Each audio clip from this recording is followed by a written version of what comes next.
Don't worry, you guys aren't live yet. So you guys can talk.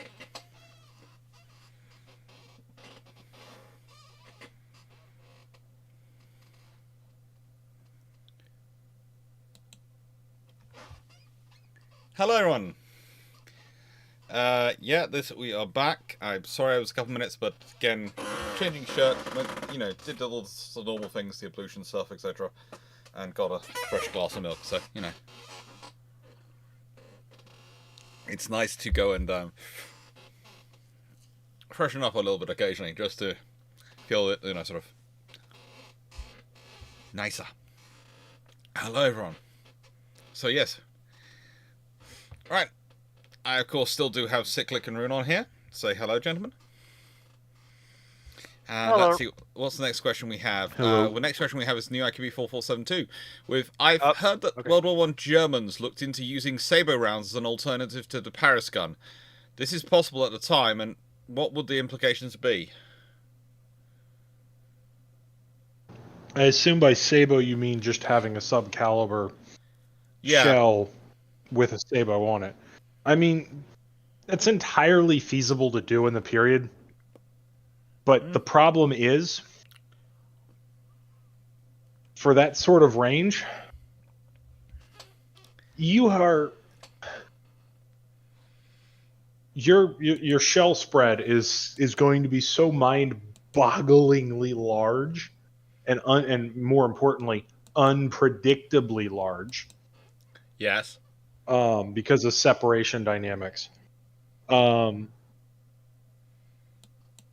they didn't have the grasp of aerodynamics and stuff that we have now, which is why you're starting to see subcaliber shells more common now for artillery that shed their sabot when they leave the barrel. Let alone the modeling software to figure out how it works before you exactly put it out in the field. The other aspect of this with sort of modern setups is you have this lovely thing called guided shells that kind of solve the problem for you. For subcaliber stuff. But I vaguely remember hearing something about that from the Germans, but don't quote me, where they were looking into this and then decided against it once they realized what it would do to their accuracy. But again, don't quote me on that. I just vaguely remember it. It's always good to say don't quote you when you're actually doing that recorded on there, but yeah. That's why I'm putting that there. Looking at it from a layman's background, the thing with the Paris gun is that you can huck a huge shell a long distance and presumably carry a decent sized charge. Yeah. You can't do that with a submunition.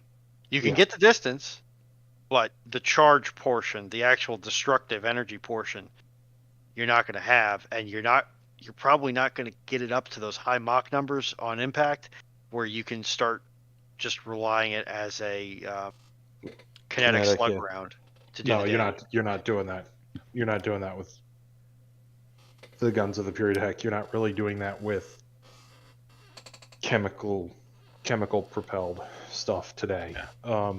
We're still not really even doing it today. Yeah. Except in like really, really niche circumstances. Oh, Verdun, it's very nice of you to offer me to go and shower for a bit, but in a nice way. I possibly might do that later, but honestly, deodorant should probably survive me for 36 hours. I'm not moving around that much. I'm not going to think. It's not like I don't know, who's the really active VTuber who does all things. Well, Doobie does dancing. Fillion's the one who's known. Sorry, and I'm not sure if Cyclic realises, my mum quite likes VTubers, so I've picked up a bit of knowledge, as you do when your parents have hobbies. But yeah, I'm not doing gymnastics in here. I'm just sitting here listening and chatting. So yeah, deodorant and a new shirt every few hours and new underwear every few hours should just about keep things nice and clean and perfectly fine smell-wise, as far as I'm concerned. It's also not that part of the year in the UK where it gets obsessively hot inside structures. No. So But I'm also perpetually in fear of the day where I get a message from a name I've seen before but never made the connection. Hi, yes. You seem to be a halfway decent technical moderator. Which I'm just like, okay. Yeah, don't come in. Look, a nice way. Okay. We haven't fully got her office set up yet, and she's looking into the decent cameras first. I'm hoping that the fear of having to get an iPhone for anything might, stop her, or whether the cost of cameras or various things. We'll see what happens. Teutonic Knight. Grand question mentions in Chris's convoy that the Royal Navy used operational research to their advantage, and that the Kriegsmarine lagged behind. Can you give some examples or book suggestions? There are a I can few take a on them. stab at it, at least on the examples portion. Please, you can do the examples, and on the books, there are some books looking into it. Mostly they're general war books of World War II. Coastal Convoys is a good example over there, which I talked about earlier.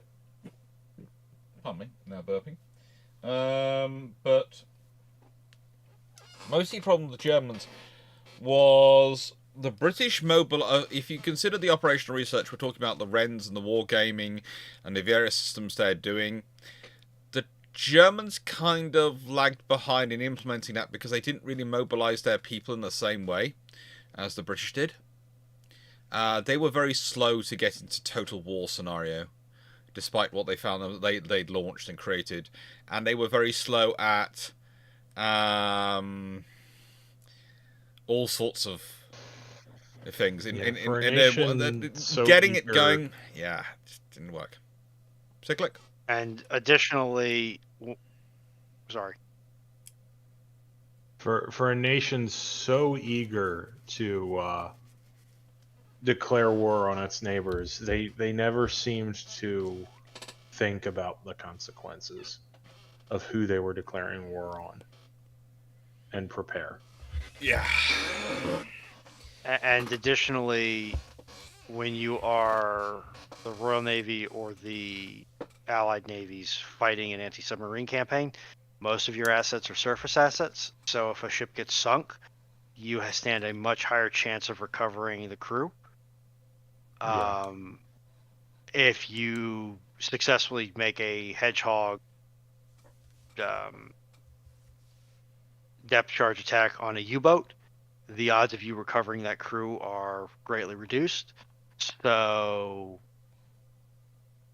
the Royal Navy has more mistakes than the Kriegsmarine does. Also, who's most likely to recover any German submariners who survived their submarine being sunk? The Royal Navy or the Germans? ASW force. Yeah, so nice way. You have far more opportunities to get operational research and operational intelligence. So use it.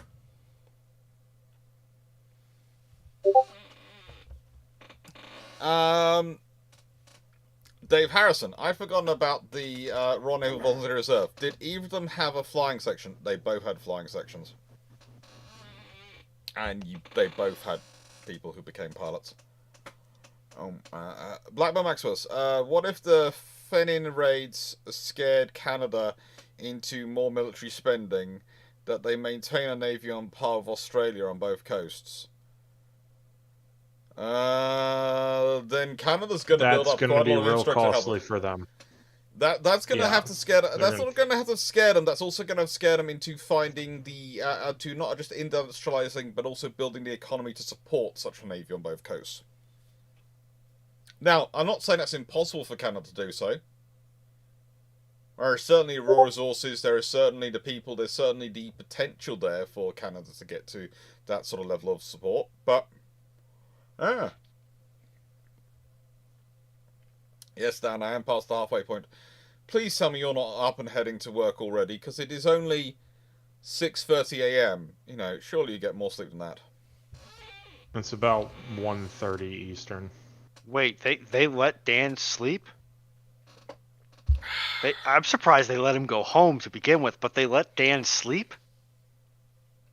I'm sure they thought wouldn't that was if illegal. they thought they could get away with it. Yeah, if Canada has that level of force, though, that is going to change things, because that's going to worry, to an extent, America, because there's going to be 2 battle cruisers based, one on either coast. The US Navy might actually get some cruisers at some point. And yes, that's someone who's subscribed to my channel for a month. Thank you, Esoteric. Thank you.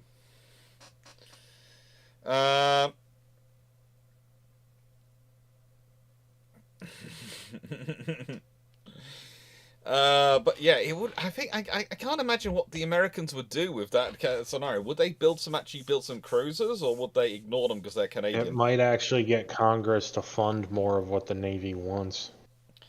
It might do, but it also they might, just think they're Canadian cruisers. They might remember the lesson in Niobe and just go, well, they'll rust to pieces soon. The nicest way they'll get them, but they'll rust to pieces.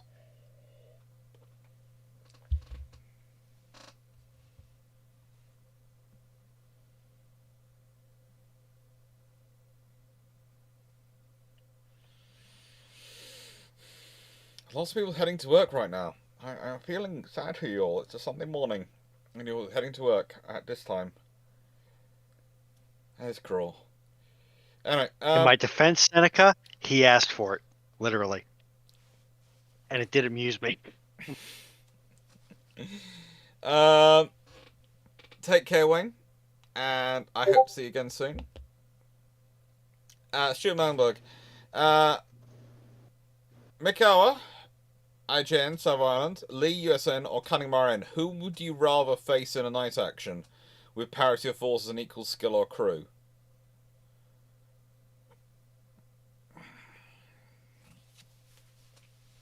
Mikawa, Lee, or Cunningham? Not Cunningham. Not Cunningham. No. Not Lee. So probably Mikawa.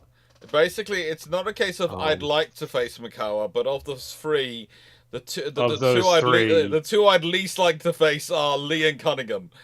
With Cunningham being the one I'd least like to face, because he has the habit of waiting till he's really, really frigging close to you before opening fire.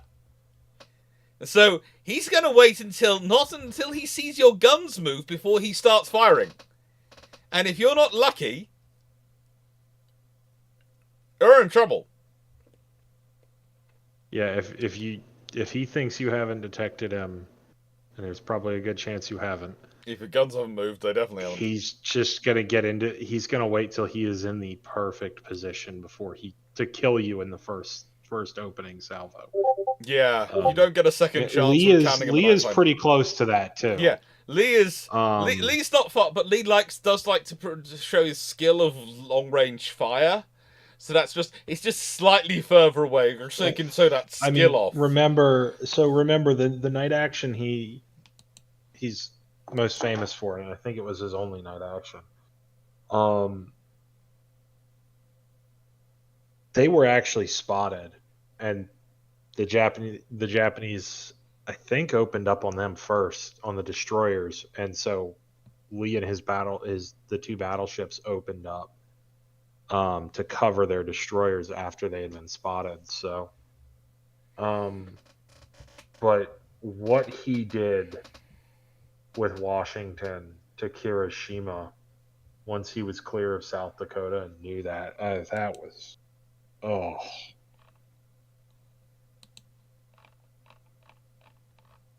and then he goes and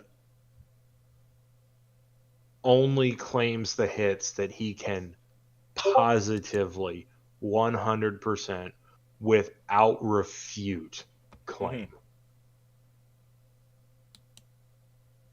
Which is just like, We're about the questions to answer the chat. The question is about 10 minutes behind, and in terms of funds raised, about 450 at this point. Yeah, about 450. But yeah, for me, Cunningham is definitely the scarier, because Cunningham has more experience in night actions than Lee. But for a man who deliberate training. Yeah, that was his first real, like, he had done, he had worked on some theory, he had done some training, because, like, the U.S. Navy did train for night actions in the interwar. Yeah. It's just they didn't quite realize what a wartime night action was going to look like. They weren't the only Navy in this with that. In many cases, the Japanese themselves fall into the same category. It's just the Japanese were a little bit more prepared technically, and had some more experience from earlier in the war. But the only Navy which has been doing full-on fleet exercises, which are night battles where they've been including using the free whole play fleet, ones, is the Royal Navy, because they've been obsessed with it since. Let's put it this way: the only because of the risks to your ships, you have to be a bit stupid to do it, or you have to be obsessive. And the Royal Navy, after the Germans get away from Jutland, as I've said they before, watched World War Trafalgar II get away from them. Yeah, World War II yeah. is about exercising the Royal Navy's, how do I put this, psychological trauma from World War One. There's night fighting. There's hitting fleets in harbour where they're hiding from you. There's our cruisers will not be destroyed by submarines, unable to tell the submarines there. They will be able to do something about it. All these things combine. That is what the Royal Navy have basically spent the last 20 years preparing for. And they do. Those things they go very well in. You don't want to fight the Royal Navy at night. Why? Because they've been obsessive compulsive about training for it. In a positive way. If you're a submarine, the only cruisers who you can consistently not sneak up on, you can still potentially kill, but you can't sneak up on them and play around like you can with some of the other navies, are the Royal Navy ones, because they will hear you coming and they will scoot and toot away from you. And, well, there's Taranto and Mers el Kabir and pretty much every other operation where the Royal Navy attacks a harbour in World War II with aircraft. And I mean, they do them quite regularly.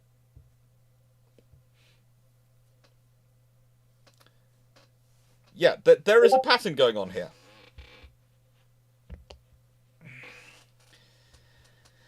Knights Agreement. So why were the Wrens not fully integrated into the Royal Navy until 1993?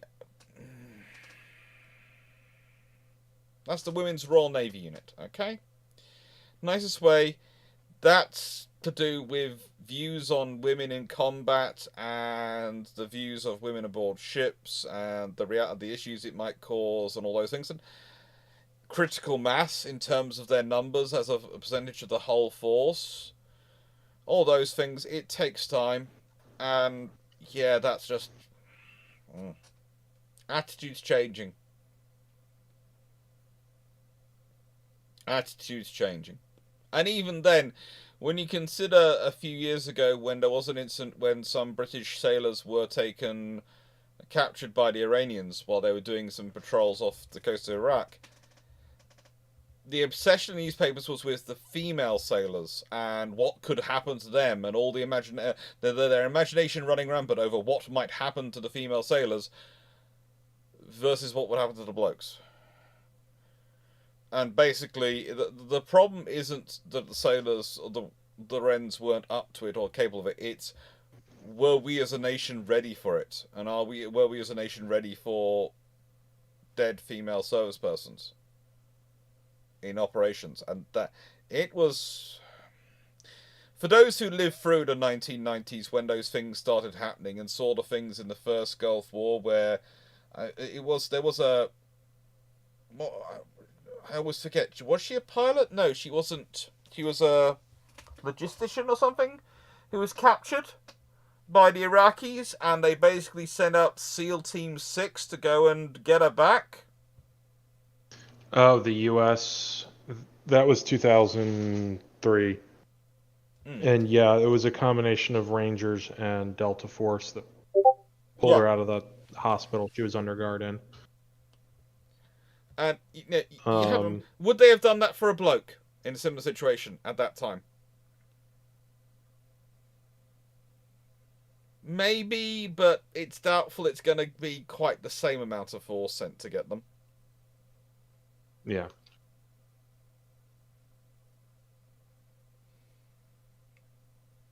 It was go, and this is the scenario you have to. It's. I would say myself, if anyone's passed the training and qualified and got into service, they're fine. They're qualified. They're in. The question then becomes: are you prepared to be the one who sees them lost? And that's not on them. That's on you as a nation.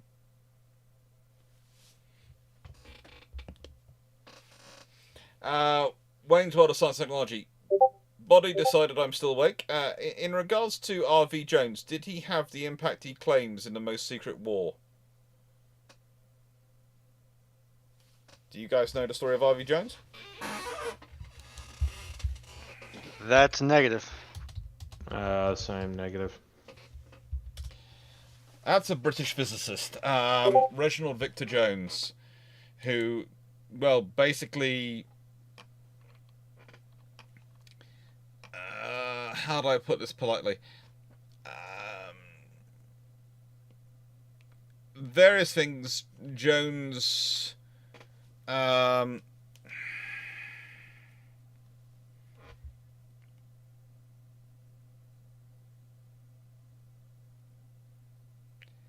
do I put this? He's one of the few scientists who were involved in a lot of the developments prior to and during World War II to do with radios and all the radar and all those things, who has written books about it post-war, about his involvement and what he did and all the things he did.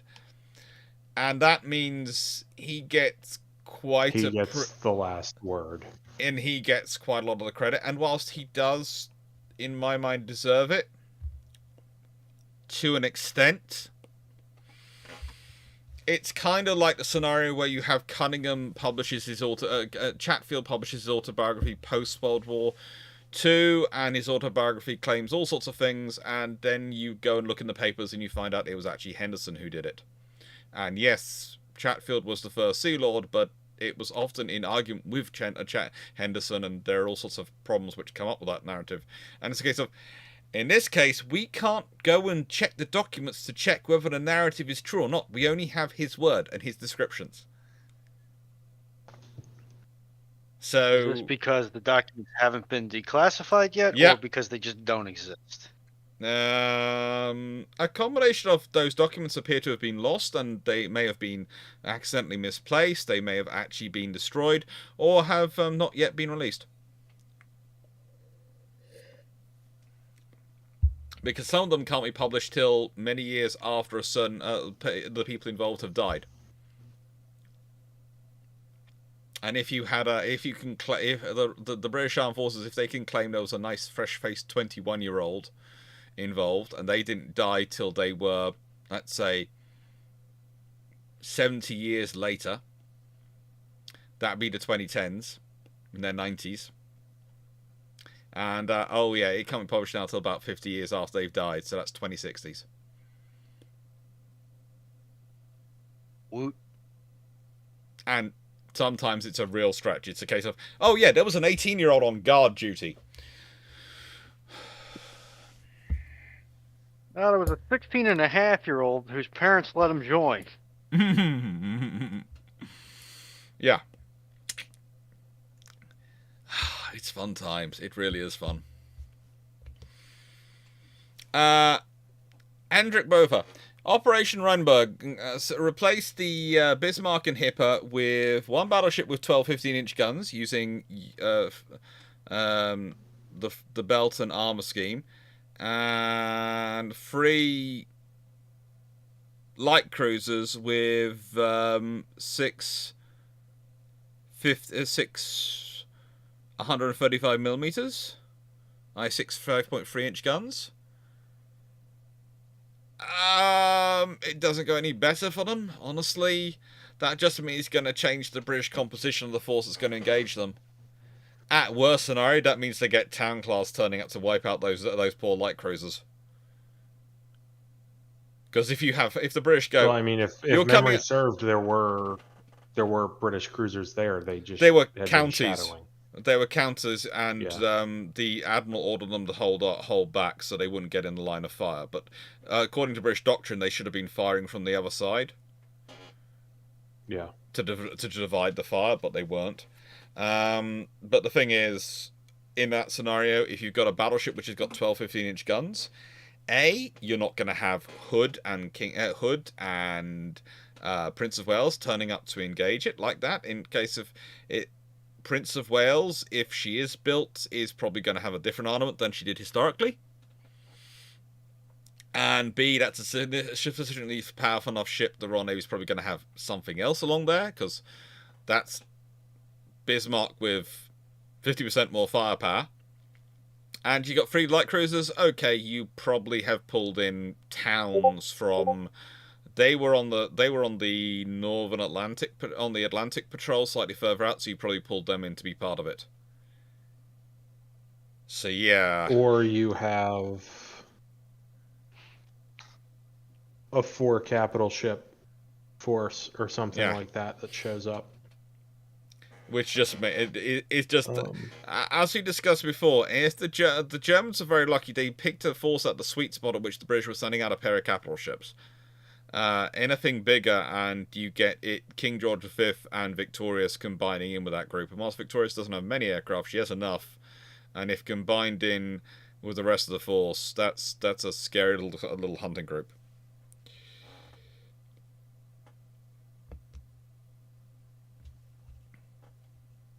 Henry Briffer. And they're carrying 2 to 3 U-boats. That doesn't change anything than we already discussed. Channel would have the here accepted a proposal where they get 70% of the budget, Navy 30%, but every 3rd year the percentages revert in the run up to World War I. No. And why are they giving the here 30% of the budget in the first, the Catholic Marine 30% of the budget in the first place? Who agreed to 30% of the budget going to the Navy? Why do you want to give 30% of the budget to the Navy? Why? And also too, that kind of whiplash in funding is not good for anyone. Devastating. No. Yeah. It's because you've got to essentially on that 3rd year, whoever's turn it is to have 70%. Is going to be hoping that they can leverage that and get their R&D done or their infrastructure investments done in that 3-year period. And then it doesn't happen because it never happens that way. And now they've got a decision of, do we cannibalize other systems to finish this R&D or finish this investment and push us over the hump? Or do we let that all lie? And now we have to start, if we were at 98% on a project before the funding cut out, well, when we restart it, we may only be at 75%. We have to start from 0 to a certain extent. And the other aspect is, for those 3 years where you're at 30%, you've now got to sustain your current force on that 30%, and you're just not going to be able to. Yeah. You'd be better off to have you'd be better off to have a special bond offering every 3 years. Would be better if you wanted to do something like that. Was there ever an alternative history question put to you regarding Japanese joining the Central Powers World War I? If no, I might have to head to Patreon. No, not for that scenario. But currently it's a patron vote at the moment, not patron suggestions. Live. Patron suggestions will go live next week. Or rather, probably that would have Thursday complicated next week. Things for the British a little bit. It would have done, but it also might have brought the Americans into World War I earlier. Yeah. Though the U.S. fleet at that point really isn't set up well for that. Yes, but I can't help thinking if the Japanese are playing Central Powers in the Pacific in World War I, that the Philippines is going to at some point end up on their target list. Yeah. Senator, it is your job to equip a ship of the line with the best weaponry possibly from all the history that fits in a gunport. What do you choose? Y'all guns. What ship of the gun line am I equipping? Because is it a first rate, a second rate, a third rate? What kind of ship of the line is it? Fourth rate? Because that's going to have an effect on what I can actually fit in it. And then, on top of that, I'm going to ask some other cruel questions. In that, if I'm going to fit it with railguns, how am I going to power them? I'm going to have to put in a whole power system. No, shell guns. Shell guns. You said shell guns. You said shell guns and railguns. Okay, so shell guns. 3-4 inch quick firing. Yeah, but oh, good God, it's just mounting those on the deck is going to be fun. I'd love to outfit Constitution with an 8-inch railgun for each gun port. But then I need to find me some Stargate ZPMs to power the dang thing, because I don't know how else you're going to get the power. What's the normal sort of dimension for a gun port? What, like 2 foot square? Pretty much, yeah. So you could do third rate and first rate. Okay. Can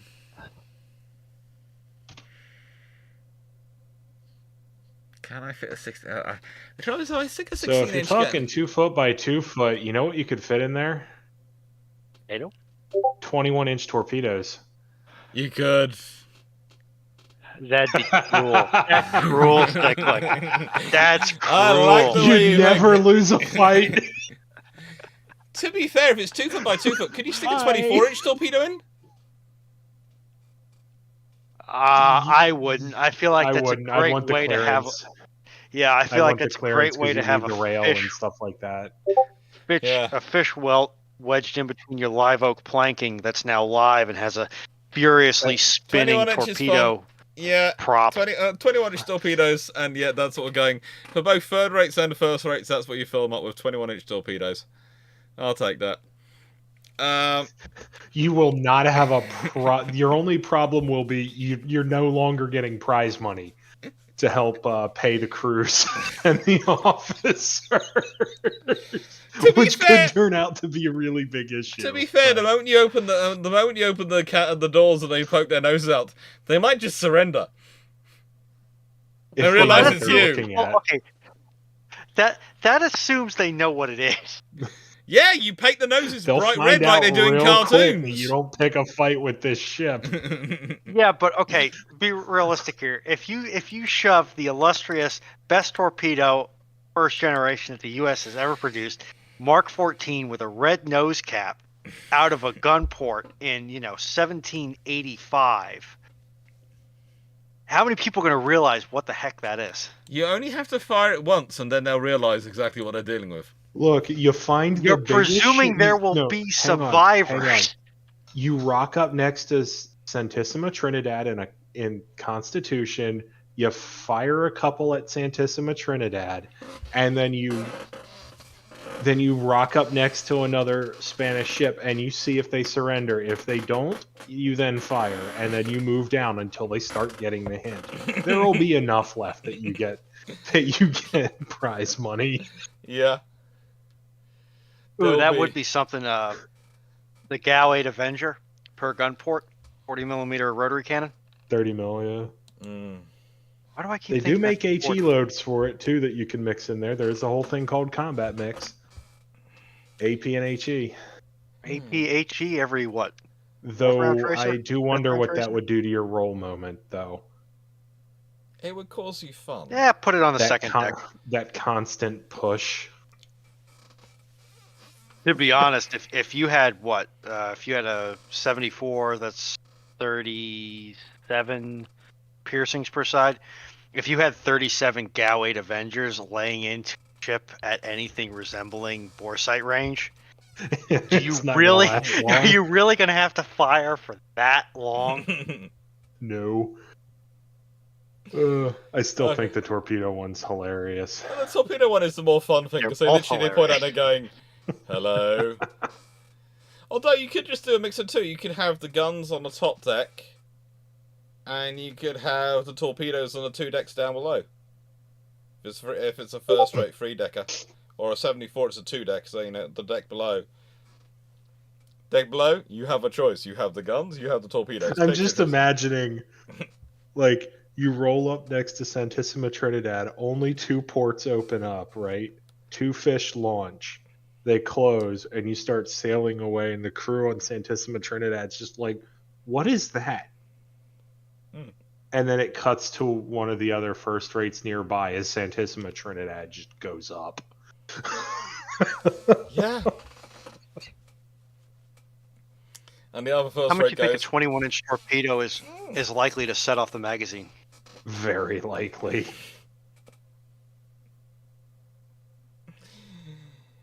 it's gonna look like you just don't care. It's gonna look like you just don't care. So, Wayne's World of Science and Technology. At the start of World War II, the Royal Navy had a large surplus of obsolete gun barrels. Which other navies had lots of barrels in storage for emergency use?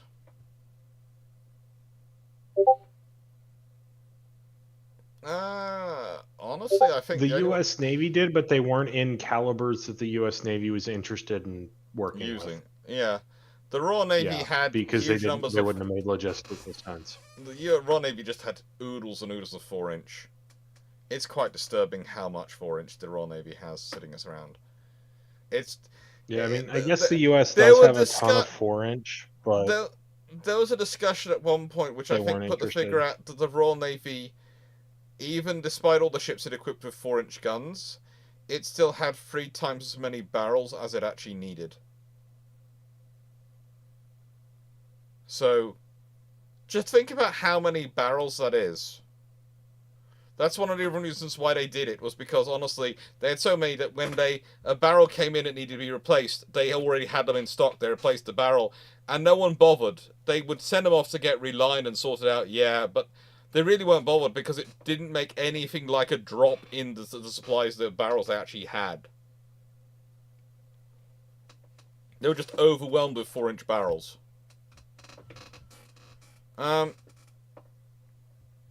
Senator Canero, as night is considered a weather, did the Royal Navy also train for a storm battle? Yes, whenever they could, but the trouble is you can't arrange storms as easily as you can arrange nighttime for exercises. It's the annoying thing. You have to rely on the weather, people.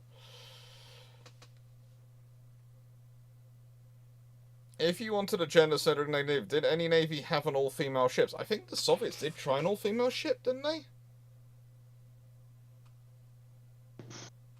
Don't believe they did. Well, they had all-female air. They had all-female. I mean, it would be them to try experiments like that. All-female tank regiments. I think they did have some all-female small boats or patrol ships.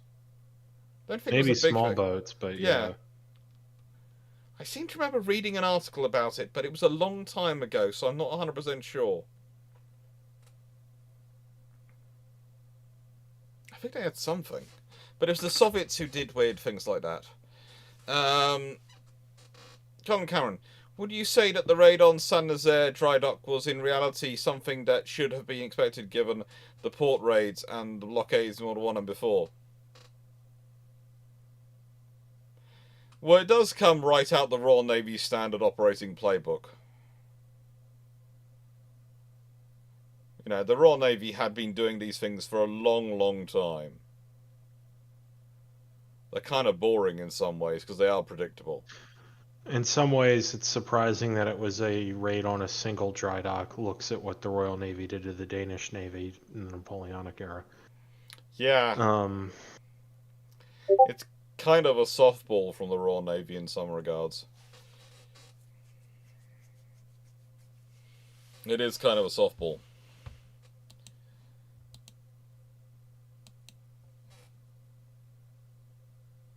But they like doing that sometimes. They do like doing that sometimes.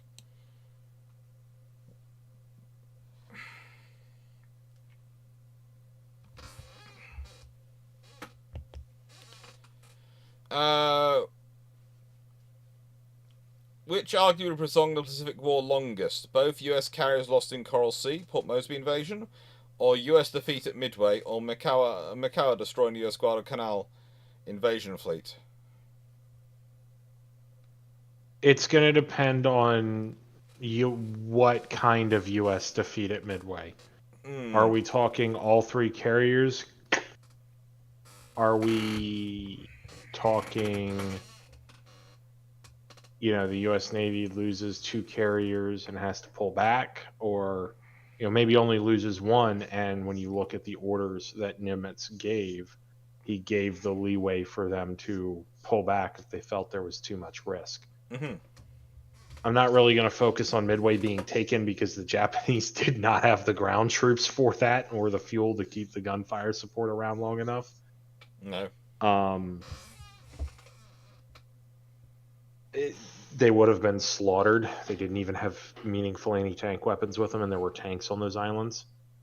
Yeah, but who expect And when you're the Japanese, who canister expects shot tanks to be versus their way to landing move? troops is canister shot versus troops coming out of wooden landing craft is particularly devastating. But you could put that also as particularly effective as well. Yes.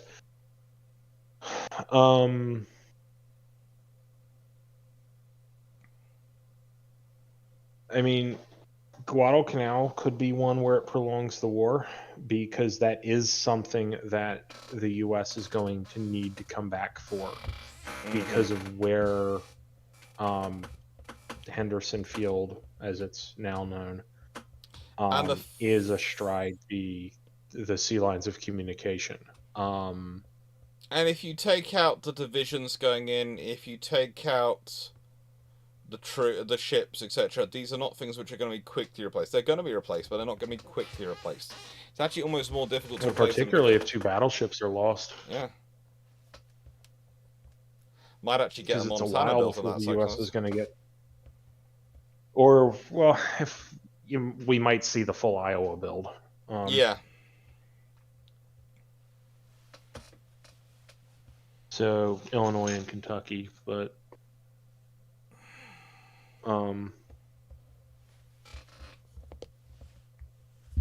And just with Seneca, I don't think that the war ends in 1945 no matter what. You have to be able to get the islands within B-29 range, within superfortress range of Japan. Yeah. Anything you do to delay that delays the dropping of the atomic weapons. And though I will say it just means Japan is going to end up losing harder. Yeah, but it may take longer.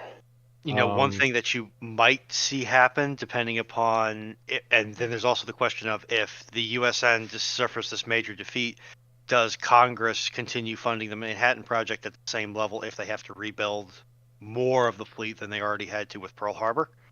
And then on top of that, what you may see happen if they do continue to fund the Manhattan Project at the historical levels, they may actually be able to get the warheads miniaturized to the point that maybe they could be deployed from something like a Sky Raider.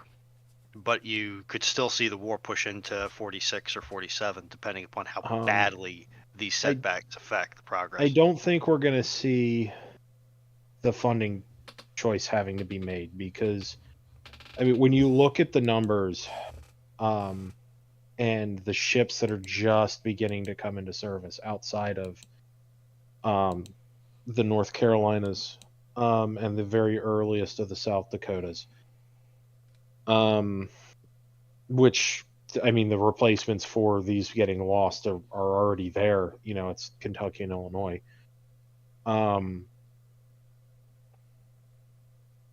The other ships that are showing up that were part of the various Navy acts are destroyers. It's USS Fletcher, right? It's the very early Fletchers. It's, some of the Clevelands. And we ended up canceling Cleveland orders that were made very, very early into the U.S.'s involvement in World War II because the ships just weren't built because we had ordered so many light cruisers. Thank you, Jack Ray. The orders are there. The fleet that will win the war is still in production. Well, obviously admins can get caught because Steve Clarke just got caught by Jack Ray's thing. Has Melanie gotten caught yet? No, Melanie hasn't. But lots of people get caught. Like, you can delay this. Thank you. I think the biggest question with the Manhattan Project is the first use in the Pacific in this scenario? Probably. It comes down to, I think, if you have this big issue, it's going to make defense of the Samoan Islands and some of the French territories in the South Pacific very important, as well as the New Guinea campaign, and that may suck resources away from Europe to an extent. It also may suck some of the resources that go into Torch away. And that could have some impact. It also could have some impact in the preparation for the invasion of Europe. If that delays, then it is possible that we see an atomic bomb dropped on Nazi Germany.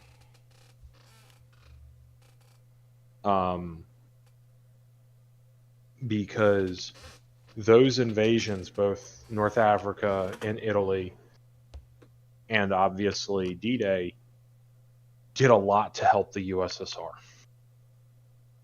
They pinned down a lot of German forces. And in some cases, particularly regarding D-Day, forced the reassignment of forces that were on the Eastern Front to the Western Front.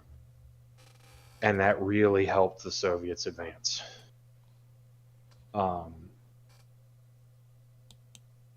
If those don't happen on time or aren't as successful, because there have been major defeats in the Pacific, you know, the common historiography is, oh, it was Europe first. The U.S. wasn't. That was the line to the British. The U.S. kind of recognized that they could do both, but if the U.S. starts running into problems in the Pacific, that may change somewhat. Particularly with there being a potential really big threat to Australia at this point. That may change the British attitude somewhat as well. I think you have a scenario. This defeat forces the Japanese into the Indian Ocean more aggressively because it allows them to. I think in this scenario you have actually quite a lot of different things going on.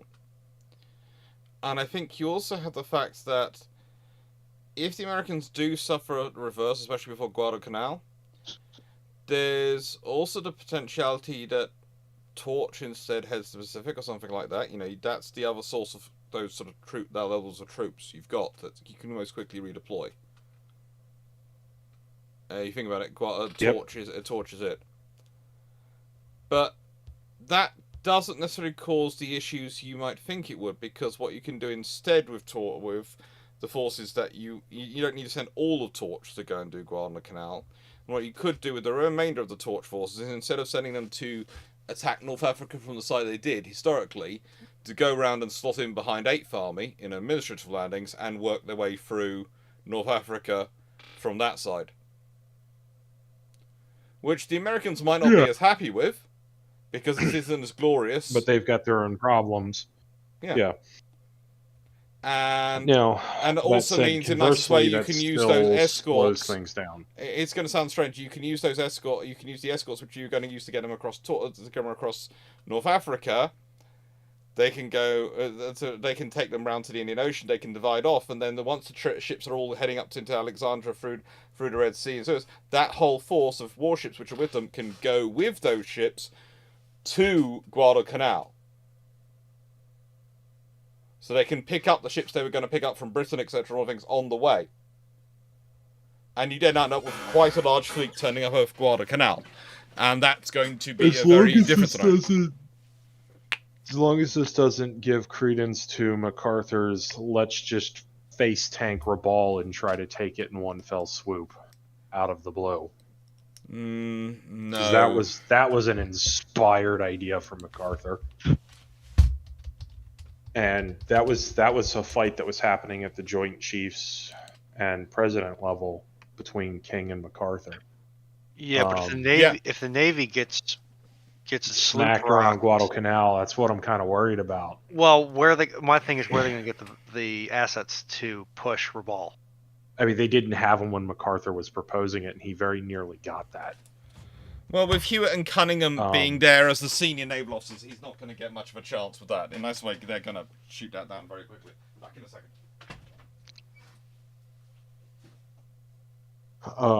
Well, I'm more thinking from the U.S. strategic planning perspective, because at this point,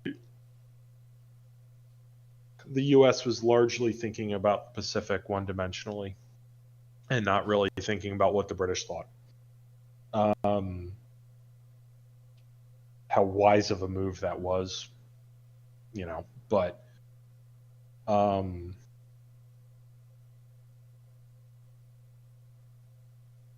it really depends on what the impact, that the atomic bomb question really depends on what happens in Europe as a result of this. It's kind of really hard to tell because it depends on how this impacts people's perceptions too, up very high in the chain of command. It also depends on what the defeat's like at Guadalcanal. Is the U.S. forced to evacuate the 1st Marine Division, or is the 1st Marine Division cut off and either has to surrender or is annihilated, right? Those are two very different things. If, the bulk of the 1st Marine Division gets pulled out, that's very different to the 1st Marine Division being annihilated, destroyed. Yeah. But you two, I keep hearing you yawning. So go off to bed. Be sensible. I'm up, and that's fine for me. But for you, it's different. Okay. Go get some sleep. I yawn when I sit on my keister for too long, so it's kind of 6 of one, half dozen of the other. Mm-hmm. Most of the yawning, what sounds like a yawn for me, is me trying not to cough. I had that earlier, and I had a weird hiccup / sort of looked like a yawn, sort of felt like a cough. Well, not sure what it was still. It was very weird scenario, and I think I pulled a weird face as well. I got like 14 hours of sleep last night, so I'm not even tired really yet. But also I have way too much caffeine in my system right now to sleep productively. All right, so next question then. Tsushima, prior to the battle, a flash of light comes from the Japanese fleet, and from the fog emerges, the Japanese pre-dreadnoughts are replaced by Fuzos, Izes, and Nagatos. With the ships having the paint and external aesthetic of the pre-dreadnoughts, with the innards and tech being true to the original dreadnoughts, how do the Russians react? Well, they went the way they did historically. They die. They probably have a brown to yellow motion in their pants, and then die, because that is not overmatched. That's just outside context. You don't need. Honestly, you can take any one of those ships and do the same, annihilate the Tsushima fleet. Having all of them there is just being nasty. Channel. Is it? This is. Okay, yeah, it's just a two-parter. Let's say that in the 20s, Germany managed to accrue enough goodwill with America to manage to maintain a credible military in exchange for being inseparably linked to the Little Entente. As a bulwark against the Soviet Union, does Germany get included in the Washington-London Naval Treaty? And how do the the Marine Nationale and Regia Marina develop in the interwar years? That requires a Germany that is fundamentally different to the Germany that it was. That also requires the British to actually tolerate Germany actually having something in the way of things that you call medieval infrastructure. That's your big problem. And the whole point of Versailles, from the British perspective, navally, was to create. How did I phrase it on Drax's server? Yes, a German problem. of naval engineering and infrastructure.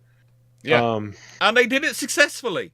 This is what people don't It understand. was When I say that very successful. Germany's got all these difficulties, they think I'm being nasty about Germany. No, it's Britain, Treaty of Versailles. They did their job very successfully. They made the task for Germany that much more difficult. That's what they're for. This is not being nasty about the Germans. It's just literally they have been cut down from where they were in terms of infrastructure and capabilities to hard. In the nastiest way possible, the way to destroy entire generations of specialists, to stop the cultural memory being passed on, the institutional memories being passed on completely. And you have to rebuild all that from scratch. It's just, it's done very effectively. I don't see a universe in which the UK permits Germany to maintain that industrial capacity. No.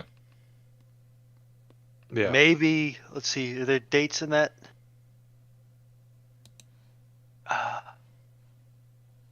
No, because it's after the 20s, so Versailles has already been signed. Yeah. The UK is not going to let Germany out of its obligations and restrictions under Versailles because they gained goodwill with the US. And the only criteria where the Germany gets allowed into that is if A, they don't get allowed capital ships, they get allowed carriers, they just get allowed cruisers.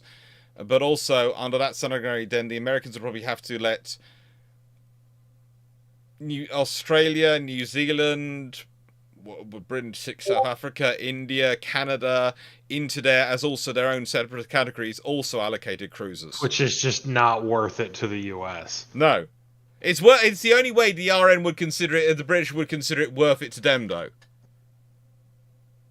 Is if those powers, because that then is the Royal Navy's absolutely stonking happy at that point.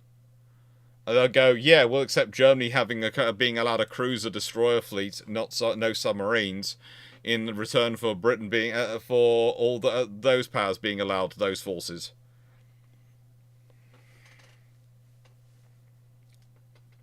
At that point it's heaven for the British.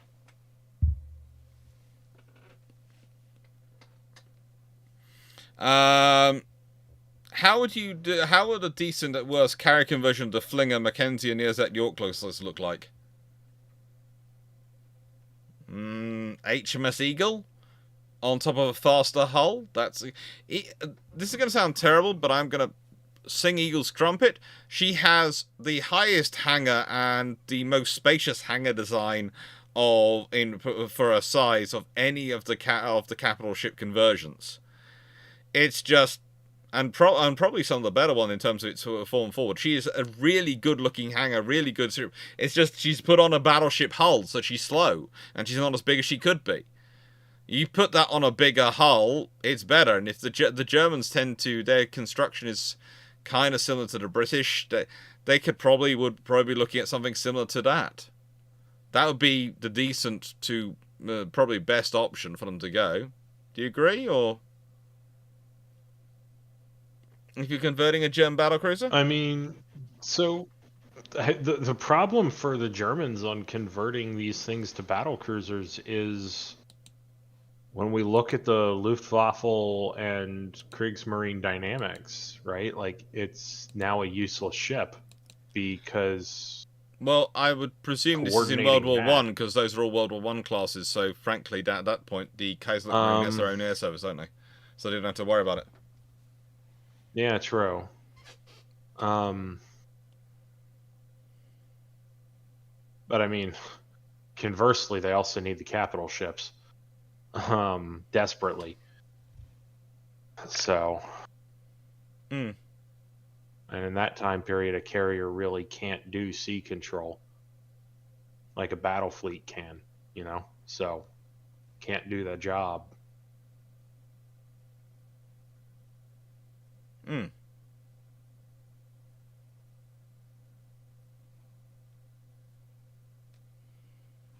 It's just not a good idea for them. Corporal Tommel, it's in 1936, the Admiralty has gotten information that what the Japanese do in World War II, 1940 to 44. What does the Royal Navy do? Any proposal of a building pause at any point is going to be a non-starter. I'm not sure how you get credible proof of what the enemy's going to do in the future to back it up, but if you do have such a thing as credible proof of this is what they're going to do in the future indefinitely, you, I suppose, put it in front of the government and go, quietly, we need to start building ships and we need to support things out. Oh, and by the way, we need to fix the defences at Singapore. Yeah, that's going to be the big one. And if you start running into problems with the Americans on that, then you might need to waive that proof in front of them. Yeah. They're already suspicious of the Japanese. They're already building vis-a-vis the Japanese. It wouldn't be too hard to get them onto your side on that. At which point the Japanese have a real big problem. The two big dog navies on the planet are actively both going building to hello, yeah. And I can't see how you can have all the information about the Japanese if you don't have information about the Germans and all the Italians get up to. And for the Royal Navy having that sort of information, yeah, that's going to change their complete approaches. But there is a good quote from Mark Harkness in the chat, which is, Britain after the Treaty of Versailles, we're not destroying the moulds to make the tools the Germans need to rebuild the fleet. We're destroying the moulds required to make the tools to make the moulds. And yeah, that pretty much is it. And we're ensuring that this is not a viable career for the next generation and a half. So by the time you're trying to relearn how to do this stuff, most of these guys have gone senile. That did it last have gone senile, or have immigrated to nations which have maintained the trade. Oh yeah, so they're no longer tied to Germany. Yeah, may have had enough time to put down roots and establish, loyalty as an expat to the host country. And which group were most likely to be? Which group of Germans do you think were the most likely expat people going seeking work abroad in places like America in the interwar period? It surely wasn't the ones involved in the naval industry. That's not what it was. Former shipyard workers. Yes, it was just terrible. They just disappeared off to America. They were getting recruited by the American yards. That's why you have that's why you have such a large German population in the German population and German names around American naval construction still to this day. I'm shocked.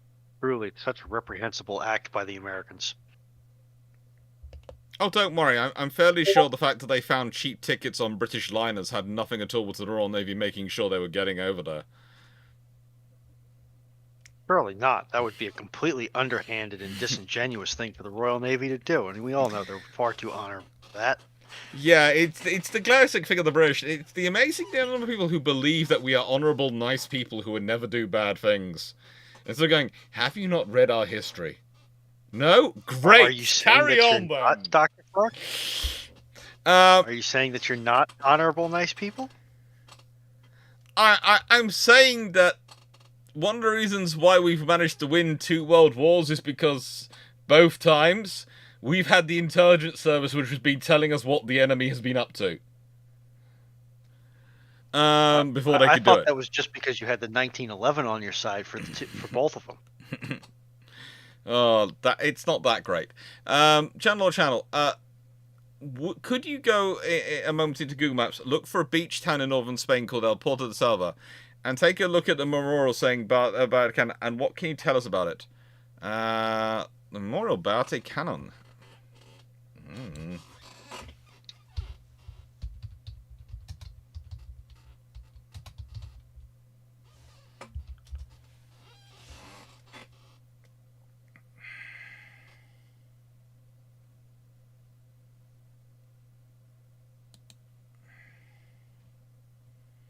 I'm not really sure. Don't take it the wrong way. Memorials are not really I am interested in them. I do look at them occasionally, but I would say the person who does it the most out of the group is Gareth the Brit, who's the specialist in it. So I will have a look, but I might well tell you to go talk to Garius.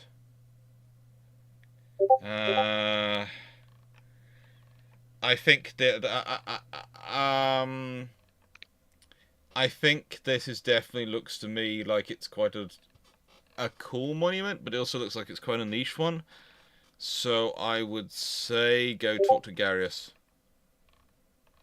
Because one of the things I do pride myself on is not being the kind of egotistical sod who tries to answer everything, even the stuff he doesn't know.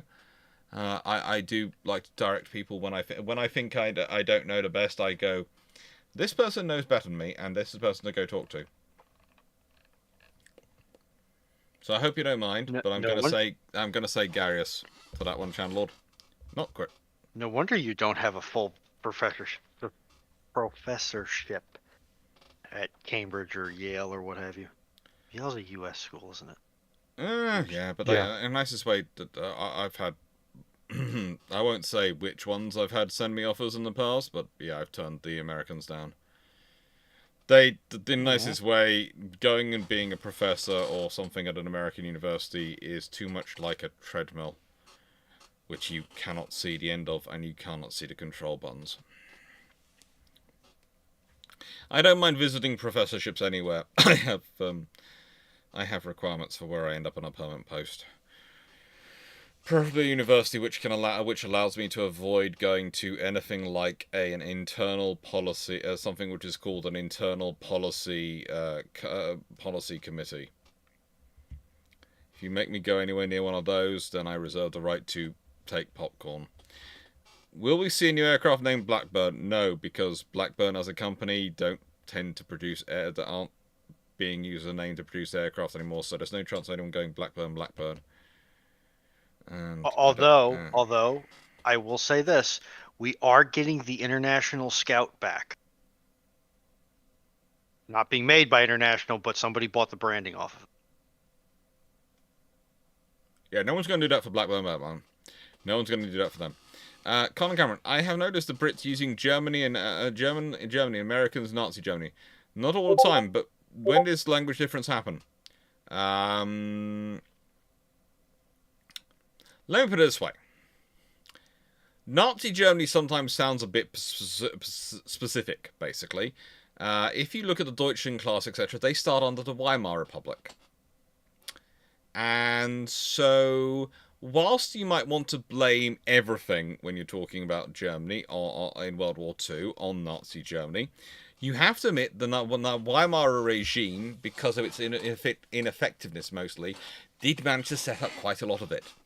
And that, of course, does owe itself in part to the versions of the economic and industrial focuses of the Treaty of Versailles as well. Everyone has a group done it. Yeah, the other aspect of it is the Nazis weren't the first German government to start cheating on Versailles. Mm-hmm. The Weimar did it left, right, and center with all branches of the military. Yeah. So, for the British, it's long been considered it's not whilst Nazi Germany are who you're at war against, the issues start off earlier than that. Yeah, versus America, I think there was a large incentive on various fronts to separate the actions of the German people under the Nazi from being intrinsic to the German people. Yeah. It needed to be for some of the things that came up in the Cold War and some of the operations you had then. Whereas for the British, we went... yeah. Did we grab RG's question about sci-fi weapons and third and first-rate gun ports with the power source? I don't know who Navy got that of yet. choice in 1810. I don't think I've seen that one yet.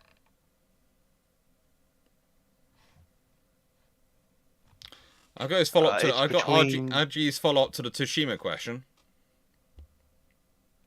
Came in at 6:56 your time. Yeah. Oh, we got it. We haven't done that one. Yeah, it's at the top of your screen. Yeah, we managed to skip past that because the Channel Lord questions. RG, springboard I am selecting a... Sorry.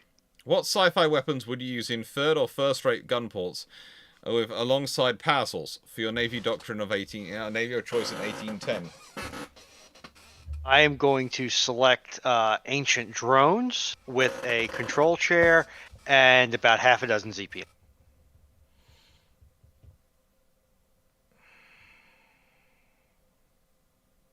I don't even know where to begin. I'm just trying to think of, this is the sheer source of how many.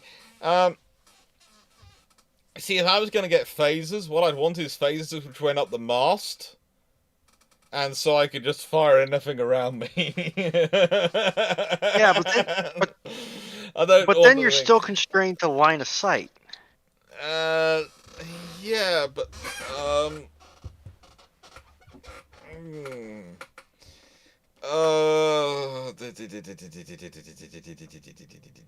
With the drones, then at least you have over-the-horizon capability. Can I have a wormhole cannon that fires a wormhole? I'm trying to remember which. I'm sure there was a sci-fi where they fired wormholes at each other.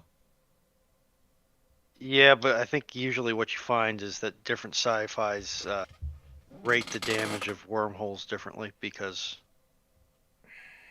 spooky action at a distance physics. I think I will take a set of tubes and some Nova bombs.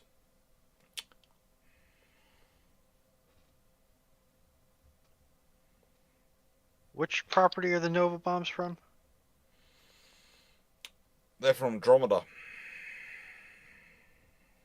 Oh, so you just really want things to die. Yeah.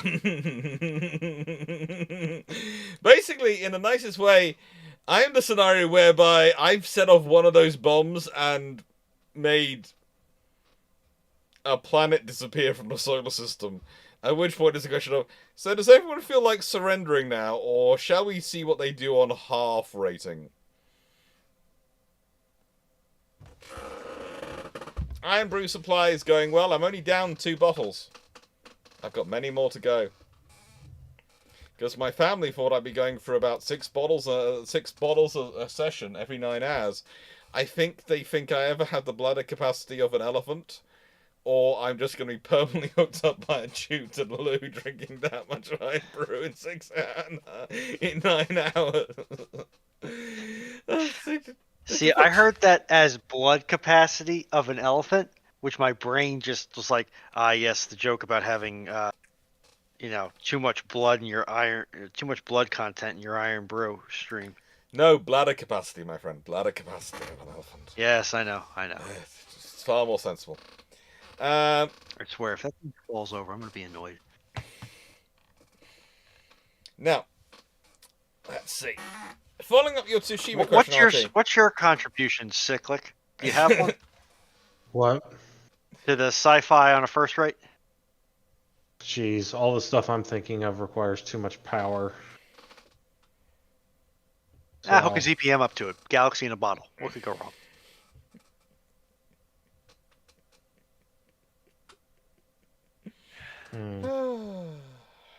Too many choices now. Yeah, fair enough. Yeah.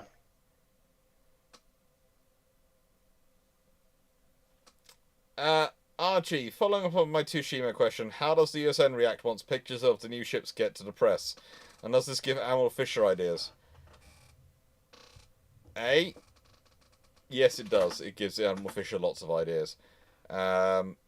Most of them are going to involve some small amount of panic, but yes, it will give them ideas.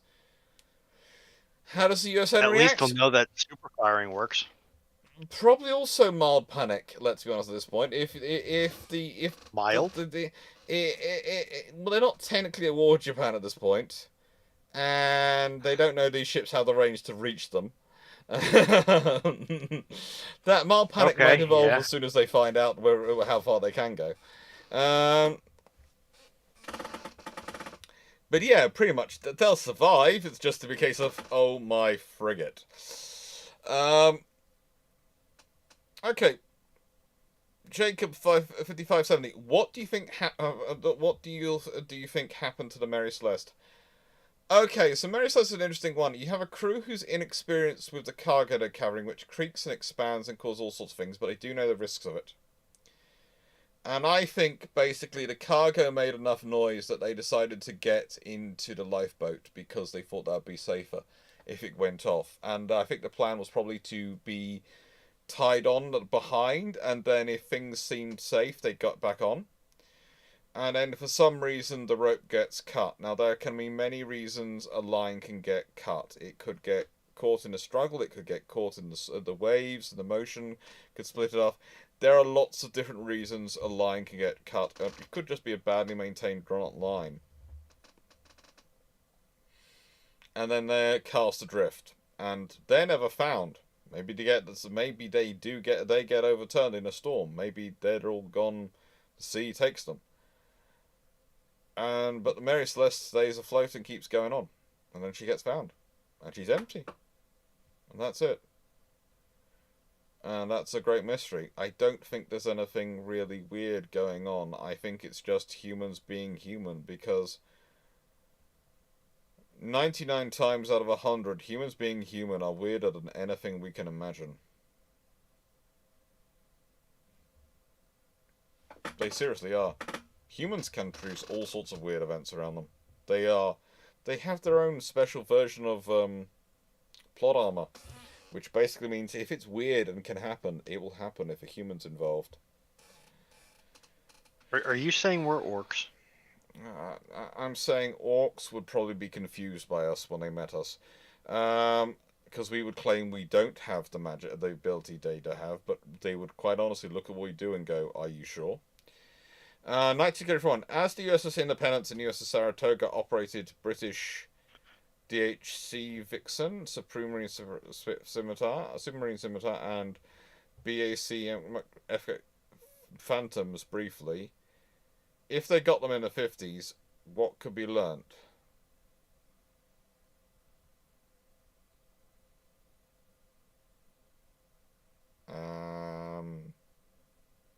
How the British are designing and build stuff?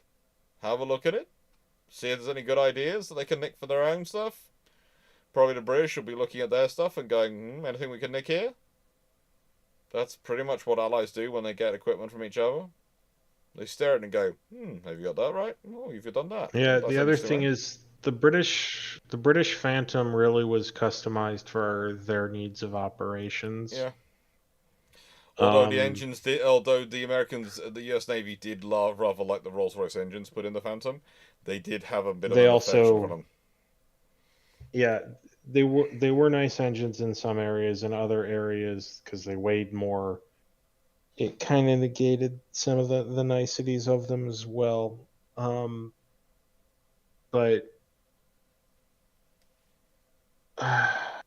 I mean, we're talking a time period where the U.S. isn't exactly short on good aircraft themselves, so no. It's going to be that sort of exchange sort of deal. I think the biggest thing you'd end up with is a lot of Royal Navy pilots going, "Why can't we have ships like these?" Yes. Answer: because Parliament doesn't want to pay for it. Yes. It's not even Parliament; it's Treasury.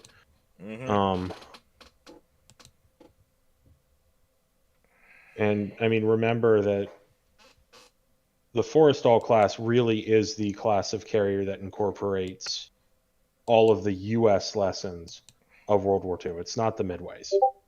It's the Forrestals.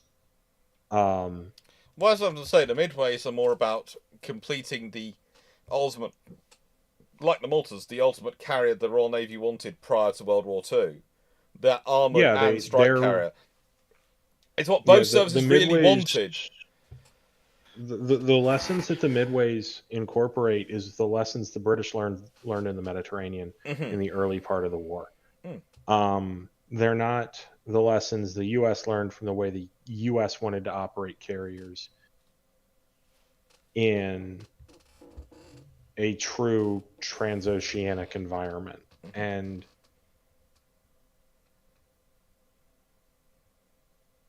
the U.S. was very focused on air wing capability, both numbers and just aircraft that can be operated. And the Forrestalls do have their own set of protection suites, everything like that. It's focused differently than the Midways, and they're a lot larger than the Midways. And they turn out to be excellent carriers. It's one of the reasons for the way it went down, it didn't go down well, but I'm kind of glad that the preceding carrier, United States, got canceled, because that would have been barking down the wrong tree. But it was such a fun tree to bark down. Such a fun tree. Yeah, but it's such a waste of money. Yeah, but it'd been so fun. When the job was just done better with ballistic missiles. Mm-hmm.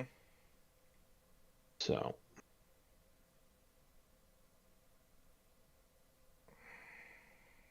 So much less dash in ballistic missiles, though. You can't have Top Gun based on ballistic missiles.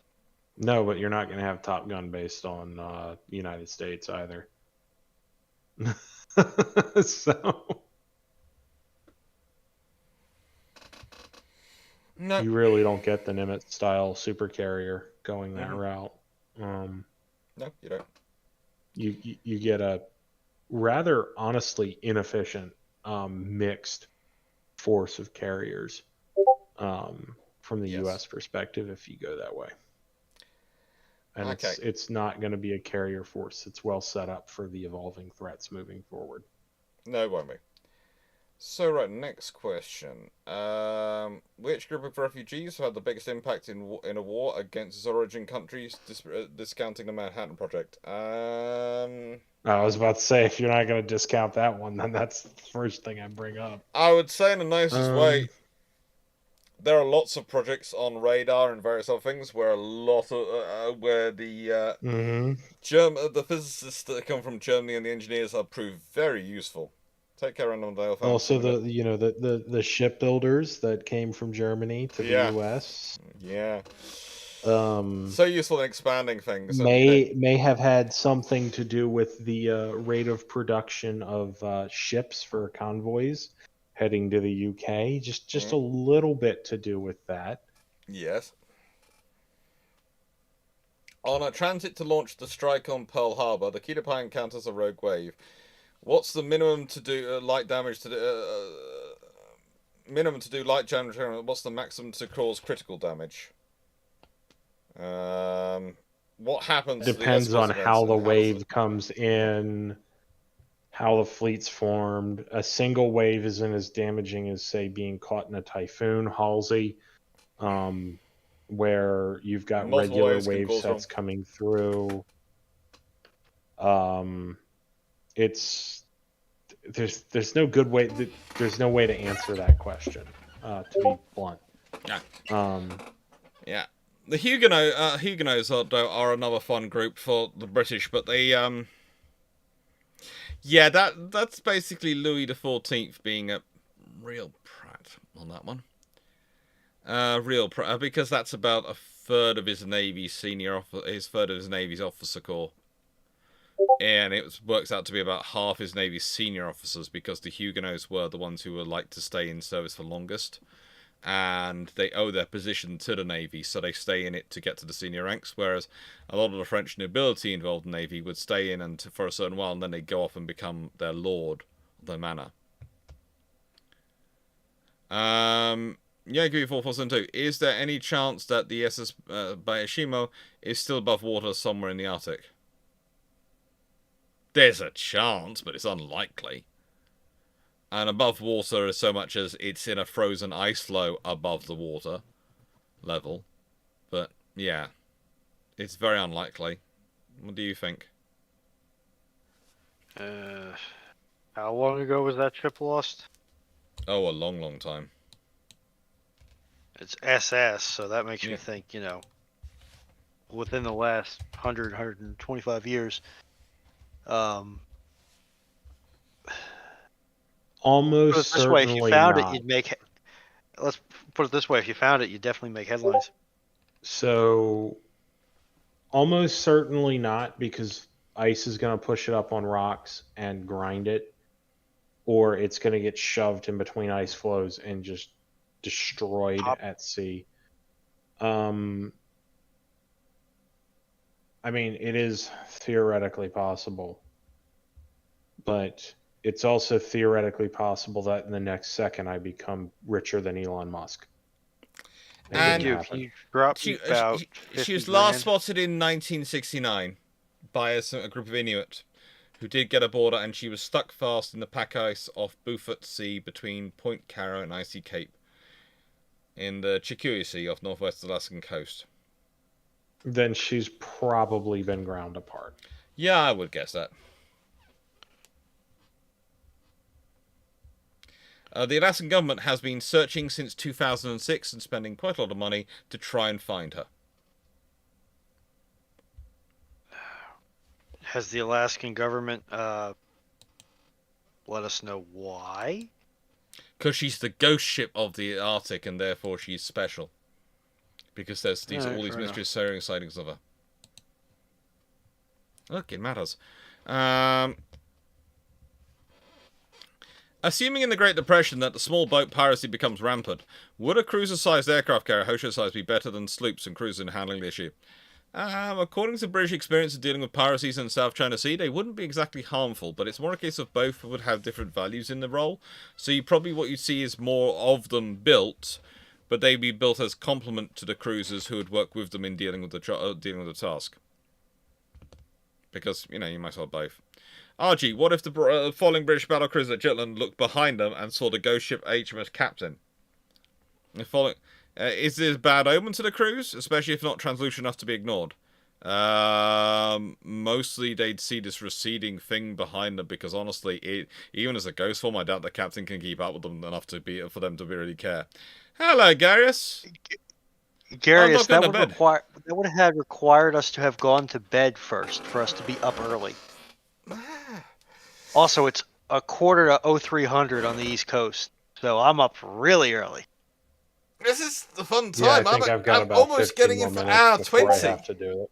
It's almost hour 20 Just so I don't, or 36 hours. Just so I don't screw myself over later in the week. Go on, get some sleep, Cyclic.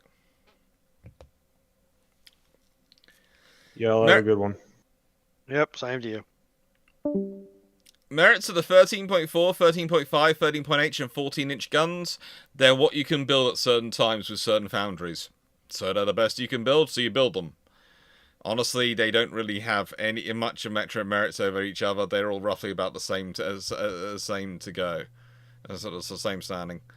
Who built 13.8? I think it's still the French, but the Germans also built some weird 13s as well. Basically, if you can build it, you build it. And also, honestly, they usually are rounder numbers in millimeters than they are in, the things. I'm still going to take... The least tired dude is the one up the longest. Functioning insomniac. We've been over this before. I'm weird. It's one of those things. I'll be getting myself a glass of milk in a second, which people normally associate with putting them to sleep, but it helps me, it just makes me happy. When did the first idea of hospital ships come around? Honestly, the Romans used some ships to evacuate wounded various parts during the. I seem to remember talking to Simon Elliott about this.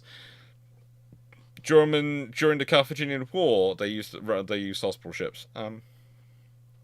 Hospital ships have been quite a thing for a while, because evacuating casualties to a safe area where you don't have to guard them is a really sensible thing to do, because otherwise you have to tie up a lot of resources guarding hospitals.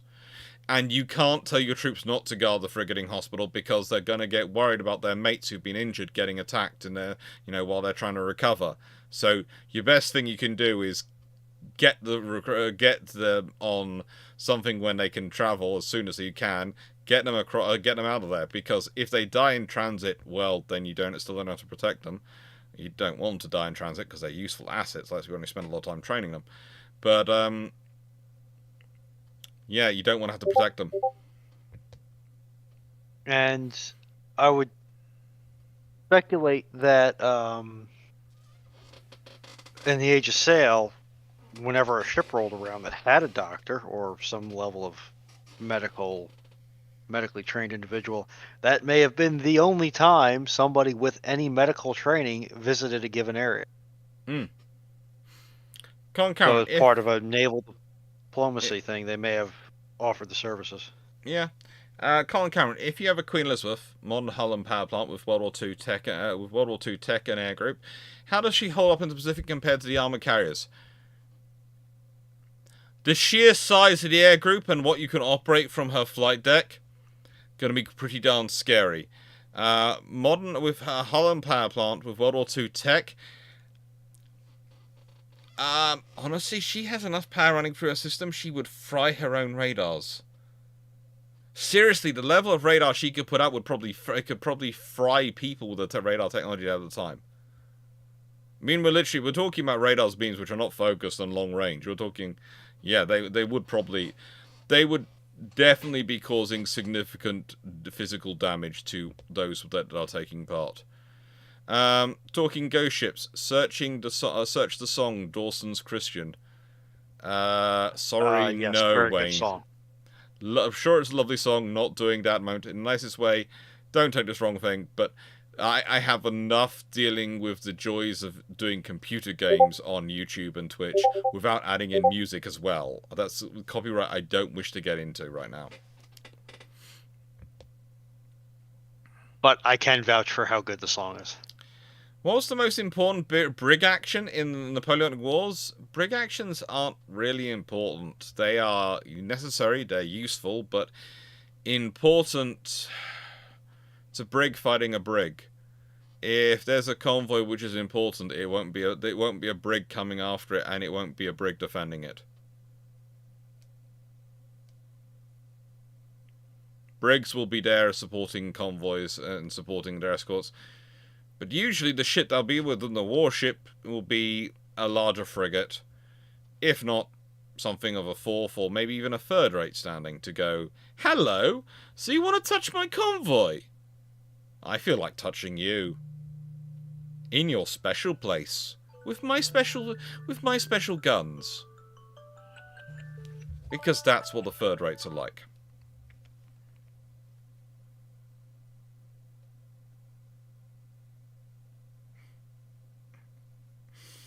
I do love it. My mom just messaged me going, are you still awake? Yes. Good. Don't go. Don't try skiving off now. Thank you, Mum. So, marvels like that. So, as I've finished sort of completed the questions, I'm going to do the thing I've been promising to do for most of this section, which is open up the essays and talk about the next three. Now, if I remember correctly, I did warn Leslie, Michael, and Steve that their essays were going to be done later. So, that means I think I'm going to open up John, Jordan's, and Daniel's.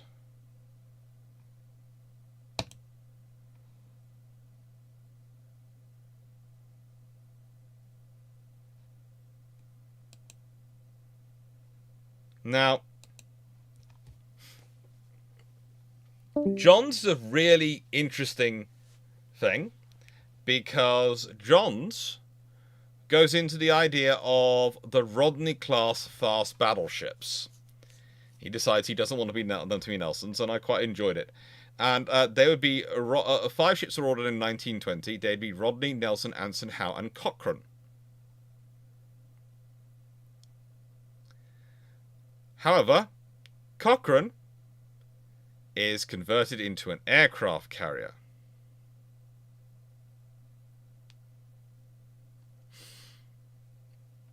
So, the Royal Navy gets an aircraft carrier named after Admiral Cochrane, the 10th Earl of Dunaldle. Okay. that's quite scary. That is a really quite scary choice. And now,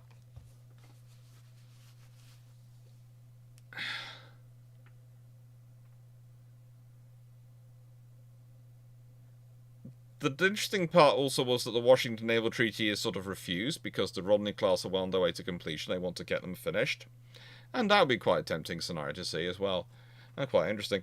And it was a really well written and really good logic. Now, I would say that whilst others had more detail about the designs, this one had a lot of detail about fire controls, guns, the Fleet Air Arm organization, and structures, which was really interesting. And it was really well written and put together. It was also quite interesting about some of the engines that they were getting, and there was stuff in World War II, and it really did span the entire entire period, and really gave me an interesting thing to flow through and to enjoy. And I have to say, its pages went very, very quickly for me, so it was a really good one to read. Really interesting ideas, and really some stuff in there which you sort of don't expect to turn up, but which turn up, and yeah, it makes interesting discussion. Interesting discussions. And interesting impacts on things. And how it affects command structures. And it's good for that thing, because it gives you so much detail. And I know poor Runon's still listening and can't really take part because they haven't read any of them. Any of them at all. Terrible of me. I should have included you in the marking. Probably would have done if we'd been working on the bot and doing all the stuff we have been doing recently on this sort of stuff. Back when I started the essay assignment. It's a cool one. Battle of Puloara is technically a brig action. That is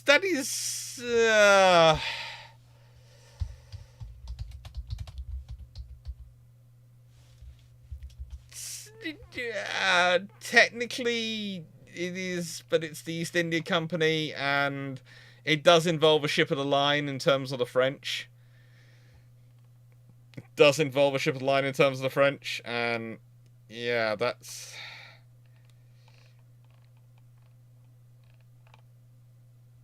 mainly because the British do sort of do dress their merchant ships up as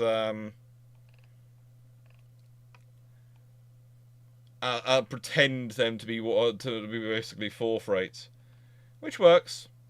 It basically fools the French into thinking they're facing a fleet of ships of the line.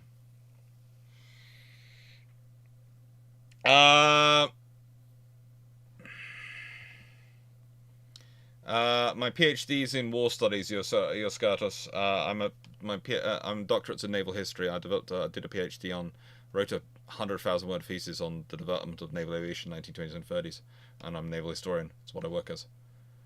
And the reason I go by Dr. Alex Clarke is because type Alex Clarke into Google and see what else comes up as the options. I needed to differentiate myself so my students could find me when I set this up during COVID, and I haven't changed the name since.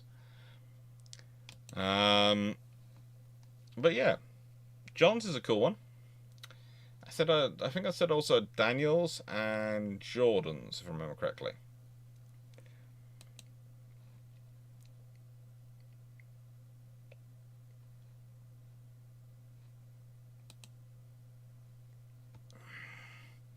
Now, Daniels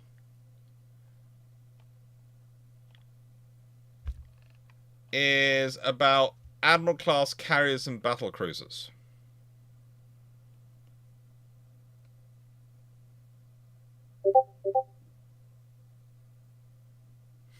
And what I love is this goes back to there being a triple 15-inch gun, HMS Prince Rupert, a modified Marshal Ney. And that provides the catalyst for all sorts of things. To the channel. I hope you're going to enjoy your time here, and I hope you're going to have a lot of fun. Please keep following, and please invite others to subscribe so there's more people here to have more fun with naval history. Thank you, and Take care. Someone's just subscribed to my Discord, to my Twitch channel, haven't they?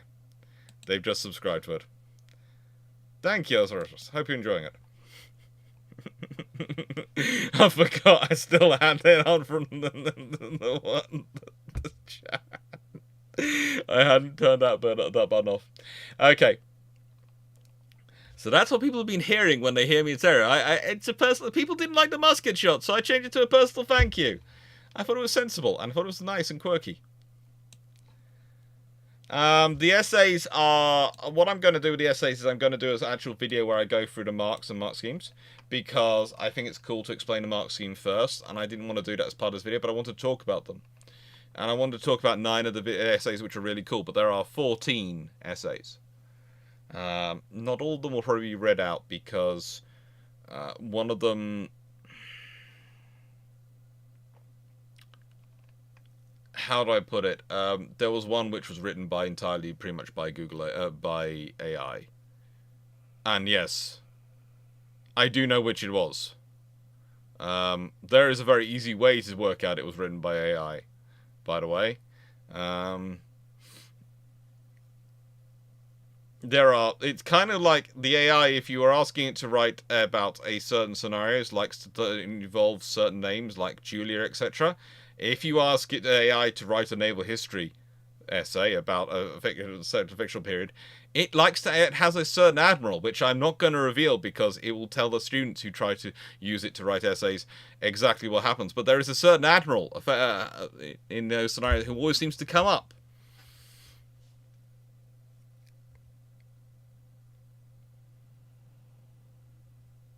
Thomas Gurkha, that's not my type of doctor, but if you see Dr. Dan Freeman on the chat, that's him. Talk to him about that.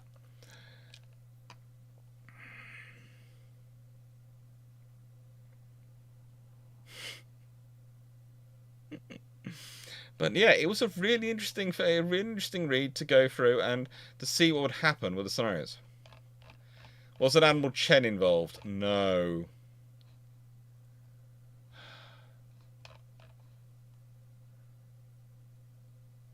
They do all sorts of weird things, though.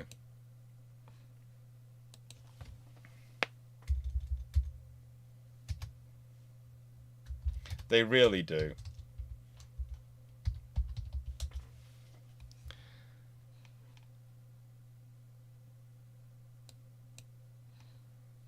And Jordan.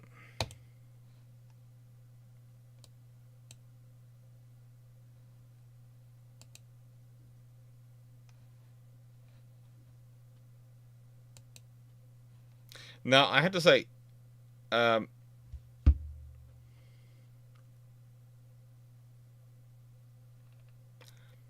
was supposed to be using this person's username in terms of their discussion note, but I've not, because that's going to reveal too many details when I talk it through, before I talk it through. So I've been very careful not to, but I don't think I've given any descriptors away. Now, under this scenario,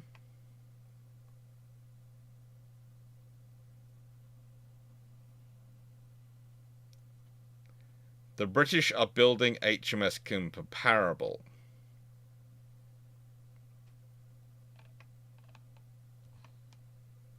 And it's a very interesting scenario because the Washington Treaty Agreed is far more of an equitable treaty, allowing for the Royal Navy and the US Navy to have roughly 20 ships and Japan to have 14 and etc. and for them to have a rolling construction program.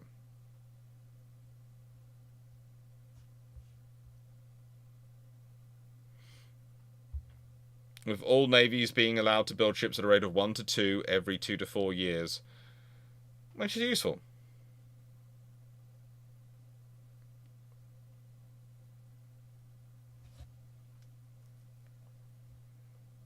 It gets standard displacement still and all these things put forward. And it was a really interesting read to go through.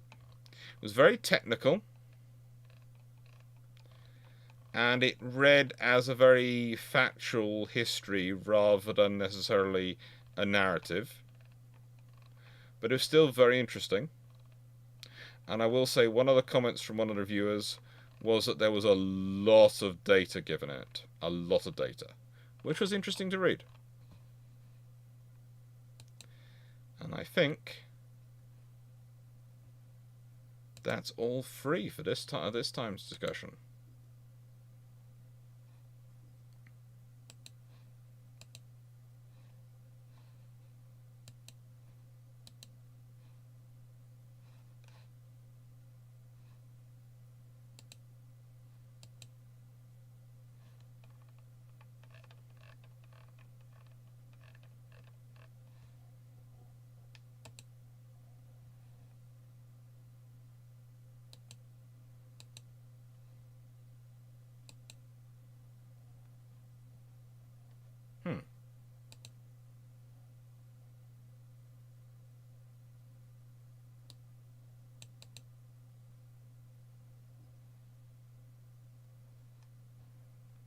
And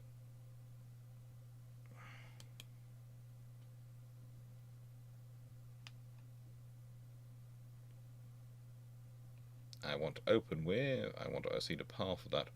Where is that saved? That's saved on desktop, is it? Where is that saved? Yeah, it's saved there. Make sure I'm still saving it in the right place.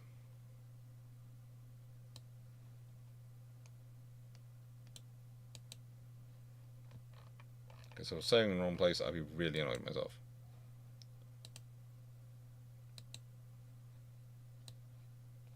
There you go, it's in the right place. Yeah. Alright, so those were the essays which were submitted. And as I said, there will be another essay competition this year, and it will hopefully be a lot of fun. Hopefully it'll be a lot of fun. Right then, so, shall we get on with some questions? Let me just check and see if I have got anyone still there in the Discord group. No, that's good. So I can have that muted. I'm not being rude to anyone. And I can actually, if I want to, I can even disconnect for a second for that. And I can stick this on charge until 9 o'clock when we change over to UAD, which is about an hour's time. So this can get some charge in, which is a good idea because they do need charge. And I can get some 3 times for my ears away from headphones. Hello everyone. Right then, let's see, what should we do? What should we do? Now, we've got questions. We have. Is getting stuck in Saragossa Sea in the age of sail a death sentence? Not quite, but it's blooming difficult. It's really not something you want to do. If you could count with the most evil smaller ship, 15,000 tons full load and smaller for World War II Royal Navy use they didn't have, what would its specs be? 9.2 inch guns. And some decent 4.5 inch secondaries.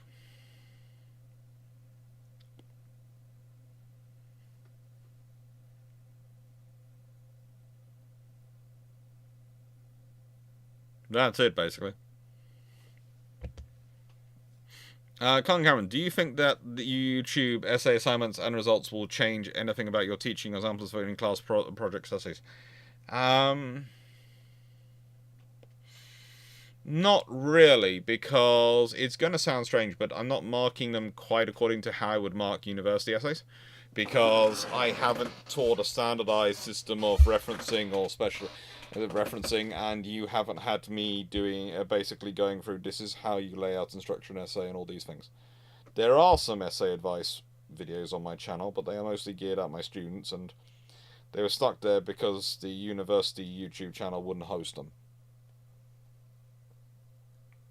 at the time they were made. So frankly they're there, but they're not really for everyone to, they're not sort of expected for everyone to use, and they're not even monetized. So that's part of that's part of the stuff. But honestly, yeah, that I'm marking these more, as said, I was looking at the technical conclusion and I was looking at a narrative, and I wanted to get a mark something for between the two. Looking at what they brought together, what they introduced, what was good, what was bad, what was weird, what was different, what was special.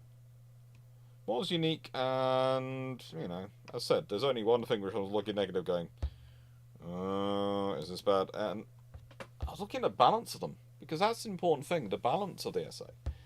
When you're talking about an alternate history, it is part balance and narrative and part factual.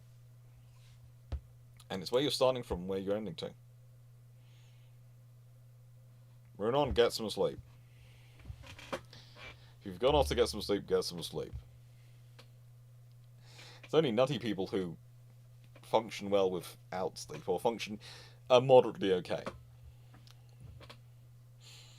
Now, right, Steve Clarke. By all things holy, Churchill gets HMS Habakkuk built.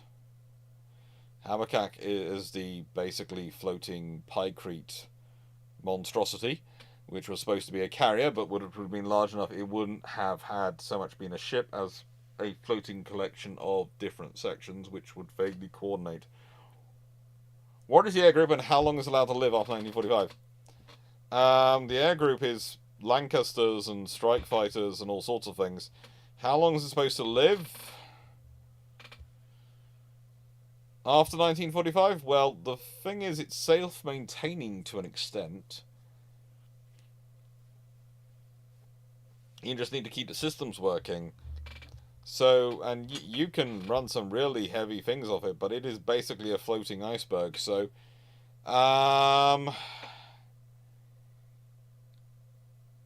probably longer than the Soviets would really like it to still be alive.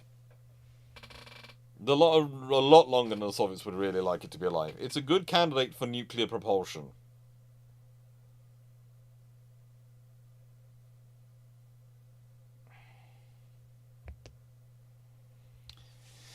RG. In 1939, Emperor Hirohito receives in his study translated history books from the future. You get to choose which books he gets. Which do you give him, and how things changed? All translated.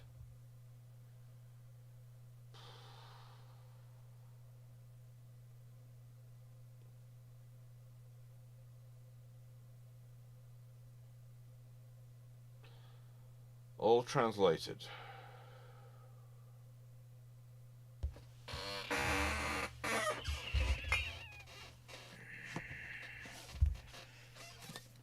British Way of War in 20th century. British Way of War by Andrew Lambert. How many am I allowed? I don't want to give him too much of an advantage in case he actually starts. He can use them to actually win the war. But I want to give him enough of a problem.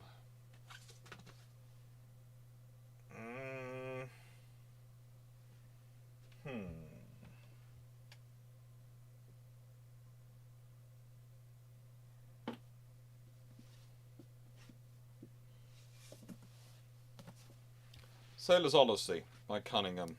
It's mostly against the Italians, and Cunningham's a smart enough man that if the Italians know what he's historically planning on doing, he'll be able to figure something out around it.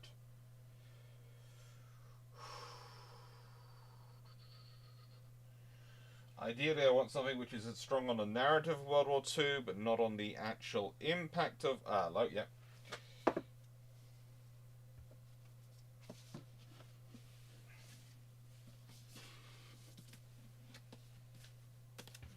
Warships after London. I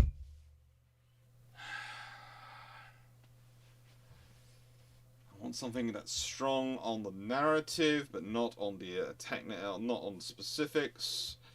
Strong on the narrative, but not on the specifics.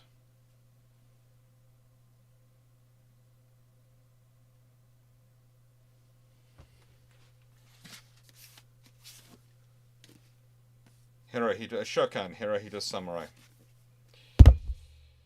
There you go. That's the 4 books you want. If that doesn't persuade him to not go to war, nothing will. Back in a second, just off to use the facilities and fill up my milk, as I mentioned I was going to do earlier.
Yada ba ba ba da da da da da do do do do do bum bum yada ba da bum bum bum da da ba da bum ba da da dee da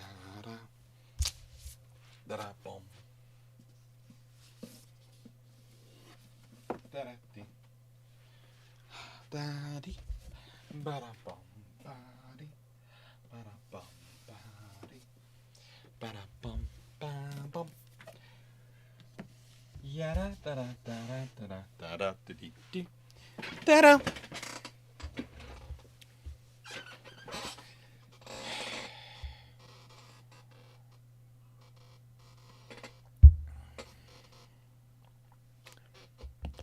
And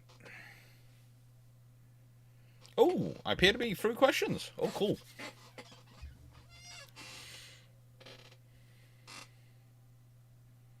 Okay, Random Dale fan, go get some sleep. Do I need section with the UAD section today? Should be okay. Should be okay with the UAD section because hopefully people are going to suggest designs, and that's the idea of my test through designs and see what they like. It should be rather fun, hopefully. Hopefully everyone should enjoy it. We can always hope. It's always going to be a fun one. But yeah. I'm just enjoying chatting away at the moment. Having questions come in and yeah. Speaking of, how will this UAD request queue work for design description specs? It's the same thing as the questions, so just stick in I question. So just, it doesn't matter which you're in, but I question gets you into the, makes you turn on the chat. Hello, Scottish Nerd.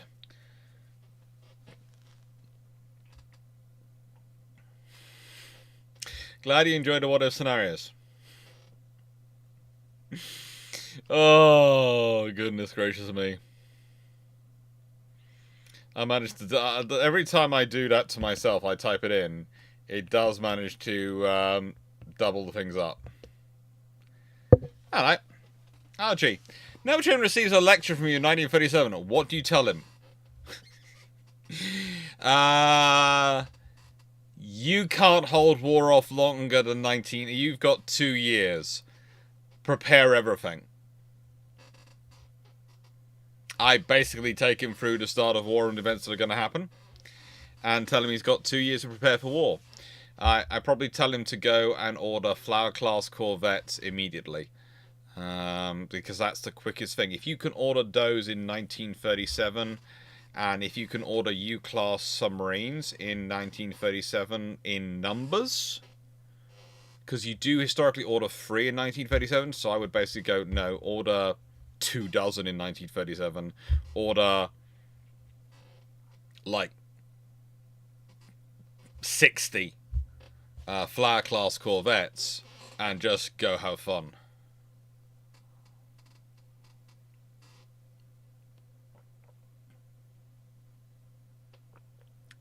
Tell him to go see a doctor. Yeah, I need him to concentrate on his work. I don't need him worrying about his health.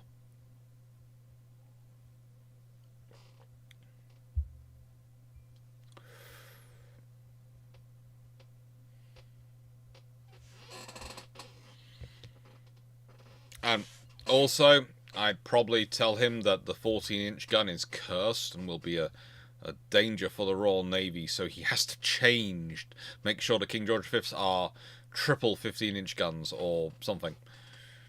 We have a 15-inch 45 program and a 16-inch program.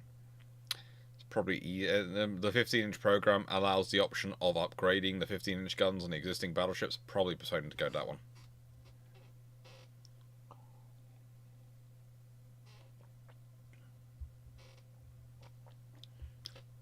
And let's be honest, the King George V with 9 15-inch guns, not a bad design at all to have. Not a bad design at all for the Royal Navy.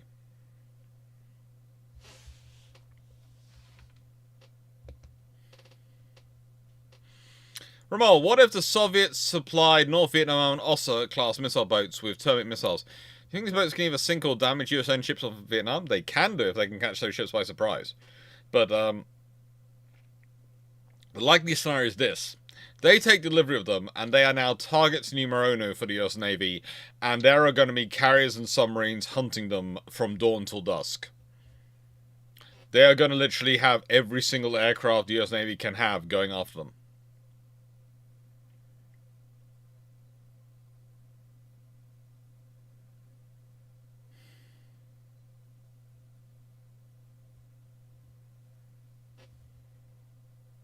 Scottish Nerd, can you clarify as to what you mean by maximum number of what? Maximum number of battleships, maximum number of aircraft carriers, maximum number of sort of what? The ratios? Just clarify that and then I can answer that one. If in RSR, USS Piracy is hit by a torpedo, the wake visible from the bridge, could a 50 cal 20mm 40 cannon or CROS stop it? There is always a theory, but if you don't have ammunition which properly acts properly when you penetrates the water, and the torpedo can run deep enough to have it diffused, yeah, they can in theory if the torpedo is running close up to the surface, but if it's running deep enough and they don't have the right ammunition, it's not going to affect them realistically. UAD build a Japanese super battleship with towers on either end and the main battery turrets in the middle. Save that and ask me again later when we get to the UAD section, because I'm worried by the time I get to the UAD section, that'll be buried. Scottish Nerd, is there a max number of battleships, because I just read the clarification, where the treaties would fall apart as unworkable? Not realistically. Let's put it this way, if you put the British and Americans up to 30, and you said Japan was allowed 20, okay? Let's say you made that as Zocrum. They're allowed 20 to 30. Our thing is, the Japanese wanted a 7-10 ratio. A 7-10 ratio to 30 is 21. 20 is just below it. It's symbolically enough below it that they would probably go, yeah, it's not going to bother us. If you got that in the scenario, you then probably got the French and the Italians. I'll probably want to get 2/3 of that. So let's say they're allowed 13 ships. The reality is, once you're getting up to those numbers, there are not many powers who can actually build up to and sustain a fleet of that size. Britain, the British Empire, and America pretty much being the two of them that can at this point, and having large enough economies they can do it, and broad enough economies they can do it. Now, I'm not saying the British aren't in debt here or don't have those sort of things, scenarios hanging over their head. They do. But the thing is, the British economy is broad enough and deep enough that it can sustain that many ships. It will probably slowly replace them with more modern ships, but it's not going to replace them completely at the time. And it's probably also going to spread them out. So, like, if you've got 30 as your allocation for the Royal Navy, probably about 2 of them end up in Australia's bailiwick. Another 2 might end up in Canada's bailiwick. And another 2 may end up with India, but also may not. That's the sort of thing that will go on to spread it around the load. And for the Americans, they will slowly work up to it. But it just makes it worse for the Germans, realistically, and everyone else when war does begin. And the Japanese could probably go bankrupt trying to get to it. They're 20. There's a reason why they planned on an 8-8 fleet of 16.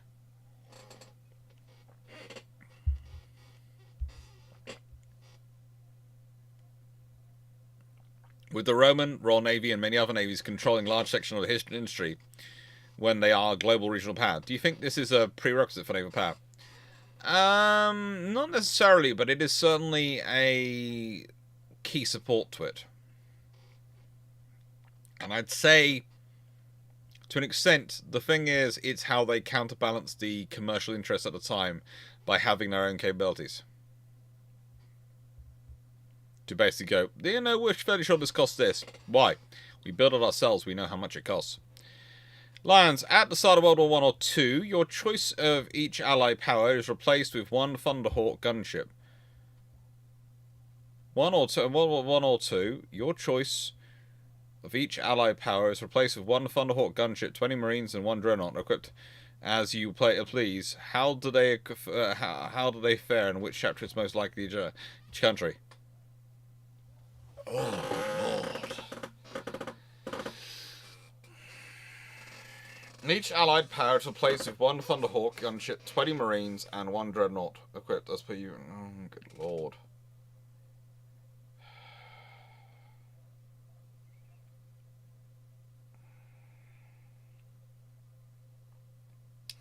I'd have to think about that. There's a lot of chapters and there's a lot of countries involved. A lot of chapters and a lot of countries involved. For example, whilst Britain might seem obvious, they're arguably not. They're arguably not.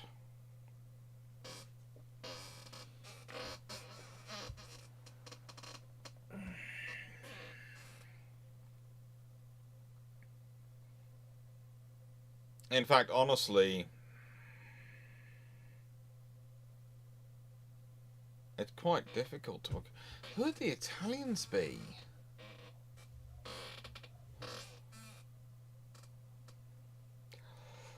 That's more, I think, a patron question for a video. That's more a patron question for a video. Save that for next year, so the year of leadership, and I'll add in which national leaders are like the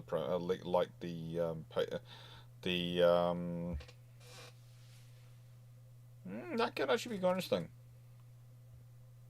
Primarchs.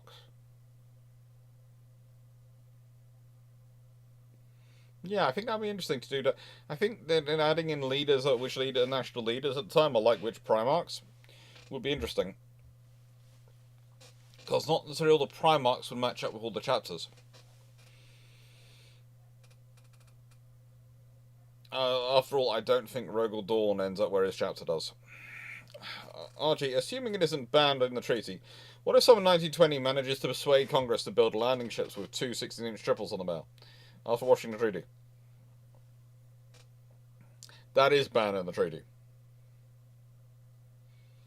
That is banned in the treaty. Basically, there are limits to what you can build with 16-inch guns. But if you are not banned from doing it, then quite a lot of people are going to be doing it just because they can get some more 16-inch guns in service. That's simply it, basically.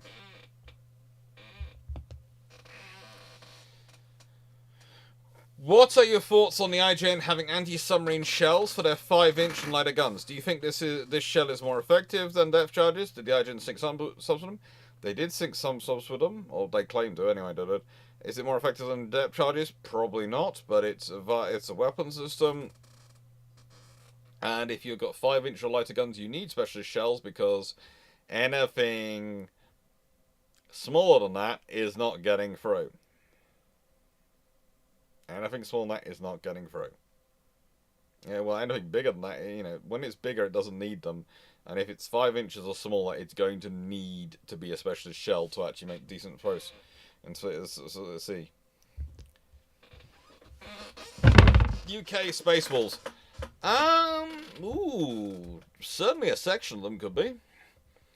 UAD, small dreadnoughts, making a ship the size of a Spaniard viable. UAD 1, small ship dreadnoughts. Ooh, again, save it for when we're in UAD. Size of the Espana is viable. Did you get snow this week? No. I didn't. We did not. We got rain. Lucifer. What is the most capable ironclad that can be sunk or inoperable by a Sherman 2 tank platoon? Circa 1945. Basically, the ironclad has to cross a choke point that was guarded by tanks. I think you've got Sherman Fireflies or something else with the big guns. There isn't a single ironclad constructed which couldn't be done about. Huh?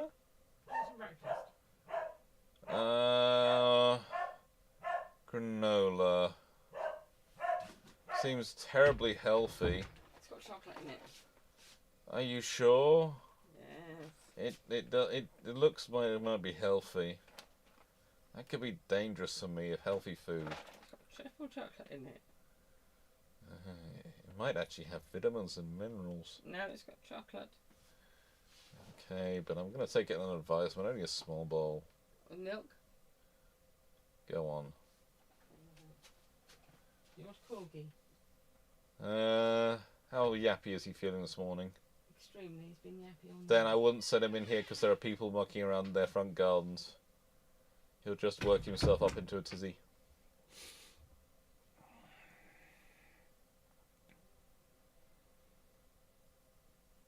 People keep trying to give me healthy food. It's terrible. It's terrible. Pretty much no. If you've got late war Sherman tanks with a 76mm or things like that, 17-pounder. Yeah, the level of armor piercing they're prepared to go to is armor grade steel, not armor grade iron. Ironclads, yeah. It's not a good circumstance for them. It's just not. Pick an ironclad, it's going for it. It really is. They need to have Harvey class steel at least to stand a chance against that sort of thing.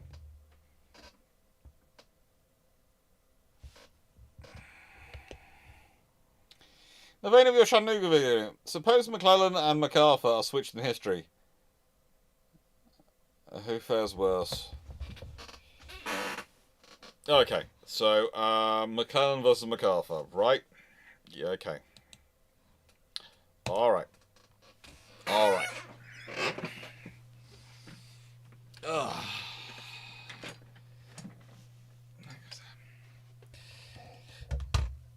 McClellan versus MacArthur.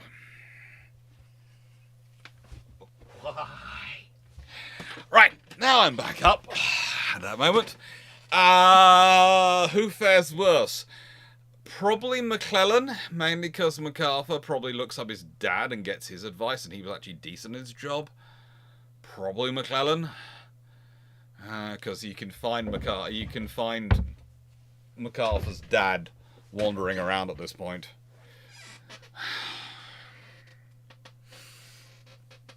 And he was decent in his job. He was actually, doing various inspiring things.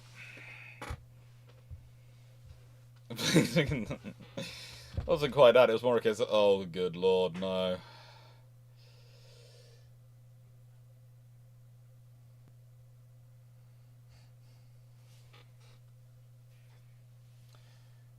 Mighty fluff, mighty fluff. Woof.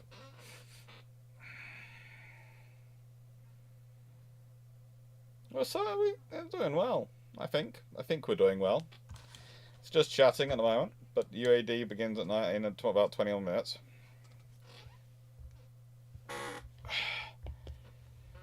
Okay, the worst possible moment for the Royal Navy, a battle that's sure defeat. The enemy snatches defeat from the jaws of victory in a way that's bizarre. What happens in this battle, assuming World War II? I can tell you what happens in this battle because it was the Italians, and it's it's the battles of Sirte, and they basically withdraw when they're about to almost win. They tend to withdraw because they're basically convoy battles versus convoy. So that does lead to a different circumstance. But yeah, the amount of times the Royal Navy was saved from being almost defeated. Native love? Is there a corgi wandering in here?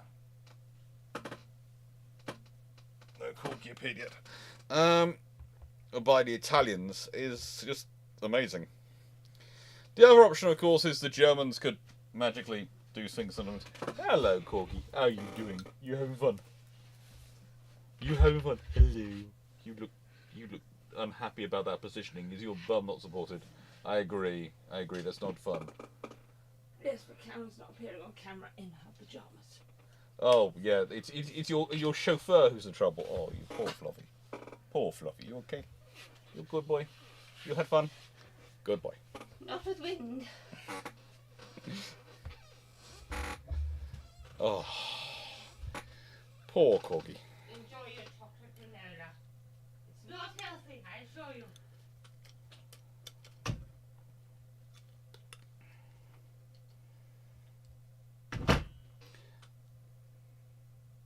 The joke is I tend to buy Jordan's fruit and raisin granola, but if she's going to buy me chalky granola, then that isn't healthy. I can enjoy it quite happily.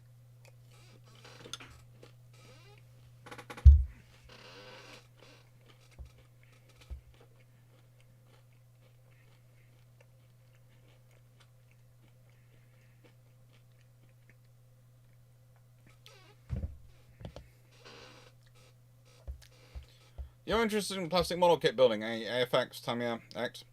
Special ships, which scale do you prefer to build? 1 to 350 or 1 to 700?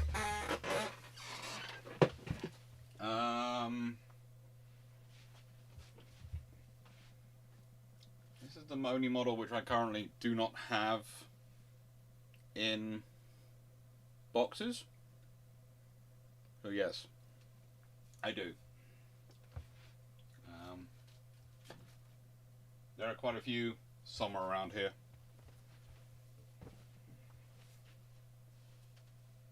There are boxes in that direction.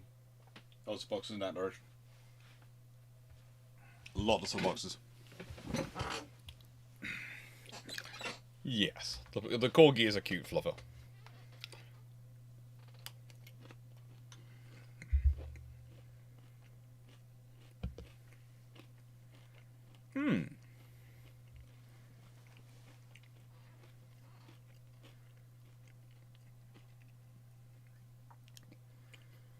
In 1957, RG, a museum opens up in Ireland that has highly accurate models of each class of warship, remaining to succeed to the ships under construction, cancelled, and built. How does the world react? They take no notice. It's a new museum opening. Let's be honest, the world never takes no notice of museums opening. They do one article about it and then they forget about it.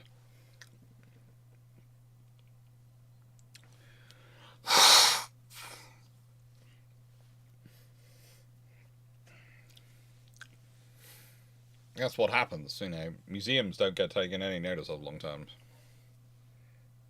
It gets forgotten completely.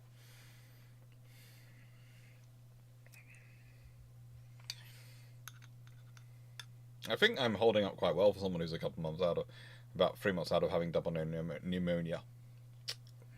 Not having had my nightly, well, basically just me reading at night, so it's rather not unusual for me.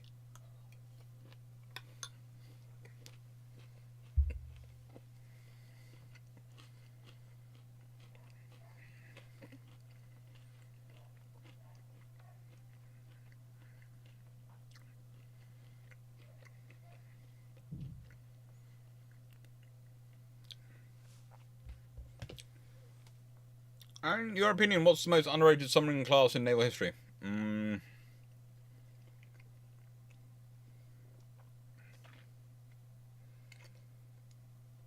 Look, the U class are bad for telling people about and them actually knowing what you're talking about. But if I talk about the V class of the Royal Navy, then people look at me going, what? The Royal Navy had a V class? Yeah, so I'd probably go V class, especially as considering they're the only ones which have scored a underwater kill versus an underwater where both boats are underwater, submarine killing another submarine was scored by a V class boat. So the fact is, yeah, V-class. Because if you think about World War II, people tell you, oh, what about the Type 7s? And what about this, you know, the Type 21s? I sit there going, yeah. Do you know they were killed by V-class? Uh-huh. Yeah. Well, you have someone sign up, they'll tell you, Type 21 is the best submarine in World War II. And I've got all these stats to go for it. And you go, well, they're very interesting engineering stats, and if it all works, that's true. And on the other side, I have the submarine assassins.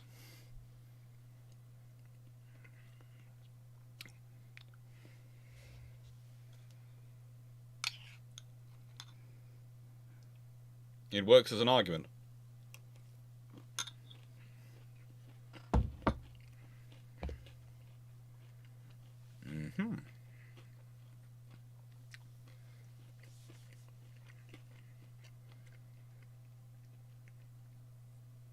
So what's everyone else having for breakfast today?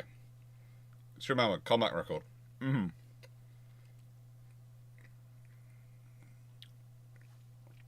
Well, as said, sure, the V-class are the only submarines which to date have sunk another submarine underwater while they themselves were underwater. Italians have some great submarines, and lots of us have some great... But you literally have glass which gets ignored, which have literally done that, and you talk about them, and they will tell you, oh, there's the Gato bit, and they will never... think about the conversations you hear about submarines and great submarines in World War I and World War II. If you're interested in the subject, you've probably heard about it a lot. Think about how many times someone has mentioned a V-class boat. How many times anyone has discussed them. Well, I did my books on the U-class boats. And they sank, pound for pound, they sank arguably the most tonnage of ships, most tonnage of vessels sunk by any class in World War II. So if you say, you know, the tonnage that's allocated in the cumulative tonnage of the class themselves, as built, how much they displace, and you divide the tonnage they sink between them by by themselves, you come to an incredibly good ratio, an incredibly good result. And yeah, they still wouldn't mention. They are, you know, the Royal Navy submarines in World War II as a whole don't get much attention. You focus on the Battle Atlantic and what the Germans are doing. No one talks so much about what the British are doing to the Germans or the British are doing to the Italians. You focus on Japan and what the Americans are doing to the Japanese. Occasionally what the Japanese do to the Americans. The Dutch submarines get a lot of talking about because they're one of the biggest things the Dutch are contributing. But how many people here know much about what the British submarines get up to in the Pacific, operating from the same bases their American and Dutch counterparts are? Now, yes, there aren't as many of them there, but that's because there's quite a lot of British submarines over in the Mediterranean, and they're doing all the work there, and they're doing all the work in the North Atlantic and coast of Norway, etc. So they're kind of busy, and in the Indian Ocean, of course.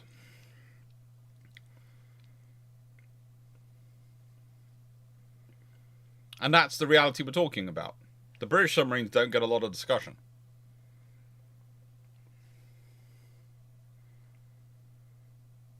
It's like the WWII class. People are only interested in Model 1 German submarines. Exactly.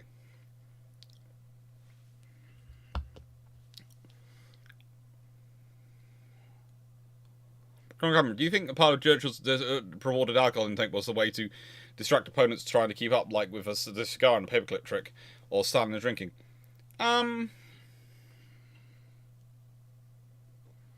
Potentially, but there's also the other fact that Churchill grows up in an era where you drink alcohol because the water isn't clean.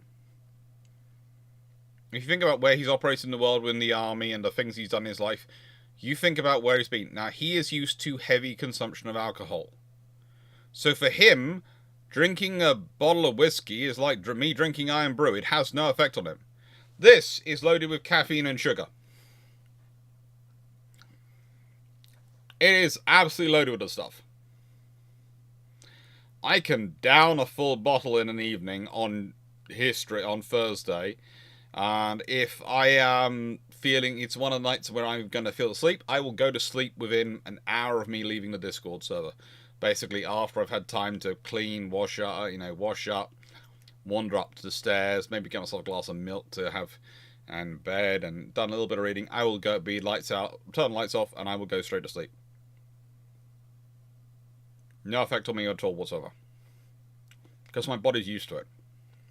And because, in fact, caffeine doesn't affect me the way it should do. Which is one of the reasons why at some points people have gone, are you ADHD? And they checked me and I'm not ADHD. I am weird dyslexic, yes. No functioning short-term memory. And, as I said, functional insomniac, but not ADHD. Which is kind of weird, but fun.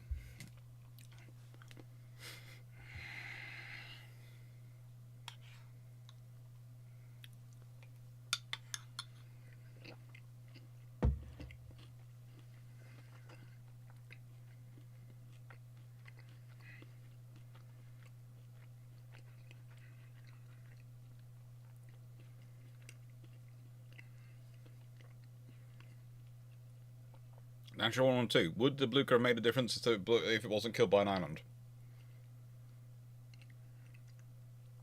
On individual operations, potentially. In the aggregate of the war, not at all.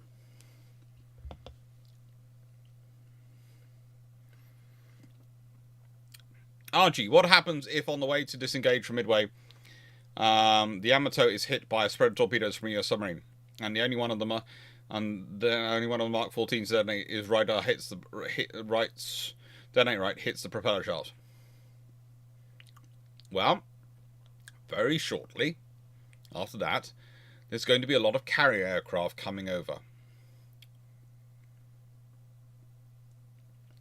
But seeing as it's Midway, what's happened with the other scenarios, it's probably going to be Japanese carrier aircraft.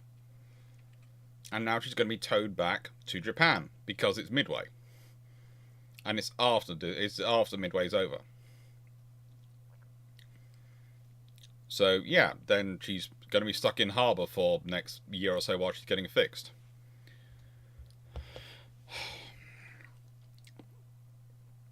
Jim, how much did UCAS weigh? I can't remember if it was mentioned. 550 tons in standard.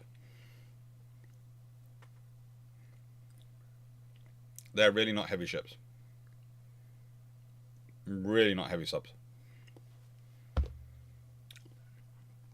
RG, Churchill is a dream. In a dream is given offer he believes. He gives up alcohol and smoking permanently and receives a British dream fleet. Does he take it? Knowing Churchill, probably at certain points in World War II, he would.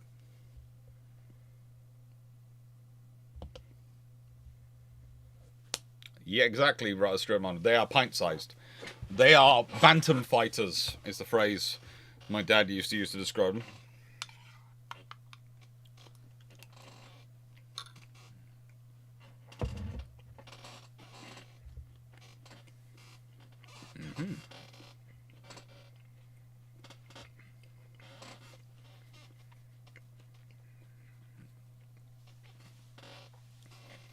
That's what. The comments functioning insomniac and caffeine is now affecting me. For most people are connected. For most people it is. But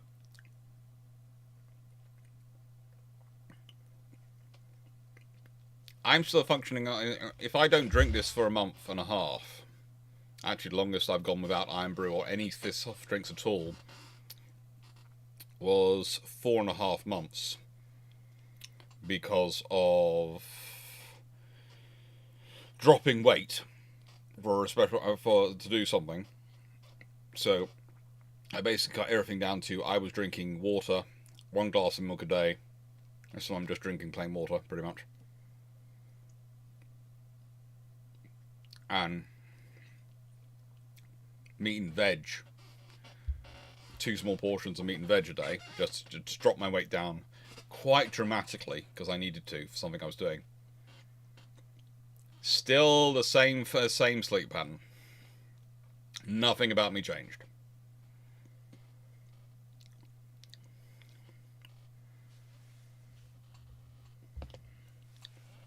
I'm that fun.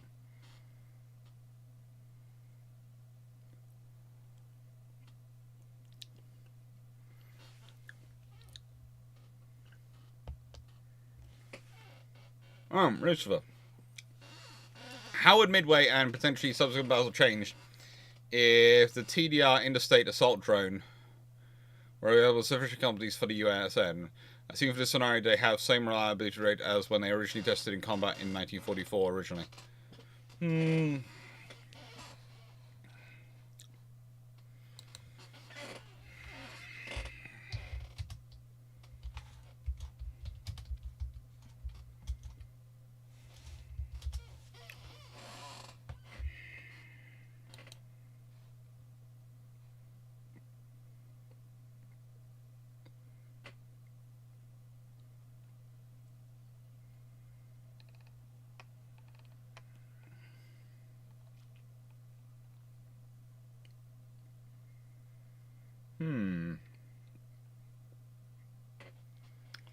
So, for those who don't know,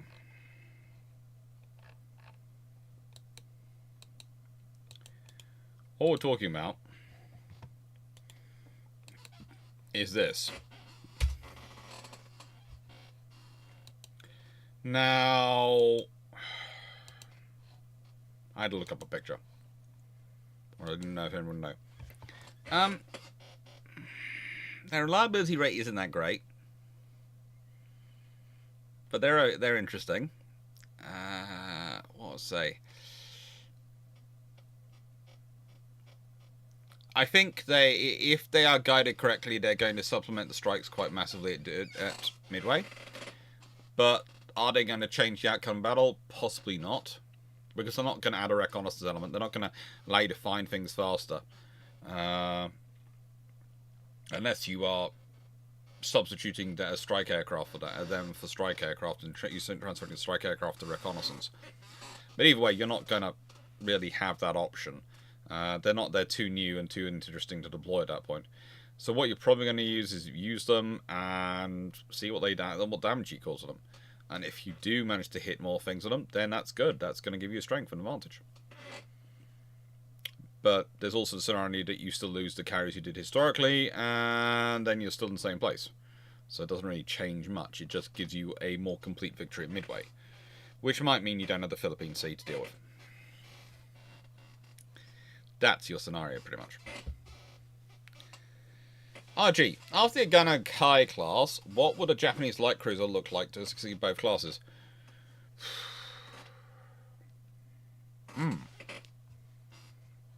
That's an interesting question.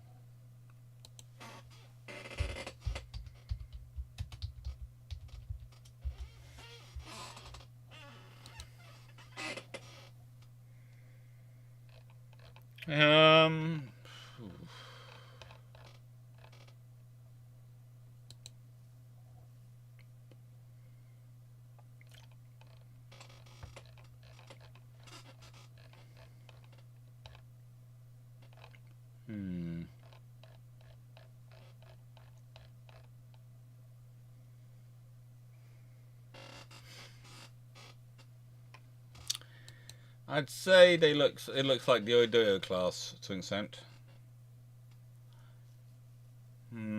Probably pretty much pretty similar to the Odoyos.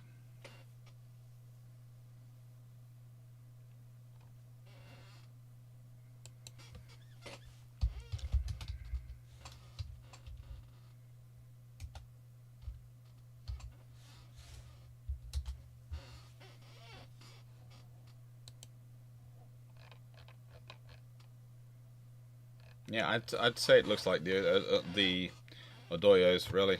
It's quite a decent design, really.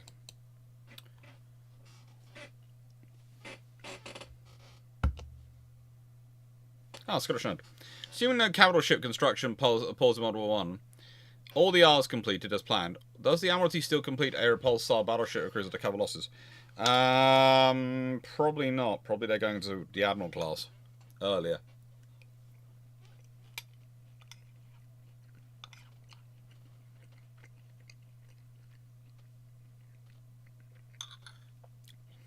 The interesting thing is you've got Ultra Sergeant Corps. And whilst both me and Drac might argue over whether she has 18-inch or 15-inch gunners, my point being 18-inch guns actually come into service, whereas the triple turret doesn't appear until you get to Nelson and Rodney, we do both agree she was getting small tube boilers, because that's where they come from the Courageous and Glorious products. So with that being said,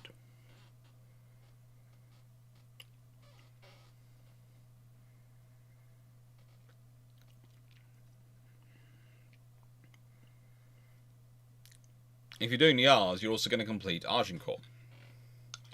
If she's a fast battleship and she works as planned, then you're probably ordering fast battleships, not battlecruisers.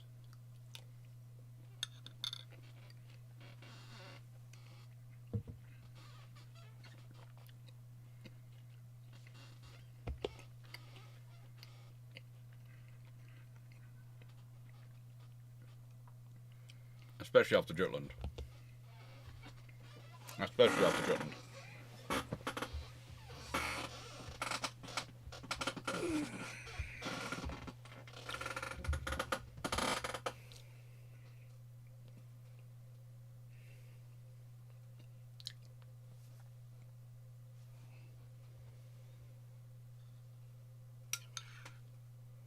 We all prepping with our questions for our topics, ideas for UAD.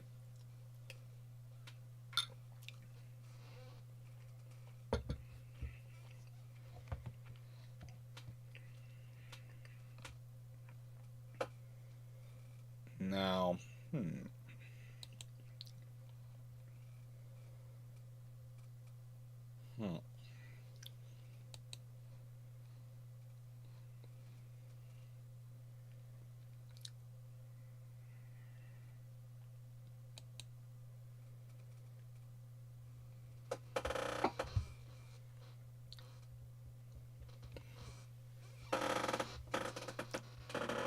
it's going to be fun.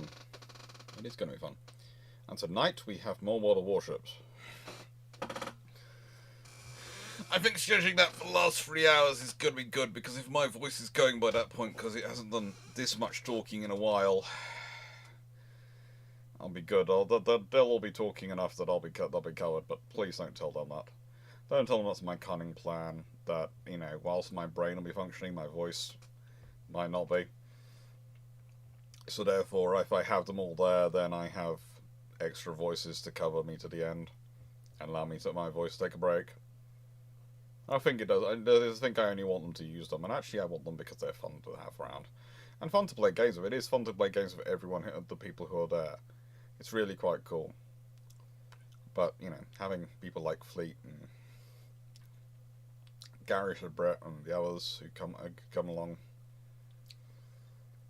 that's really nice. That's why I like the ship-shaped trips. Naval history is often a lonely endeavour. It's often archives on your own, reading through books on your own, travelling on your own, and that's fine. You know what you're getting into signing up. That's the research life, that's the history life. So it's nice when you can have things which are with company. It's nice variety.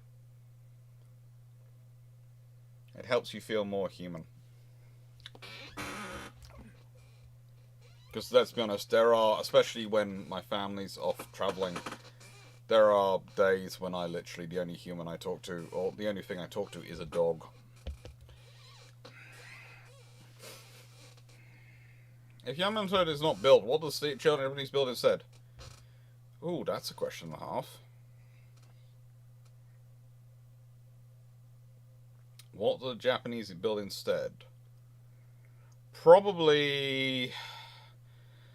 Well, they might build a more sensible class of battleships. They might build something even more extreme. They might build more aircraft carriers. There's always options.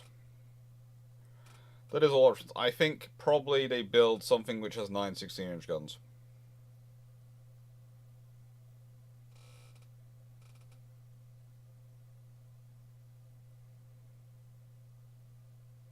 Maybe they try and go for 12. Maybe they try and go for 12.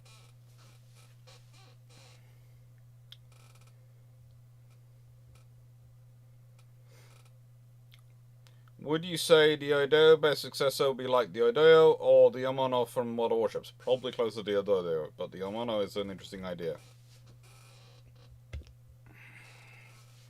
Karen, during World War II, there was still a lot of wood used in weapons, aircraft, guns, ships, ect. Would the UK have a shortage like Japan if the naval forests hadn't been planted? To an extent, but there are other plants they use. Also, what I'm going to do at some point with my chair is I'm going to take it off to, when I've got a couple of days when I'm not going to be live and recorded videos, I'm going to take it to the garage or the shed.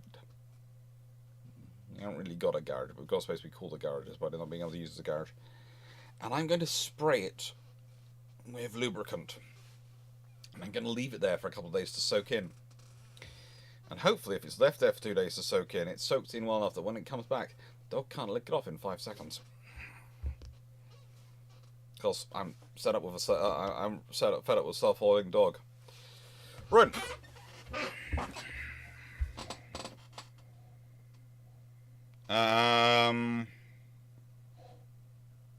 Well, Charles Mount, at this point, I'm currently safe from the Princess Bride because got roughly £450, I think, in. So that means long way to go before the Princess Bride.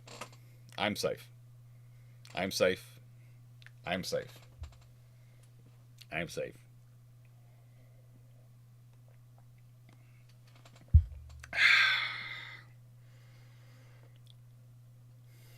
So unless there's suddenly a lot of people turning up today and a lot of donations, but there is also a thing is I would quite like a lot of donations because it would fund the research. So it's going to sort of, I'd love the donations, but also if I don't have to watch The Princess Bride, I'm not disappointed. Yeah, £437.66.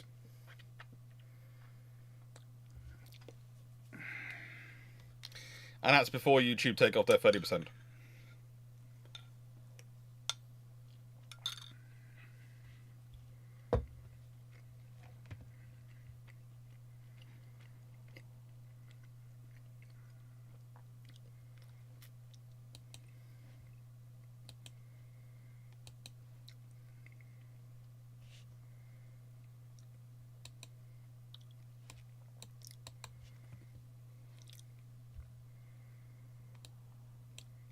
Ba-ba-da-bum.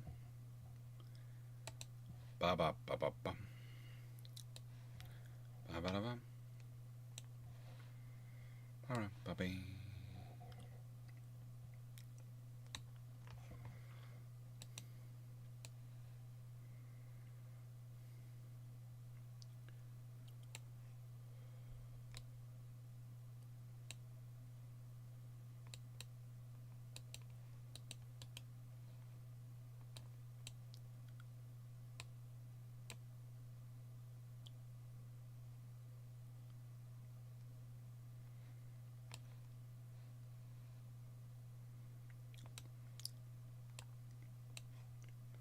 Yeah, that did he.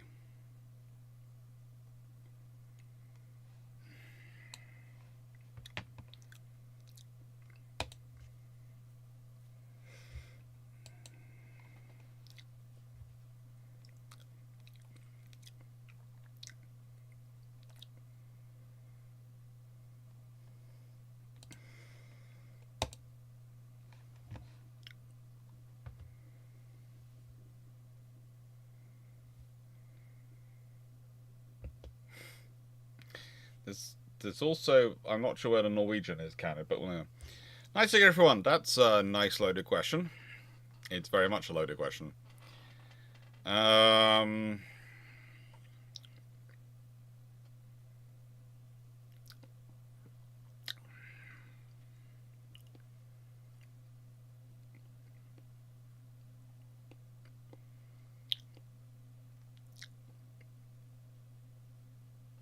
I don't think humanity has really changed.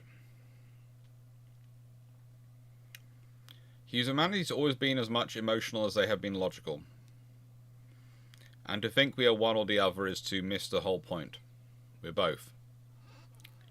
And so humans can get swept up in emotions, make decisions which we consider can be considered irrational in certain lights. But humans can also be logical to a fault and can make decisions which we consider completely. Still make things which we consider completely irrational in certain lights. So yeah, the reality is, people happen, and people are people.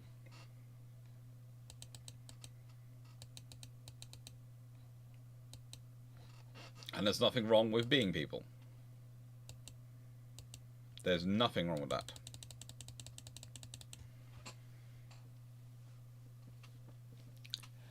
Now, I'm going to quickly go use facilities before I start UAD.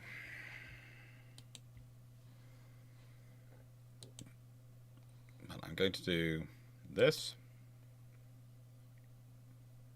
And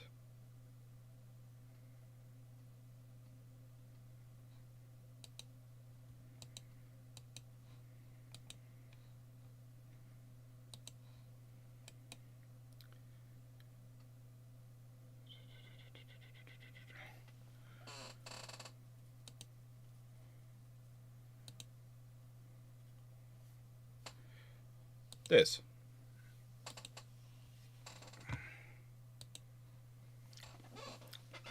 Back in a second. Off to the side to go to the facilities.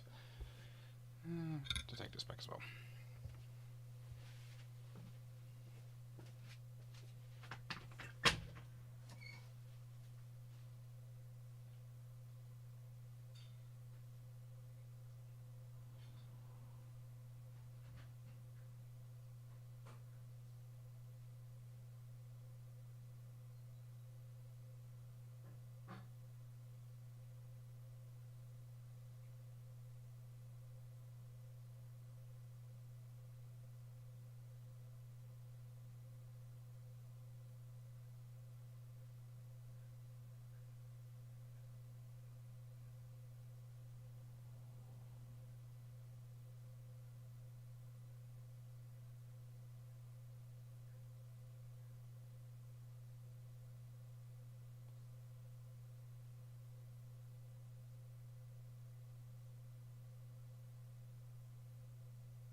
Oh, I should have got one of those Kimoto things for the screen, but I can never get it to work with all the other stuff going on.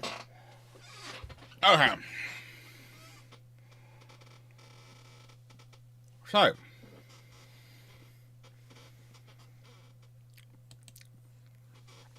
So UAD one small dreadnoughts. Making a ship the size of the Espana viable. Build a Japanese supership, the towers on either end, and the main battery turrets in the middle for Seneca. Okay, well, let's see what we can do.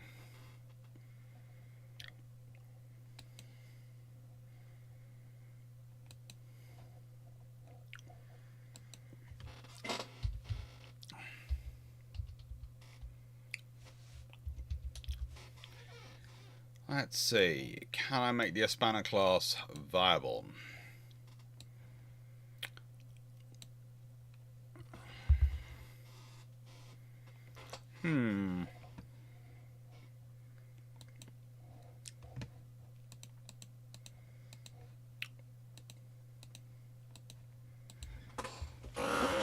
I'll make the Hispania class viable. I have 12-inch guns.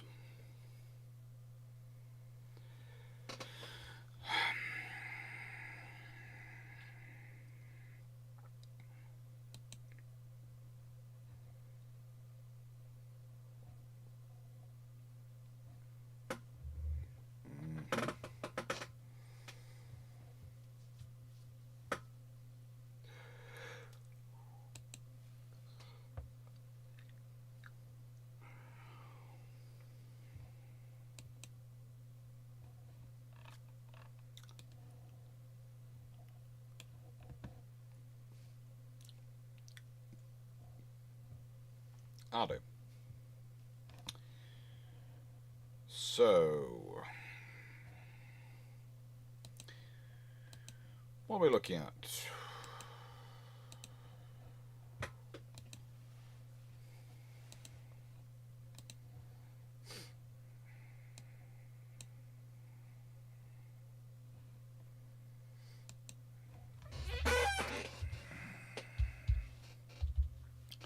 In terms of full load, roughly that. I'll do.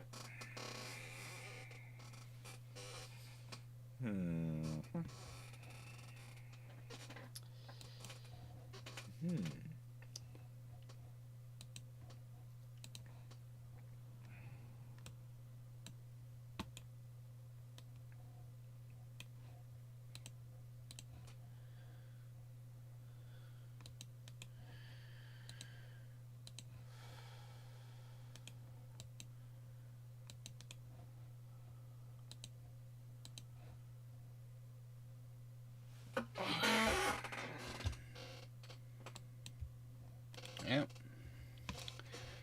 Bam, bam. Oh, that's plenty of pass.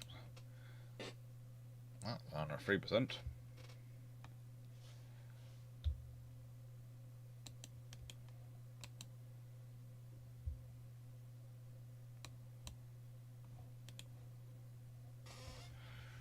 Right, so centerline guns. We've got twin 12s, haven't we? Bam, bam, bam, bam, bam.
Full weight offset 4.5%, but if I go down to here and go, oof, definitely want better than that, and want better than that, and want better than that, and want much better than that.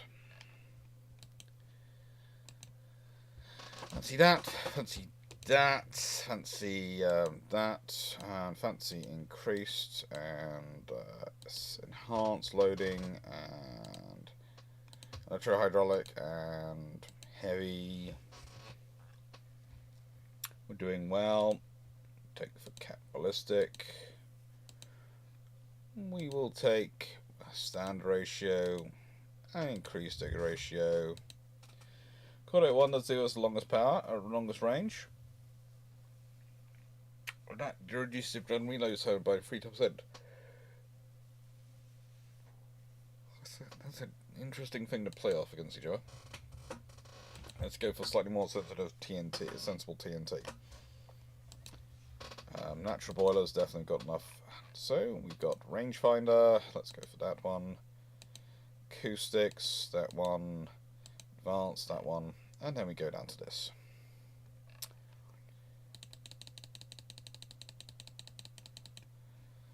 Get those enhanced as we can. And then go to main deck.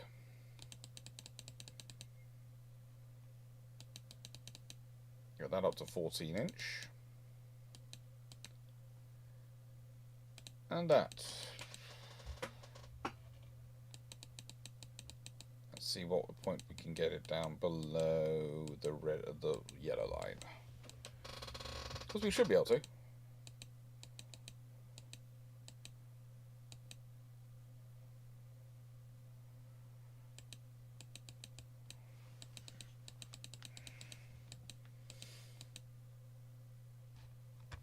So, that's fairly convincing. It's a warship.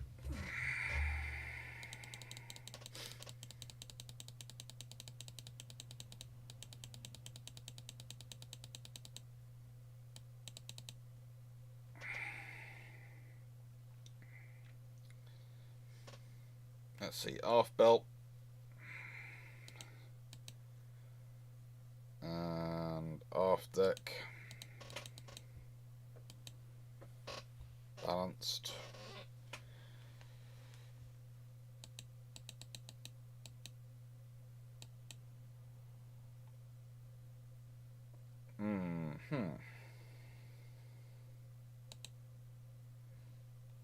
That'll do. What are we thinking? We're thinking that's pretty good decent for the Espana?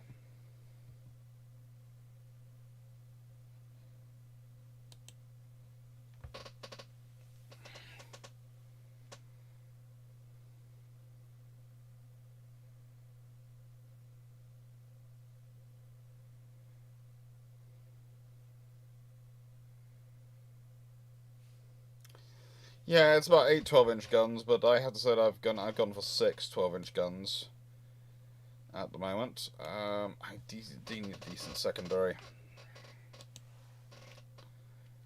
So 3, 9. It's given me 170 in terms of firepower to play around with it. Give that about 9. So I'm down to 270, so that's giving me a total lower 200 tons. 2, 4, 6. That works quite well. That works quite nicely.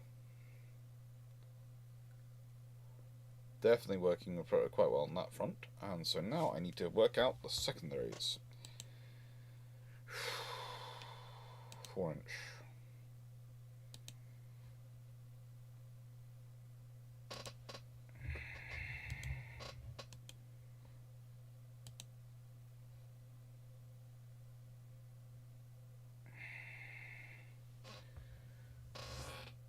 Well, that'll do. That position. And that'll do.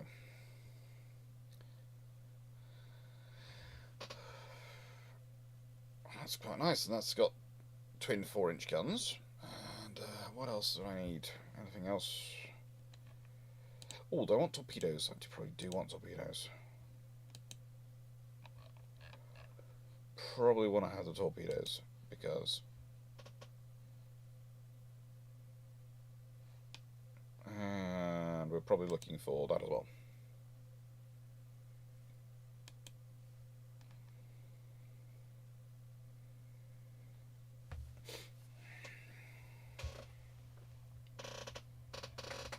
Yeah, there's been a lot of discussion over the last 3 hours. And let's go for Germany, and let's ask the system to devise its own free, best small dreadnought.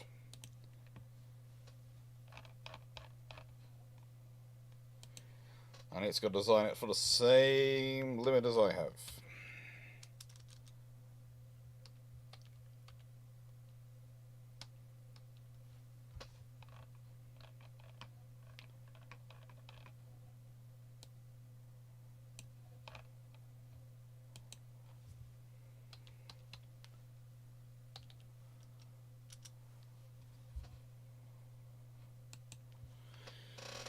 Let's see what it produces.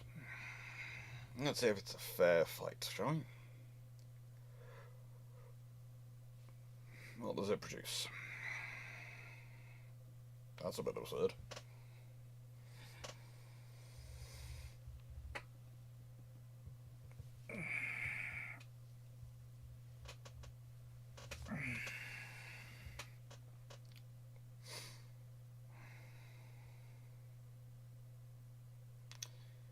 Definitely a bit absurd. I love it. I'm doing this till 12 o'clock. Do I want to see your efforts? Please feel free to post them in the chat.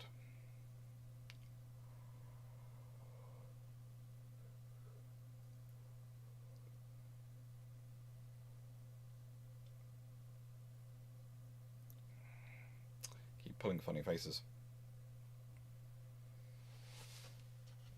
And it's not tiredness, because when I get up and walk around, I'm not doing it. I think it's because I think it's something to do with that. Their range is, let's see, 18.9 kilometers or 17.3.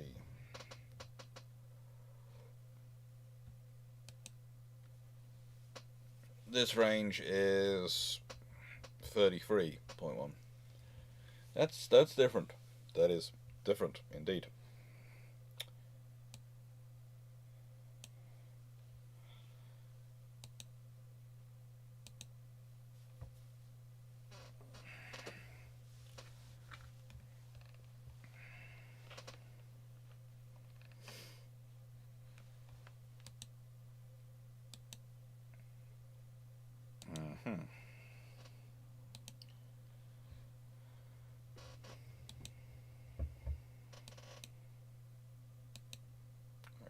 Salad.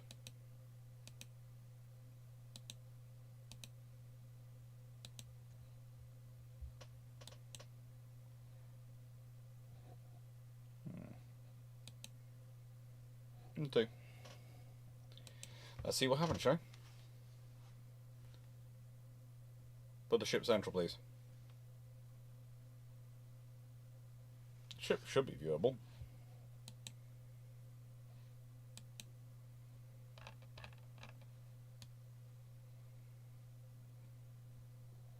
Yeah. There it is. I'm doing okay, Cody. How you doing it? Yeah, I keep putting funny faces at the moment, but otherwise okay.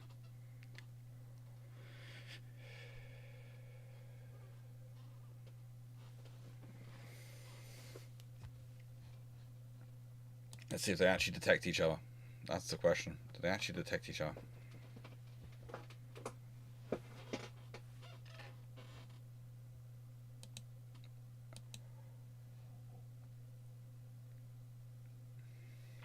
Smoke spotted to the north.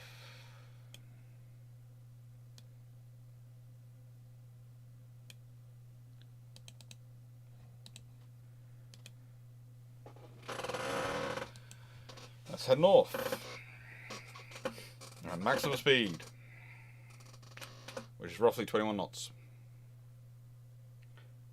Definitely in dreadnought.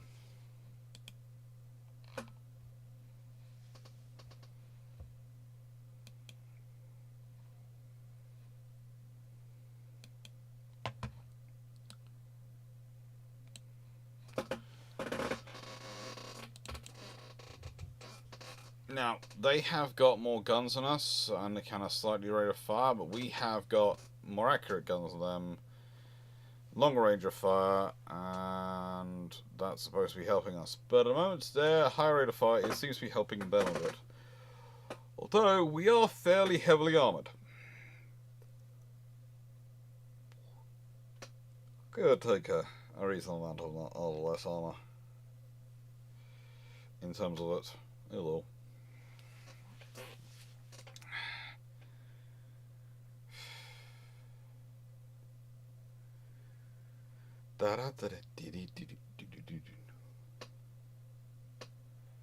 Engage. Engage.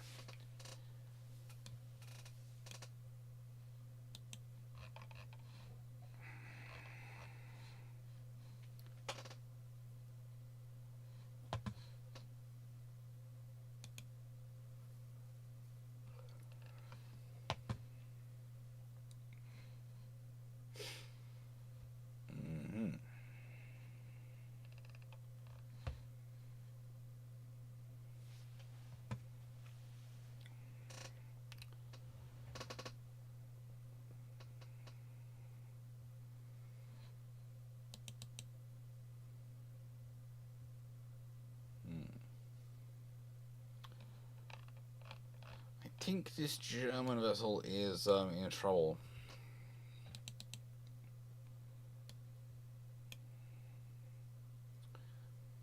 I know we're supposed to say, you know, nice things about our opponent, but I think in this battle, the ship is definitely the enemy is definitely in trouble, because I've shamelessly gone for long-range fire and accurate fire. Now, longer term, barrels like that are going to be harder to maintain. They're going to be able to fire fewer rounds before you need to replace them, but yeah, it's a viable unit. And it looks viable. It's got long range, it's got capability. And the thing is, if you have multiple of them, then it works better. It's one of those designs which works better as you go, as you have more numbers. It adds up for you.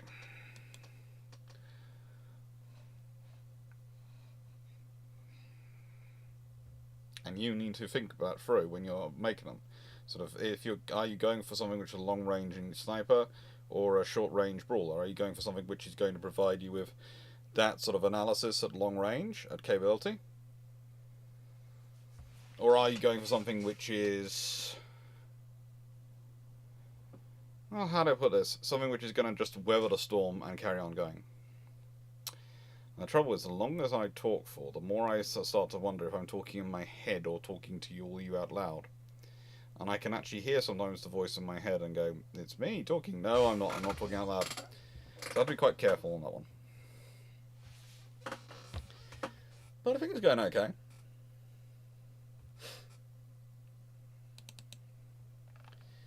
We're coming up on, soon it's going to be the 24-hour mark, which will be good. It's about 2.5 hours till then. I think we should get a couple of these, a few of these done by that point. Or at least worked out a few of these by that point. Yeah, the German ship is definitely a good, well-built ship, but it's just overladen, as any ship of this construction would be.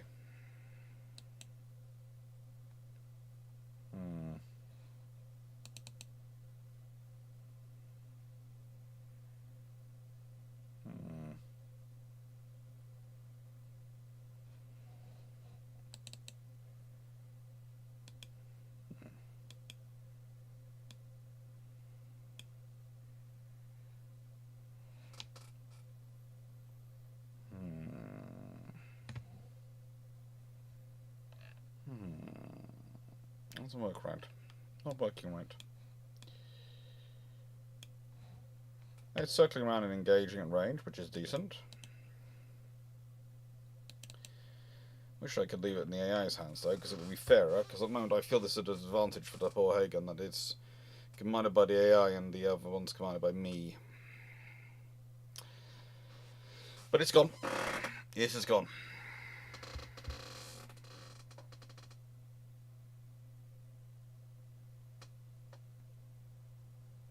Knight 6841, are we sure the essay bit has been done yet? Yes, it was done.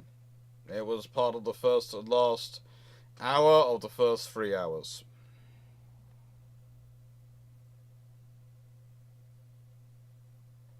There you go. It was done then. It was done a while ago.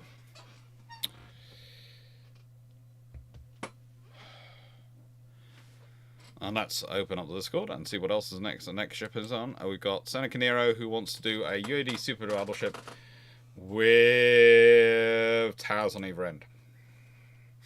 And guns in the middle. He can do that. Exit. No. We're looking at Japan. We're looking at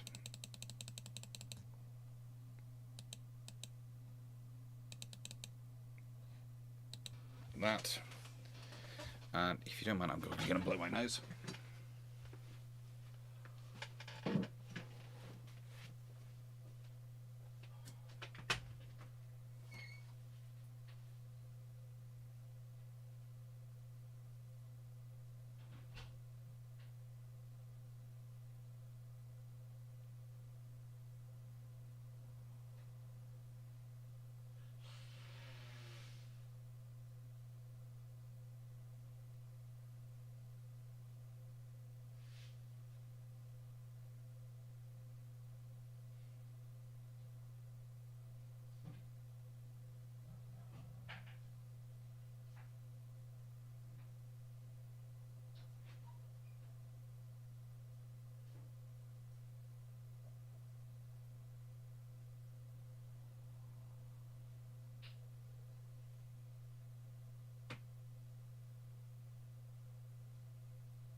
Battery's done really well, that. Mm-hmm. It's doing really well.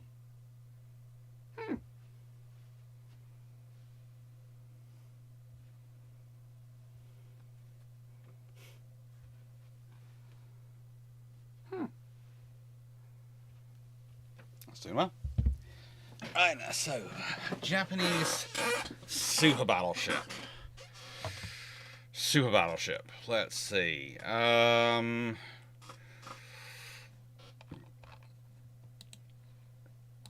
gonna make this as big and as powerful and as just massive as possible. Gonna need those. Gonna need that weight.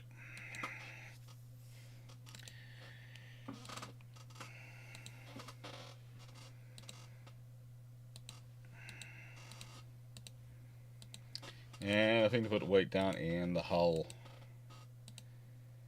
Anything.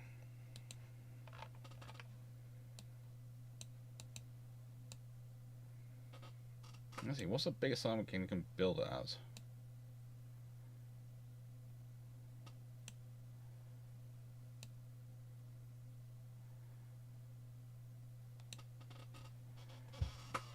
Oh.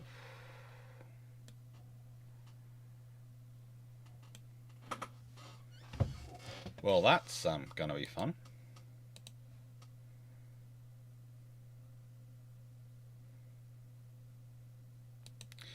Now, one of the joys about the Japanese system is you can really do that.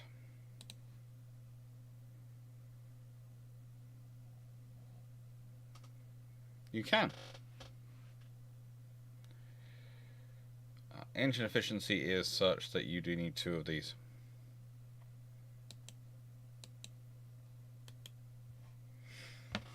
Now, the guns have to be in the center.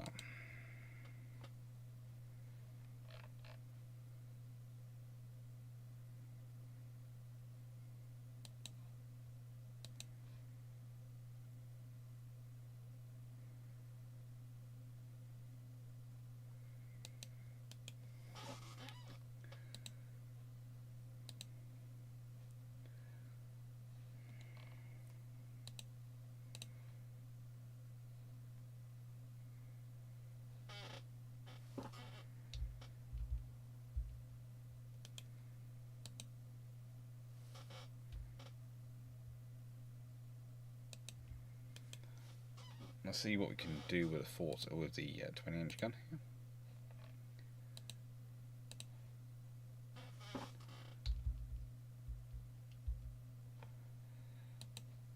Okay, let's try 16-inch.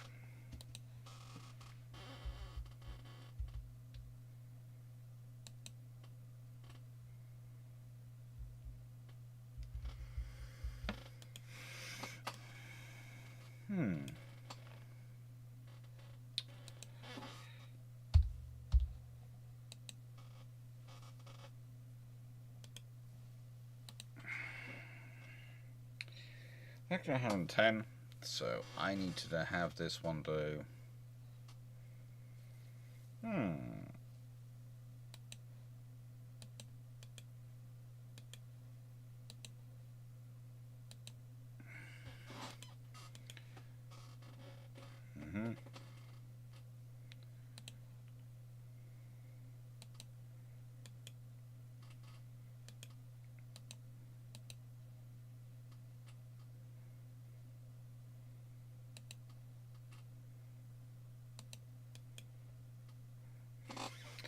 That should work. Let's go for simple guns.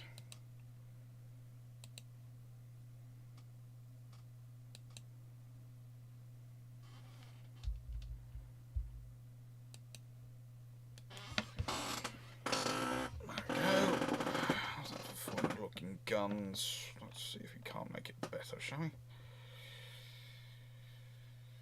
We need more guns, don't we? We really do need more guns.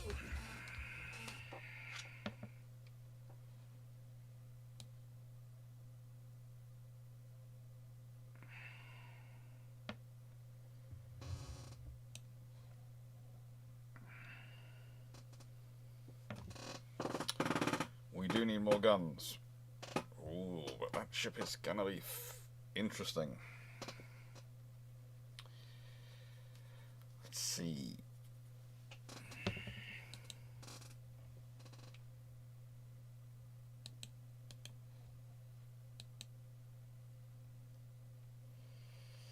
Hmm.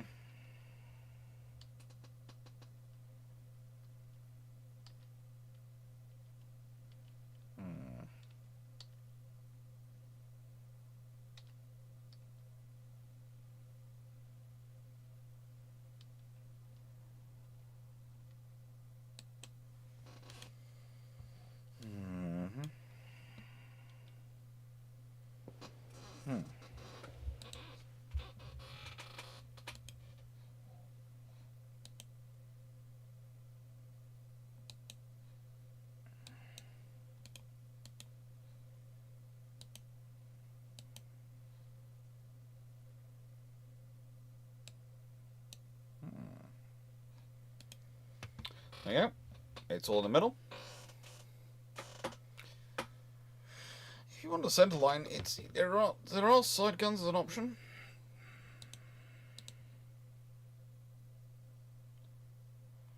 I'm not too fan on the concept, but it does add extra firepower, but it also adds an extra roll. And I like to reduce roll as a whole. I like my ships to be low roll, low riders. No muss, no fuss. Occasionally,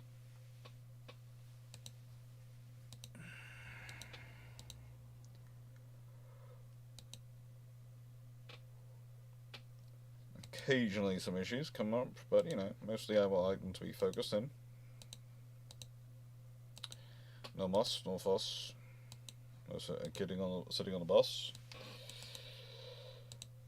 But it's an interesting design to have. I'm not the biggest fan of wing turrets, as you all know, but it's working, broadly speaking. That belt certainly isn't.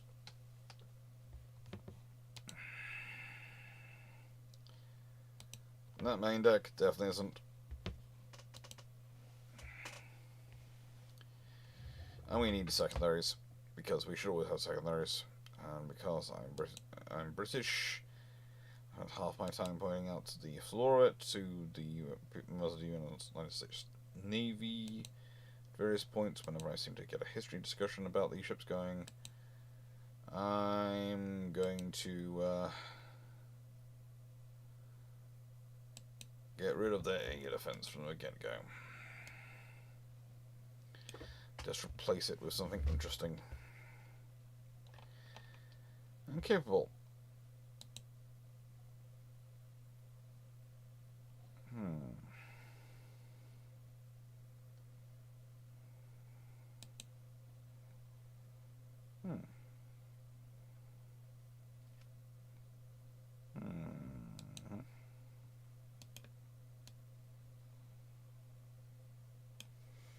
This is going to be fun. And let's go to my opposition and see what happens, because I think this is going to be a terrible guy ship, but let's go to... Boom. And we'll see what happens.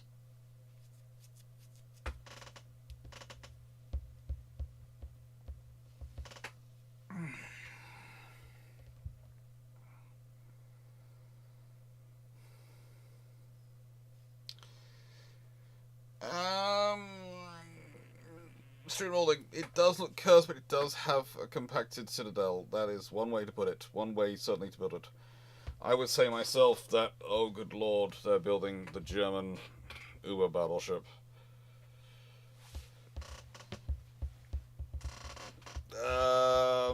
Yeah, I'm going to launch this battle, because that thing looks like it's going to be terrible. Oh, someone else, did I miss the essay discussion morning? Yes, you did. It was between 3 a.m. and 6 a.m. and 9 a.m. And this video itself is in the well, it's 3:22, so it's in the 4th hour of its 9 hours.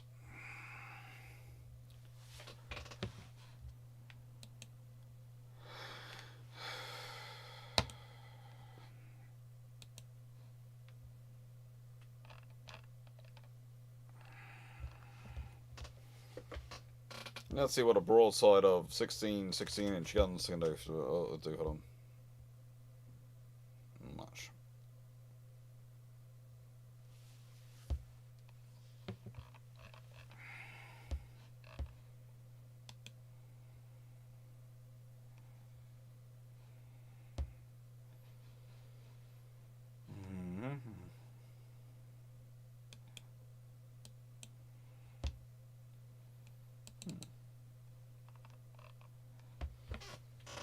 This is going to be interesting.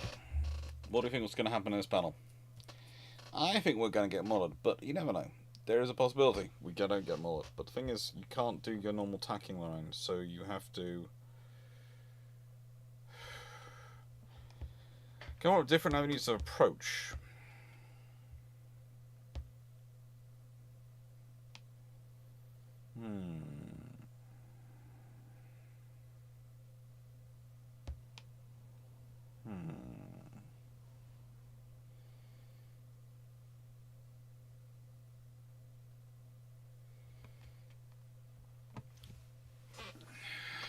What are rules for design, Chris? All are open, but you have to remember it's currently feeding time at the zoo between 9 a.m. and 12 a.m. for the doggies, so I occasionally have to go out to let them in the garden, especially if Karen has to be busy doing something else. So I do apologise, this is the time which I will most likely will dive in and out. But in this scenario, I don't think I have long before I have that opportunity, so I'm going to have to wait for that. But I can hear there already being a little bit of an issue. No, doggies going snap, snap, doggies going, Hello, Jack Ray. Oh, thank you. I've now received 1,000 memberships today with Restream Chat. Cool. So I've now made it to 2,000 plus messages. Yeah, that was disappointing but unsurprising due to the balancing of those things.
Very nutty, what I'm doing. Absolutely nutty. I do admit that, but it's fun. It's fun to tweet out about doing it, and it's fun to do it. I don't mind. I've been doing this one.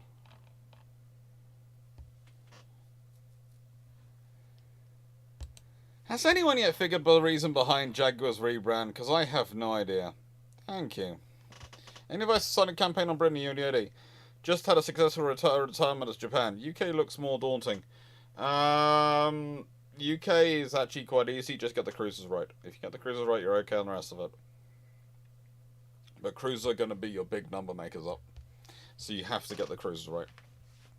And they're going to be your most economic build that's also going to be critical for keeping your infrastructure and everything going. There was our... Right, I better go quickly. Sounds like I'm needed for a doggy meeting. I'll be back in a second. Let's see what the next design request is to come up on the chat. I think we've had some questions come in. What's the next design request? It's not that. That's Knight 681's question answered when I get back. Oh!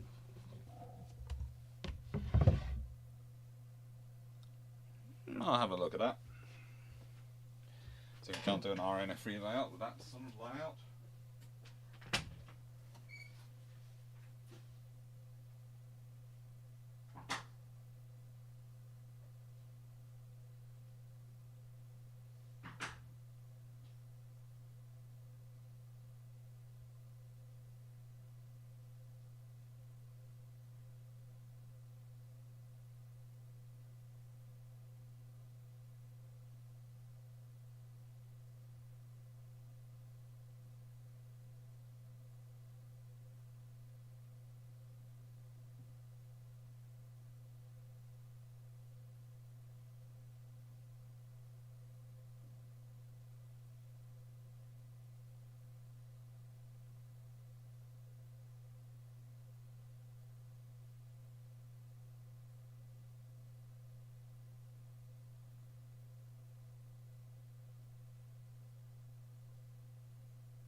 Mangos, poodles love tangos.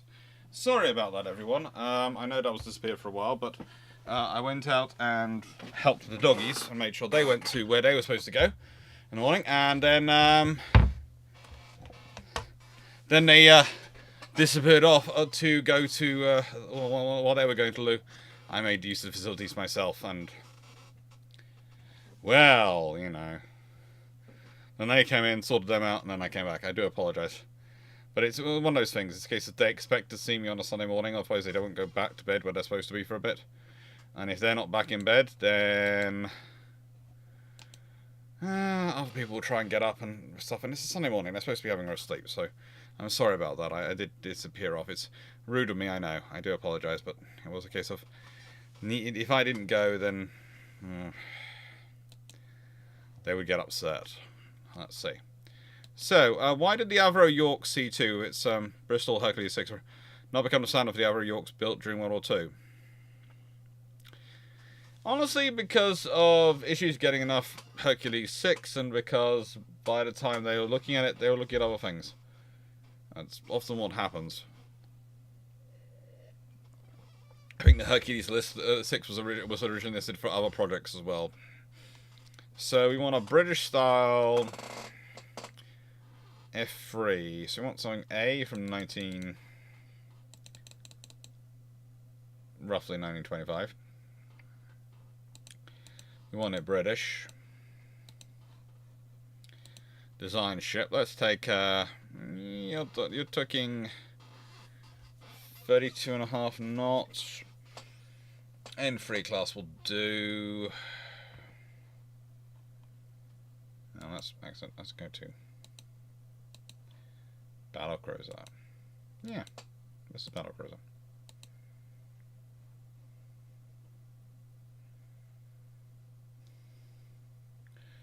Here's one I designed earlier. No, let's just go to not Saint-Nazaire, Vincent. Let's go to one new design. Geoffrey. We want a 12.5 inch layout, F3 layout.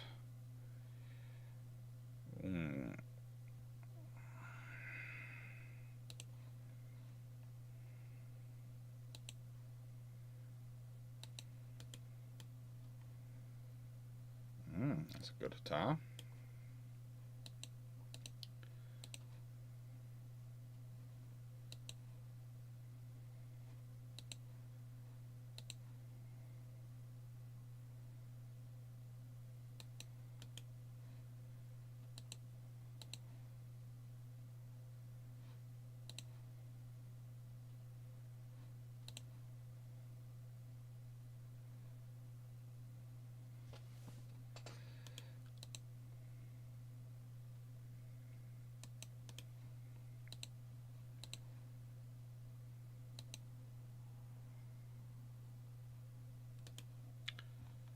So we want it roughly, what's the displacement? 25,000 tons? Roughly.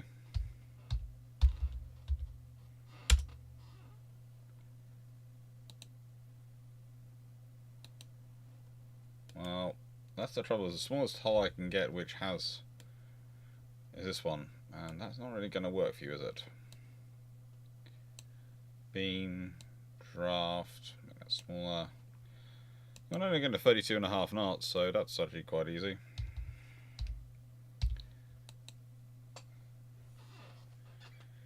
And 12.5 twins is going to be an interesting one. We'll leave that to one side at the moment. Oil. Forced. Balanced. Kid turbines number 2. Even it's balanced.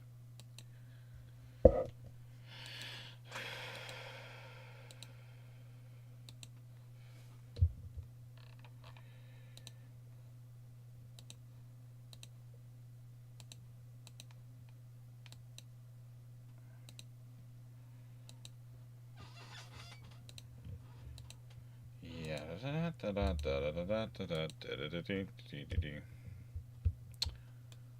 Right.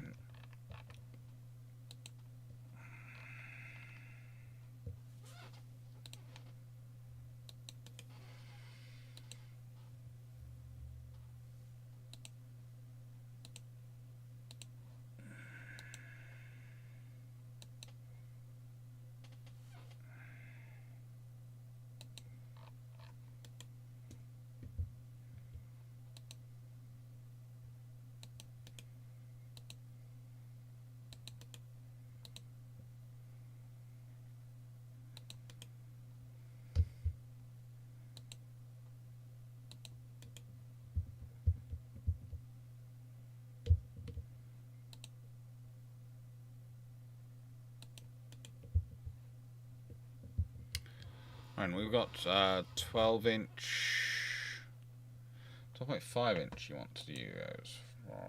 Okay.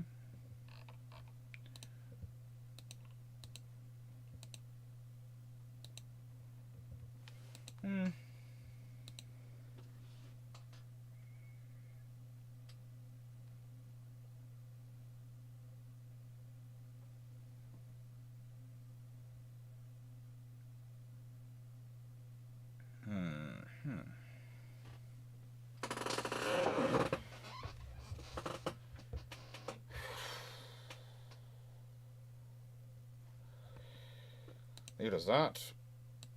Add in that. Add in that. Add in that. So out the generic thing shortly.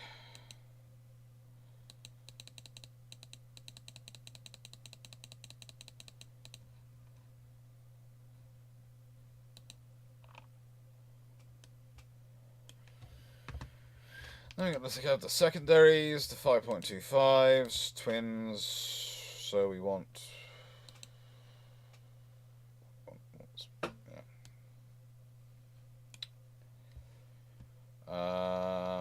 12 of them.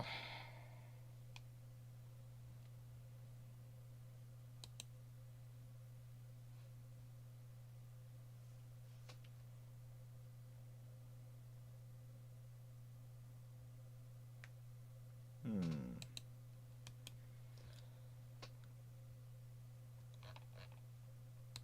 .3. I'm going to boost them up. Length. Don't want that down at 5. That up at 5. Up there.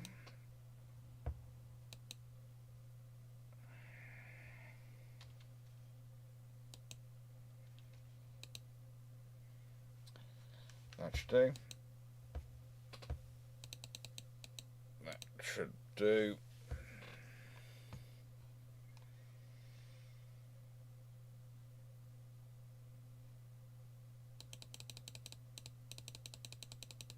Let's see what the heart of the main deck gets us up to. It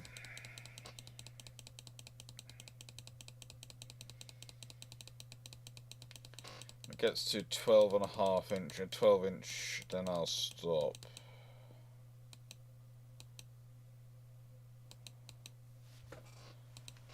Because theoretically, I don't have to put the stuff into this belt.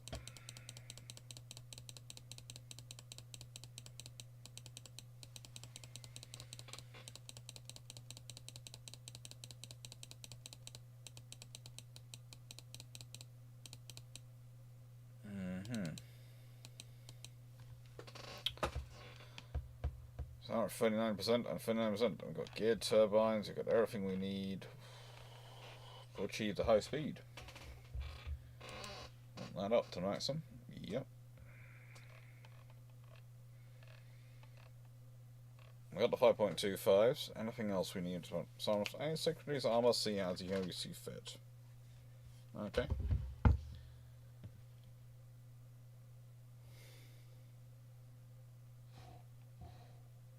Hello. The joy of this thing is honestly I can't see a blooming name for the life of me on Twitch. It's annoying as anything. I'm going to do there, and I get Twitch up if it's one of them. Nightwolf, hello Nightwolf. How are you doing? And if you're putting in a design request, always remember to put the exclamation question in front of them like you do the questions for the system so I can get to them in order and so I don't lose them, okay?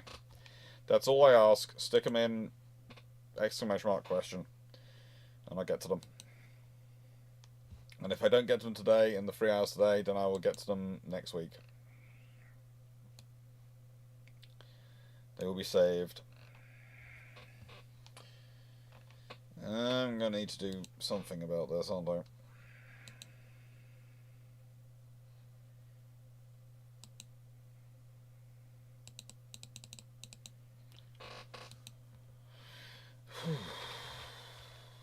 Roll.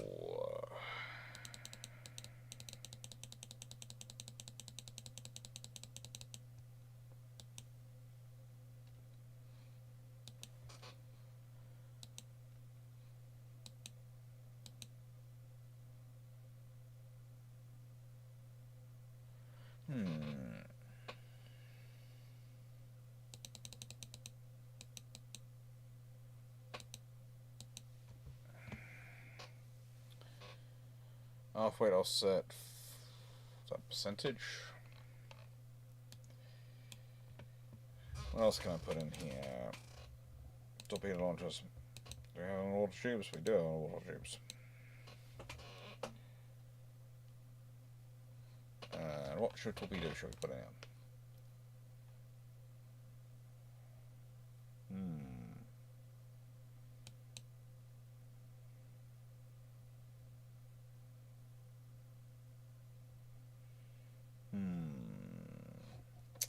This is interesting. Why can I not make it work as a balanced ship design? It's got very small guns, so that should help it. It has torpedoes, so that should help it. It has the heaviest armor I can give it, and everything, and etc. But it's still pitch of 38.5%, 42.1%. Now, if you think about that in terms of when you're imagining the ship and you're trying to imagine this in your head, right? Imagine like this. Instead of metric height, or the height that's going to be rocking around, being down here inside the hull, so it does. Imagine it's so the metrocentric height is up here above the hull, so now it's swinging around that point, or rather, it's doing that. The violence of the motion is what throws your gun off. It's what you have to think about, and it's what you have to imagine in this game, which is why I do like UAD. From that perspective, it does make you think about these things. It does make you think it through. But saying that, this is one of the most stable hull designs in the game. And this is somehow not... it's 2,000 tons underweight still, and it's not anywhere near its reality.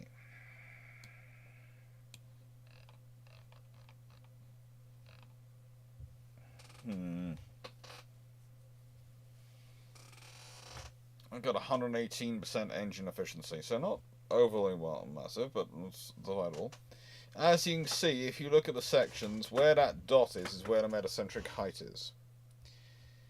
Also notice that's a little bit far forward of where we want it to be, because it gives the captain ideas about who's the metacentric height on his ship.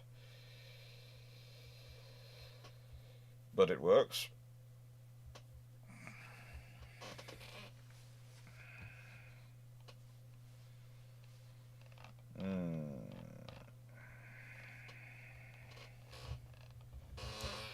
A maximum range of 15,500 kilometers, which we need at battlecruiser roll, so there's no point reducing anything less, because it can't dive here and dive back to the UK, then frankly it's not any use, is it? Casemate armor we don't have, turret armor we've given as much as we can. I think given this seems to take away from our previous sacrifice.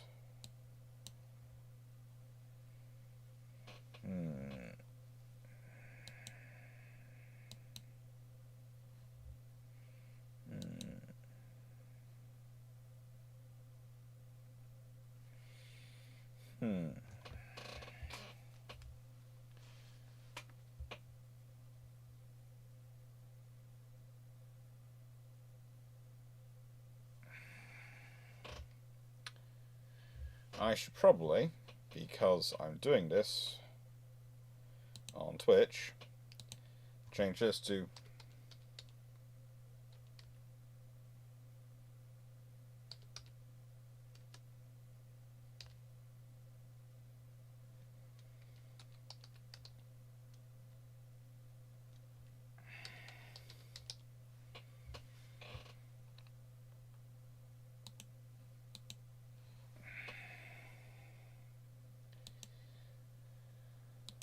that's what we're doing.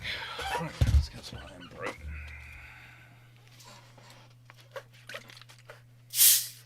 Okay. If I add to the Citadel armor in the ID and the decks, etc., that seems to make it worse, which I don't understand because that's inside the hull. Adding to armor inside the hull, that should not be raising a metacentric height. Well, it shouldn't be. But this acts as if I am.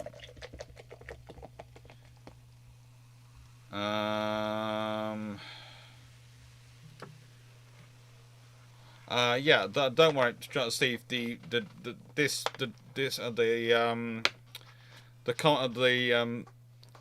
bot will pick up both from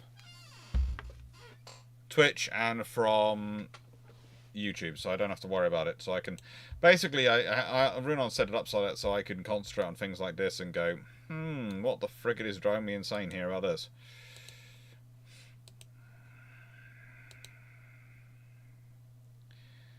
Yeah, I'm adding some quad pom-poms because why the frick not? Why the frigate not? It's fun to have some quad pom-poms. You need quad pom-poms in your life. You do. You need quad pom-poms in your life.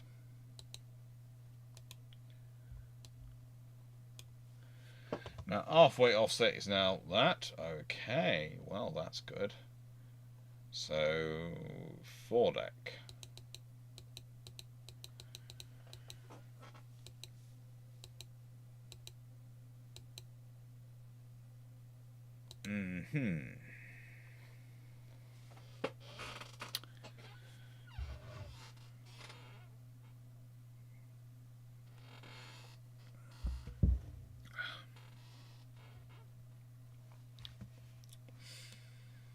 Well, tower is massive, but there is an option there. Main funnel.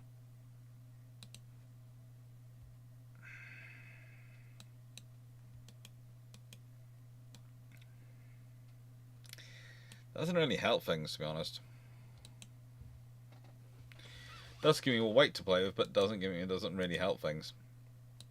However, I think let's have a go and see what it's like, because it's okay. Yes, it's not the ship we would like, but let's go to your opponent. Let's produce a likely opponent for the ship, and yeah,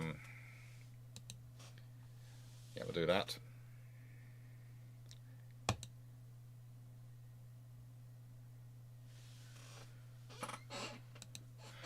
And go populate and see what comes up.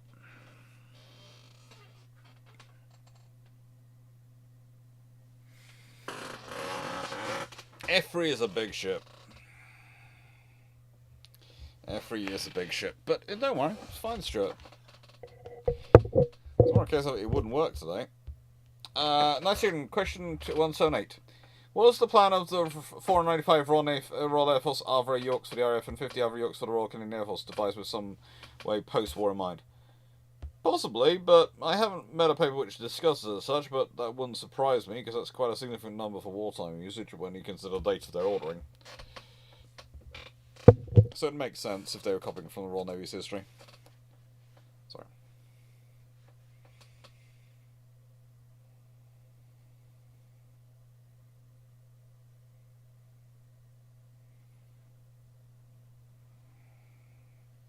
I was just tucking my shirt in and then I realised, oh, my hand is now visible on screen.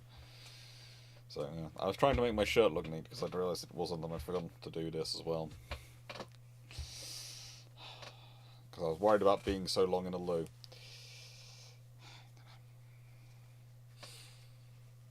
Both, you know. Sort out doggies, then went to the loo. I went, oh, I've been ages. Came on to Schmack.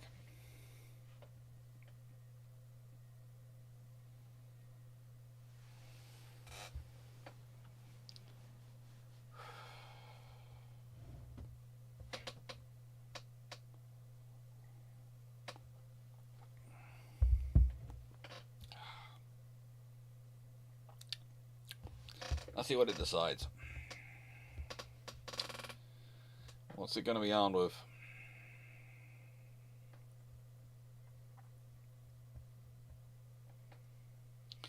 Looking like fairly robust turrets they keep going for. Ooh, those look like 15, maybe even 18-inch guns. Something big and chunky. Something big and chunky. Oh, very big and chunky. That's like, goodness me, that is going to be a 20-gun broadside. Oof. Seems to be liking a 20-gun broadside. Don't think my day's in. I don't think I'm going to win this one, no matter how good I've done on it. No worries, Lions. It's the joy of life. It is. It is. It is the joy of life.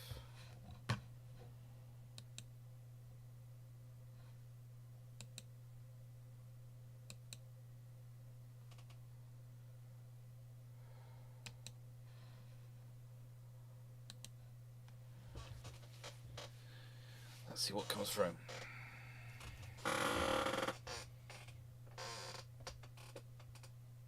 Cannot build a ship of the required type. Oh my lord, that's going to be dangerously offset and all things. Okay, well let's see what it comes through as. 17-inch 53. Oh good lord, the range is 27 kilometers, 29 kilometers. Doesn't mind.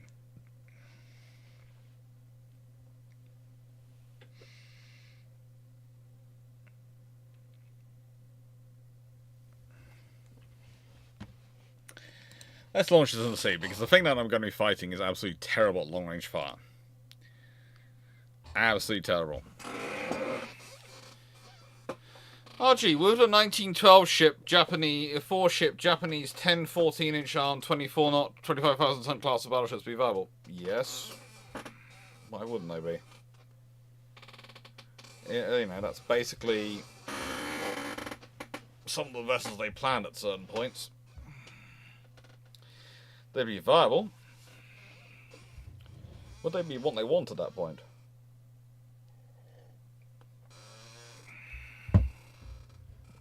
Yeah, this is gonna get annihilated. For those expecting a win on this scenario, do not expect it is going to get annihilated. It is going to get absolutely mullered. But that happens. That is what happens. I'm also going to do something else.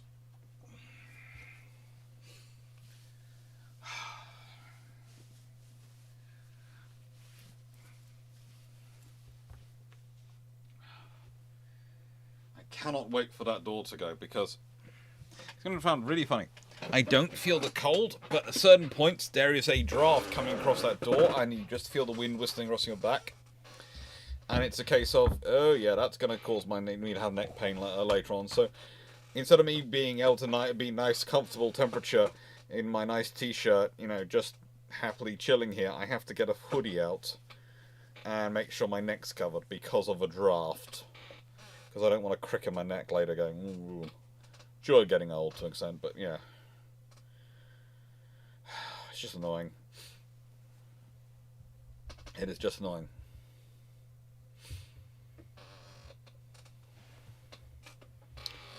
Pom-poms are always a good thing to put in. They're useful, they work well. I can't believe after this, I cannot believe, for me, this just feels weird, because the thing is, I know I'm approaching an hour and a half off the 24-hour mark, and it doesn't feel like it. It's honestly worrying. It doesn't feel like it. It's not going to stay, so I'm sorry, I have to have my hoodie on.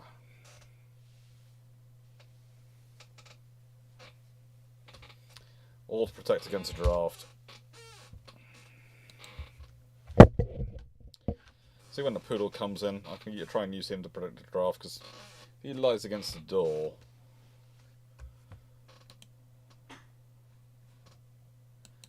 I think he's coming.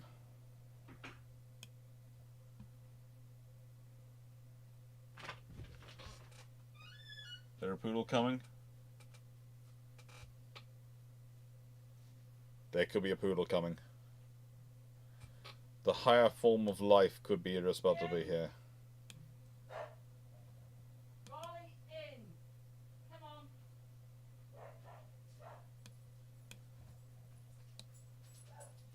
Takes it down a little bit slower, but... Hello, gorgeous.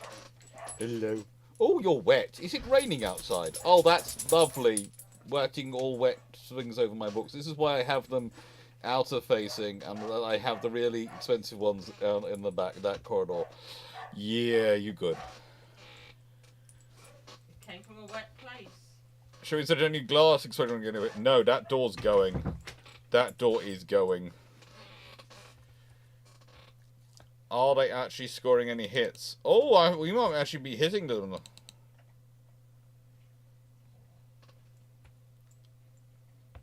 How did the AI doesn't design a stable ship? I do not know. Oh, good lord, look at that spread.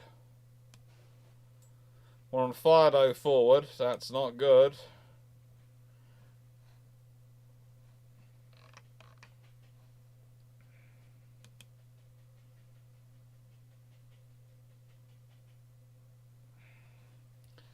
And fire aft.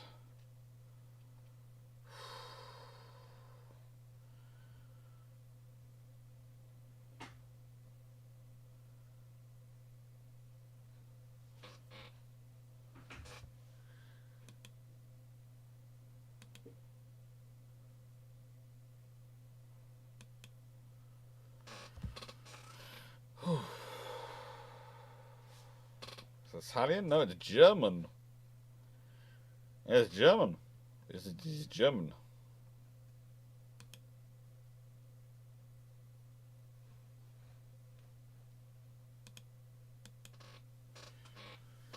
It is German.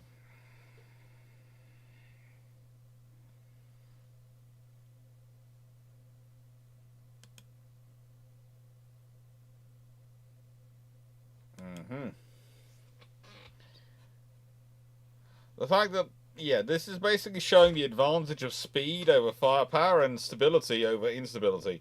Or rather, relative stability. These are long-range fires. They look at the spread of their shells when they fire versus the spread of mine. All thanks to the relative stability of my hull versus theirs.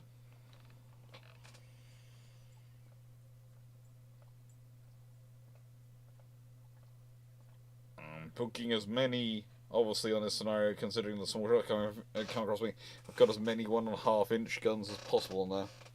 You had a good night's sleep? You are soaking. I'm going to have to get a towel for you, won't I? You can't be sopping like this. I'm going to have to get a towel for you. You came in dry and I dried you down. Then she's put you in the garden again. And you are now sopping and she hasn't dried you. That's just cruel to the puppy dog. Cruelty to puppy dogs. Definitely cruelty to puppy dogs.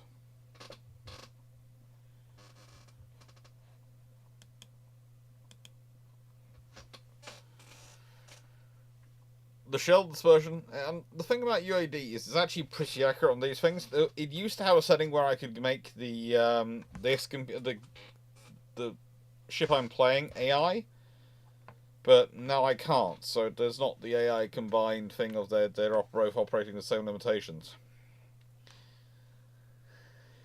So whereas I've got mine angling for the enemy's fuller shot, most other players don't do that. They don't think to correct by going towards where the enemy is correcting from, because frankly that throws off their corrections.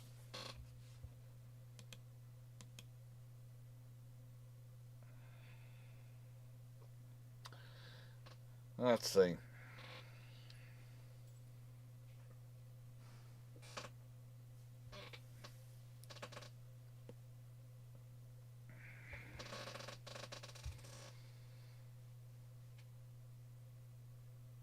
I mean, armor damage, damage control and armor values for favorite is set to 11 or 10.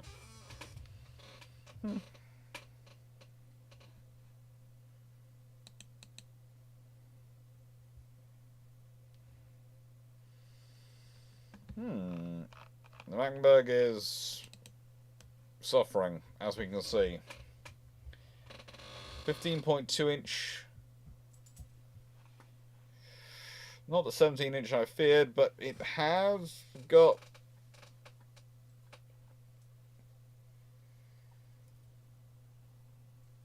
Well, let's be honest, it's got 15.2 inch, so frankly it should have been able to box me in terms of a fight. With that much firepower, it should have been able to box me and write off any colleagues I had with me. And it hasn't.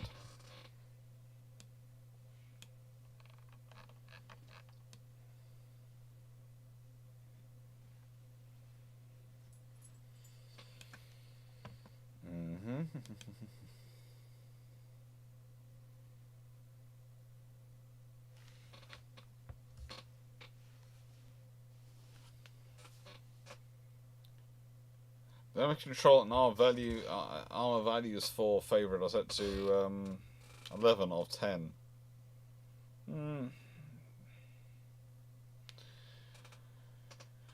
To an extent, but it's because it's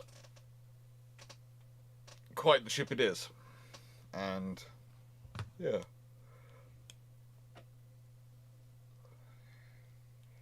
The Mackelberg is now sunken due to heavy flooding. That's not really what I expected at all. I was expecting to be sunk myself.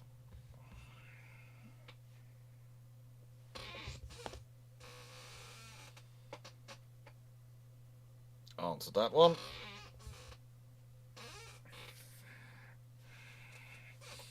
So what helicopters would a super carrier base command should carry? EH-101 Augusta Westland. At the current time, they're good in a super Harrier fit. But probably helicopters to help secure ASW and personnel list mainly. So Sea Kings and Merlins are fairly good. Lamps.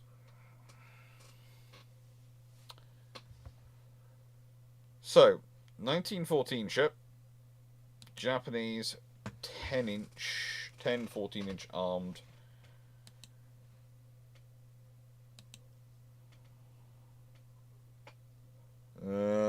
25,000 tons.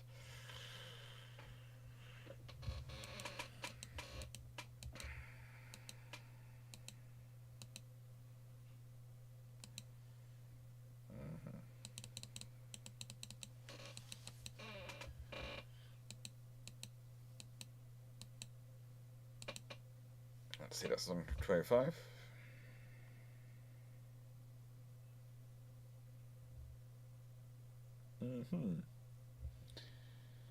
So, what am I gonna do? Because I've got a battleship, Japanese battleship, looks like, not battle cruiser.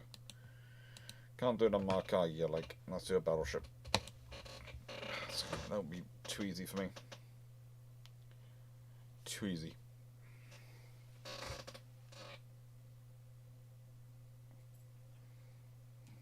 You're shopping. Should I go get something for you? You're far too good a boy. You are far too good a boy.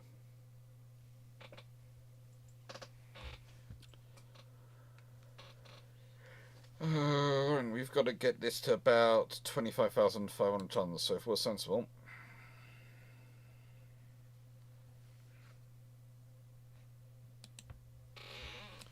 Dreadnought 2 has the most chance.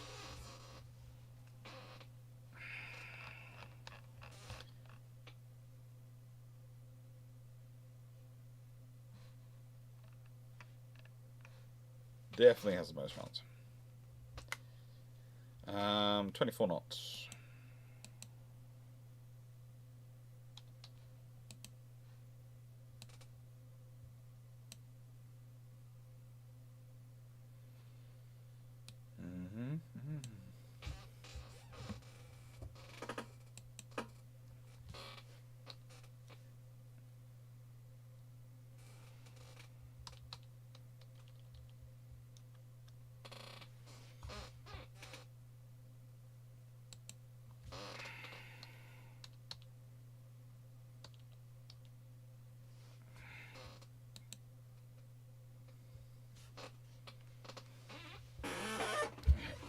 What we've got.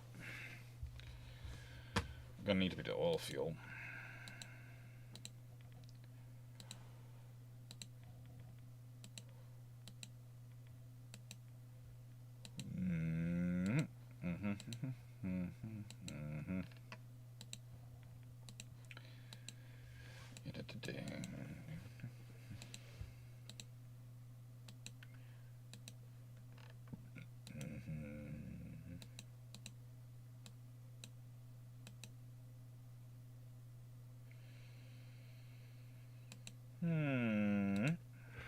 Alright, let's see. What else do we want? We want...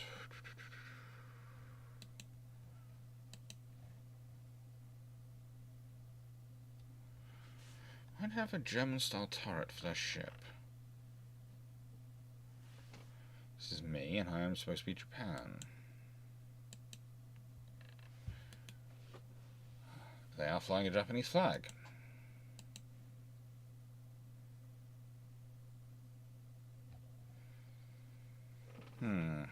That's interesting.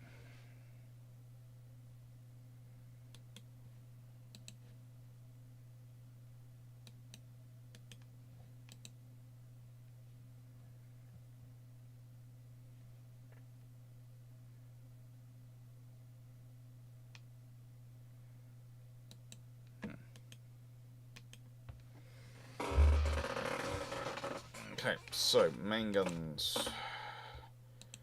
Something like guns, 14-inch pairs.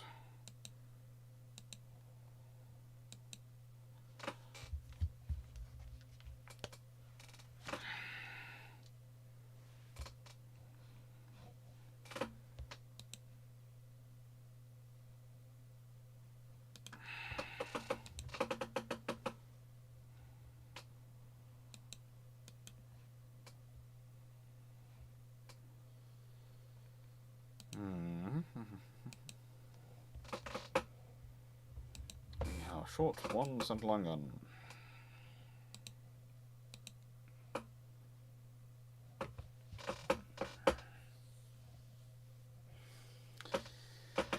Ideally, I wanted super firing over there, but I'm already overweight.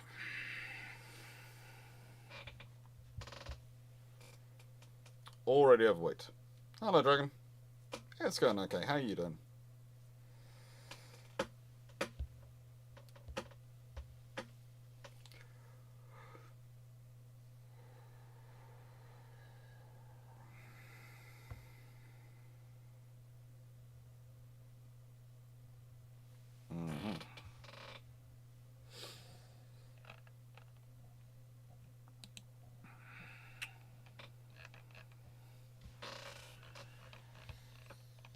Yeah, this doesn't look like it's going to be a workable design. I had a feeling. Let's have a look for it.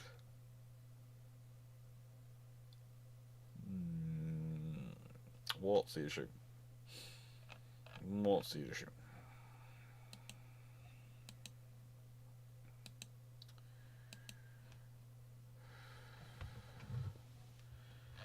And I haven't even added 15% onto length yet, which is annoying because that's what they need to do to gain magical status and be useful. Because then they got to 43s and suddenly they have a very useful range.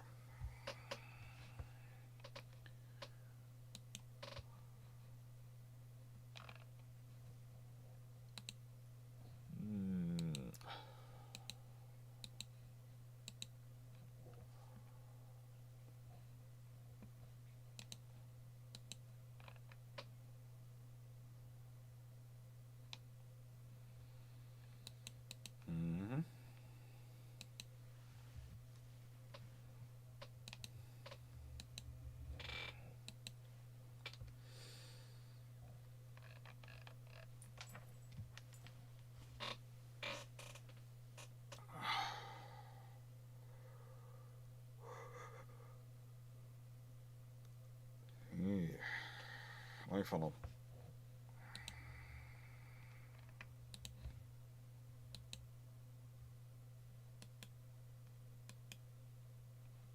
Mm-hmm.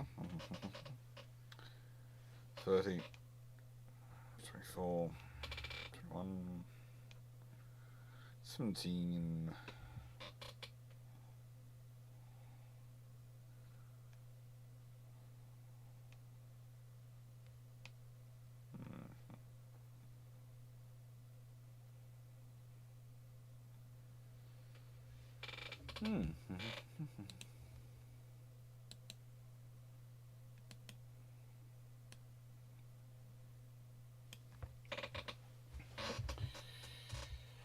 Yeah, this isn't going to work because the hole's too big. Unless I have to go out in 1914, but first of all I have to go get someone a thing because it's wet wool. Wet wool needs to be toweled. I don't understand. I know. Look. You can't all see it, but I go down. Camera follow. Follow camera. Look at the hair. It's all down here. It's all flat. Poor fluffy boy. Poor fluffy boy.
Now we have things here. We have your tuna and your breakfast.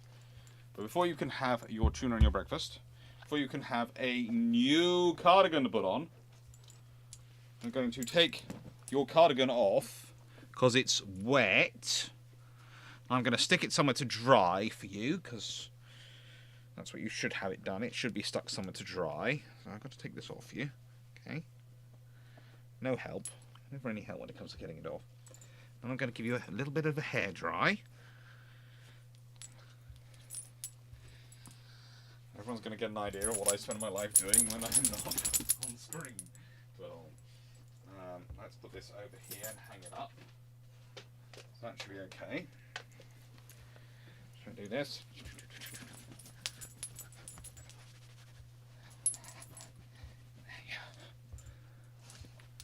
Camera.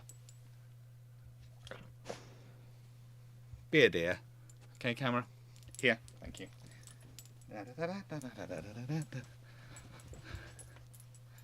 You're helpful sometimes, camera. You are.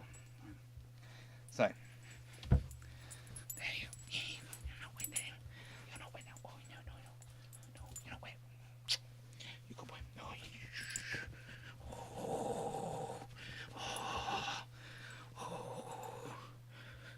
You poor fluffy boy. You poor fluffy boy. Yes, you're a poor fluffy boy. You're so wet when you yes, you're wet.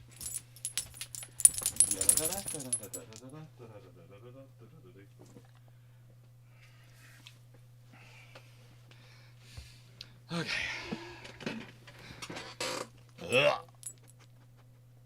Hey, camera, do me a favor. Oh, hello. Oh, hello. You're happy to see everyone today. You're trying to get to your breakfast. Well, you can get to your breakfast. You can have your breakfast shortly.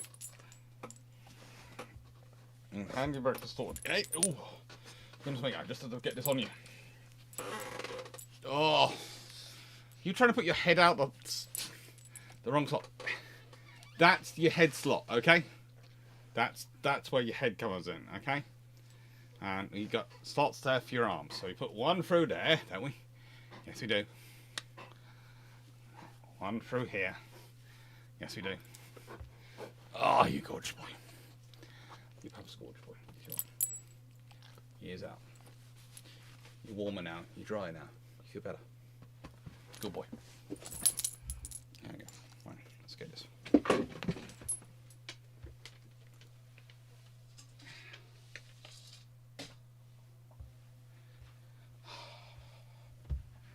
Poodles. Right, how am I going to fix this? That's the honest question. How am I going to fix it? No worries, Stuart. No worries at all. I just enjoyed the chatting going on. Hi, Gregor.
So that's that. Okay, what are we gonna do?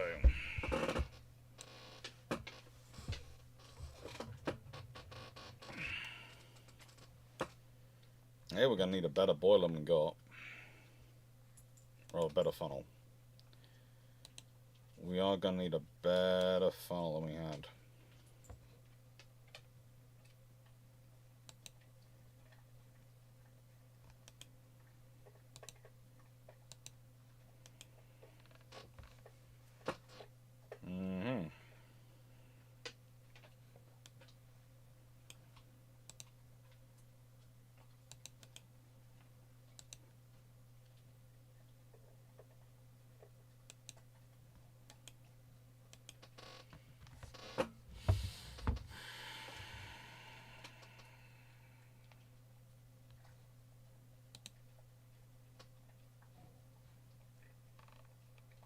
$5,000 tons over.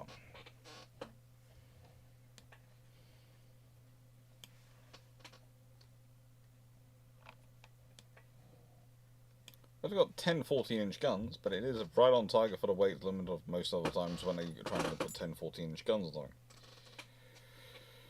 What are we going to do? What are we going to do? What's the cruising speed?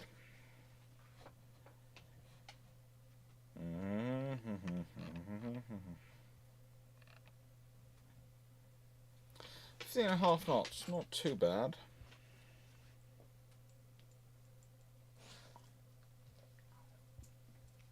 Okay, that's fine.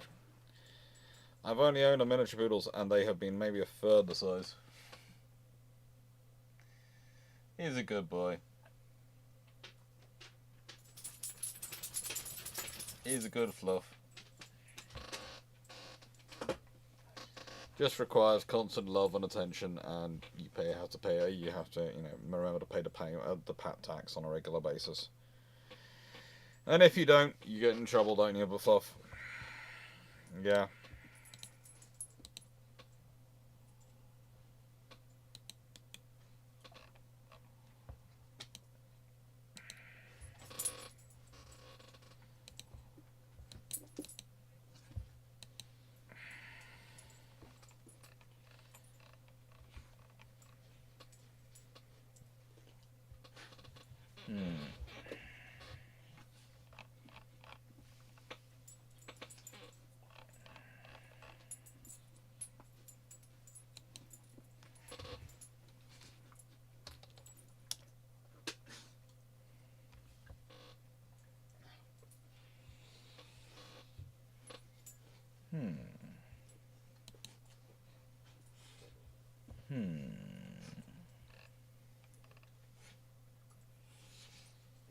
What are you doing, you naughty boy?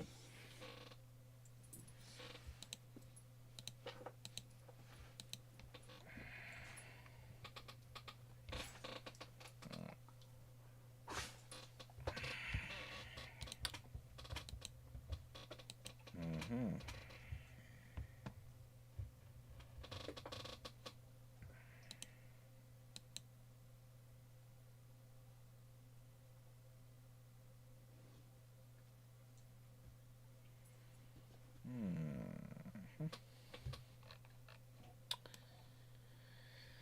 Is it not possible? It's not possible on the brief it's said, I think, because it's the 10 14-inch guns. They seem to demand quite a lot of stats. I want to check your camera. Ah, yes, the good old camera has decided to do the good old camera thing. Hello. I'm tempted to discuss with the camera the fact that it likes to track everything about me. Everything but me. I'm getting a view of your hallway.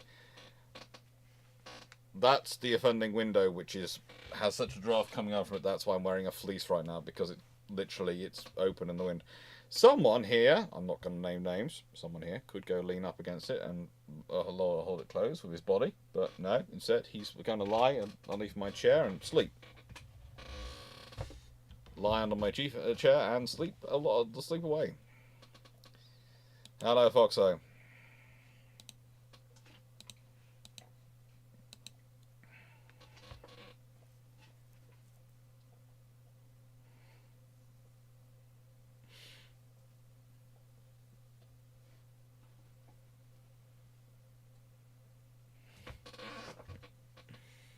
Ah, yes.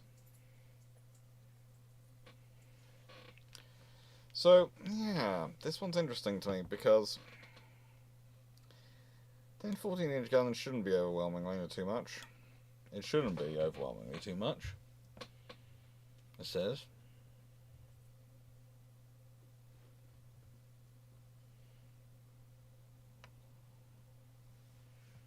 Engine efficiency balanced, enough.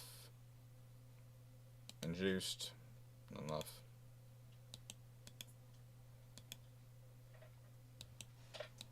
Forced, enough.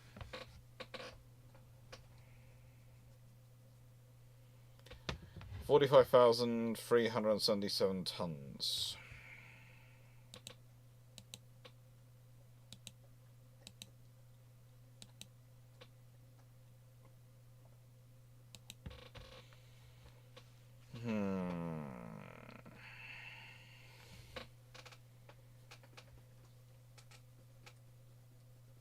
It looks good, but it ain't enough.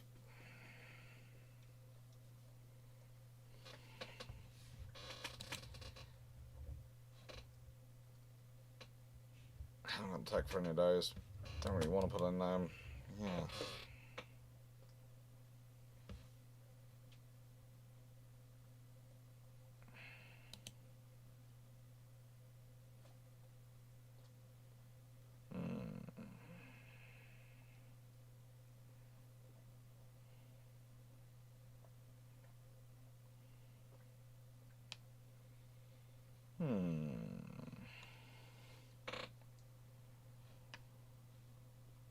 I'm down to the flood 2.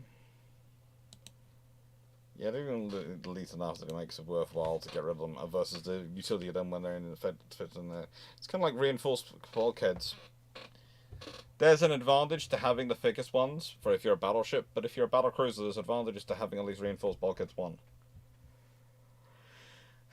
And it's like, I don't like to go below many on the bulkheads because, again, on a battlecruiser that reinforces. I'm trying to aim for a battlecruiser 1 word, not a battlecruiser 2 words, i.e. not an invincible class. I'm aiming for something closer to a Tiger class, but without the name Tiger. So, yeah, that's a sort of random one. But, yeah, this is not working. Has different stylings going on. The trouble is, it's not working properly. Thank you, Foxo. Thank you, Foxo.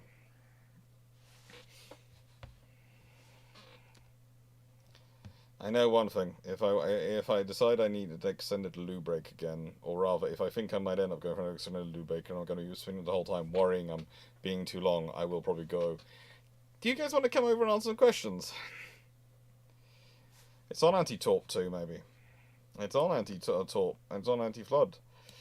Anti-torp down to 2. Doesn't really. That takes it down quite a long way, I suppose.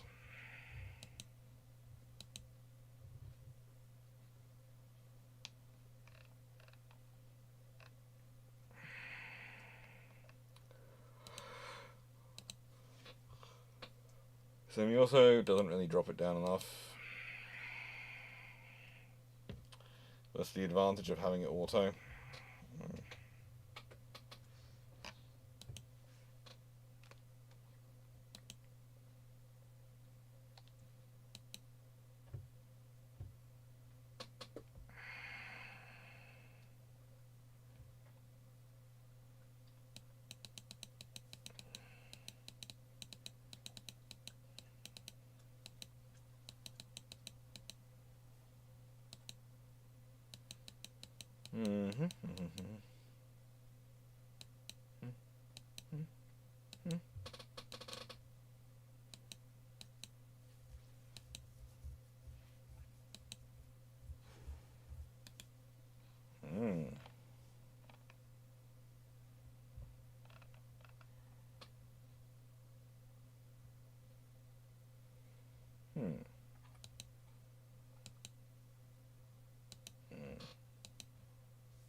Okay, let's give it some secondary, shall we?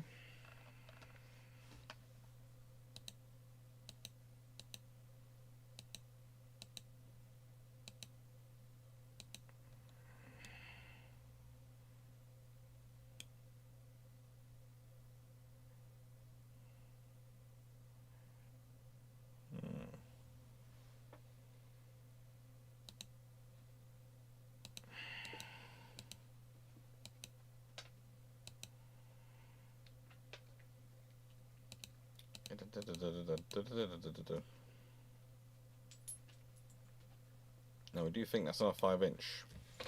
It is, but it's again not 1,600 tons overweight. Which is annoying, but not unable to be dealt with, because I can do that. I can do that to increase their range. I can go bye-bye inner belt, bye-bye inner deck, bye-bye that, bye-bye that.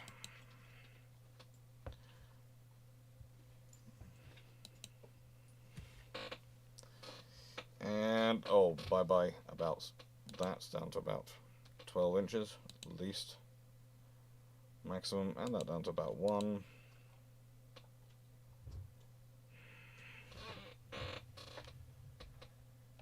That pretty much works. It's given us a whole load of secondaries. It's given us the main guns.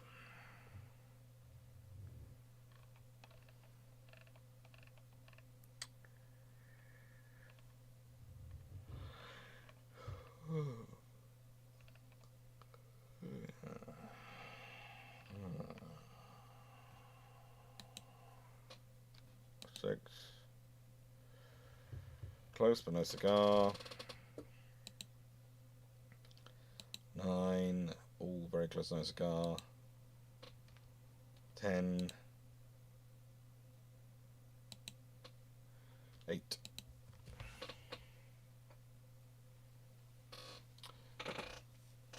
Question: what would you say is the realistic maximum number of main battery turrets in would we probably say it is 10 with 6 center lines, 3 forward, 3 aft, and 4 wing turrets. Probably lines is probably the maximum number of turrets. It's definitely not a good idea, but it's the number of good ideas. Compact the front guns. They're about as compact as I can make them. Right on, let's go see where our opponent's going to be.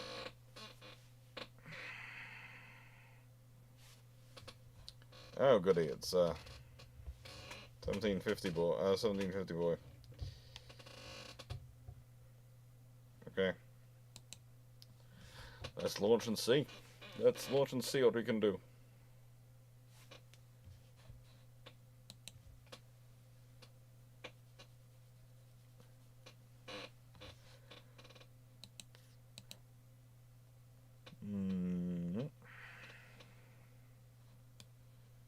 North.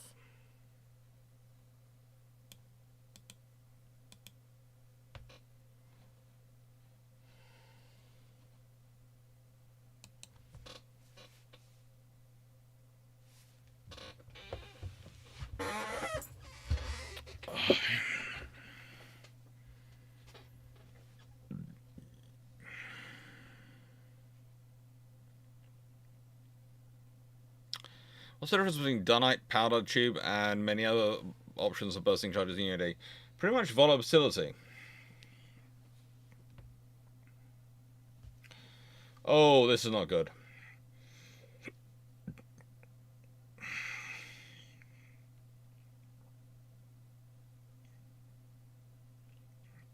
If we're in 5-inch range, that means you're getting basically rained shells on.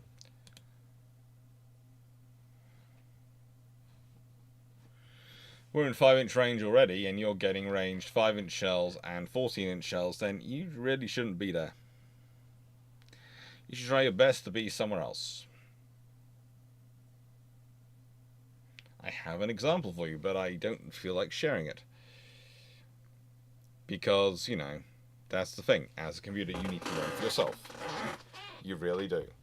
And the fact is, you're facing something which is basically a machine gun battleship thanks to the rate of fire, its 14-inch guns, and the fact it's got 10 of them. It means you're constantly getting deluged under 14-inch shells. Constantly. And it's really not good for you. It really isn't. I told you. Not good.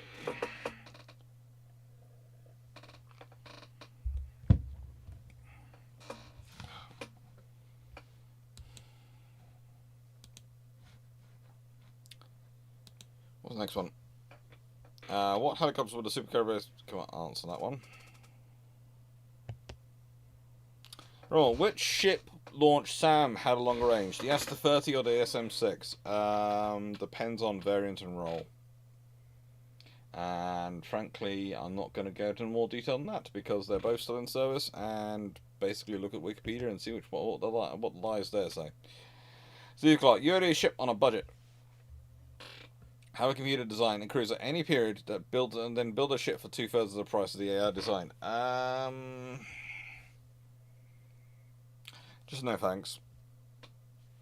No, because the way the cost set up on this game, no. At the moment, no.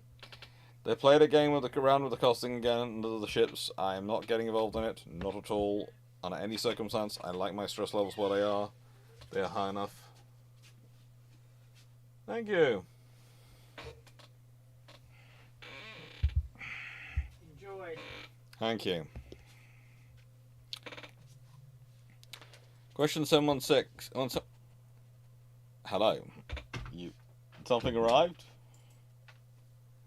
Did something arrive and you have woken up? Hello. Have you noticed the dog went from sleeping to jack-in-a-box at my shoulder going, hello. Hello, Papa. I love you and I have deepest affections for you. They're far too hot for you right now. In a world where the cannon class cruisers are 15.5 to 80,000 tons, does the 30,000 to 18,000 tons sound right for the Canaris class cruisers? Probably not much off that, because honestly, if they build them much bigger than that, they're not going to have trouble servicing them. They're going to be bigger than their battleships. And that's embarrassing if your cruiser is bigger than your battleship. But it is. I know in the age of the Ironclad Age and the Sovereign Age, that was what they was the armor cruiser was standardly known as. They were bigger than the battleships, but leave that to one side. Whilst, apart from that aberration of history, the cruisers have always been smaller than battleships. That's always been required they look smaller than battleships, because otherwise your battleships look puny in comparison. Yes, you're cute. No, you're not getting a sausage.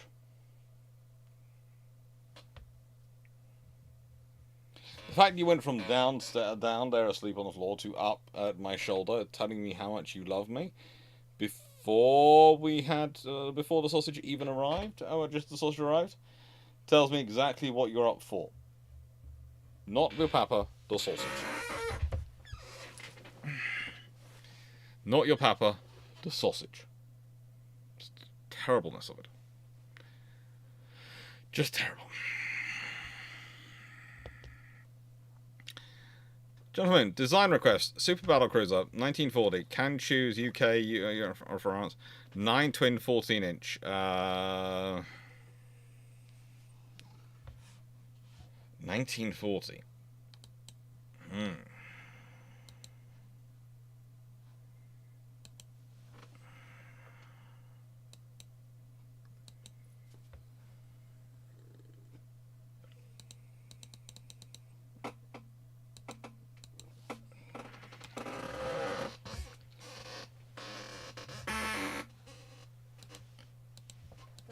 Let's see what we can do in sunshine. Hello, yes, you're gorgeous. You are gorgeous.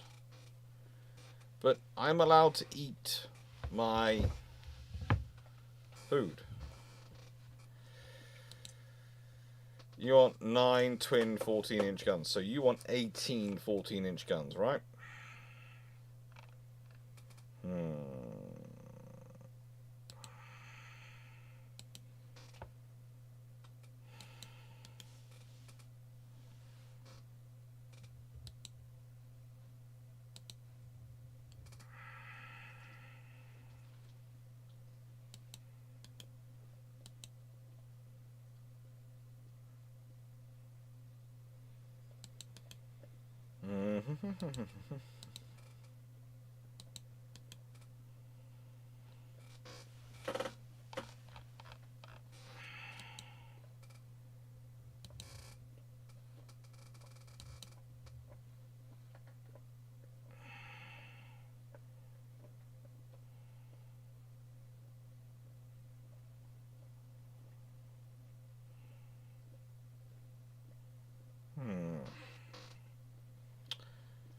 What do I want? I think I'm going to go with that.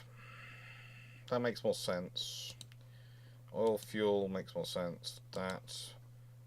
Forced makes more sense for that. That makes more sense for that. Shell design, make that more sense. That makes more sense. Modern makes more sense. Anti-torpedo, bat-free, double, 2,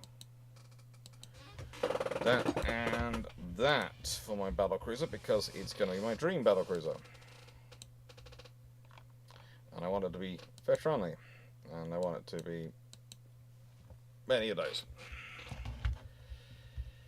Now, I need to put in 18 14-inch guns.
No, no, I want you to go back. Yes, you can go back.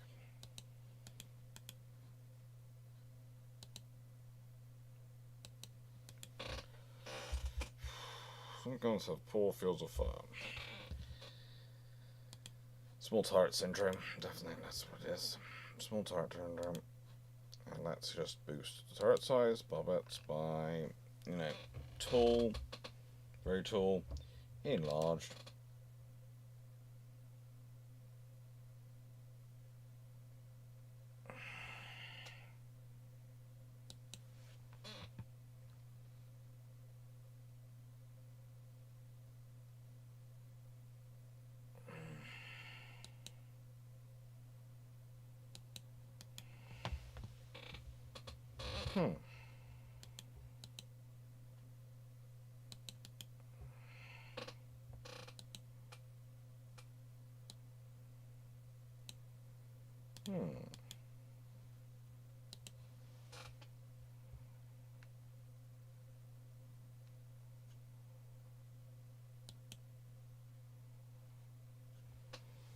Hmm. What can we do? What can we do?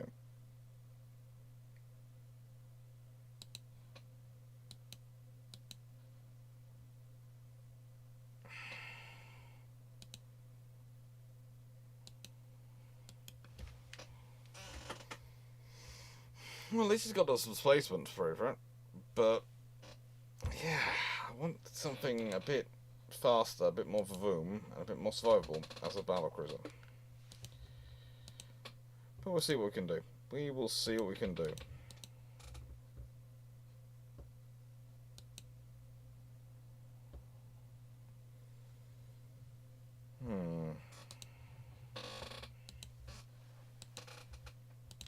So I've got 12.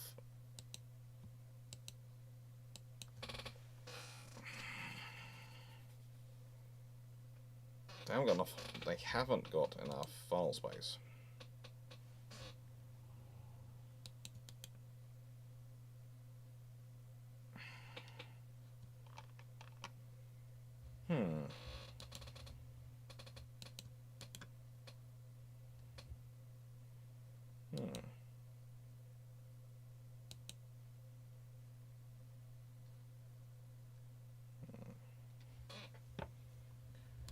We've got that working, but we've still got poor power and poor density of supplies. We've got everything else maxed out, so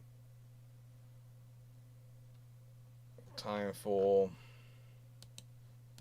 one of these.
Let's get done that. And realistically, we want about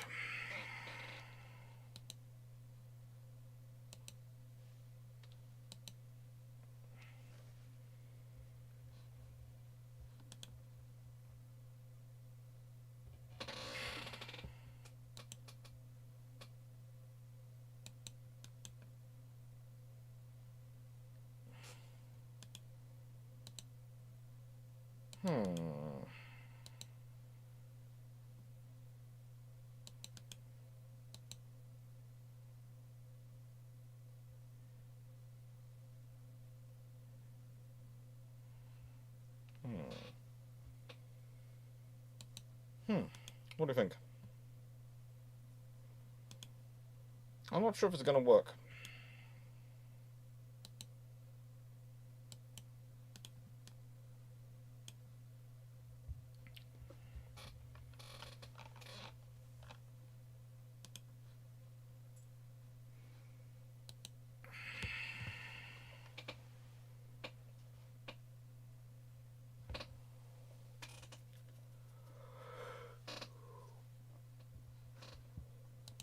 Oh, the enlarged superimposed.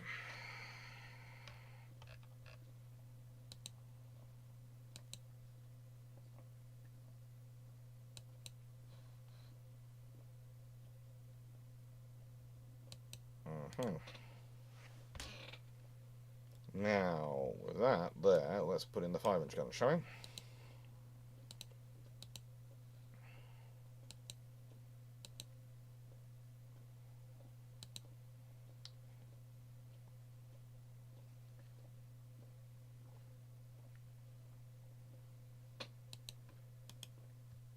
we want them to 5.25, so push on to 5.3.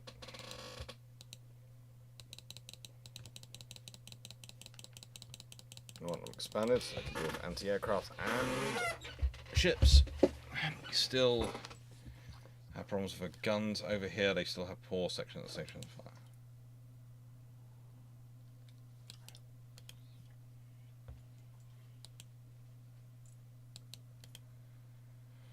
Why do none of these have good second rates of fire?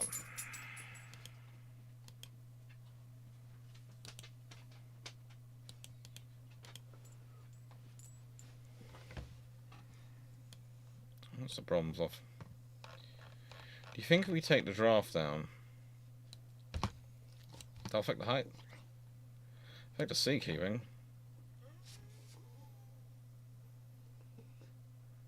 Will affect the issues that I've been dealing with. What do you think, boy? You usually back me up. What do you think? You think you want a hug? Yeah, you're useful.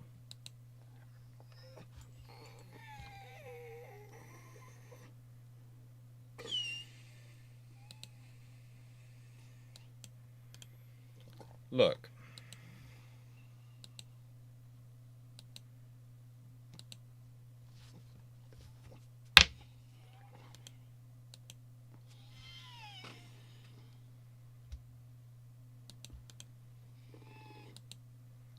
Hello, gorgeous.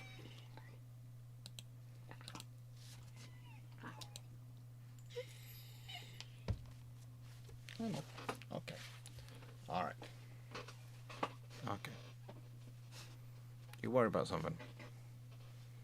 You worried? What are you worried about? What are you worried? What's worrying you? You worried that I'm going to eat all my sausages and you're not going to get any? You worried that, you know, you're going to have to sell your jumpers to fund my research? That's not going to happen. And that's the way I'd never get them off you to fund to sell them for SARS. But also I wouldn't do that to you. You're a fluffy puppy. It's on your papa to do sort of things out, not you. It is. It's on your papa. He does the things that wicked. I get that. Some concerns. They all seem to be fairly good right now. And yeah, that's all fairly good.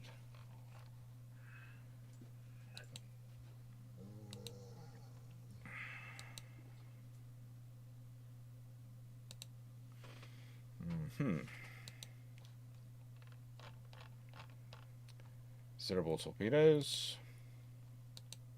24-inch. Increased. Increased ammo.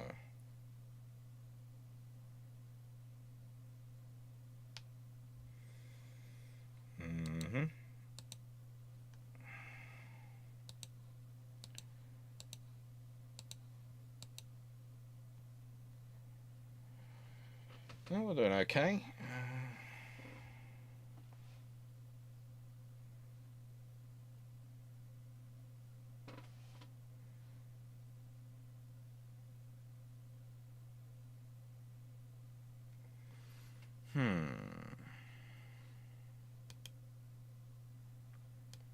Some guns have poor sector fire.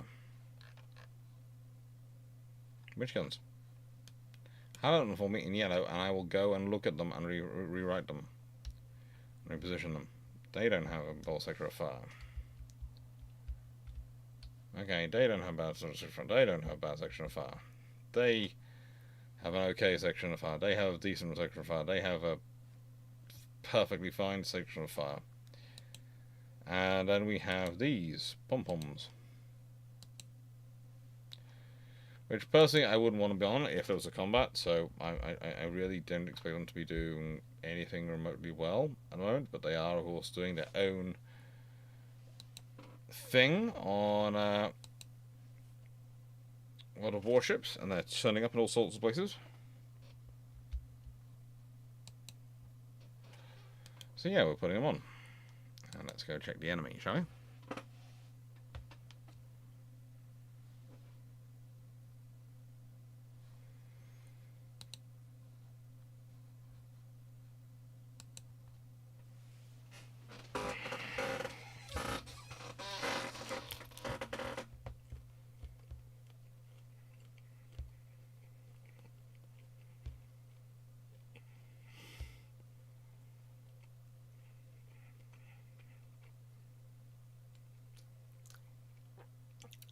As usual for the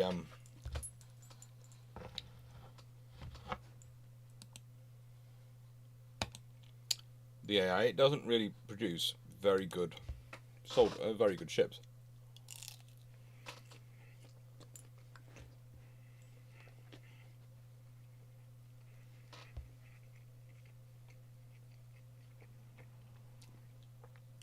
Your papa's been up working all night. You've been asleep. Your papa's been up all night, doing all sorts of things. You really think you deserve his sausage? You have so much cheek. You really do.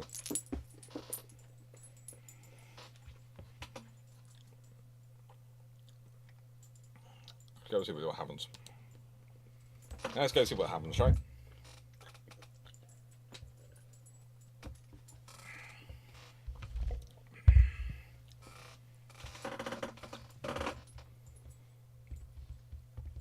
The requirement was to try and get 18 guns on there. When I couldn't get 18 guns on there, I just thought, well, let's see what I can get on there. And 15, 14-inch guns seems like a good combination to me.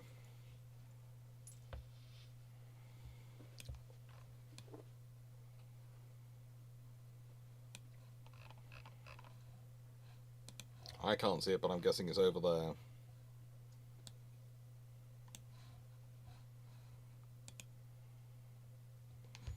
I'm following I'm following my own fire plan. How I find the enemy, I follow my own guns. In this case, this is a regular old machine gun battleship.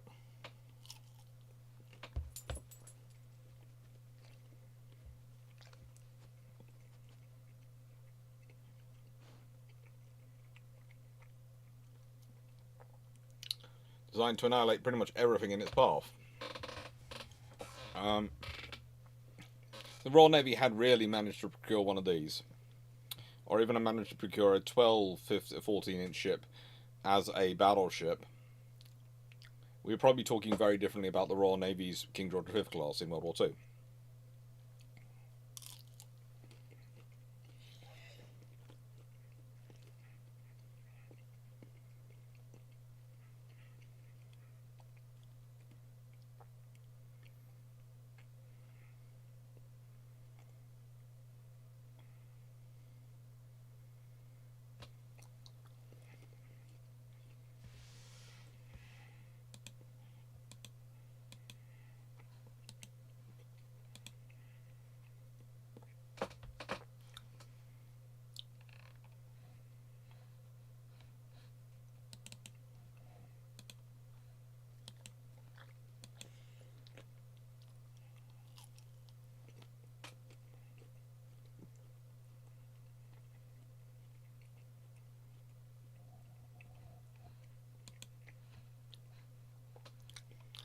I have a rule when battlecruiser fighting, solo. If I'm getting into secondary range, I've got too close.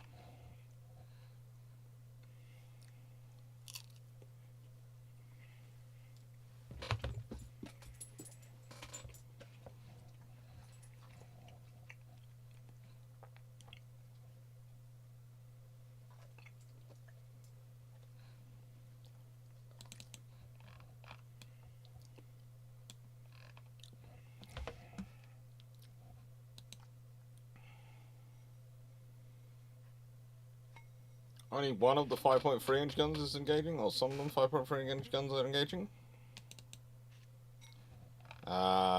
This is looking like a hulking wreck. Yeah, that's normal.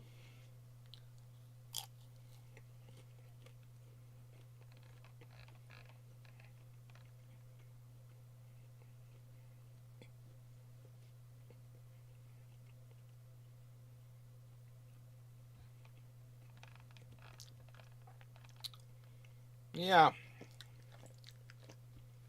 That's good design. It's got a flexible fire plan.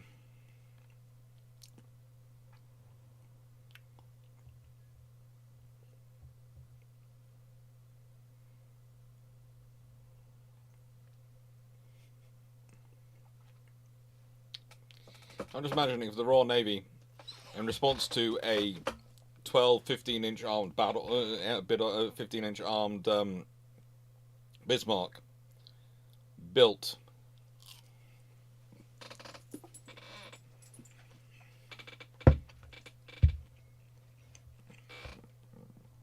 a 14-inch armed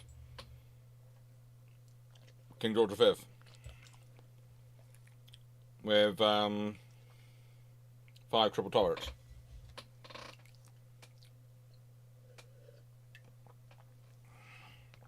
Will win in the fight. Probably it's going to come down to who hits first. But triples don't suffer the same rate of fire issues versus as the quadruples, and don't suffer the same problems. And if you've got 5 triple turrets, you're going to be scary. 5 battlecruisers, 1 battlecruiser versus 3 cruisers would have probably been a fair fight. Stuart Malbag, and nice way. I'm a British naval historian. The Royal Navy was never in the business of fighting fair, and neither was I. The fair is for people who can afford to lose a war. If you don't lose wars because it's not good for your business, you don't fight fair. You never fight fair.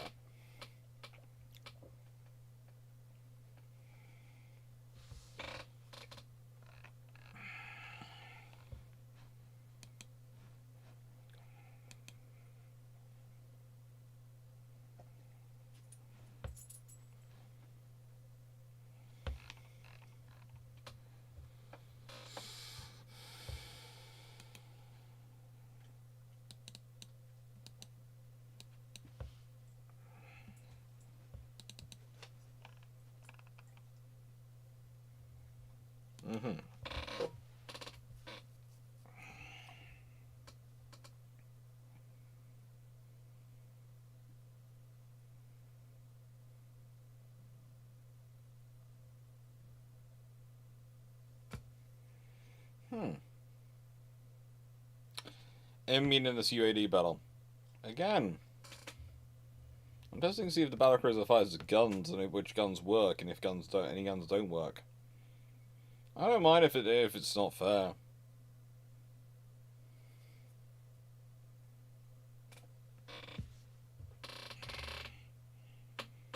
We can get the 10. Can we get a 10 turret version of Atlanta as our cruiser?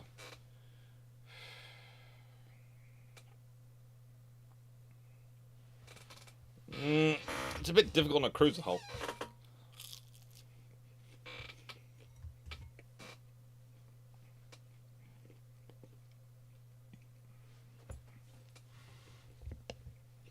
The cruiser's a little small.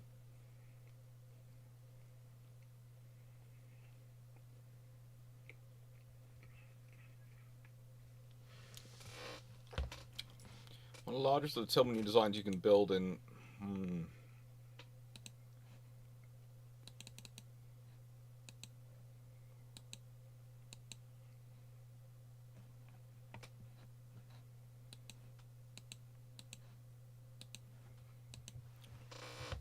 Alright, see. Calling out. Let's see. You never miss a frigging trick, do you?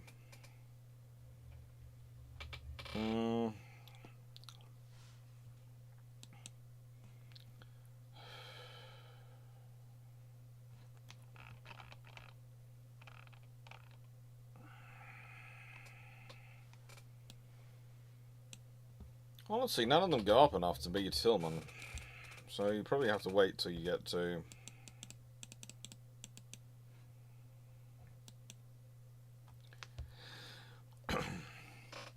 Which brings all weird things about it, already.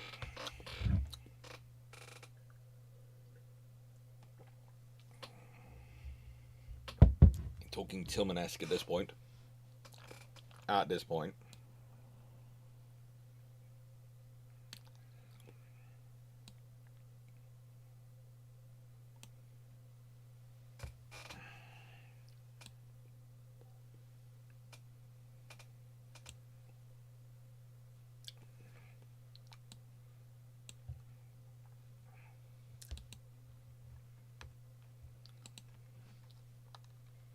Actually, no, they were,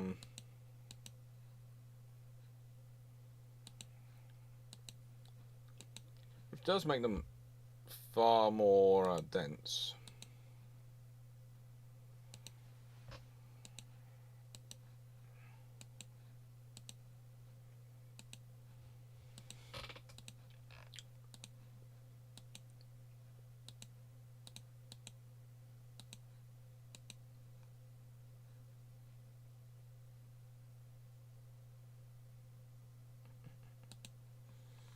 Okay, so that will work.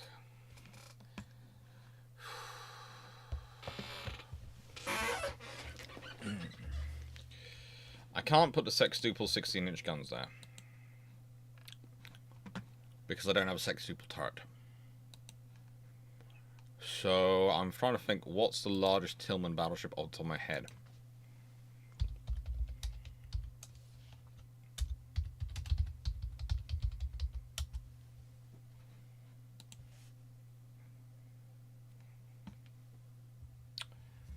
What's the maximum I can get?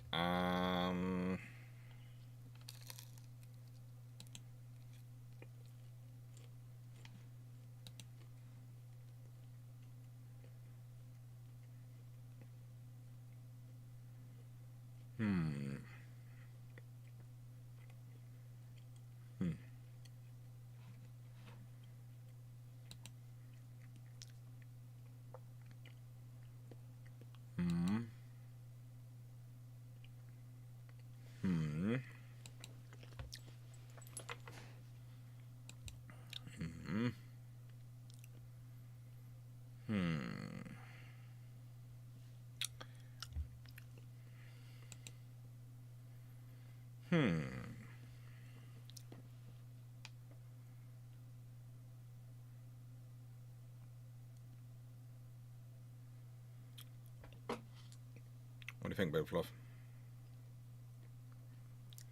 I think that one we can do. So.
So, here you go.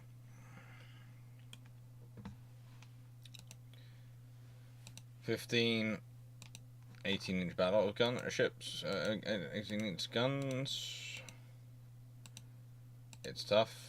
It's sort of fast. Sort of mean.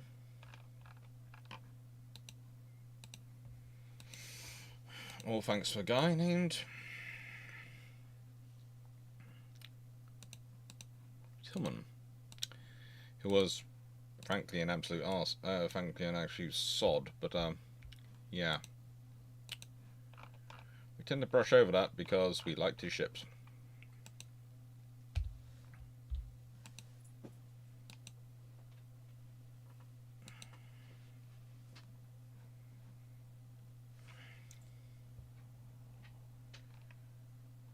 Bum, bum, bum, bum, bum, bum, bum, bum, bum, bum, bum. Funnels, at least one needed. Yes, at least one will be needed, but I think we're probably going to want more. All those who agree, we probably are going to want more. Yeah, we want more.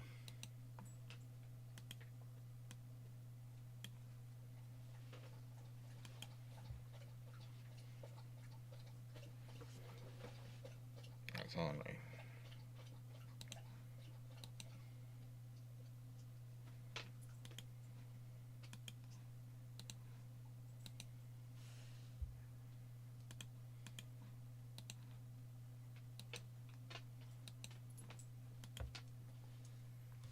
Okay, so full weight's 14.1%, but we've got to add in the 5-inch guns, which will probably take up quite a lot, but we'll see what we get. Bum, bum.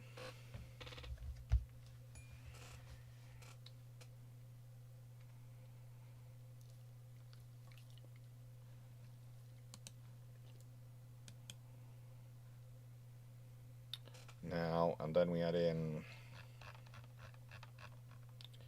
so they're long as possible. Can affect their rate of fire, but can increase their range. And secondaries, good range on the secondaries is important. As I showed last night on UAD. Well, not on UAD, on what, warships. Secondaries can a secondary range can have a big impact on your performance.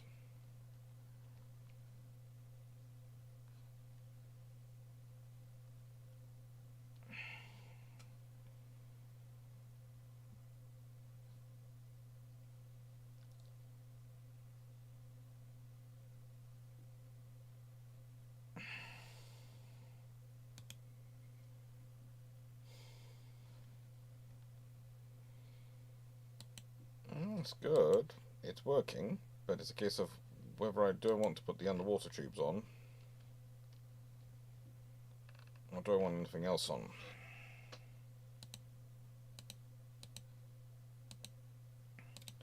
I think underwater tubes, 24-inch increased,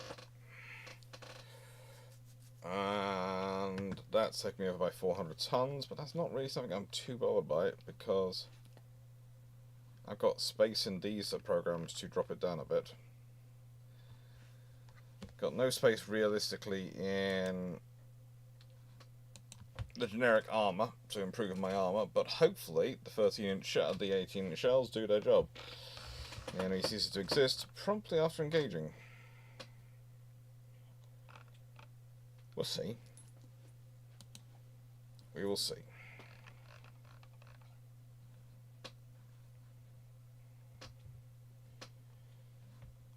Let's see the enemy.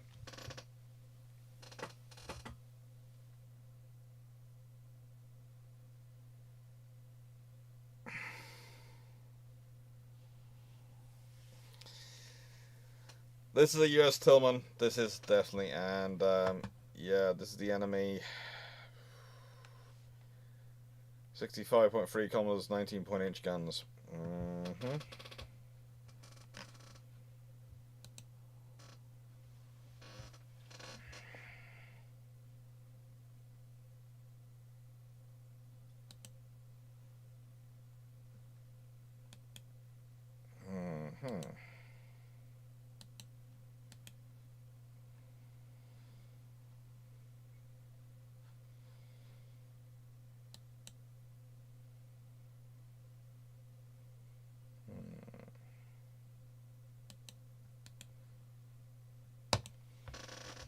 Let's go see what happens, shall we?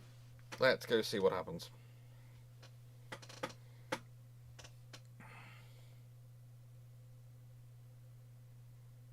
Only 20 minutes till halfway, until I'm two-thirds of the way through the 36 hours. Sorry for being a bit quiet, but I'm concentrating. I don't want to make sloppy mistakes in the designs. And the trouble is, as people say when they watch me in the campaign, I tend to go quiet when I'm designing the ships, which is not great if I'm trying to do entertaining videos, because it gets rather quiet. And it's a case of, well, sorry, I'm concentrating, trying to make sure it all goes in the right order and all goes in the right place.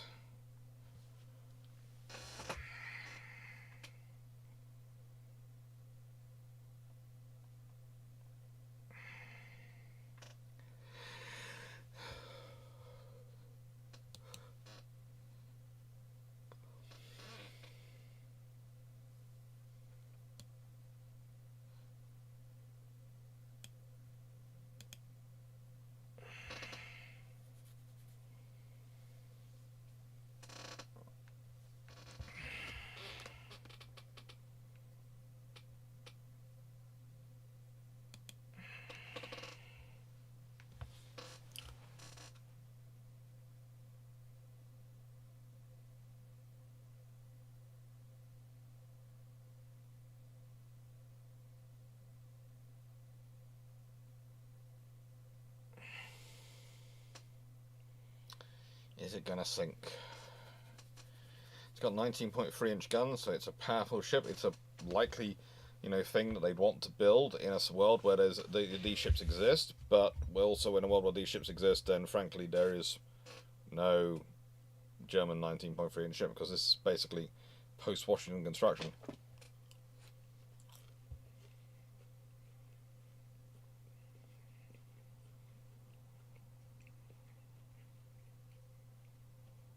Or rather,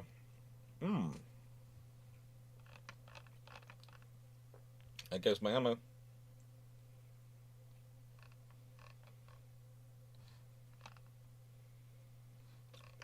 (18-inch ammo all cooked off. Yeah, that's a lack of armor. I'm going to drop this down to 28 knots and add in armor.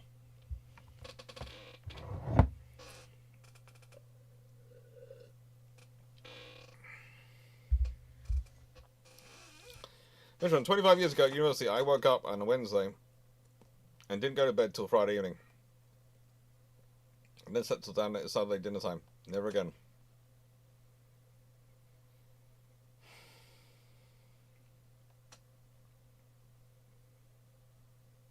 I think I didn't actually sleep for about 3 nights last week in a row. But the difference was, and I am to extent feeling, is I go upstairs to my bedroom and I read. And I basically reset that way. I'm good at resetting that way. That's how I work. The other way I work is sitting in a bath. As my good colleagues at Shipshape will tell you, if there's a swimming pool in the hotel or a hot tub or anything like that, they will know where to find me when they can't get me on my phone. I will be in it. Every single time. I'll be in the water, enjoying myself, quietly, relaxing. And it's a funny experience when, you've got Dan looking for you and he goes, "Where were you?" Well, I was able to be found. Theoretically, I was able to be found. Where were you theoretically able to be found? Well, probably in the swimming pool.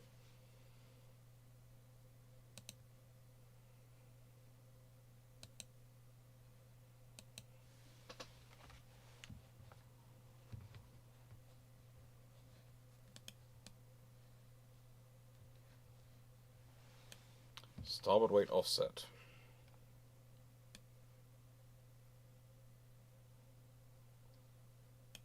What is slightly further to starboard, or slightly more numerous on starboard than is numerous on the other side?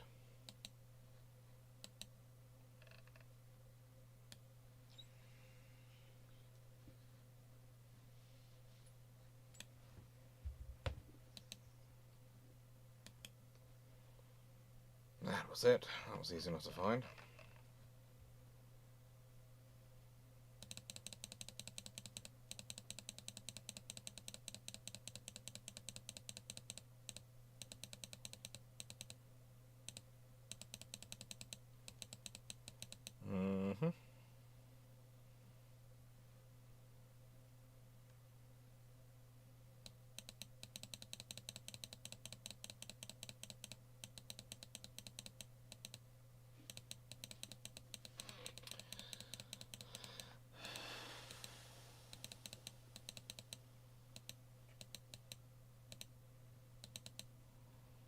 I'll take that to 9. And half belt to 9.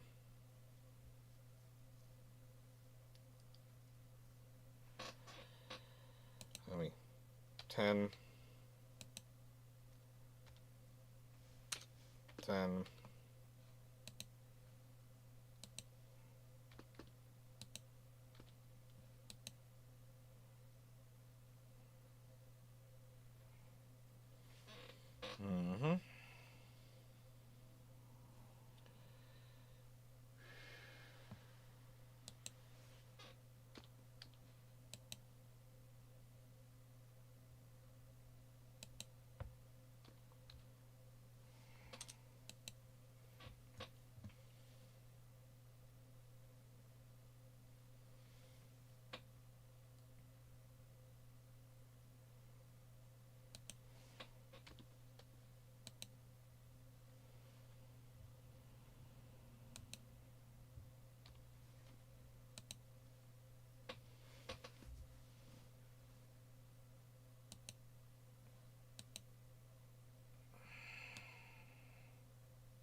So no radar, I've got everything, all those on my advantage. I've got far more armor on this side on my advantage. Any bulkheads. Let's launch in the start at sea, shall we? Let's launch in the start at sea.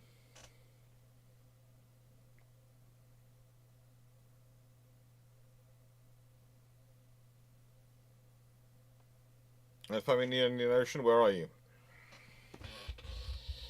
Let's see.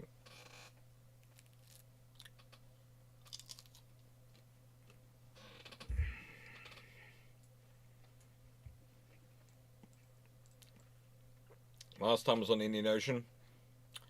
I was on a ship which had no pool and facilities like that, but did have plenty of showers and had no restrictions on using them. So, often in the evenings I was taking a shower.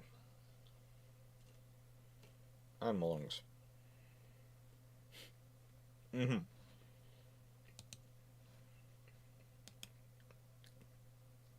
I will always be the hot tub historian. And if I could get a hot tub for this house, I would. But in the nicest way, as I said, there are many, many priorities before he comes getting anything for me. Yeah, that battle's over. I need to do something about these battleships, these ammunition storages, don't I? That ammo just got pierced.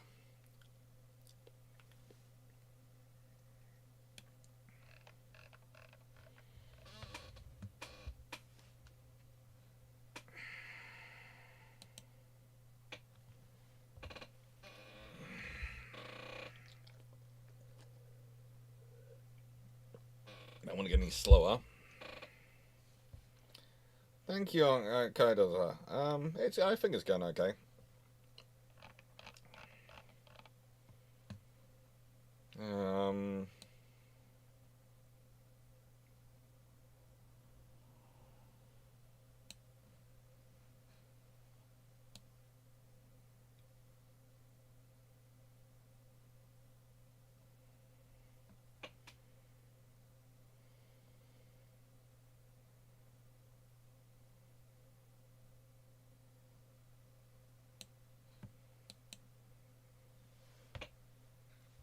Let's see.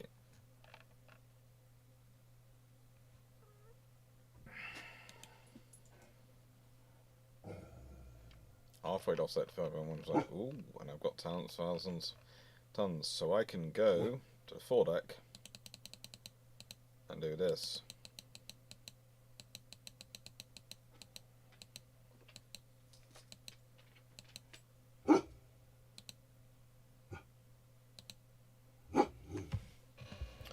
That's good. I can also go to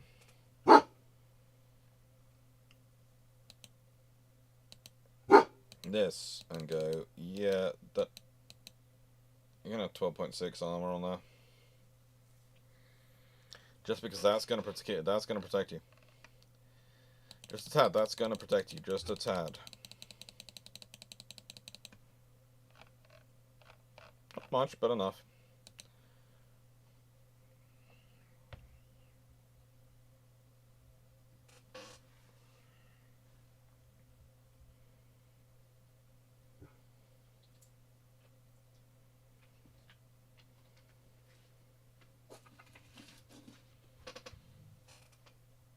And we're going to make these oxygen torpedoes because we can. Because we don't have to deal with the crew, dealing with it, sorting it out and saving it. We just have to deal with getting ourselves there, and that's fine. And what else can we get?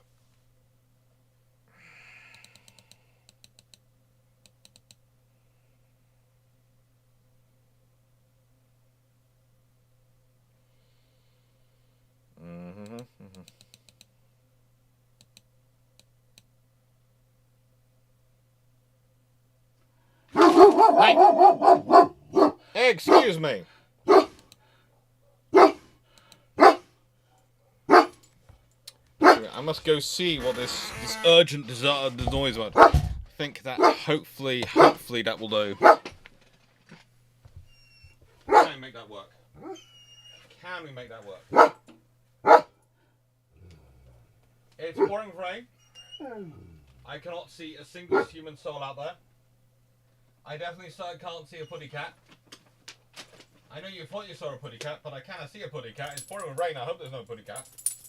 I don't think there's anyone walking out there.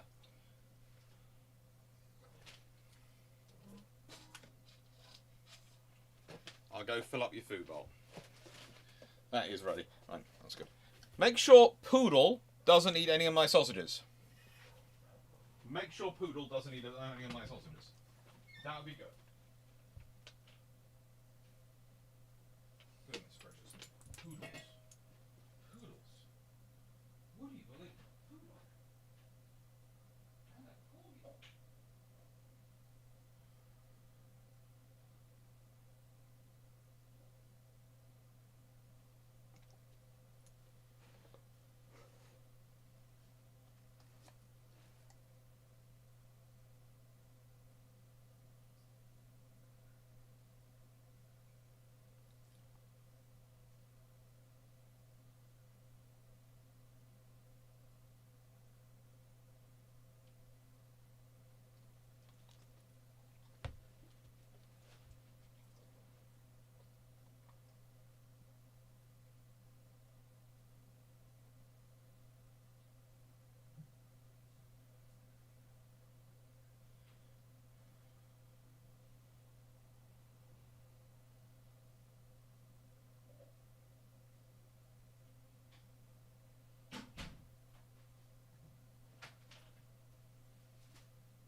Yes, I got your lunch. Now, did any of you allow him to have one of my sausages? No one allow you to have one of my sausages. Thank you. Well, no, the Historiophon, I'm quite happy with how it's going. I wish... There are certain things I would have liked to have done. I'd have liked to see... it's going to sound strange. There were certain things I was hoping I would see during it. Which is a weird thing to talk about in this scenario, but... I was quite hoping to have a hype... to see actually whether a hype train actually could keep going for more than 30 seconds and 1 or 2 people on my Twitch channel at some point, if that might happen. And there's a few things like that which I was sort of going, well, this could be quite fun if this happens. This could be quite cool if this happened. But, no, actually, you know, I haven't boosted myself up to 15,000 subscribers overnight, which is, well, I hope the bet would be over, but, you know, that doesn't happen.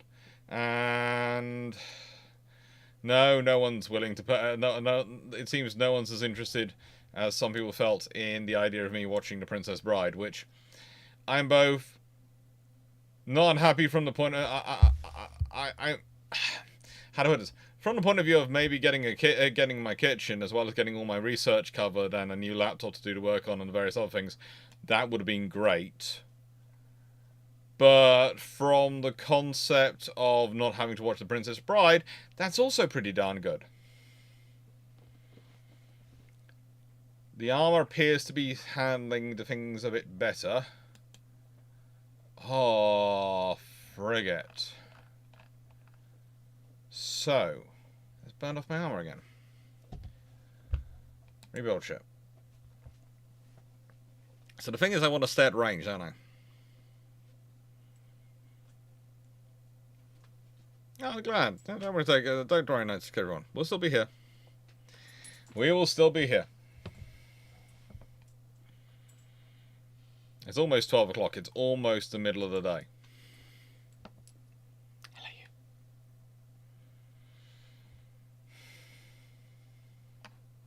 you. You enjoying this? You enjoying this? You enjoying it? Yeah, you are. It's...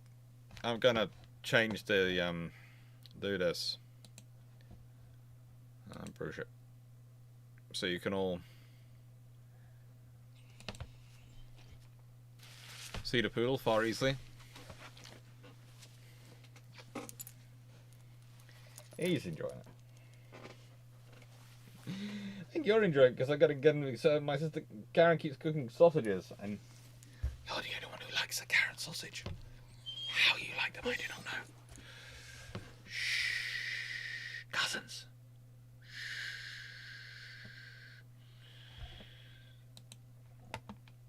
Uncle Alex will take you for a fun day around Pendennis Castle. Don't say anything. How does she do it?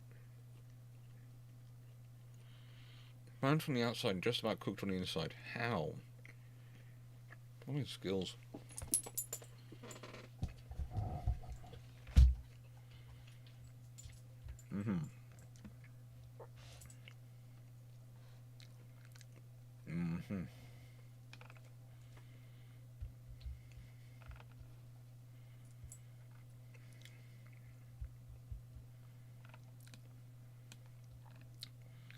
Unfortunately, in this system, they do not acknowledge the idea that that magazine is not connected to that magazine.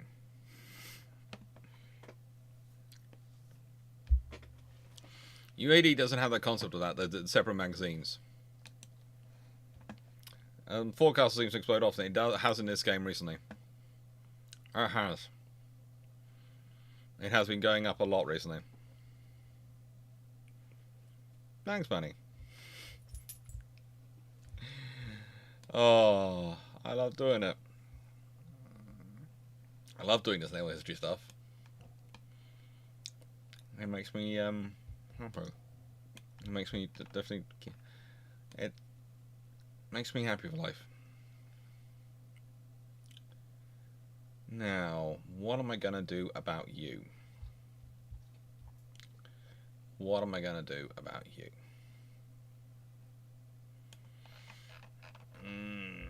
I think we keep you, try and keep you at range.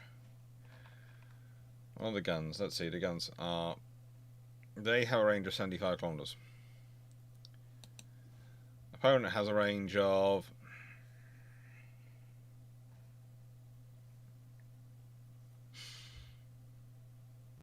63 kilometers. So there's 10 kilometers difference in it.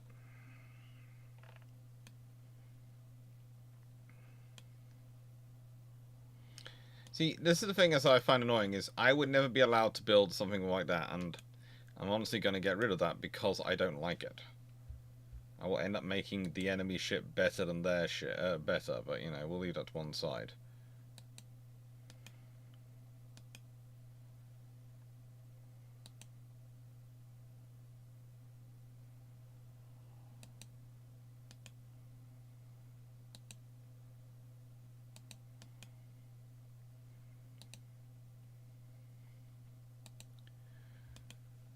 And let's see, engine efficiency 52. Oh, good God!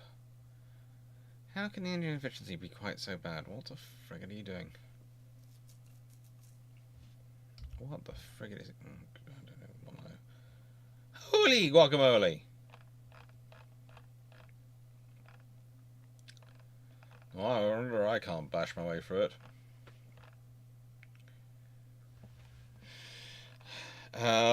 Yeah, it's a 2-foot thick main belt.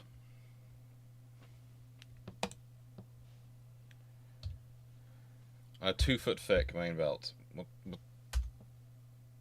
Taking that down to 18, so it's more natural at least. Engine efficiency. What is the engine? What is the power plant you have given us? A diesel engine 2.0. Get that right.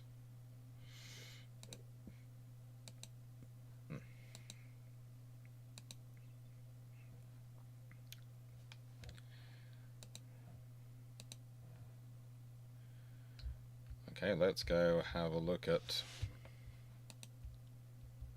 the funnel. Oh, you've got that. That's terrible funnel. They're all terrible funnels, but why have you got the smallest funnel? Okay.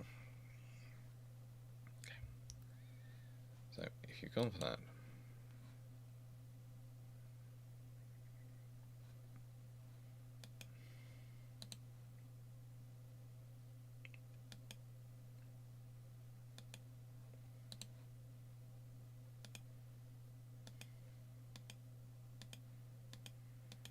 Yes, I am fixing my opponent, which has been beating me up, and I am making it better. But we'll leave that to one side. I'm a bit of an annoying perfectionist. I do admit it. I will never change, so I just embrace it. I just embrace it.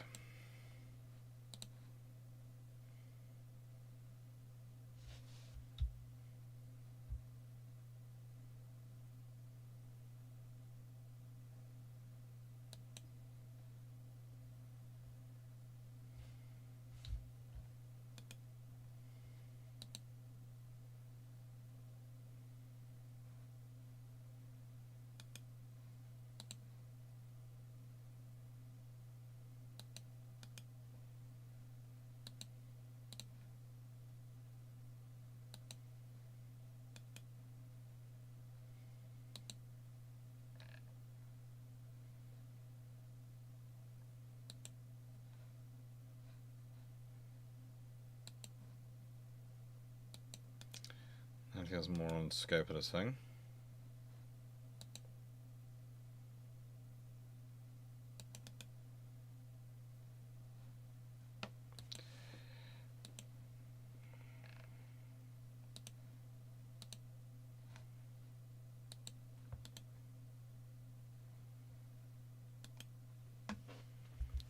Now, after weight offset, we're going to fix that in a second, but let's go first to these guns.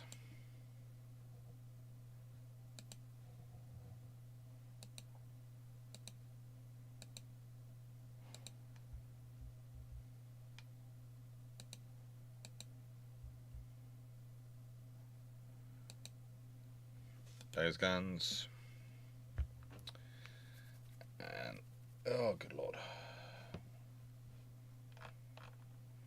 Well, we now got the hull efficiency up to speed, up to decent speed. We got the efficiency up to decent speed. We got quarters up to spacious, which is always nice. Enhanced reloading. Aft weight. Aft weight. Let's see. 2-inch guns, and what about the 3-inch? Was it? What was the 3-inch, wasn't it? Carefully, I think you forgot. The computer's forgotten about the 3-inch guns. Unfortunately, I do not forget about these things. And I love to torment computers which do. Aft weight 39.9%. Okay, so what's aft of this vessel? Aft belt is 16-inch belt.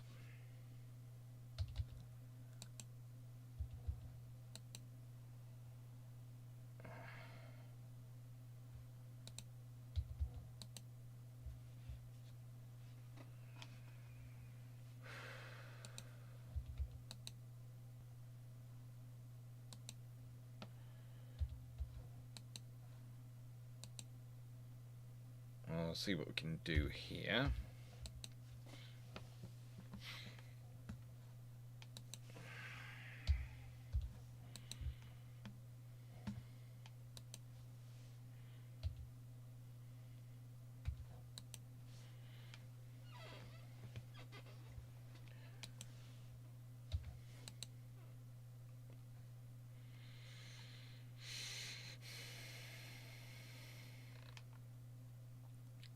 Yeah, the set is a lot better than it was. A lot better than it was. Let's launch now, shall we? My 3 point, I have no idea. The thing joined, selected them. Unless you take one bite of a sausage, you're up.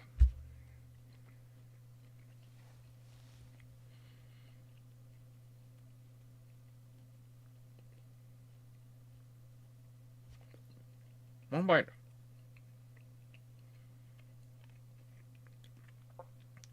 As chat are my witnesses. I took one bite of a sausage. One bite, and you were up. You were asleep. You didn't want for anything. And now you come up here with that look of mourning on your face, as if I have spurned you.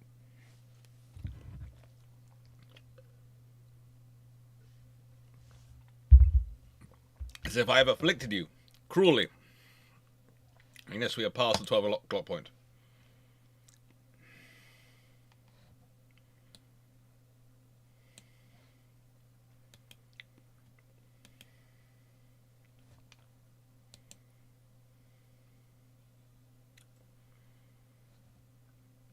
Knowing I would never treat you so.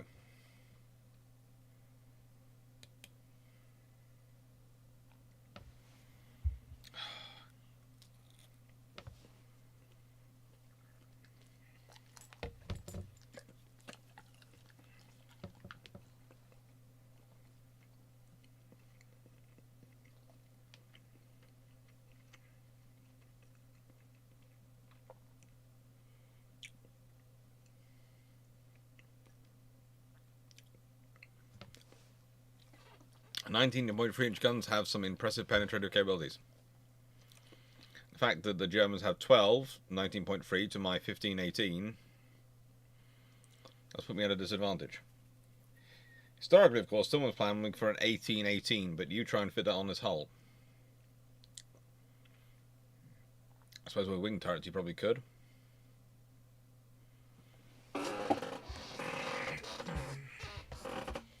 I might have to change it up to quadruple 18s. Drop it down to 26 knots. Hello, Rat. How doing, my mans? How is everyone doing? I hope they're doing well. I hope they're enjoying this. I hope they're enjoying the variety. Oh, oh, there goes the battleship again. Oh, good God. There he goes. There he goes again. Okay. Rebuild ship. Okay, Tillman, let's see if we can go for maximum battleship. So if I take the speed down to 26 knots.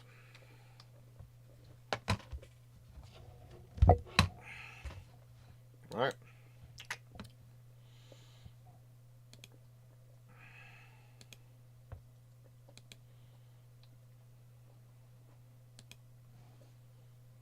And I go to main guns.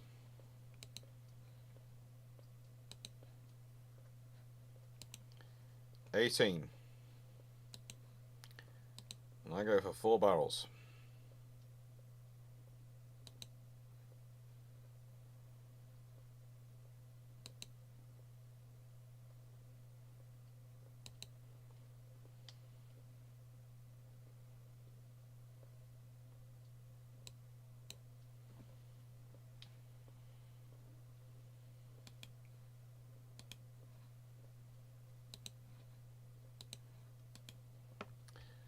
There are now 20 18-inch guns on this ship. Okay. I'm not going for 20 and 2-inch guns. I'm keeping this to Tillman. I have no idea what the Germans build in counterparts, but this is going to keep to Tillman. This is the point of me when I do UAD. The UAD might not be historically accurate, but I will do my best to be. Now, if you don't mind, I'm going to upgrade the armor a bit.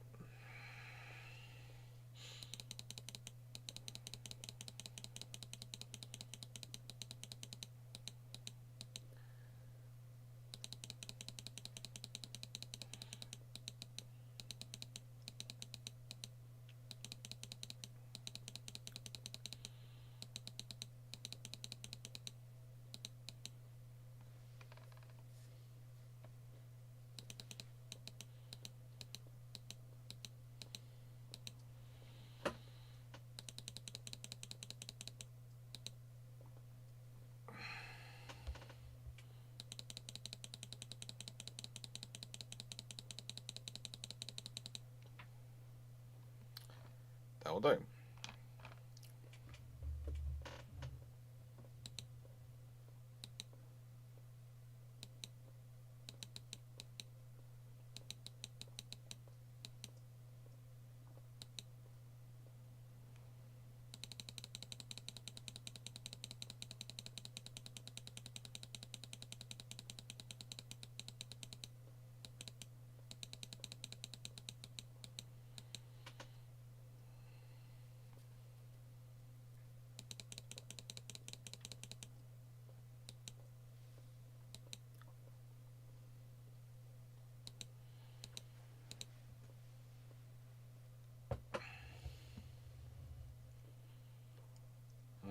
So, what else can we do?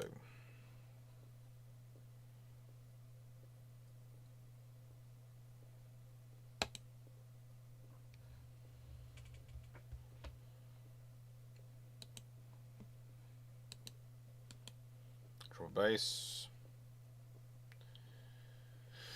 Super heavy shells.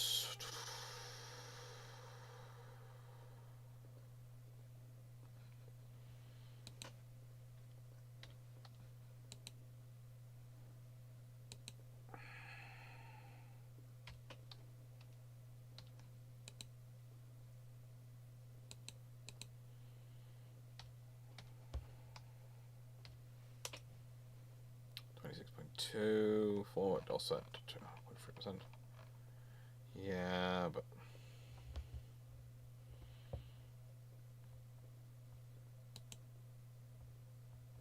I'll just book in that. Right. Let's launch and see what we can do. Don't speed. Your suggestion is noted and filed in the round corner, filing count in the corner. Chaplain 4 backers. Is it the plunging fire doing that, or just the 19-inch hitting the truck, like a truck? Pretty much the 19-inch hitting like a truck.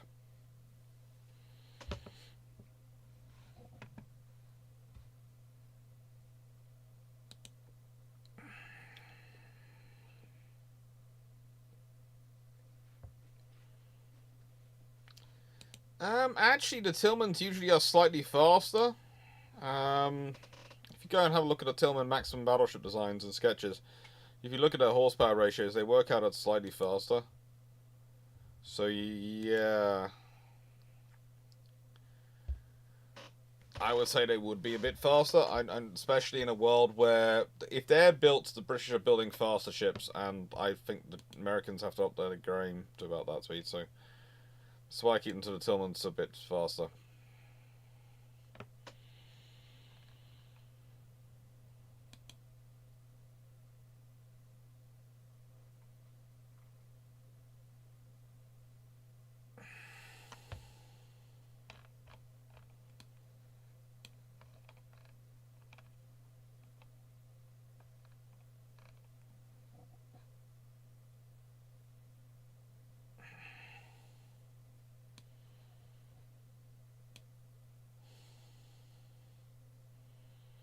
We have got 20 18-inch guns. We are steering towards the fuller shot. We should be blooming difficult. We are one of the most stable platforms here. We are the most stable platform here. We should be the most difficult to hit. Not sure if we've been firing some torpedoes at them. Oh, good lord. Fire started forward.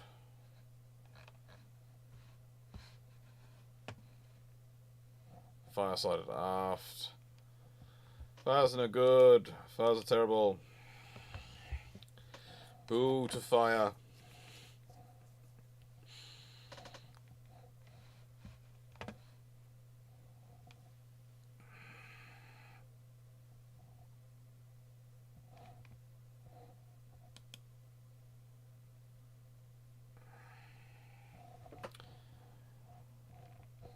And there goes. Woo, that was pretty. There goes my ammunition. Cooked off forward. But not all the turrets cooked off. That won't let me long to get through by those 16 guns, but you know. It's also not over in a snap. Crackle or pop. Let's go see what the other ship looks like in this scenario. Barely touched, realistically. It's interesting me.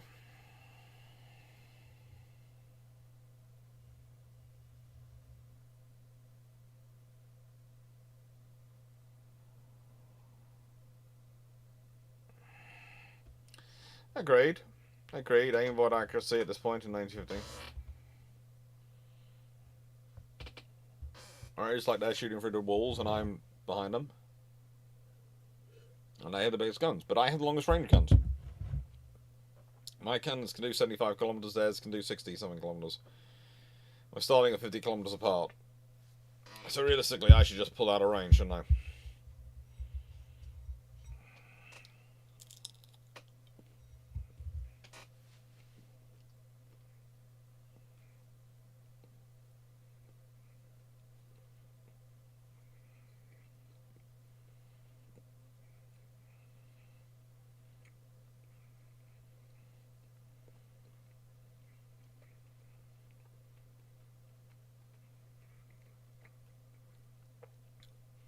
I'm going triple base for the powder. Which is the safest.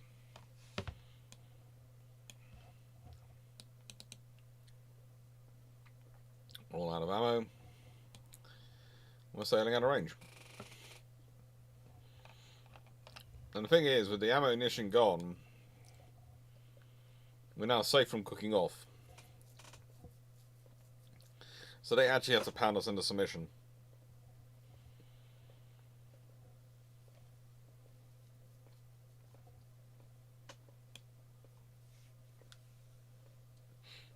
And that's pretty damn difficult.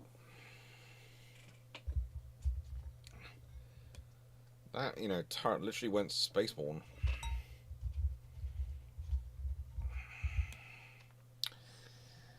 Can we rebuild the ship? Again, let's see what we can do.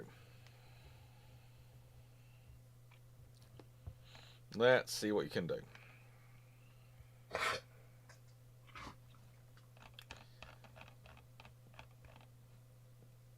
21 knots. that.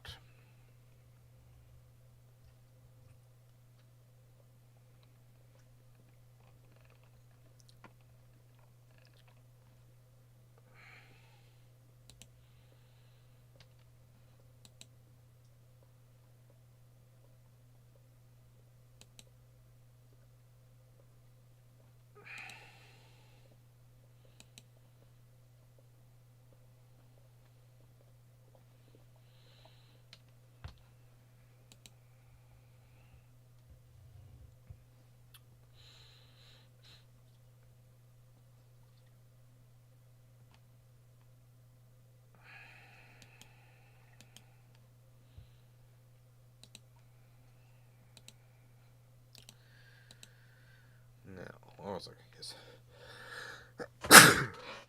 There is something I can do, which is... Even I can't believe I'm doing this, but, you know, we'll see. I'm not surprised the ship is overweight.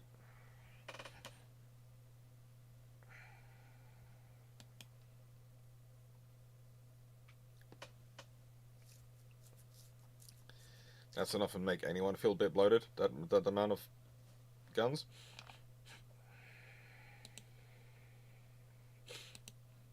And we, you know.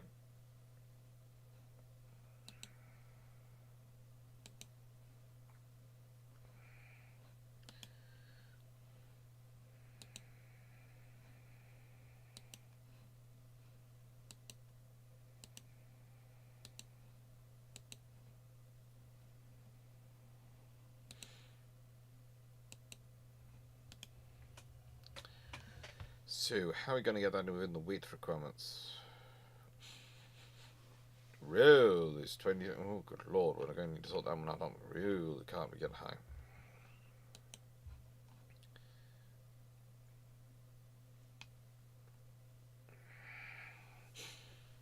Yeah, we're going to put it up to that.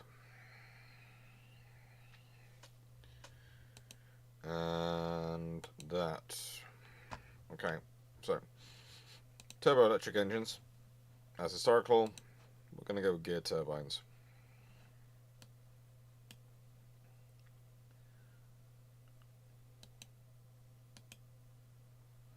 We can now do that. That takes us down to 6,000 tons overweight, but we've got everything we need. Roll is now to that level, which is problematic, but not something we can't deal with. We can deal with this.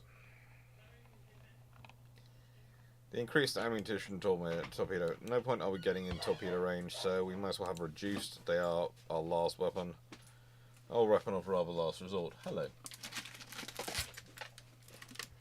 Took over the sausages. Thank you. Picnic eggs from the floor. They didn't actually hit the floor. No, they didn't. They're in the plastic box. Thank you. They didn't hit the floor. They didn't. They didn't hit the floor. They hit my desk instead. Yeah, let's.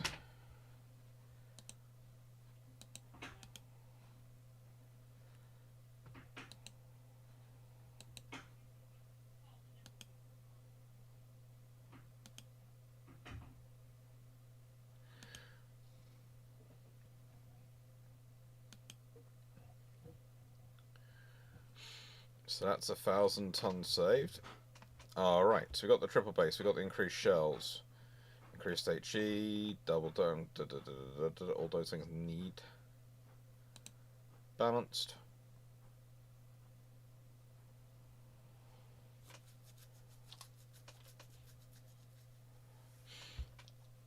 Don't need any of that.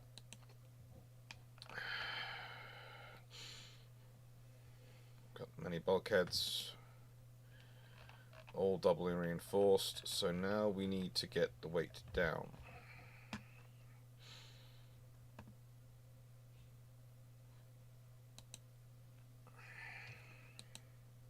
Four inches of armor on that thing doesn't help me at all.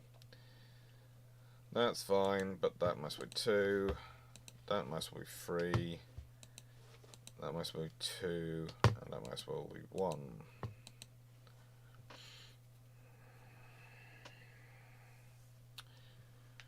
What am I going to do to the 33% to get to the 30? To get down the extra 5,000 tons. 5,000 tons.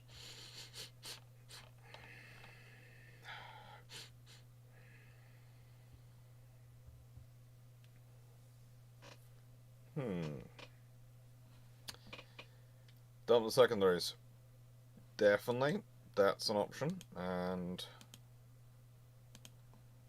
honestly, if I'm using them at this range, then frankly there is a problem going on.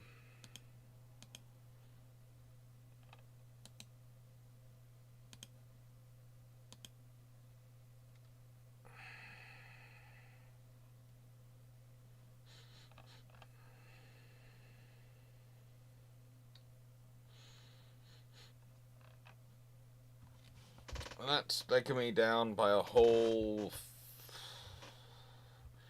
1,000 tons. I need to drop 4,000. Those turrets alone take me down all the way to there. You see, that's the thing. That's why I've kept with the Quad 18 on Centerline. Because the things I can afford with that are far greater than the things I can afford without it.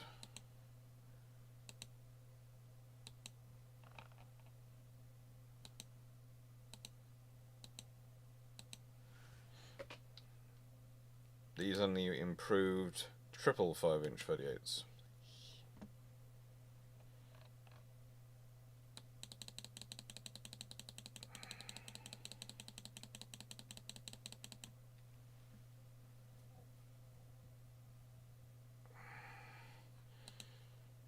I'm placing the 5 inches, I'm not replacing anything else.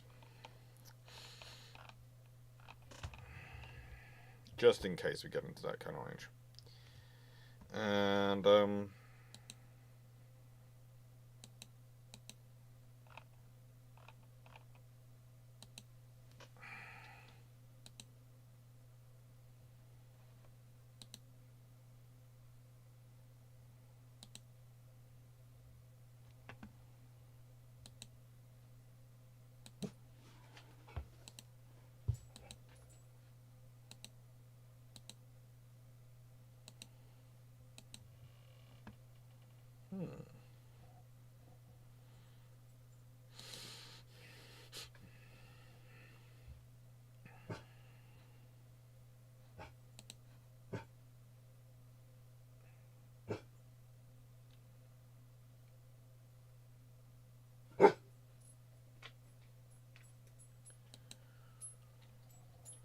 okay.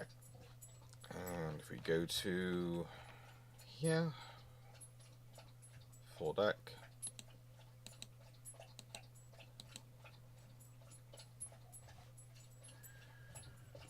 Right then, let's go gun running, as I say.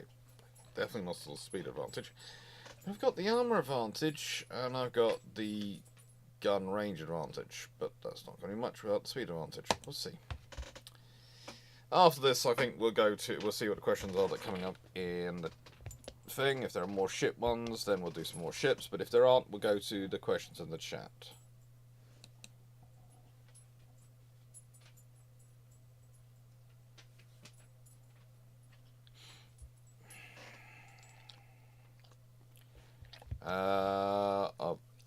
Against to a thing. Let's put it this way, Lions. You're supposed to be able to take over a planet of our level with today with about a squad of Marines. If you work down World War I army times, that's quite scary. Okay, so yeah.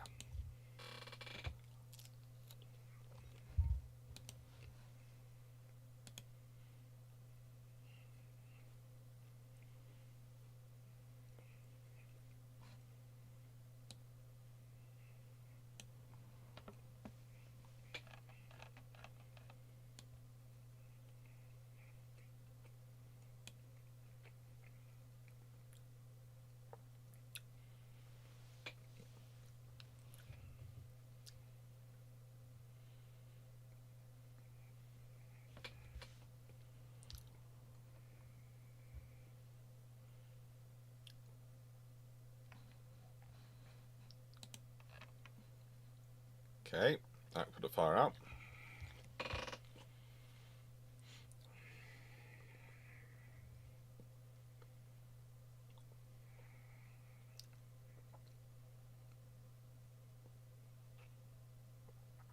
The answer might be stay ahead, pay attention in school and make sure you have the fire safety kids.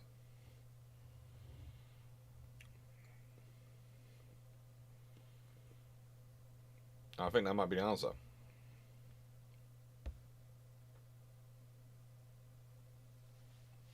It might be the answer. Think it's going to do well?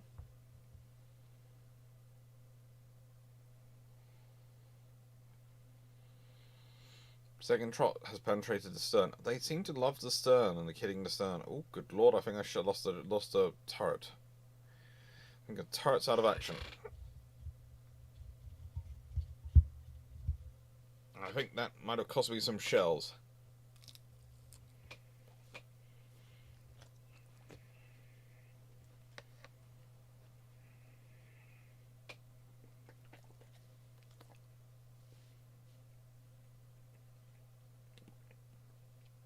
You're one cheeky little...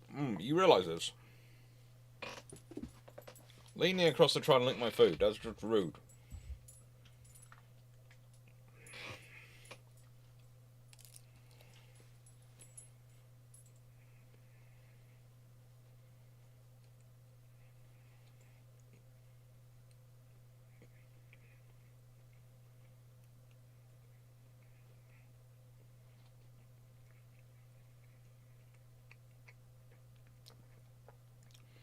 Do I ever get to finish a sausage myself?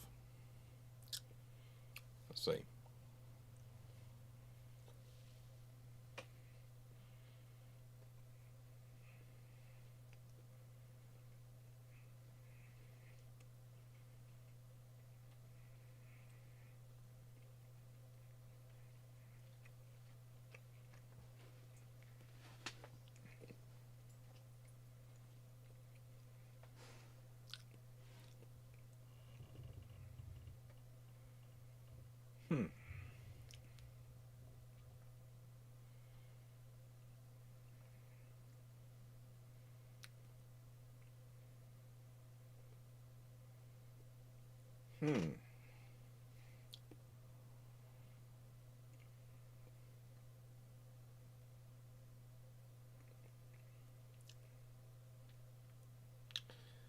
Well, currently Nevada's the unluckiest name in the US Navy because...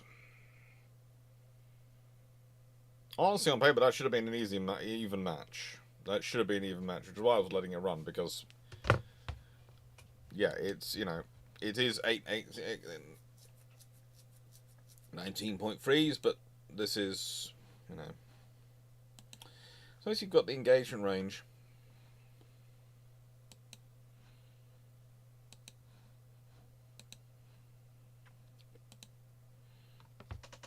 Engagement range, I'm supposed to... was a factor. And let's see. I'm going to get my... hello, gorgeous.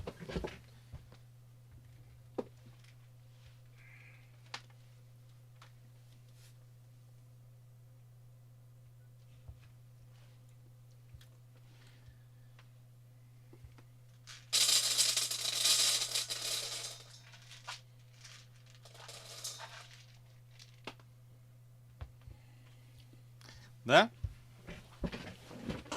And, well, let's see what I have to do.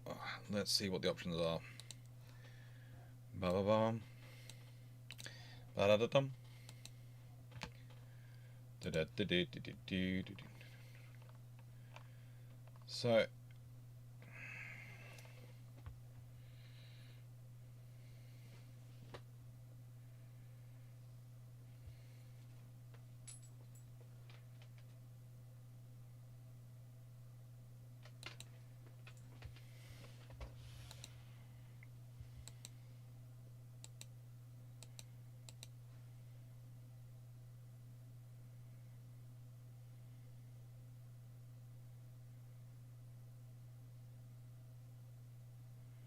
Let me just fix the things.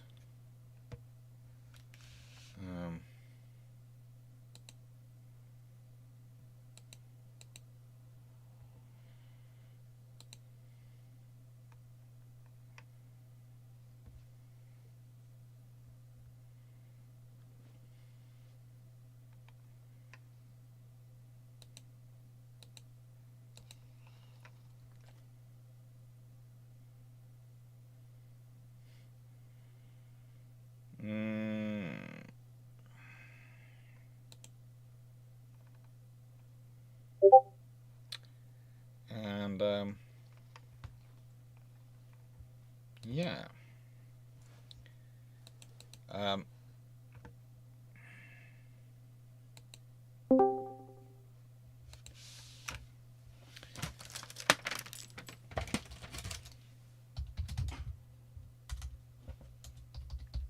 Just sorting out something for you all as a bit of a treat. Well, the lemon ones are gone. Your brother took them. Your mum and brother took those. Hmm?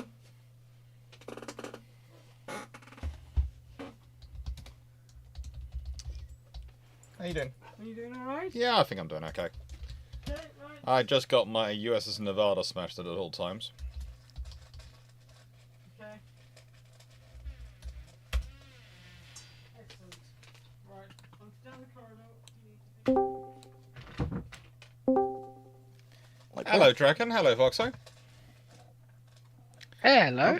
Welcome to Killick Chat. It just means that there's slightly less likely to be people randomly popping in, as I had at one point yesterday.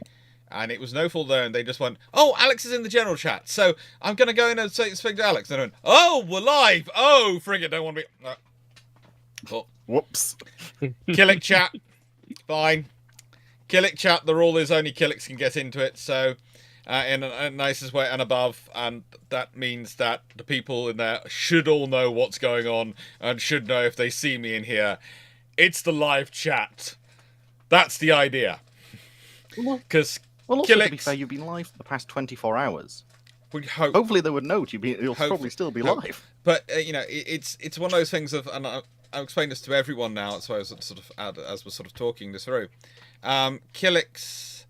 And the joy of the Killick system on the Discord is literally people who don't want to be admins, but impress us with the quality of their contributions to the Discord server, impress us with the quality of their comments on the YouTube, and it's not just seen by me, it's seen by the flotilla leaders and the Master's Arms, up to yourself.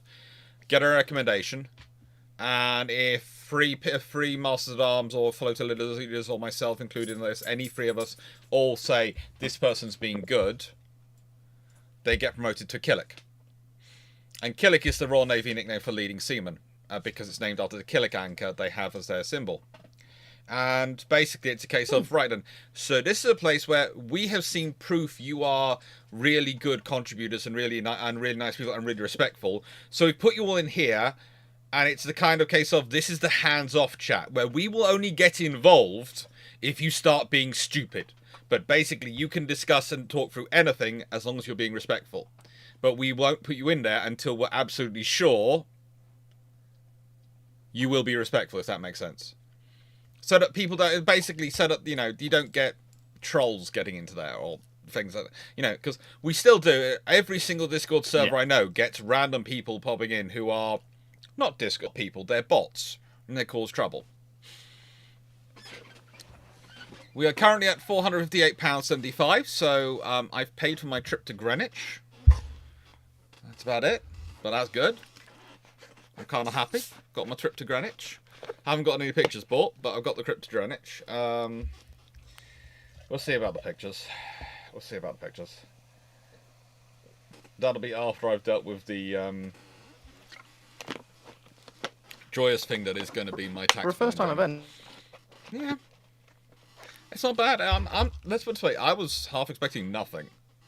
So I'm not at all disappointed. I'm not one of those people who went in going, "Oh, I'm going to get millions." I have seen people do that, and I have looked at them and gone, "I hope you get nothing." But then I felt, "Oh, that's cruel. I hope you get a penny." so you don't get nothing, because that'd be evil. But that's bad of me. I'd realise that is bad karma for me into the world. Ooh, someone sent me photos of HMS Eagle. Oh, that's always nice, on Twitter. This is why when people ask me, why have I not left Twitter, I go, I get sent naval history photos on it. I know you have a bad time on Twitter. I realise it's bad for you, but for me, I get sent naval history pictures, so, you know, not leaving. I'm a very simple soul. Like any platform, there's both good and bad. Yes. And if I get sent naval history pictures, I'm happy. I am happy. That is literally my criteria in life. If I get sent naval history pictures, I am happy. I currently have a poodle who's rapidly trying to eat all the sausages I have. Any bump in book sales? None I've heard about. So, Seneclear, I forgot if I already asked it. But what is the unluckiest name in the Royal Navy? I think I answered this yesterday, and I think I said it. I'm not 100% sure from memory, but I do know that the Prince of Wales has a habit of being lucky and then unlucky in its iterations. Yes, and that theoretically this one should be the lucky one. Theoretically. But, you know, you always hope the luck doesn't skip a generation. Or the fact that there's some people saying that CVA-1 was going to be called, one of the CVA-1s was going to be called Prince of Wales, doesn't mean it skips a generation, and that was going to be the lucky one. Were the eight Dutch 1913 dreadnought battleships the intended replacement for the 7 Provincian class, the Jacob van Herrick class, the Martin Hascon Tromp class, and the 3 Koenig Renegades class, and the 3 Everson Coastal class of coastal defence battleships? Does anyone else want to answer this before I do? Just so it doesn't so I don't sound rude when I say it. Admittedly, Dutch battleships aren't exactly my specialty by any means, but they're kind of very different roles to a degree. But feel free to be rude if you need to. Short answer is yes, because they can't run them all at the same time. Long answer is they're next generation, and coastal battleships no longer fit it and no longer sweat it, and they're dealing with problems of Japan being Japan. The Far East, they've got the Empire to protect. They've also got Germany, which has raised its game quite considerably, and they've just basically increased the cost of doing business. And that's it. This is the cost of doing business now. And that's sometimes one of the hardest things to get across to governments and get across to the public. That I'm sorry, you might not want to spend that money on defense. You might not want to buy that piece of equipment, but that's the cost of doing business in the world. If you want to have independence, if you want to have sovereign security, if you want to have what you love to have, the access to goods around the world, you need to pay into the system, and that's the cost of doing business. So deal with it. And I realise that sounds rude sometimes. People go, well, no, but the world shouldn't be like that. It is. I wish the world was not a place where people would, a world where people do get aggressive and do take things. But if anything has been drummed home to us recently, it's that the whole war of choice. No one will attack us because we're the wonderful West, and anything we say goes. I hope in the last 25 odd years has finally been drummed out of existence. If it hasn't, we're really in for a nasty shock at some point. You know? I'm sorry, that's my small rant. Hello, Paul. Hey, that's fair. Hello, Doc. How you doing? I'm okay, thank you. You? Well, this is the live chat. So, you are now live to everyone who's here. By the way, for those who don't know Paul, Paul is another one of the Master at Arms and one of the nicest people you ever talk to.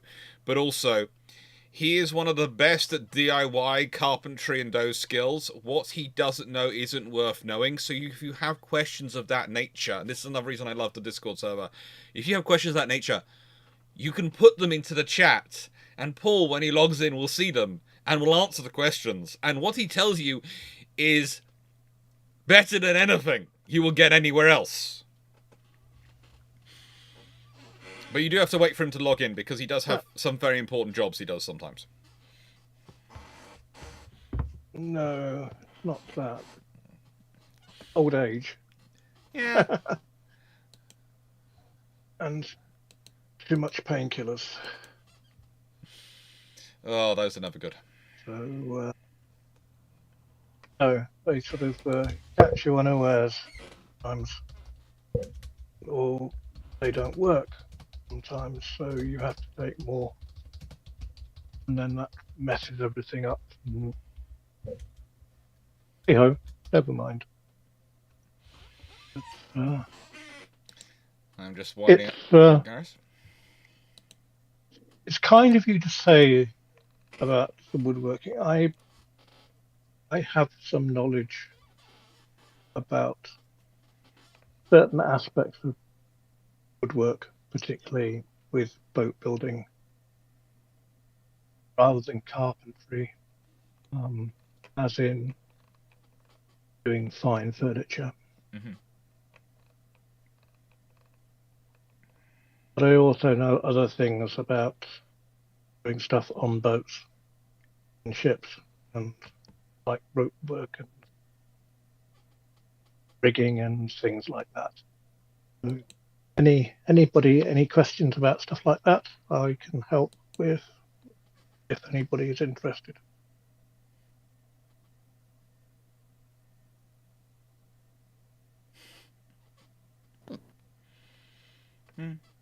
It's a good Discord, and they're very nice people, and I'm very, very lucky in those people who have volunteered to be, well, in some cases were voluntold to be masters at arms and flotilla leaders. There's at least 3 of you who are incredibly helpful. Who well, literally, none of the flotilla leaders are on, and you 3 I trust. So you're now all masters at arms, and it was a case of, yeah, we are okay. Next question. Ramol, what is the difference between dunite, powder tube, and many other options for the bursting charge in UAD?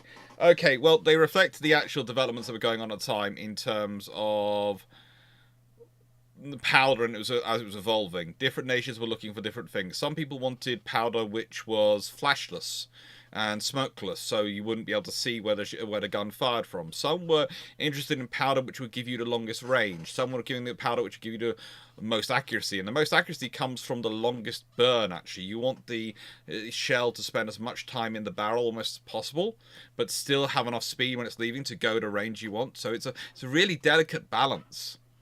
And all those different mixtures have different properties, and those different properties and those mixtures have names, and those systems, they can, because of the properties you seek in them, can be very volatile.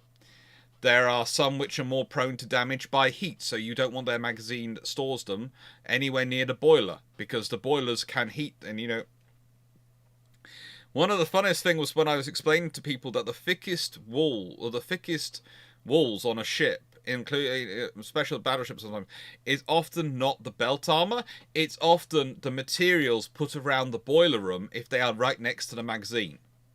And it's a lot easier and a lot cheaper to just make sure your magazine is a couple of compartments away from your boiler room, because you will have the compartment next door to your boiler room which will still be cooking, the compartment next to that which will be warm all the time, and then the magazine will be about the temperature you want it to be. It's how you have to sort things out, and it's one of the reasons also which defines the G3 design. It's one of the interesting things when people talk about the G3s and the N3s and their design, and talking about, oh, why is this here, why is that there? Well, one of the reasons is boilers that way, magazines that way. Keep them as separate as possible. The same happens in Nelson and Rodney. It's you keep the boilers and the magazines as separate as possible, because that will affect your ammunition. It will affect it will affect the shells. It can warp them. It will affect the magazines. The powder. Everything gets affected by it. Anything anyone else wants to add?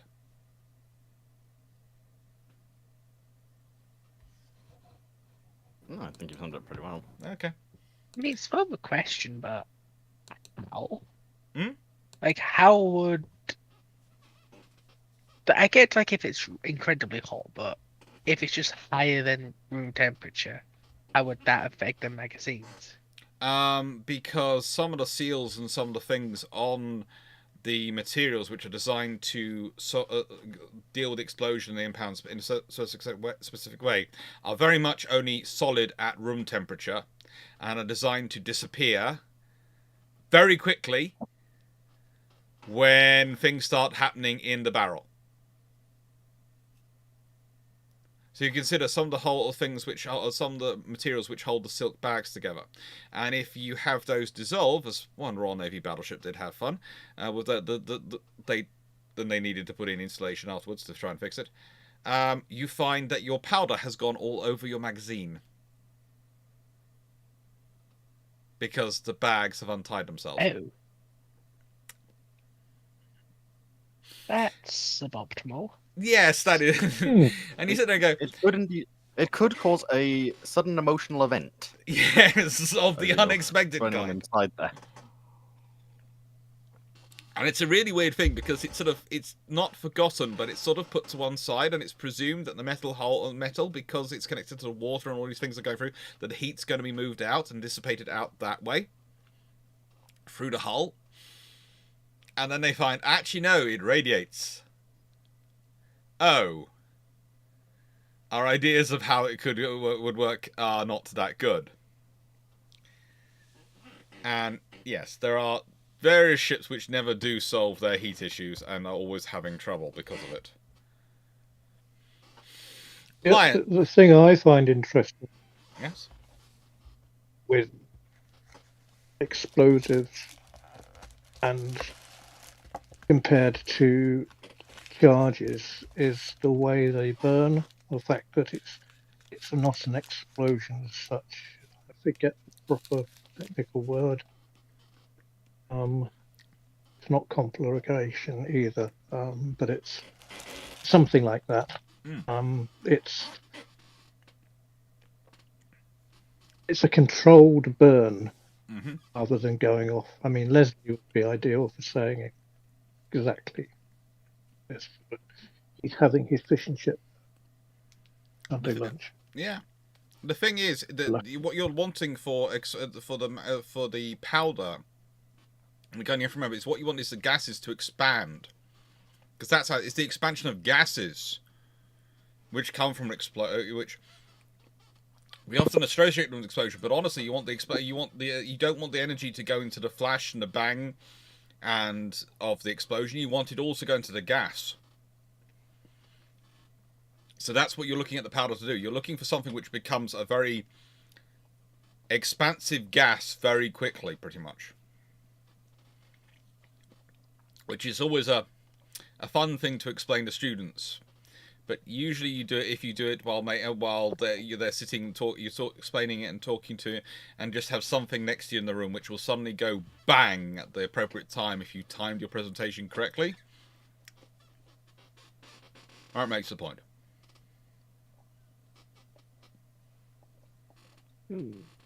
Also, occasionally makes a few of them need to visit the bathroom afterwards. But as I remind them, they're all adults, and they came in there willingly.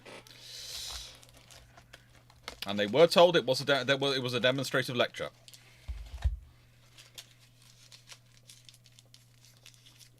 And after having seen me do nasty things to engines, did they really think when it got onto explosives it was going to be any better? Did they really think that? Lions, what would you say is the realistic maximum number of main battery turrets? I would probably say it's 10 with 6 center line, 3 forward, 3 aft, and 4 wing turrets. Not to say it would be a good idea. You can try for that, but honestly, I would say there's a reason why most ships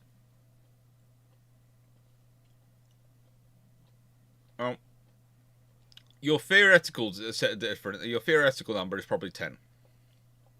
Your functional is 5 or 6, depending on the caliber of the guns. And honestly, it drops down, because the more you're putting into a turret, the more you're expecting in terms of accuracy, in terms of fire control. the more control and the more fine-tuning you need on the guns. And the more the firing of more guns, whilst giving you more shots to actually hit the target, can actually also disrupt that fine-tuning in those turrets. And that's the problem with quad turrets. That's the literally quad turrets. Especially as they get later on, it's just there's now so many different things in there that can be disrupted, that if you're firing 4 guns in a ripple, that is 4 chances that something will get disrupted or broken. And also it can have a compounding effect, where things aren't allowed to resettle enough between the shots. So this is the joy, and one of the reasons why normally you would get me talking. I will talk in terms of triples, in terms of triple turrets if I want to expand things. I'll talk twin to triples. I very rarely. A UAD is the only scenario where I tend to go quads because they don't have those things. They don't have those as a criteria.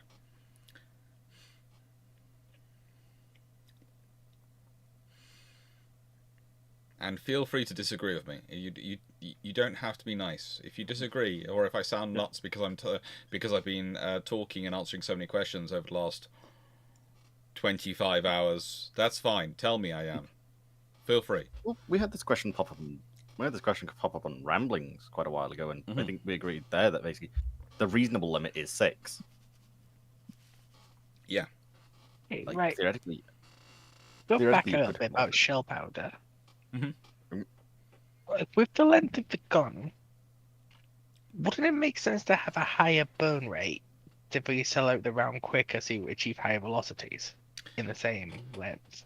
That you can do that, but that will also increase wear on the rifling if you're trying to use that for your accuracy, which will mean your barrel will wear out quicker. And also it might mean that your shell doesn't link properly with the rifling, and so it doesn't get the correct spin for accuracy. So you want it fast, but not too fast. If that sounds right. Okay. It's one of those things of it's you sit there and go, but you're just shooting a gun. You go, once you're at this level, it's all advanced mathematics and science and being very precise. And this is what I sometimes point out when we're talking about the Italians, and people go, oh, they've got, problems with this, and you go, actually, no. All you need is a lot of things to be off by a very small amount. A very, very small amount. And in combination, they'll produce wild results, especially at the ranges which the Italians are firing at. And that's the fun thing about it in many ways. It's the cumulative effect rather than the individual, which is why when someone goes, it's all the fire, it's all the, the quality control on an emission or all this and this. No, it's not. It's the cumulative effect. And by the way, the British are very lucky they don't have it. But the reason they don't have it is because they had this guy called Admiral Jellicoe who was absolutely annoyed by it when he was Third Sea Lord. And then when he was no longer Third Sea Lord and he was in command of the fleet, he was still annoyed by it. And then when he finally got the Grand Fleet in World War I, he spent most of the first few years of World War I, whilst also organising the Grand Fleet, terrorising the British armaments industry into trying to fix their things. And then when the Battle of Jutland happens, and after that he's back as First Sea Lord, there are many significant emotional events in many senior engineers and representatives of various armaments factories' lives. Between that period of Jutland and Jellicoe finishing his time as First Sea Lord, a vast number of them collated together.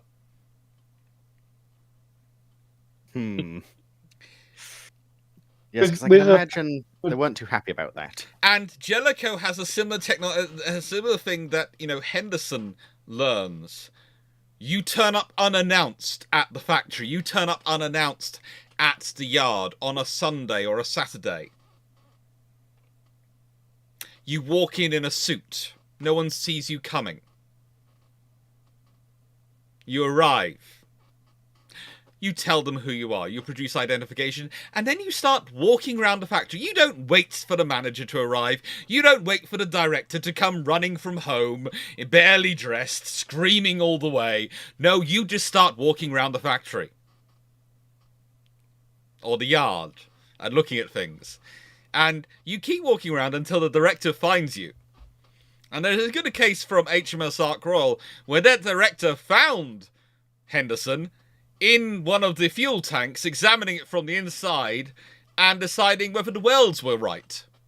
And when he started explaining to the director how you understood if welds were correct or not, the director apparently was looking dumbfounded as the director had no idea about welding, having only ever worked in riveting, and his yard had just been upgraded to welding, and he really hadn't paid enough attention. Whereas Henderson knew it backwards, forwards, and was pointing out where they'd done a very good job and where he could correct it. And would they mind if they gave him a torch? That must be embarrassing. That is a significant emotional event for a director. When you have your lesson in welding provided by the third Sea Lord. And it's a case of, no, I will do this one, and then I'll instruct you in how to do the other one after you've watched me. Have you got a proper helmet? And I was narrated this story, and I was going, it can't be true, it can't be true. And then I looked it up. And the director actually, in World War II, at one point, when he's having a discussion with someone about a weld quality, says, I know my welds, I was taught personally by Admiral Henderson. And this was noted down, because the person he was arguing with was Churchill when he was on a shipyard visit. But Camel Lairds, by the way. It was where Ark Royal was being built. Yes, it was Camel Lairds. Yes. Hi, Alex. Hello. It's in adjunct to the question that you were asking. Yeah. It's Steve here for all the people in the chat. I'm the person who's basically been typing in the money. The thing about the turrets, when do you think the maximum shell size, so this is an adjunct to the question, when do you think the maximum shell size where something like a rotary magazine would work or not?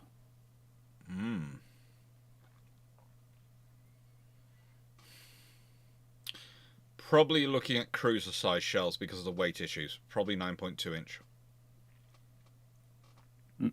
Yeah. You could possibly stretch it up a bit higher, Dan, but the cube law and its effect is going to start making things issue. There is a reason why they were experimenting with designs in World War II, which would have made magazines look like, you know, those grab machines that you have in arcades? Or some of the early tech that's going into that is actually in shell movement systems. And they were talking about trying to put that sort of system into a ship for shell management and moving the shells. Yeah, I'm very familiar with those mechanisms from work. I think I mentioned that. Would a rail fed system such as they use on the chain guns on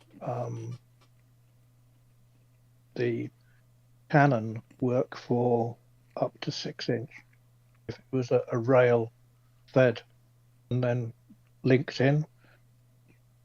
You know what I mean?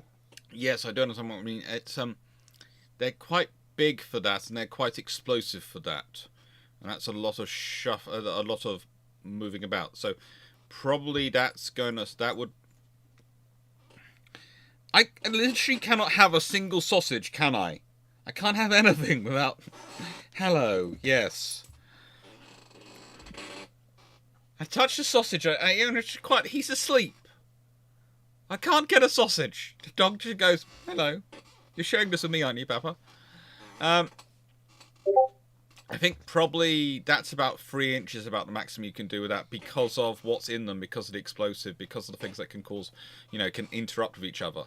And if you think about it, it's the case of it's not whether or not how likely it is, but how much damage it will happen if one of them accidentally does go off. Once you're above 3 inch, there's enough explosive that there's going to be significant damage to the ship.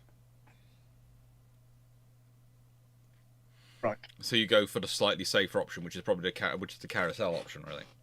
Realistically.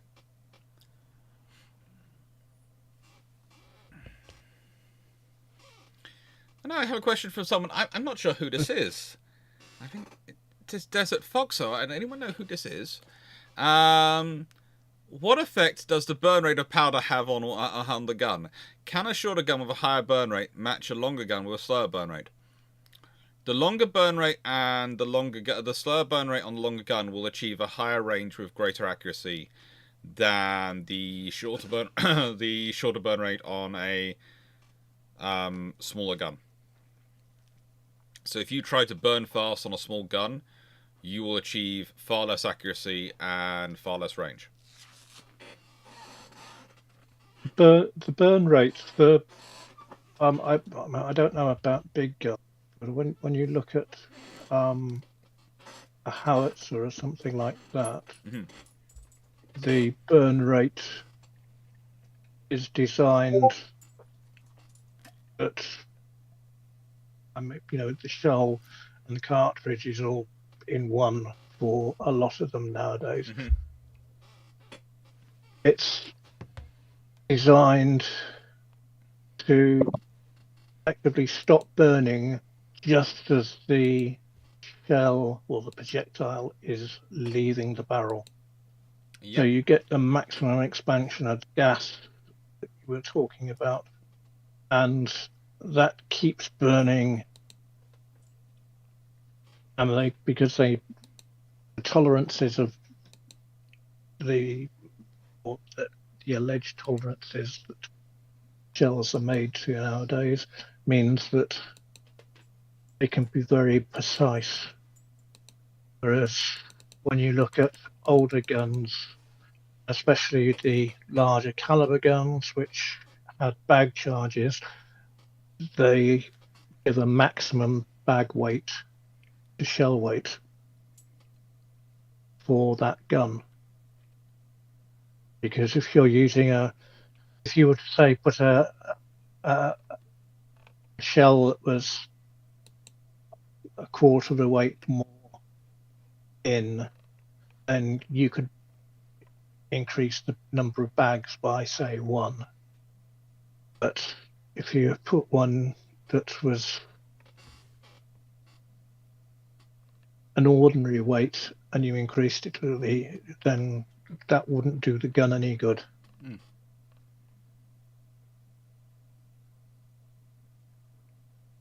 There's also something called ideal twist rate, isn't there? Dependent upon the propellant charge you're shoving and the weight of the object you're propelling.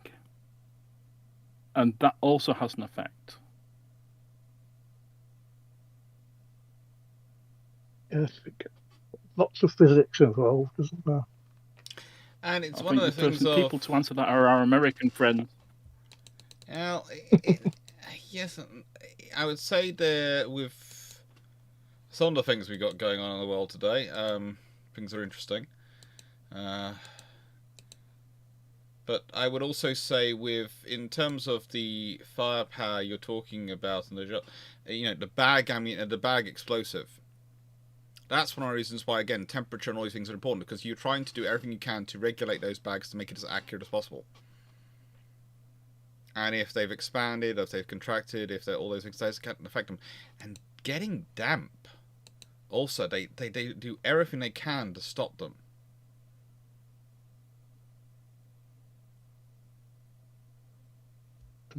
I mean, in smaller shells, you have the brass case is there to be an obturator to basically fill the chamber out, so you get less leakage of gas.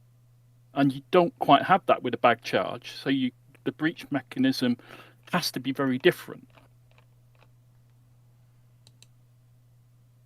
That's why the breach is so robust.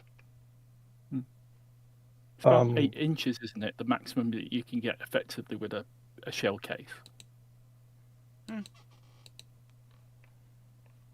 Change me if I'm wrong on that. It's you can get shells which are larger than that if you have the lifting mechanism to move which is why they're used on big howitzers, because they've got a lifting method. Yeah. Not so much maybe being years ago in the Second World War, there were shells which were more than 9 inches, which had a shell case. Mm-hmm. But in a ship, once you get above, oh good God, is it 8 inch, or is it less than that? It's 6 inch. I forget. You can just about move 6-inch shells by hand, but it's going to take a lot of effort. If you go into HMS Belfast, if they let you pick up one of the shells, which they do have some which are weighted, so they're like, the real shells we're being to pick up. You will soon realise that the people who move them for a living are going to be built. They are going to be. There's a reason why some sailors develop a reputation for having Popeyes, etc. in them. The Popeyes were all loaders. They were all the guys who picked up and lifted the shells. And honestly, the biggest ones you'll ever see were probably the ones who worked on the Sea Slug missile system and had to pick that thing up. Because they had to actually manoeuvre it at certain points in its both one arm. They had to move it one-handed. And that thing weighed more than a 6-inch shell. So the whole reason why modern systems are not in general. Yeah, they had to be really Fleet big. air armorers were very strong gentlemen. They might not be huge, muscle bound, because sometimes being a fiery climber type can be very useful. Also, they like to have people who are small enough to fit on the plane and also lift it up. And the huge muscly types can't always get underneath the plane. Yeah. They can't bend like that. I mean, that's a discussion we've had offline, isn't it, about torpedoes in particular, where, my father always used to say that loading a torpedo, a 21-inch torpedo, was a brutal exercise and isn't like you see in Hollywood films from the 1950s where people seem to be pushing them in by hand. No. It requires block and tackle. It's like on the U-class, they literally have a system which pushes the torpedoes in, and they only carry 4 reload for each for 4 reloads, so they can carry that boom boom. There's no more torpedoes to be moved forward. There's literally those 4, and it's when you have more than 4 of those 1 reload for each of those tubes, that's when you have problems, because you have to have systems to get the torpedoes forward or get the torpedoes aft. And we're leaving out the really best part, which is loading the torpedoes into the submarine in the first place, where they have to come down a frigating hatch. Or if you go to the submarine, the last remaining British sort of built submarine from prior to World War II, and you go to it in Tallinn. That's where it is. You actually enter through the hatch they used to load torpedoes in. You go down the route the torpedoes used to go. And you'll find that's very steep. And then imagine it putting 2 tons of explosive and other materials through that hatch and only being able to maneuver it with 6 people. And some block and tackle. At that moment, you will probably get a small sense of fear. Don't worry, that's perfectly natural. And not a lot of wiggle room. Oh, no, wiggle room is something you have elsewhere. The engineers did not design that space for wiggle room. They designed that space to be watertight. Oh. Wiggle room is something they don't. Those people who've never been on a submarine. Those people who've never been on a submarine, the passageways are very, very tight. There's not a lot of room in there. And if you want to be if you want to watch someone's face get really scared, you watch the poor guide watching me and Drac and the ship-shape crew go through those passageways, because I've taught them all how. And how to do it properly so they don't drop their materials, because I learned. And the first submarine we went to, we went through, and I was like, well, this is how you do it with this. And I went, oh, that's how you do it. So we all do it. And they're going, you know that's not the health and safety how you're supposed to do it. You're supposed to put a leg either side and slowly go for it. No, we won't do that. That won't get our stuff through safely, etc. We know what we're doing. We'll do the hop, and we will literally the poor guides will literally be going because it's very tight, and if you get it wrong, you hurt yourself. There's a very undignified photograph of me getting through the hatch on the Type 21 in Bremerhaven. My friend took it of me. I don't look very dignified getting through this hatch. There will be. Because the German submarine hatches are very different to the Royal Navy submarine hatches in the fact that it's a big circular hatch, whereas the Royal Navy ones are kind of an oblong-shaped pressure door hatch. The Royal Navy spent a lot of time thinking through these things. But you start to see, it's one of the problems I have with people, and they go, oh, the Germans are building most of some advanced submarines in World War II, and you sit there and go, are they really? Because let's be honest, the Royal Navy, the US Navy, and the IGN, and the Italians have all been building submarines for the previous 20 years and evolving theirs. The Germans, yes, have developed a lot of technology they're putting together. But how well does that technology work when it's put together? And what's in the fact, other my bits father said they changed the hatch design after Thetis disaster. Yeah. Because there were too many handles to control on the original version that was on Thetis for them to seal the door and basically stop the water flooding the submarine. Yeah. Another thing, of course, is that we don't talk about on British submarines have that other submarines don't, is that Thetis clip, which is the special thing to stop the torpedo door being slammed open if it becomes open to the outside. Yeah. My father explained that to me as well.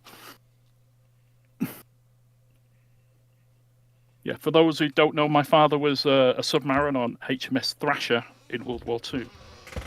He was an engineer, so he would basically be the person who made parts for the engines when they went wrong. This is why Steve really wants to have HMS Thrasher on World of Warships. So if Culloden... And, well, hey, thankfully she's pretty good. I have photos. It's a shame because they've currently done an event where you can get a free tier 10, and unfortunately the submarine they've chose is the German one. So if only it was the British one, you might have just been able to do the event to get the free tier 10 British Thrasher. It's all right. I'll work hard to work towards it. Right. Knight 6831's question. Let's answer some questions. Oh, Knight 6831. If the I was just going to say it's the wereaboo thing. The fact that Germans did everything better than we did. The thing is, they do some things good, but the trouble is, sometimes you have to sit there and remember that everyone has weaknesses and everyone has plus points. One of the problems for the British is that I would say they get so focused on the power plant, the batteries, and the outer hull design, and making it streamlined, especially in the U class and the V class, that honestly they lose track of things like snorkel, which they also get to look at thanks to the Dutch and these things. And honestly, there's sometimes I look at the snorkel and I go, if that would have been so friggin' useful in the Mediterranean. For submarines in the Mediterranean, that would have been so useful. But they didn't, because there's a limited amount of things you can develop. And there's a limited time you have. And what they were more interested in developing was developing more and more precise ASDIC and sonar system, ASDIC or sonar systems later got called, for the submarines, that allows them to have the information they need when eventually at the end of the war, as I said, one of the British V-class sub is the only sub that is recorded as killing of a submarine underwater when it was also underwater. The only underwater sub-to-sub kill. Yeah. Ever. For those people who don't know, that's HMS Venturer. Yeah. And the sub was a German sub which was going out to Japan loaded with interesting materials, and Venturer was told to stop them at whatever cost. And also, it's even more fun when you realise that they didn't have the computer wasn't set up to do underwater kills for the torpedo. So the captain did the maths in his head before firing the torpedo. Think about that. They essentially eyeballed it. Yeah. Without being able to see. I think he fired a spread of 4 torpedoes, but instead of like normally you would do it where you basically put a V out horizontally, he put the V out vertically because it's a case of working out what the depth is. Yeah. And he all worked out the programming, and then he, a lieutenant and 2 chiefs manually reprogrammed those torpedoes to do that before they fired them. And they did that at speed while they were engaging the Germans and not sure that the Germans wouldn't fire a torpedo at them. So it's a manual snapshot torpedo system launch. It must still be on YouTube somewhere. Back in the 870s, early 80s, there was a British documentary series on what they call the Perisher, the British commander's submarine course. If people are really interested in what it's like to be a submarine commander or trying to be one, all right, try and look that up. And when you see that course, you realise there's a reason why submariners ended up becoming quite so dominant in the Royal Navy, because anyone who can go through that course can go through any of the other command courses with ease. 1981, if the Dutch had the 8 1913 dreadnought battleships in service by World War II, for the German-Japanese, how important will it be to kill them quickly? If they have them in service and they've been modernised in the 1920s and 30s, which they probably would have had to been. Also, the Dutch if they have 8 dreadnought battleships, I'm sorry, but they're getting pulled into the Washington Naval Treaty and the London Naval Treaty, so they're going to be part of that. If they have 8, honestly, France and Italy will want 8, and if France and Italy want 8, and they have 8, then probably Japan won't settle for anything less than 12. So I think Britain and America end up with 20 again, or at least 20 again.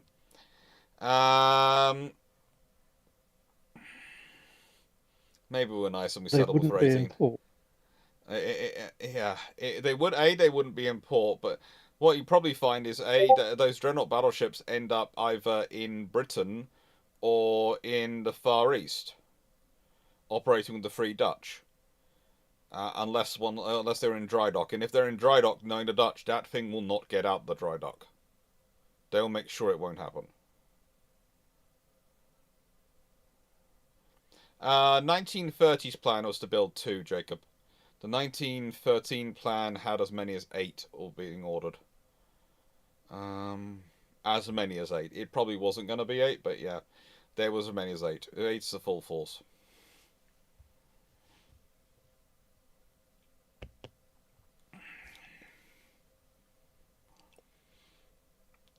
Hendrik Boven. Old history. The Lohmann affair, or the Phoebus affair, does not happen, and Hans Zenker survives with good health and in charge until 1939 at least. What does the German Navy look like? Not much different, because him and Raeder basically work together on the plans. He might win some arguments differently, but honestly, they're both restrained by infrastructure. Let's put it this way: the reason they've not built more submarines than they have is because A, of infrastructure, and B, getting the money out of Goering and the 5-year plan. And it's the same with the reason they can get the big ships they do is because, look, in the nicest way, there is one thing about dictators which has ever been thus. They always want to build big ships.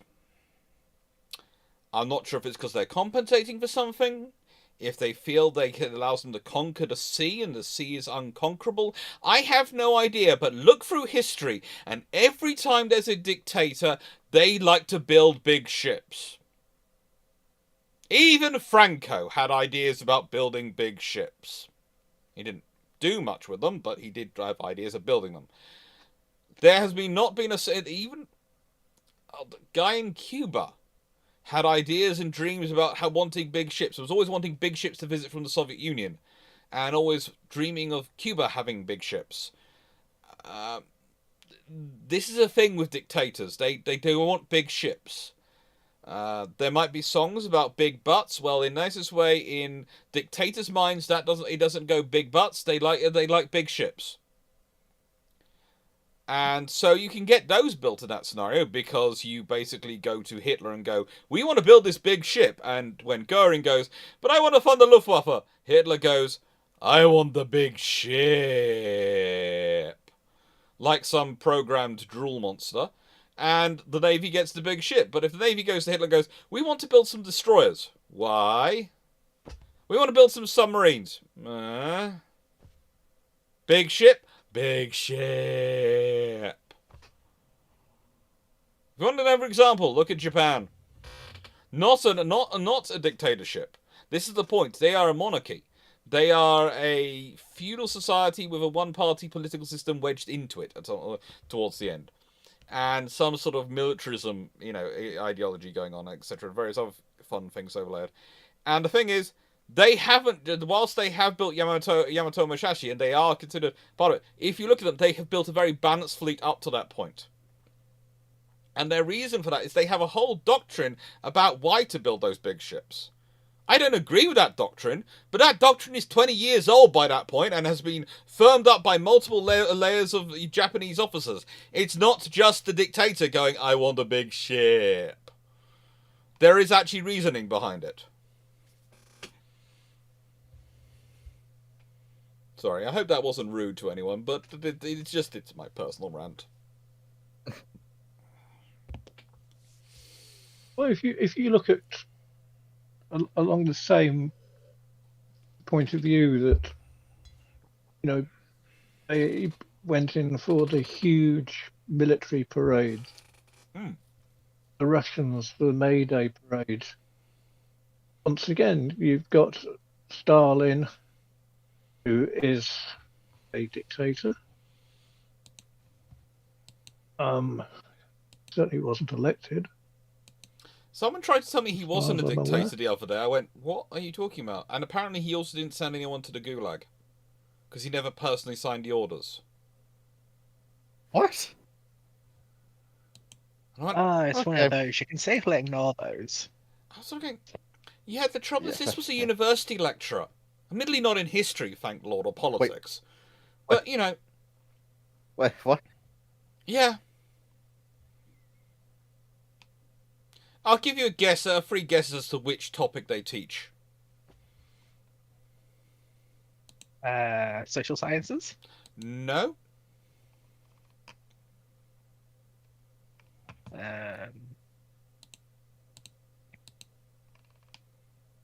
Hopefully not engineering. No, you're lucky. Which is a topic which, bar none, always managed to attract the most nutty people in university who have the weirdest views. Music? English. Oh, I was going to say English, PPE, but there you go. Yeah. There's plenty of nuts who do PPE.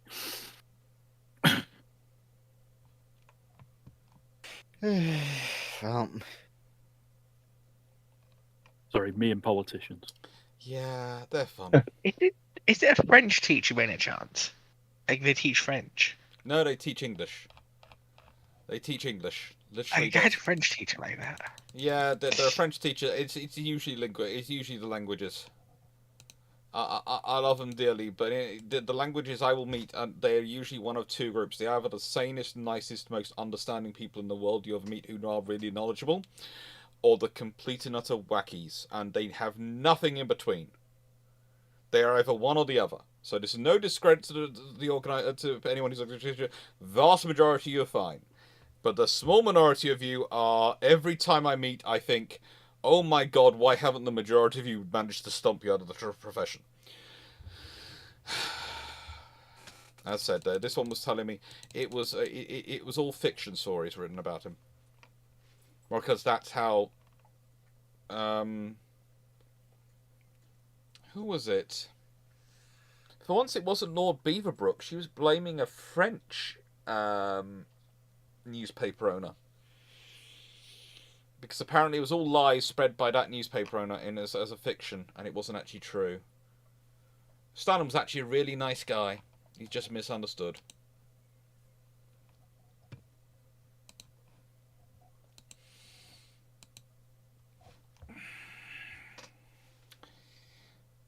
Please note, also doesn't teach at a UK university, so, you know, before anyone's worried about the fees in UK universities, you're fine. Is she American? Yeah, how did you guess?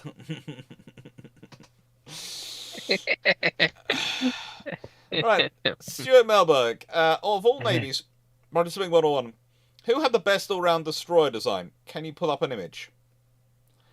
Okay, the thing is, you shouldn't really ask me this question, because I am kind of biased.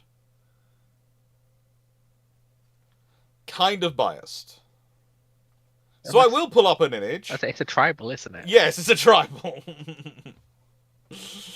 There is no chance of me pulling up anything else as the image. It's just it's going to be a tribal class destroyer. Just, you know, accept it. This is what's coming. To be fair, I'd also just argue a lot of the other British destroyers of World War One were very good overall. Well, they're all especially the V's and W's we get later. Yeah, they're good. World War One, World War Two. I would say it's the tribals.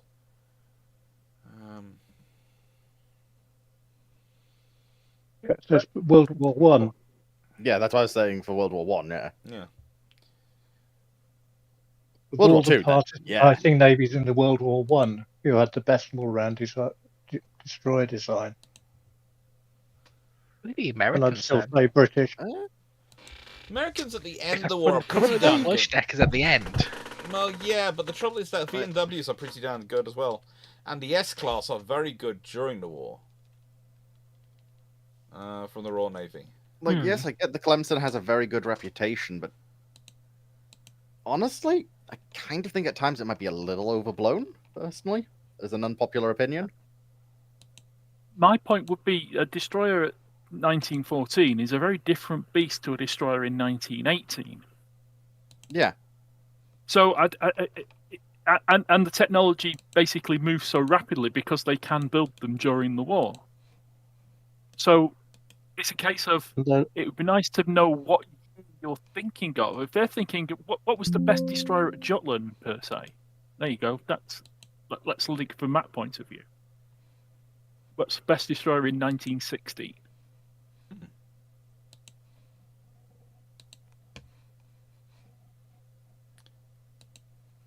There's, you know, always discussions, but yeah, I'm quite happy to put a tribal class destroyer up because basically between them and a daring class, it's got to be.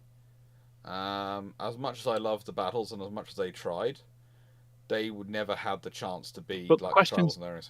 No, Alex, but the question's about World War One. And I would say also the tribals in the World War One. I also have a picture of them coming up. Yeah, but so the thing is like I say, it depends on what year you're talking about. So what my point is if you set a year, let's say 1916 for Jutland, who's got the best destroyer around the world in 1916? I'd personally still give a good go for the British. It's not even just trying to be biased, but I do think they have a better design overall. Like, technically speaking, yes, the Americans have more torpedo tubes, but they're also 2 launchers per side. So it does technically get you more torpedo tubes, but it's not quite as flexible, and it also changes the stability of the ship. And it can potentially be limiting in some regards. Plus, it's heavier. Mm-hmm. So they also have a longer lifespan because they're, as I'm aware, as part of my yes, but larger and more heavily built in some areas. But I would also say that could partly be down to the fact that they do just kind of keep most of their World War One destroyers far too long. Who? The Americans. Yeah. No, the Americans in particular. Keeping how long they keep so many of their World War Ones. Like Clemson's I can maybe understand later, but the fact they keep some of their earlier ones into the 40s is... Have you tried to get funding out of Congress? World War One tribal, World War Two tribal. Nubian, Afridi. Both gorgeous. both the best, what I would argue were the best destroyers of their period. And I look forward to discussing these more this afternoon when I'm talking about Jellicoe as Third Sea Lord. Given the Italians' penchant for speed, I'm just quickly looking through my James fighting ships of World War One. I was looking at some of the Italian ones. Yes. And they seem to have some quite interesting, quite speedy destroyers for World War One. Oh, they do. Especially around that sort of mid-war period. Yeah. And it's arguable in that period that, frankly, the Italian destroyers were more a factor in the decision-making of the Austro-Hungarian Navy than their dreadnoughts.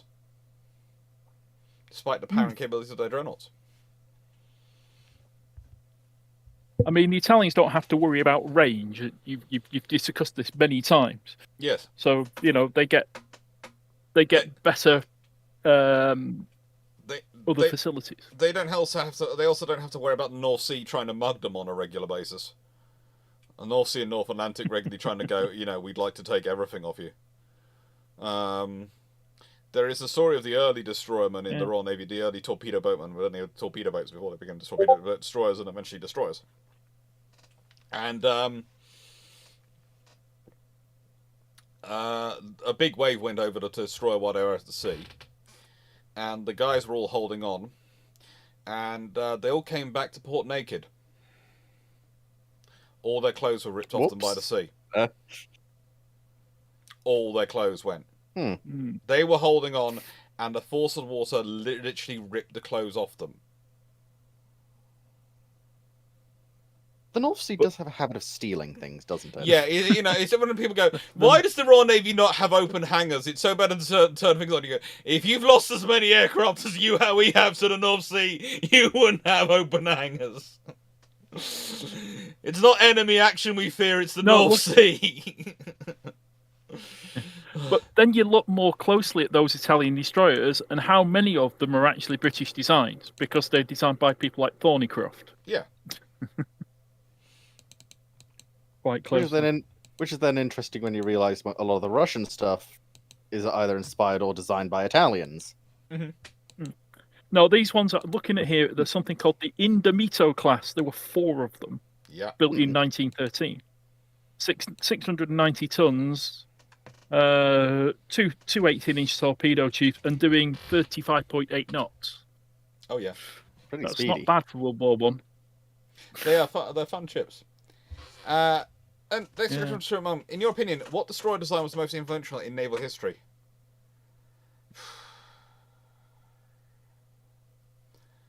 Look, all I'll say is from these mark the moment that destroyers start to change from being torpedo vessels with guns to being general purpose assets that will do many roles. So that's the tribal class destroyers in World War II vintage. Lots of different nations are working on that idea. I'm not going to claim the British were solely leading the way or anything like that, but the British were first to put it into service and first to put it into practice. So the British get there first. In many ways they need to because of the situation they're facing, their crews are sorted, etc. But yeah, general purpose destroyers, like we have today, like the model of our force is based on, the model of most of the world's larger navies support, including the frigates, etc., all come from these ships. So yeah, I would say they're not as important from World War II, but I'd say prior to World War II, the ones which are setting the tone for the ships are the larger Royal Navy destroyers, which really do lead to things. As I mentioned, the Thornycroft type, perhaps. Yeah, the Thornycroft really do have an impact. So, and it's one of the things that the Americans because really... we see that. Yeah. The Americans are really trying to, in many ways, develop their ships based on what the British can do. That's the benchmark. And that's the point I have to make about being the benchmark navy. The Royal Navy, up to and during World War II, during much of World War II, and was the benchmark navy in the world. You didn't care how your ship stacked up against anyone else other than the British, because the British were who set the benchmark. If your ships are better than British, great. If they weren't as good as the British, you had problems. That's the benchmark you had to Yeah, live there's with. a bit in. There's a bit in the chat. Somebody on Twitch has put a hand up for the Fletchers.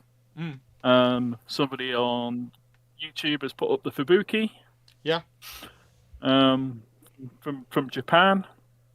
Fubuki, I think it's all about its torpedo armament. It is, isn't it?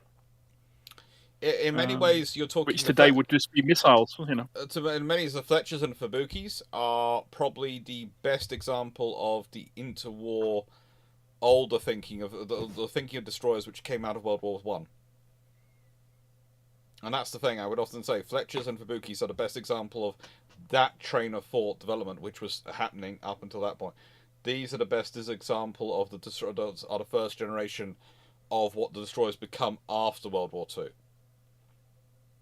So that's where the overlap point, where the Americans and Japanese are building, because of their situation, the very best of the destroyers you need according to the very best of the destroyers of the more traditional form at that point, and the British are building the first generation of what's going to be the destroyer is going to evolve into next.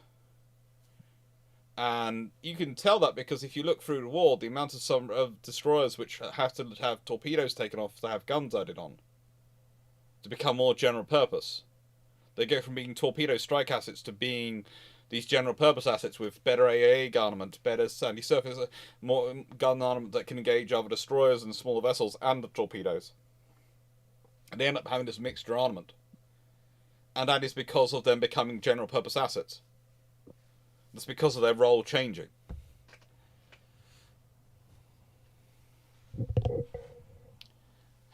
Go on, Cameron. When your mum becomes a VTuber, oh good lord, could she set your sister up with an avatar so you can interview her about construction methods, naval and infrastructure? No, I'm just going to get her on here at some point. But in nicest way, that might involve me having to buy her a large amount of chocolate. And having fixed probably all her computers for about 6 months. Midnight Shade, what is the pinnacle of dreadnoughts?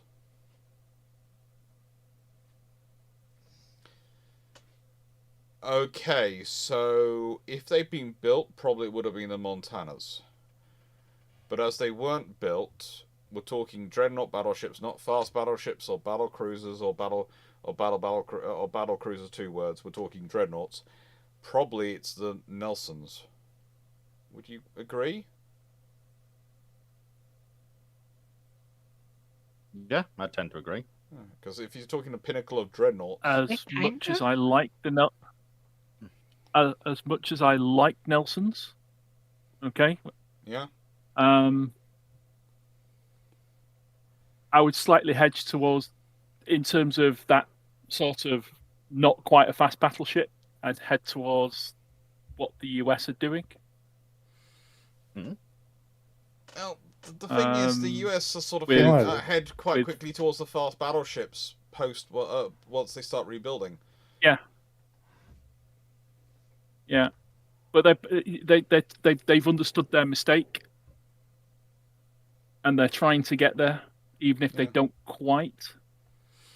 Well, it's sort of like whereas the Royal Navy, as you said, they had an extra 1,500 tons which they didn't use. Yeah, that's Beatty though. Beatty and Churchill, honestly.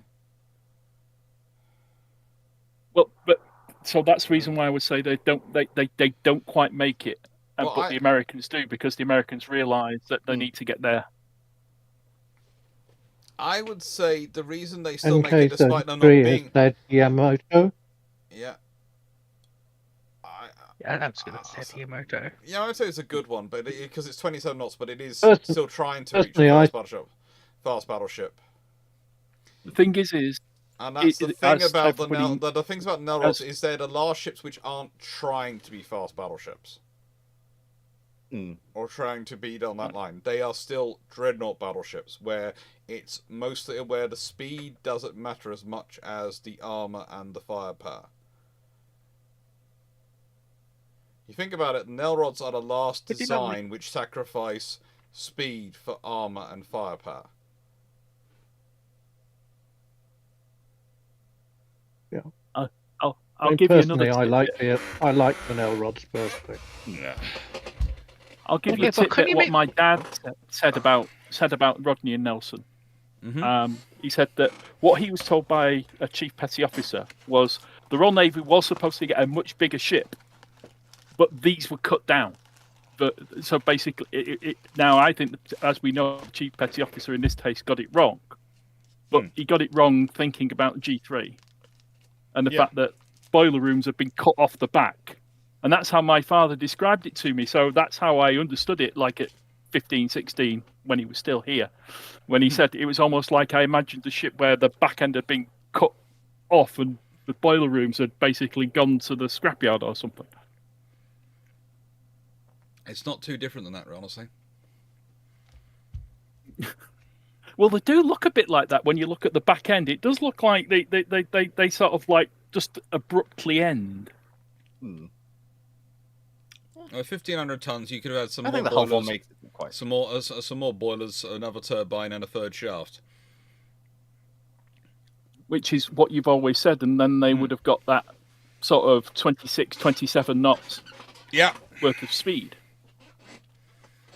Well, God knows. And then they'd still be lying because they'd actually do 28 once Dalrymple Hamilton pulls all the safety measures off them. Yeah, basically, this is the point people sometimes find trouble understanding. You go, this is a 26 knot ship. It can't go a 23 knot ship. It can't go 26 knots. And you go, if you take all the safety measures off, and you tell them to open taps because, frankly, you don't care about the engine survival, you care about catching the enemy, they're not going to worry about it. And, frankly, the Royal Navy's policy has ever been, if you are doing it in pursuit of getting alongside the enemy to engage them, we will not care. We don't care. And it's very simple, and it works. Was there any warship that was detonated by a lightning strike? That's an interesting one. None that immediately jumps to mind. Well, It's possible, but Possibly in the age of sail, there may have been more than one. We wouldn't know. It's very loose, but I remember reading about a Portuguese carrier getting hit by lightning. Usually when it was all very early gunpowder. Yeah. Usually when age of sail ships I got heard a hit story by about. and usually when age of sail ships get hit by lightning, what happens is their masts go boom, their masts turn to splinter. But yeah, I can't remember any ship being destroyed by lightning. Officially, as I say, it's never been described to it. But there again, you have to remember there are sailing ships from all around the world which never got home. Although technically there's also HMS Lightning, and there were a number of vessels which were destroyed by her. But I don't think that's really what Nightshade I feel was that's asking cheating about. a tad. That is cheating. There have been many There multiple was ships named HMS Lightning. Now I can only remember it's something in the back of my head, and I can't remember the whole details. Wasn't there a situation where there was a storm coming and there was a pile of vessels in a port, and the one that really survived is the one that was the Royal Navy one that got out? Yes, but and that there wasn't was a chap that wasn't basically due to lightning. moderating the engine. That wasn't due to No, lightning. but that that's was about due the to, only time I can think that anything where there could have been lightning involved could have involved the ships being hit by it. Yeah. I think the thing is, basically, ships get hit by lightning, but usually it runs into salt water quite quickly. Yeah, the main issue would be starting fires, wouldn't it? So you would be looking at a wooden ship. Oh, someone's just had probably didn't have just crew. someone has just had an issue. Apparently, a defense secretary was saying, the Royal Navy ships don't do much to the, not the defense secretary, but someone to do with labour and defence was saying Royal Navy ships don't do much to do with UK defence. Just look at ballistic missile defence that's provided by the Royal Air Force. And then they were corrected that the Royal Air Force doesn't have any surface-to missile. They don't provide a ballistic missile defence. It's the Type 45 destroyers that are the only thing we have which can do ballistic missile defence. At which point they were shocked to find out that the Royal Air Force doesn't have any surface-to-air missiles, and that's a whole other political game and a fight between the Navy, between the Army and the Air Force over that one, which we won't get into. And it's a rather silly thing because both should have it.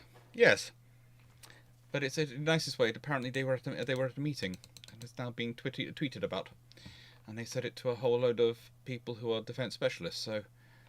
I am sorry for that poor person. They are going to be made to look a bit silly for the next few days. Yeah. Basically, at least the it's not thing the to do usual is- suspect, Alex. No, he's now the Shadow Defence Secretary. God help us. Yeah, we don't. I don't have. We're not going to discuss that any No, please further. don't. There might be Please don't. slander involved.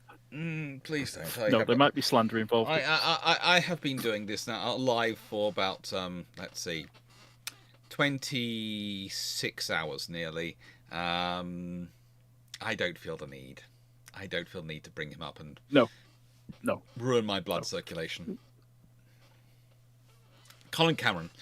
Reader Shadow discussion. Would it be safe to say that if you took a modern temperature and humanity control system to any ship built during the pre-World War II period, there'd be an increasing consistency and accuracy? They did a pretty good job. They really did work at it to make sure they kept it, but there are certain vessels you could, so I wouldn't say it's any ship built during the pre-World War II period. I would say they do a pretty good job, though. For most of them. What's it called? Prince of Wales and such benefit from it with the 40 mils in a proper environment. Oh yes, that's the classic example again. There, the 40 mils. Yeah. If they've been they're stored in, if they've got temperature control environment, they would be far better.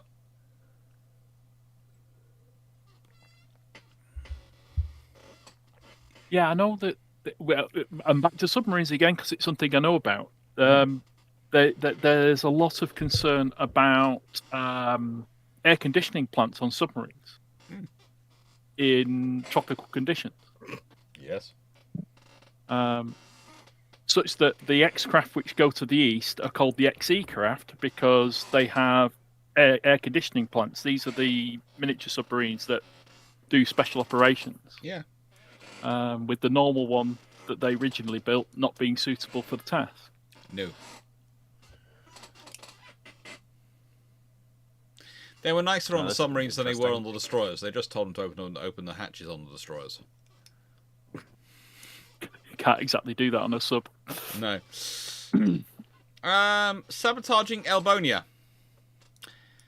Traitor buys good ships, but names them Warspite, Renown, Rodney, New Zealand, Victorious, Enterprise, and Ark Royal. How sabotaged is Elbonia? Well,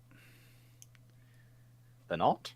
They're not really. Those ships aren't necessarily. Names themselves aren't going to sabotage Elbonia. They might decide. They might decide if Elbonia isn't Britain that they are going to do something nasty to Elbonia to get to Britain. But there again, there are plenty of names which serve the Royal Navy and the US Navy quite happily. Because if they're good ships, and also Warspite won't let herself, sully her name. To be honest, she's more likely to start Enterprise a war. Is a ship history will never forget. Yeah. Well, is that Enterprise the aircraft carrier? Is that Enterprise the US aircraft carrier, or is it Enterprise the E-class cruiser? Or the exploration ships? Both. History will Because all never the other forget ships the are name British. Enterprise. English, American, it's always a good name. New Zealand's also probably willing to pick a fight or two. New Zealand is always willing to fix. There's an awful lot of ships there with plot armor. Yeah. I mean, you could change the buys good ships to buys bad ships, and then gives them good names. I know, or worse, they could buy good ships and give them bad names because there are names which are not so popular. Yeah. So we rename Warspite HMS Captain. Yeah, you don't have to go that bad. Dragon, with HMS Esco being added to World of Warships and Cossack already being game, what would be your next tribal class you would want to see, and what stats, characteristics would you want to have?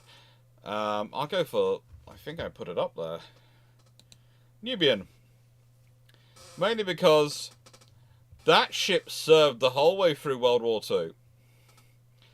And whilst the Sante was lucky and was blessed by the tribe she was named for and managed to skip many things which others went through while doing the same situations. Nubian lost her stern at one point, defending a Royal Navy aircraft carrier. She managed to get herself home, steering by her shafts, literally by deciding how fast the propellers were going. And docked using that in Alexandria. She fought the whole way through World War II, appeared everywhere, and then, honestly, I have to say, when I was finishing writing her profile at the end of Trials, Battles, and Darings, she was the one which almost brought me to tears, because I was sitting there reading, remembering all the stuff I'd learned about her and how she got treated. She deserves to be remembered far better than the British government have ever done for her. Far better than the British government will ever do for her. And frankly, having her in World of Warships would be a nice thing to have. I would say in terms of stats, she's going to be screaming into battle highly aggressively, and she's going to suit a commander who's prepared to absolutely ram it home. Although not So what quite we're as talking, badly as Italian engine boost, 35% speed boost. Potentially, although not quite as badly as HMS Dianthus, the Flower class, which decided to ram a submarine 4 times to make sure it sank. You don't normally do that. Please note, you don't normally do that. You ram it. It didn't work. Ram it again. Didn't work. Ram it again. Didn't work. Ram it full time. It sank. Yay! U379 goes down. Thinking. HMS Dianthus, the whack-a-mole of corvettes. Oh, she had shot it with 4-inch shells. She had shot it with 40mm pom-pom. She had depth charged it. She rammed it. She was making sure that sub was never coming back. On the same day it scored its only ever 2 kills, that submarine met Dianthus. It didn't score any more kills. Dianthus, you killed some merchant ships in front of me. You're never killing anything. Ram again. First you don't succeed. Try again. Yeah.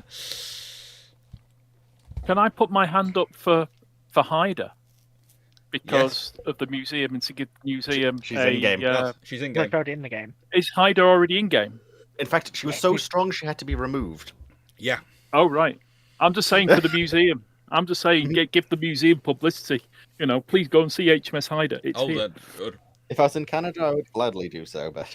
Yeah. And normally she's only got 6 4.7s and she's got the 4-inch. Yeah, she's in the refit state. Is it even refit?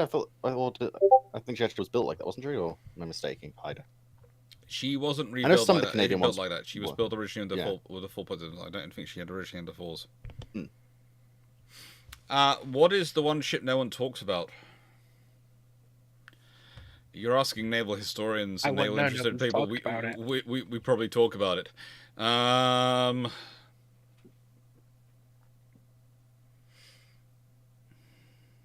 would almost say if it's one that's worth talking about, it's probably been talked about. But if it's not been talked about, there's probably a lot where it's just it did a standard duty, nothing really special. And to be fair, we probably I'm actually going to say submarine depot ships.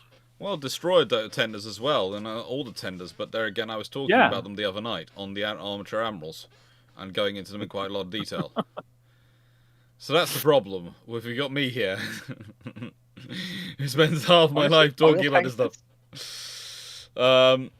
And I keep trying to get them to include a submarine tender in the game, because I think there should be a ship or a submarine destroyer tender that submarines or destroyers can return to and get repaired.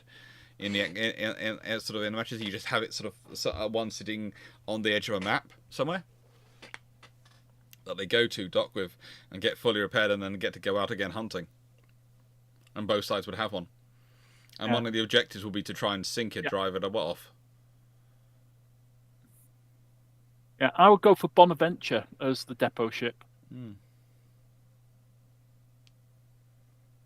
There you go. Because she's the one that takes the X-Craft out to the Far East. So she's their depot ship. You also have a lot of the fleet auxiliary ships, which get mentioned in passing, but there are some which do considerably more than others. Mm. It's having the information, or being able to research information, being able to get to the places that hold the information and know where to look. And I mean, I would have absolutely no idea how to do that. It's not like you can just go to the front desk and say, "Oh, can you point me to so and so?" You need to have followed Dr. Clarke or Drac or people like that around and learn how to do it. No, we literally do sometimes just go to the front desk and go, "Excuse me, do you know where this, and this is?" Because sometimes their website and everything is so terrible, you don't know who to ask. So you go to the front desk and they go, "You need to talk to this person." Okay. And you go talk to that person, and you basically go, "Hello, I'm going to make your life hell for the next 20 minutes, so please, I apologize now, but I've got a lot of questions to ask." To be fair, I get the feeling though that's probably the most interesting thing they have happen all day. Sometimes some of them claim it's the weirdest thing they have happen all year. Because a lot of people just tend to ignore the front desk and just, "Oh yeah, I'll find it myself." Yeah. We never do that. Because they're nice and useful, and they tend to be kind to us if we're kind to them. And all the other things I have to say, and I always advise people to do this, is check if the place you're turning up to allows you to bring a bit of food in. If it does, box of chocolates for the front desk. Never goes amiss. Make sure they're sealed in their wrapper, not opened. Maltesers, something like that. Nothing too expensive needed. But just say, "I'm very sorry, I've got some questions I need to ask you because I don't know where this and this is." And just put the box of chocolates down. Ask. And then just leave the box of chocolates. And if they go, "You're left with box, no, they're for you, thank you." And then walk away. And I just do that because I thought it was good, polite thing to do. Apparently, it's given me a very good reputation amongst the museums and the archives, especially when they get together at conferences. They all talk about whether they've seen me or not and whether I've dropped off chocolates for them. And this means I am preceded. And if I turn up with chocolates, they know exactly who they're dealing with, and they know what's coming, and they're very helpful to me.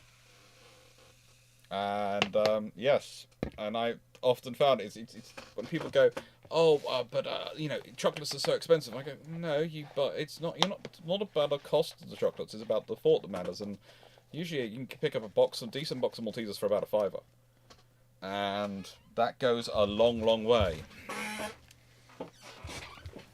Third bottle of brew. I did a similar thing in the early 90s when my ex was at university in Liverpool. I spent a week in the library at the Maritime Museum, going through every small ship register from 1820 to modern day, following boats that I'd worked on to find out its ownership history. And you're only allowed to have 6 out at a time. You I want to couldn't give bring a trolley of 10 or 20 of them out, so you can go through each one, take your notes and everything, and then go back and say, "Right, can I have the next quarter?" And every time I walked up, and she goes, "Next 6?" I said, "Yes, please." Yeah. So I gave her chocolates at the end, and she went, "Oh, you really shouldn't have. It was just so helpful." Yeah. And I'm sure you had much more important things to do. I think that's how I managed to get my invitation to spend a whole day with the model restoration manager, who sat down at the cafe or the lunch at the same table as me on my own, asked what I was doing, and he sort of looked and went, "Oh, and we were chatting away and everything. And when I told him what I did, Yeah. he went, "Oh, could you do a tour of what I do?" And he told me, and I went, "Oh, yes, please." And in those days, they had half of the lower floor was just ship's models. Every case was, you had room to walk around it. I'm not being rude, The I'm next still one listening, went out but I'm bumping going to into grab somebody. another bottle of Iron Brew, because I'm out of Iron Brew. I just realised. I'm going to give a quick shout out to Jacob, who's on Twitch, for the odd ship. The Dutch hospital ship, Johan van Oden Barnveld. They have an odd story. So thank you, Jacob. I'll have to look it up.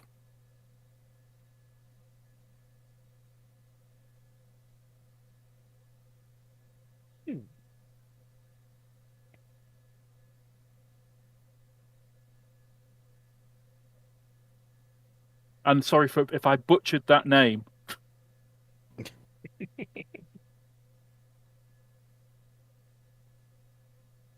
I would be most interested amongst the chat of your views about maritime museums and their ships' models. Nowadays, there seems to be an awful lot less of them on display, a lot more room around them, which if you've got maybe 60 children rushing around in the middle of the week, it's probably a good thing from a health and safety point of view. But I lament the fact that 90% of these models are hidden in storage. And I'd be interested to see how many people think they should be on display. Well, I might be slightly biased because there's a place called the Discovery Museum in Newcastle, which I've been to a good number of times. And while it's not a maritime dedicated one, it does have a section. In one of the areas, it's got a massive wall display cabinet which goes multiple floors because you can look out through them, and it's just filled with different ships. I think one of the most impressive ones is they've got like a 1-to-150 Rodney, which is quite an interesting one to see. It's quite a bit. So in situations like that, I would love to see them displayed. And there's also smaller ones scattered about, but if you got the model, you might as well display it. I know there's the idea you want to protect it, but that's what protective casings are for. Also, if they're properly secured. But I suppose it's just a case of you want to show what you're prepared to lose. Hmm. And it's like some of those are quite literally priceless. Yes. And it's all well and good until you see how most people act in a museum. And it's very much a case of... The scariest thing is when you see how the ship-shape crew act when we get the whole museum to ourselves. Because, yeah. Then it's a case of the things we can do, and we are allowed to do, with permission, of course, and you will never allow the... It's like, there were, in one museum we went to on the trip into around Scandinavia. Yes. While we were in Scandinavia, they basically let us dismantle a mine. No, they're all being sold there as proof of how many are drunk. You don't have to take them. It's fine, sis. What would you like something? Riley says he wouldn't mind some fresh water. He's had some already from me this morning, but he's always happy to have more. And I will say the maybe collection a of museum ships I've seen most recently. Sweater, a new sweater, because he's only got 2. He really needs another one. I don't know where the other one is. And, what else would you like? Oh yes, The museum ship I've seen most recently Unless you want one. are the ones at the German Naval Memorial near Kiel. Okay. She's just rude And they've got the model of Prince Eugen next to one of the propellers for Prince Eugen outside the museum. It's just such an interesting display. So if you do get a chance to go to the Naval Memorial near Kiel, it's worth seeing from that point of view. Give me a second. I think Fox's saying about, have you seen the way people behave in museums? But I mean, I'm sure they don't behave any worse than they did when I was a kid. We used to run around like mad people trying to get to be the first to see this or the first to see that or whatever. But I mean, the displays are, ship's models are in robust cases which, you can't knock over. But I mean, to see a 10-foot long, fully rigged ship with all its running rigging and standing rigging, everything in huge detail. I mean, you can spend as long as you want. You can have a quick look at it and go, oh yeah, that looks nice if you're not hugely interested. Or you can spend hours there going, oh, that's how they did it. Oh. Yeah. I mean, it just depends on what you were into. But I mean, I honestly think that the way they've minimized presentations, reduce the amount of information that's on display to bullet points. Yeah. It's almost designed to be, oh, we don't want you to spend any time here. Whereas having a whole floor of ships models that you can spend a week in and still not really see all of them in detail if you are really nuts on ships. Yeah, I would. A second squad who said I was at the Swedish Maritime Museum in Stockholm just over a month ago, and the whole wing is dedicated to ships models, including one that is about 4 meters tall by 3 meters long. It's a really, really gorgeous thing to wander around. They're really cool models. Daniel Phillips has a question, though, which is sort of, if France is broken up into small nations after the Franco-Prussian War and Germany gets the colonies, how does the German Navy handle its expanded responsibilities, and how does Britain react? I don't think Germany gets the colonies. If Germany's breaking up the France after the Franco-Prussian War, the only way they get Britain's agreement in that is if Britain gets the colonies if it wants them. Because otherwise Britain's not going to agree, and if Britain throws in its lot behind France, that's the one nation which can possibly change things for the French. Through sheer supply of logistics. And through what they can do to the Prussian economy. Because whilst the French couldn't blockade them, the Royal Navy could.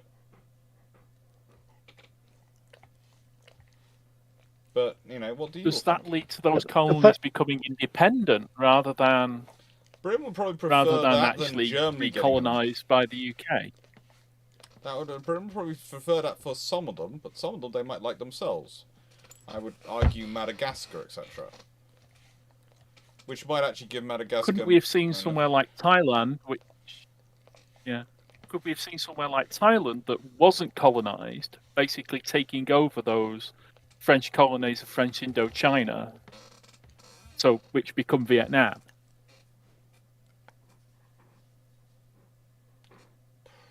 Possibly. I don't know the think geopolitics it- of that. In a nice way, Vietnam Possibly, is but- kind of close to Britain's Burma and various other places, so Britain might just expand its existing colonies to administer them. And that's probably what Britain would do. With that level of instability, does the Royal Navy therefore have to worry about Russia trying to grab these free colonies? Well, honestly, Russia could try, but the Yeah, Franco-Prussian War, they're not in a state at that time to do so. Alright. I think. I mean, it's the question. When I first saw it, I thought, "Oh, this is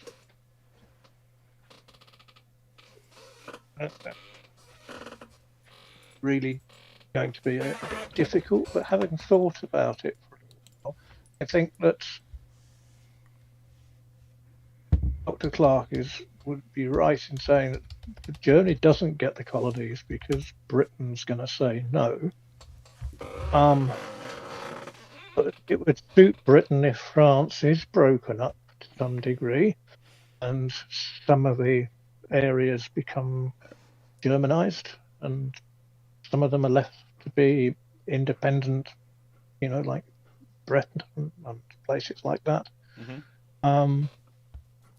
But, I mean, the colonies, Britain may well say, yes, we will administer them for now, but they've already started thinking empires are expensive. Yeah. We don't want this cost. So they're not going to want to just expand for the sake of expanding. It's going to be, the ones that are valuable. is it of benefit to us? Yeah. Yeah. And also, does it stop somebody else who we don't want to have, such as Russia or America? Well, America I don't think Britain's in concerned 1870, America's not really a problem. Yeah, Neither I is don't Japan think a Britain's too concerned about them because there's also Spain in 1870, isn't there? Because they've already got that.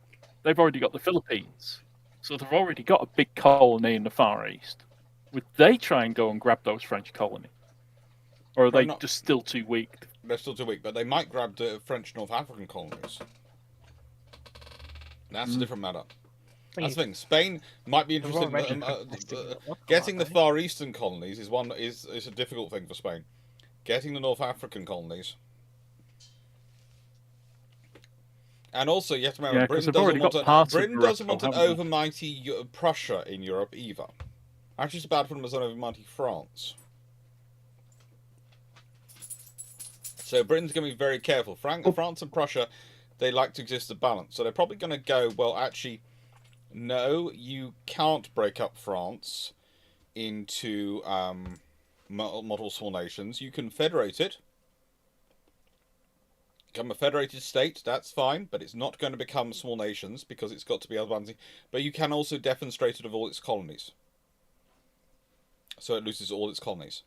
And you will get the ones we will agree to have. And you have to remember again, who bankrolls the Franco-Prussian War in terms of the Prussian, splicing Prussians with loans and supplies? It's Britain.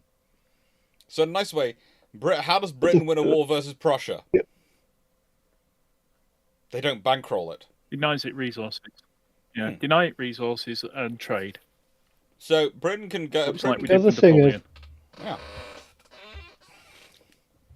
Sorry, I was going to say the other thing is that it's the Franco-Prussian War.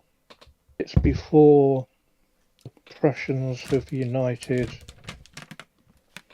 Germany. The Greater Germany. It's before your Kaiser has, has that power, stuff like that. I think if Britain thought that was going to happen in the way it did, they might not have bankrolled it as much as they did. But that's a different question.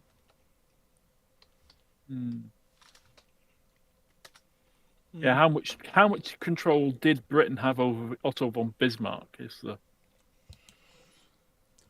Because Bismarck, as somebody says in another video on another channel somewhere else, Bismarck always has a plan.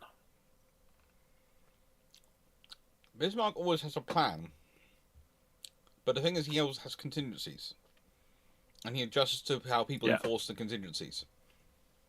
And Bismarck doesn't really care about He foreign is a smart empires. cookie. He cares about Europe. Yeah. So in the nicest way, if Britain goes no, he's going to accept that because that's the cost of doing business. Because Britain's accepting his position in Europe. Trading things he doesn't already have. Yeah. Things he doesn't have to secure the things he does have. That's a smart play.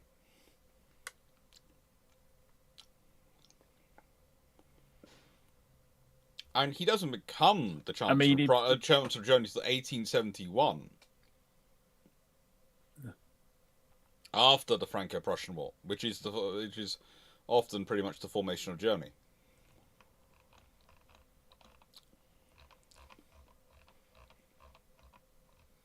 You know what? That was something I could have learnt about at school and wasn't interested in 40 years ago. That's why we have YouTube. By the way, the video I was talking about was the one by Extra History, where basically Bismarck says, "I've always got a plan." Yeah, Bismarck always liked to say he always had a plan. Yeah. And also, you have to remember, it's before but the he was a smart the cookie. 1884 conference in Berlin, which is where they divide up Africa. And the thing is, for the British, there is the advantage it gets rid of the French in Africa, which means basically Africa belongs to Britain. If you get rid of the French trying to make their claims in Africa, even if the Spanish try and take French North Africa, that's no problem to the British. Sub-Saharan Africa, that part of French Africa will go British. Probably the French territory in South America will find its way becoming British, or at least British client state. The French Caribbean territories, Old Britain would like those. Would we see Belgium trying to grab more than it actually grabbed? No, because by that point, it's going to sound strange. You have to remember, quite a lot of the local areas which are around Belgium, which become British controlled, are a very interesting process of acquisition for the British. It's not the British go in and colonise them. It's that they look at the Belgians next to them and they go, Britain, would you like to colonise us? Britain, please, Britain. You're just going to come in and ignore us, right? Yes, good. But come in. We just don't want the Belgians in here. Yeah. For those people in the chat who don't know, all right, look up what happens in the Belgian Congo. It's possibly the worst. If we think Mr. Moustache is bad, we're not claiming the British Empire was nice.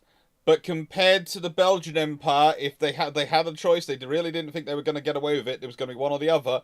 They would pick the British. They would literally ask the British Empire to come in before the Belgian Empire got there. And also, a few of them did it to the French. And this will not, of course, be the general people. This is usually the aristocracy in the area. The people who are running the area would look at the situation in the Belgian-controlled Congo, and then look at the British areas and go, you know what? We do okay under British control, people of our rank. We'll have them come in. It's the same as in India. Look at who does well in British India. It's, there are certain princes, Maharajas, who do very well. Thank you very much. Because that's how the British tend to rule. No, Belgium was just brutal. Yes. And it wasn't Belgium owned it. It was a personal fiefdom of Leopold, who was the Belgian king. Yeah. Yeah. If you could bring back any ship as a museum ship, which ship would you bring back? HMS Nubian. I should say Warspite because Drac will kill me if I don't say Warspite. Drac instantly Drank But Drac instantly appears now. Drac and is a basically- long way away. I'm going for Nubian. You know what my choice is, Alex? Yeah. Personal.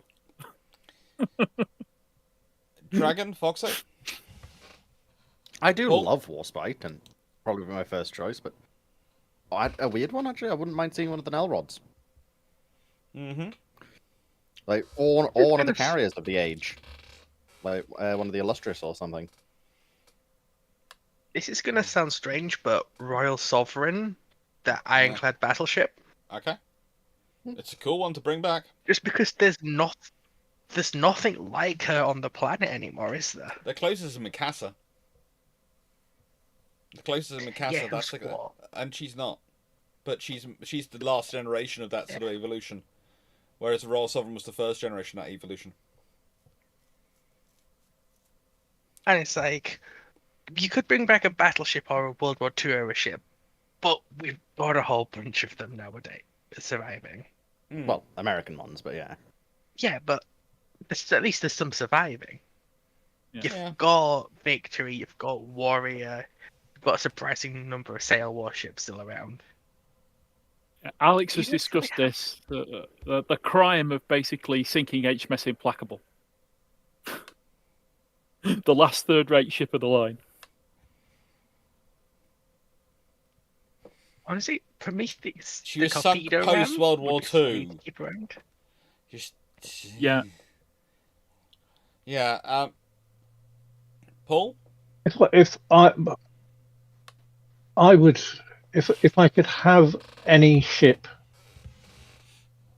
it would be HMS Ark Royal from 1942. But, I mean, if you were going with ships that survived, or sort of were strucken rather than sunk, then I would go with the Ark Royal of 1960s, 70s.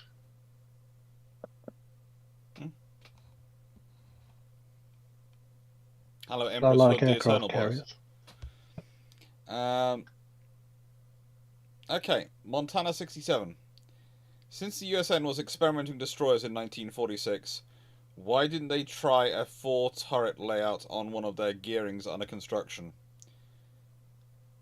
Honestly, because you can't necessarily make it fit on the way the gearing is. The gearing and flexures hulls are divided up, and how their framing works. Because if you're going to insert, it's not just like inserting a turret. The good example is the battle class. Because they were using between deck mounts rather than upper deck mounts, which is what you put on on the Daring class, etc., post World War II, and what were the tribals had. They have to have their framing entirely redesigned, which is one of the reasons why they have the hull life they do. And the good example is the S-class vessel, which is used as a practice vessel for this, and has to have her framing completely redesigned to accommodate these guns. You design the framing to extent of your vessel around what you're able to build at that time.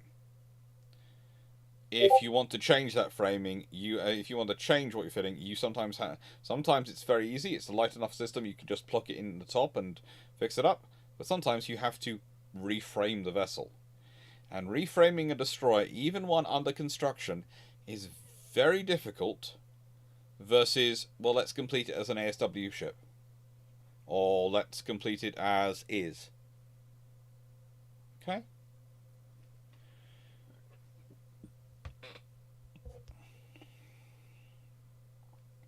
Ships that size have to be designed. It can't be just botched. Yeah. To that degree. I mean, the crew can add stuff to it, but that's different. How would the 2014 French frigate Hermione fare in the Napoleonic Wars? This was their rebuild, wasn't it? She'd probably do okay. Got a diesel engine. Yeah, as long as she's got a supply of diesel, though, she's doing quite well. And, you know, she's a 32-gun vessel, so she's probably going to do pretty well. But there is the fact that as she's going out flying a French flag, she might be able to sail against wind, but how long before she's captured by the Royal always Navy? get away. You say that, but how long till she's captured by the Royal Navy? Well, that's true. They'll wait till she's in port and then they'll take her. Yeah. That's what the Royal Navy tend to do. Nelson will go into port and capture it. And I think that is all. No, look at her and go, who on earth built this? And we quite like this engine idea. Can we borrow it?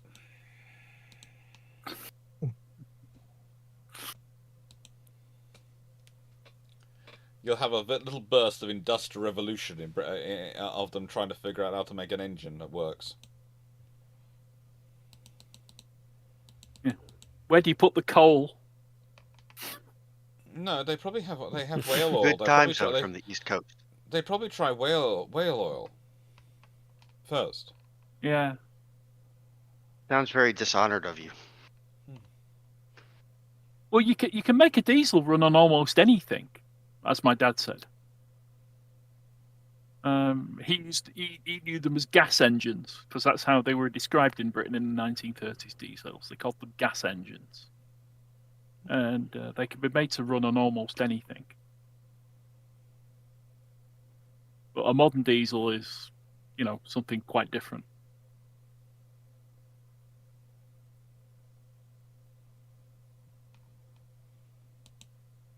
The original diesel was with coal dust, wasn't it? I think. The idea. I think it was paraffin. I have to look it up. Because you can actually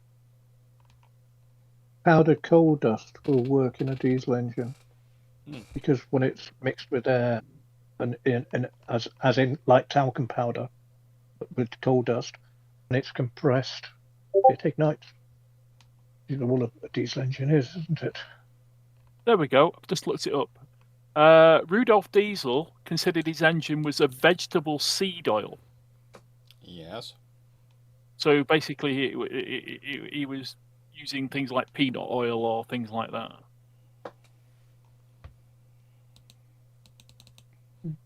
I had to look it up. Coal dust. Yeah, a diesel's original design was intended to use coal dust as a fuel. However, he did not test coal dust in his prototype until 1899, whereas he tested the vegetable oil in 1893. Mm-hmm. Yeah. So I think that Alex's idea of running it on whale oil would certainly work. Although the sheer amount of blubber you're going to have to sacrifice to fill that tank is quite disturbing. And you'd have to warm it up. Wales. We're back to the Mazut again, aren't we? How do you warm it up? Oh, don't get me started. So, what would the RN do to her after capturing? How would they copy these? We've already discussed that. Probably give it over to some very, very smart people to take apart, and they have access to James some very Watt's smart people. Dead. Yeah, he's not necessarily who they pick to take something apart and try and make it work.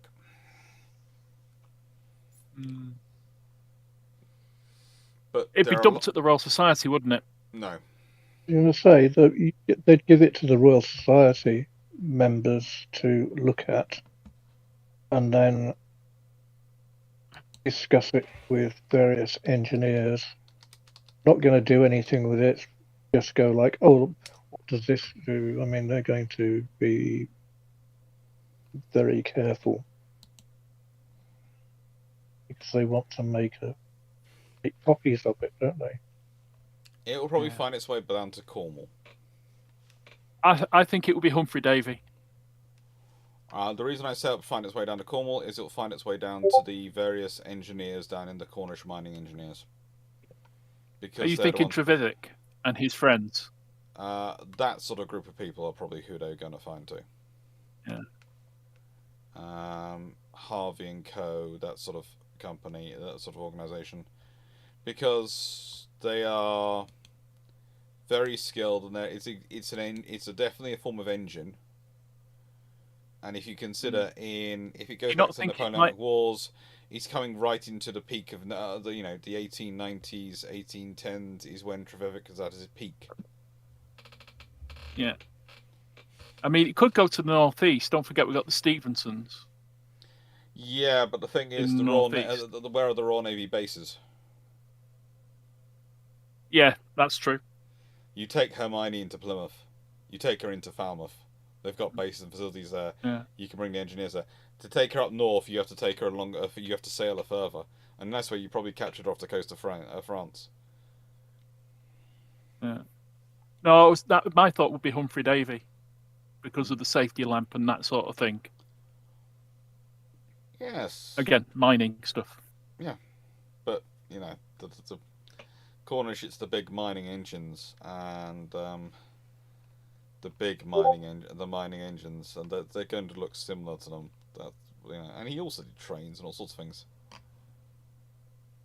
It would be interesting in terms of having. Okay, we're talking now technology transfer is a weird piece of alternate history. Yeah. Imagine having those engines around and them basically being used in the mining industry rather than the beam engines. Oh yes, but also imagine what they'd be used to power on ships. If you skip past steam and you go straight to diesel. And diesel electric at that. And you suddenly have electrics. Well, if we talk, we've got Michael Faraday at that point in time. Also, Hermione also has lights and all sorts of things, so you could end up with an entire third-tier industrial revolution taking place a century plus earlier. And the thing is, if the British managed to really push it through,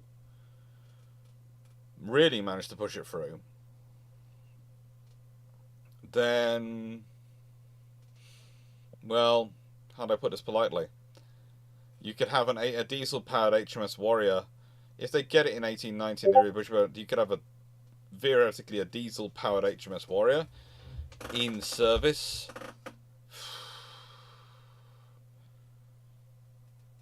I wouldn't say by the time of the Battle of Waterloo, by the time of Battle of Trafalgar or Waterloo, but there is a possibility. There is a possibility that that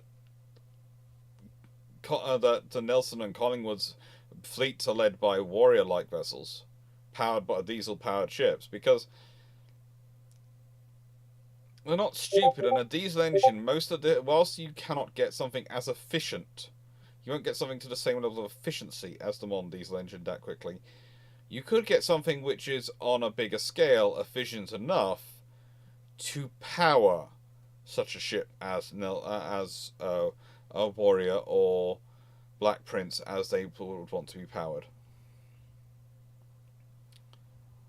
You just have to look at early marine diesel engines and the size of them. And they are, in comparison to a modern diesel engine, very simple. There's one other thing. Don't think they'd ever go to paddle wheels. Oh.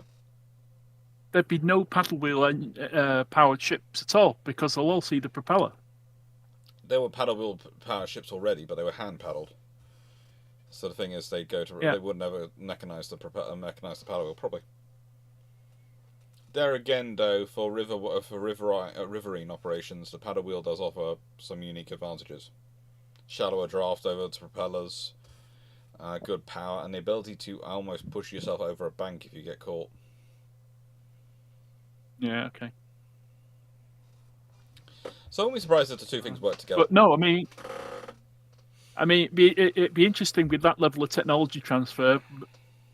basically HMS Dreadnought would be diesel powered.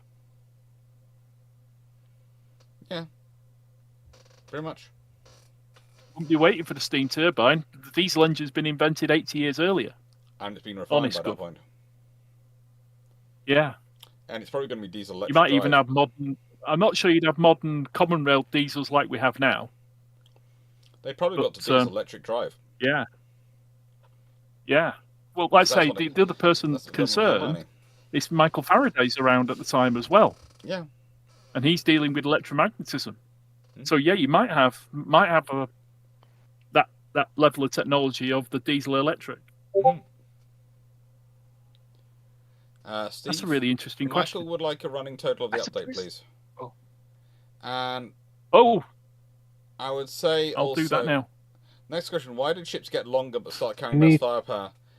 They're not carrying less firepower. The weapons have changed, but they're not less firepower. They got longer and bigger because, honestly, they often need to control the firepower, harness it. They need a lot more computers and a lot more support facilities. But they didn't get less powerful because, let's be honest, a Royal Navy frigate Type 23 would just with its 4.5-inch gun could go back to the Battle of Trafalgar and wipe out the entire fleet without even flinching. She'd never even get into range of their guns. She'd never even bother to get into range of their guns. So that's the reality, you know. There is a qualitative difference in terms of the firepower of modern ships versus older ships. But the reality also is that to harness that firepower, especially at long ranges, you need other things. With the total, you've still got to add 60. Yeah, well, I'm just about to put a comment. Oh no, I'm just saying. Yeah. I'm just saying from Alex information that Yeah. it doesn't include 60 memberships that Jack Ray donated. Oh, and it also doesn't include a couple of people who have done PayPal's. I think. Yeah. And did you just convert the Norwegian because you krona said to something- Norwegian krona to euros or something? I did. I The ones hope with little red arrows in the corner, they're actually currency conversions from other currencies. Okay, good.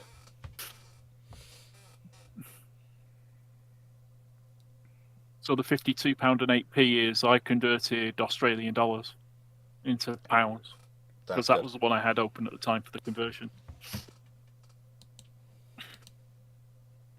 You like these spreadsheets, don't you, Steve? I built They my are entire useful. career. I built my entire career on knowing what Sumith and V&H lookup are. So don't knock it. They work. I'm not they're mocking fine. it. I'm just quite envious. Quite envious. So yeah. So always struggled thank with you them. I'll thank everybody for Alex Thank for you. all your contributions so far. Yeah. Still carrying on. I will also do so, and I will continue to apologize to Steve for not having that one section of the bot working for reasons I don't understand. Well, I am the one thing that is excluded is that I don't know what was put in the chat overnight when I disappeared, and I can't find the data. So there might be more that was donated between sort of 12:30, 1 a.m. and when I got up and started moving around about 7:30 this morning. Did you check powder money in the server? I did, and it's not there because it's not working. I grabbed That's what some of Bruno it. just apologise for. I did grab some of them. Did you? Yeah. How many €7. were there? €7 and about £15. Right, okay. Is I'll what just add those on randomly. 7 and 15. Is what I grabbed. That's fine. We're close to the Let me 500 find out now. what the goals were. Because that's honestly been... The thing has been the fun of doing it, mostly, for me. Which is probably terrible. And... Well, to be fair, if you weren't enjoying it, it wouldn't be good. Yeah, the thing, the other thing is, so if people are going... there's part of which was if I reach the funding at which I have to watch Princess Bride, fine. I've got enough money then to be able to to fix my kitchen and my bathroom, as well as everything else. If I don't reach it, then I don't have to watch Princess Bride.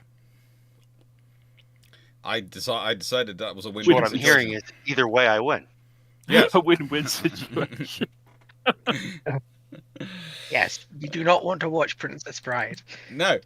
No, the thing is I've already threatened to basically put it on a Thursday night, and then I'll be banned from the server.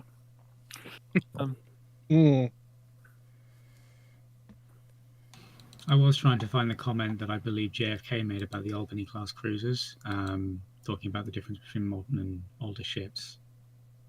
Because I believe that when the Albanys were initially converted, they were meant to be completely missile. There was no guns that were intended to be mounted. And I believe that it was JFK that said, "Where are the guns?" No, it wasn't JFK, it was Eisenhower. I think it was Eisenhower whilst he was president. Where are the guns? And so they added a single 5-inch 38 open mount to each side, like just about near the funnel or on the funnel mounts. Mm-hmm. In part because missile technology was How many chicken nuggets? in its infancy for application. The technology was still there, but the application was in its infancy. About 12 to 16. So it wasn't understood entirely how to make use of them. You good boy. So I have the targets up on the screen for everyone to watch and look at, and pretty much the targets were and are, because you never know, there might be, I might suddenly get descended on by, I don't know, Saudi princes who go, "We love naval history, and here, have £100,000, at which point I am not only watching Princess Bride, I am paying for my the ship shape crew to come and watch it with me and make sure I do watch it. You know, that's the scary thing. But £400 was a trip to National Archives in Greenwich. Very nice, thank you. £1,000 including picture set 1, which is what I need to finish the first book. £1,600 is picture set 2, which allows me to do the first 2 books. £2,900 is the archive trip 2. That's Newcastle, Liverpool, Barrow, and Glasgow. And then £3,400 was the picture set 3. £4,300 was the network assisted storage unit, and £4,900 was the picture set 4. And that was my primary goals. And then there's stretch goals beyond that, which frankly, if I got, lovely. If I don't get, I can survive. But the thing is, I adjusted all those figures to include the 30% YouTube takes off. So basically, if you want to know how much of that I get after YouTube, it's 30%. But one of the things I did say when running this through YouTube, and the reason I ran it through YouTube rather than running it through PayPal or something like that, it's because YouTube actually promotes people more, and the more money they bring into YouTube. And I thought I might as well work with the logarithm. Because see if it, does help in promoting the channel. Because as you all know, there's another target I've got, which is the 15,000 subscribers by Christmas. So I no longer have to have the bet over my head. So please, anyone you know who likes naval history, go tell them about my channel and tell them to please subscribe so I can reach 15,000 subscribers by Christmas. By literally by midnight on GMT time on the 24th of December. Please, I need to get the 15,000 subscribers. I need that bet to be over. Please.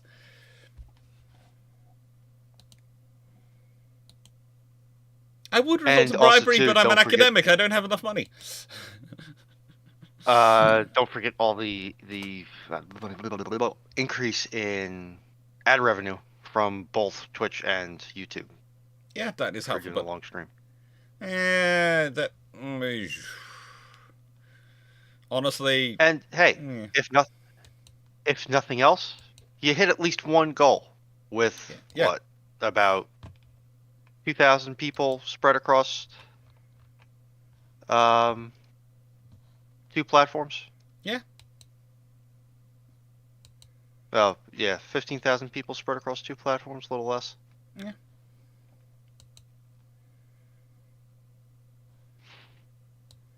It's gone pretty darn well as far as I'm concerned. Pretty darn well.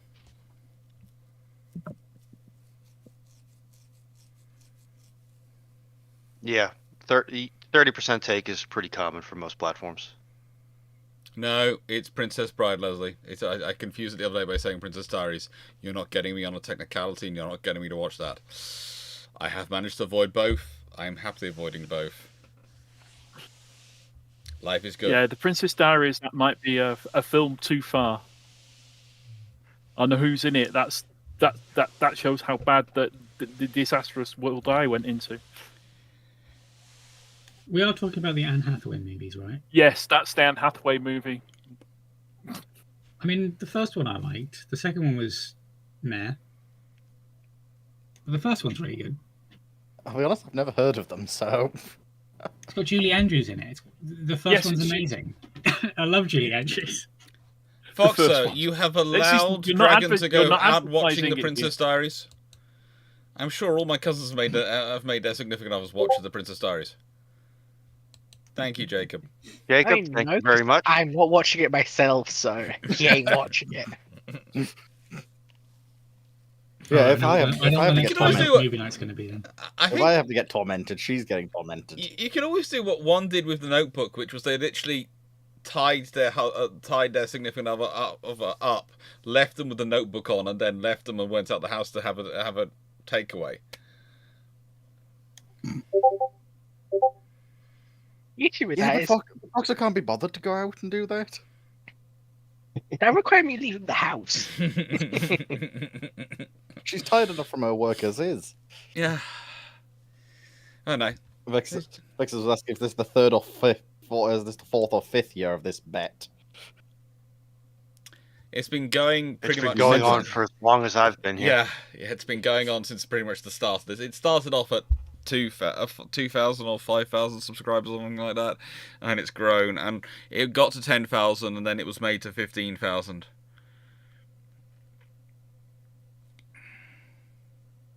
She just keeps doubling it was a little unfair. Yeah.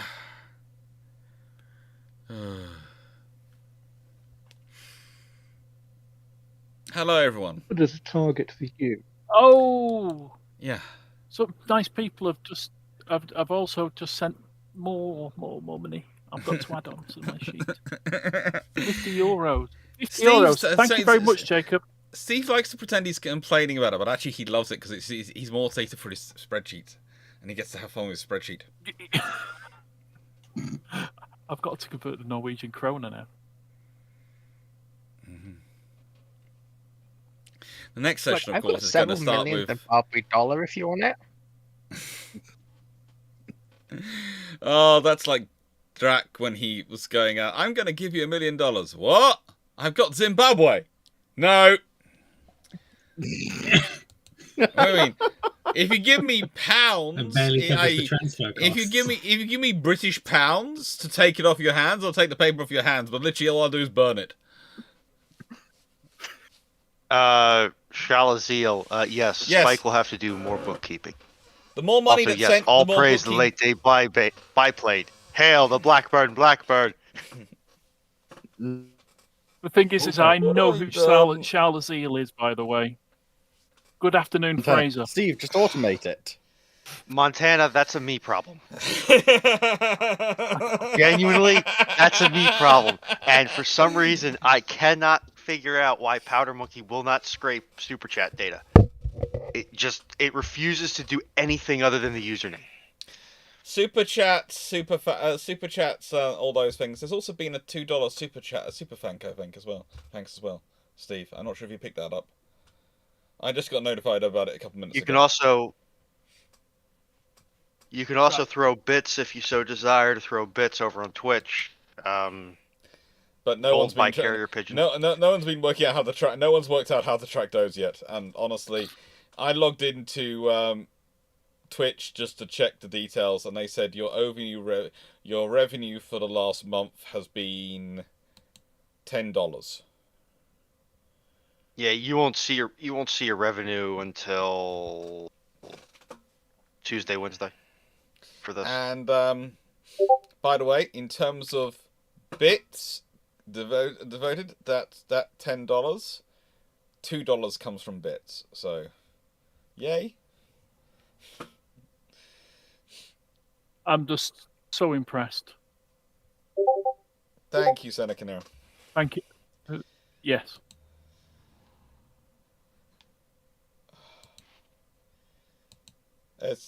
To me, that's done pretty darn well, because also, next year if I go to a museum, I can go, well, once you take off the 70%, it's probably going to be, maybe roughly a couple £100 I can send you away afterwards if we do win, and that's not a bad thing to do.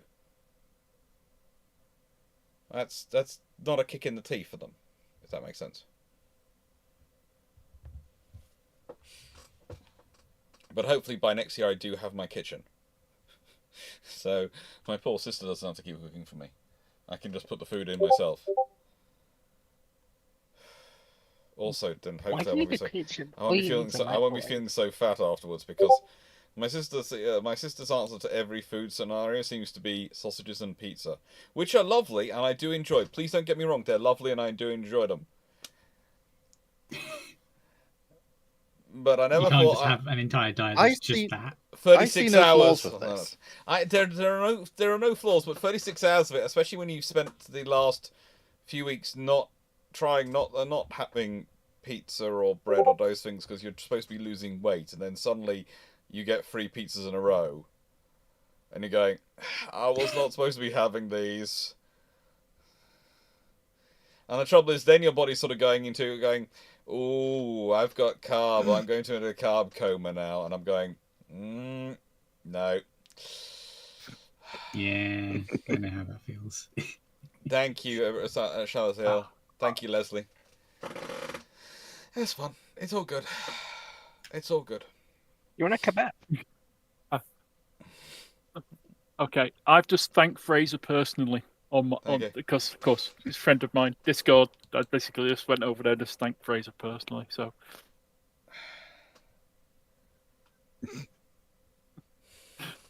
I'm gonna steal his picture. I'm sorry. I know. She's what good. this is. Yeah, can have some fighting there. Copy image. How do I copy the image? Oh. Don't worry, it only took me a long time to figure out you guys were streaming on YouTube, and I was confused. Alright, it's been good. It's so far. I think we've answered quite a lot of the questions. We've done pretty darn well, and that's what I've been enjoying. The questions that come in, we've been able to answer them, and I've answered them either solo or with all nice people backing me up. We've got here. I think we've done well over 200 questions. Yeah, we still haven't cracked on all of Knights. I think Knights down to about... I think we're only like a quarter of the way through Knights. Yeah, I think we've got them at about for 150. Thank you, thank you, Fraser. USS Montana 61. What lessons could be learned after building the Vanguard in 1946 for battleship building? That the Royal Navy really needed to have built the Lions, because they'd have had more space for upgrading as the future went on. Because the Vanguard was lovely, but she's a fully armored battlecruiser, whereas the Lions were going to be actual fast battleships. How long do I plan to sleep after it ends? Well, very nicely, I have builders turning up at 7 AM in the morning to start ripping out our heating system and fixing our heating system tomorrow. So basically, I will spend when I finish here at some point past midnight this evening, I will go and have a shower, because I doubt I'll be getting a warm shower for the rest of the week. And then I will start prepping the house for everything, and I will probably not get to bed at all tonight. I will probably end up sleeping at some point Monday evening, if I'm being honest. It wasn't the most sensible thing to run all these things together, but I'll survive. I've done worse to myself in the past. Thank you. We're now at £640. Just because you've done worse does not mean you don't deserve better. Like, my college years trained me for all-nighters. Years of academy training will not be wasted. No.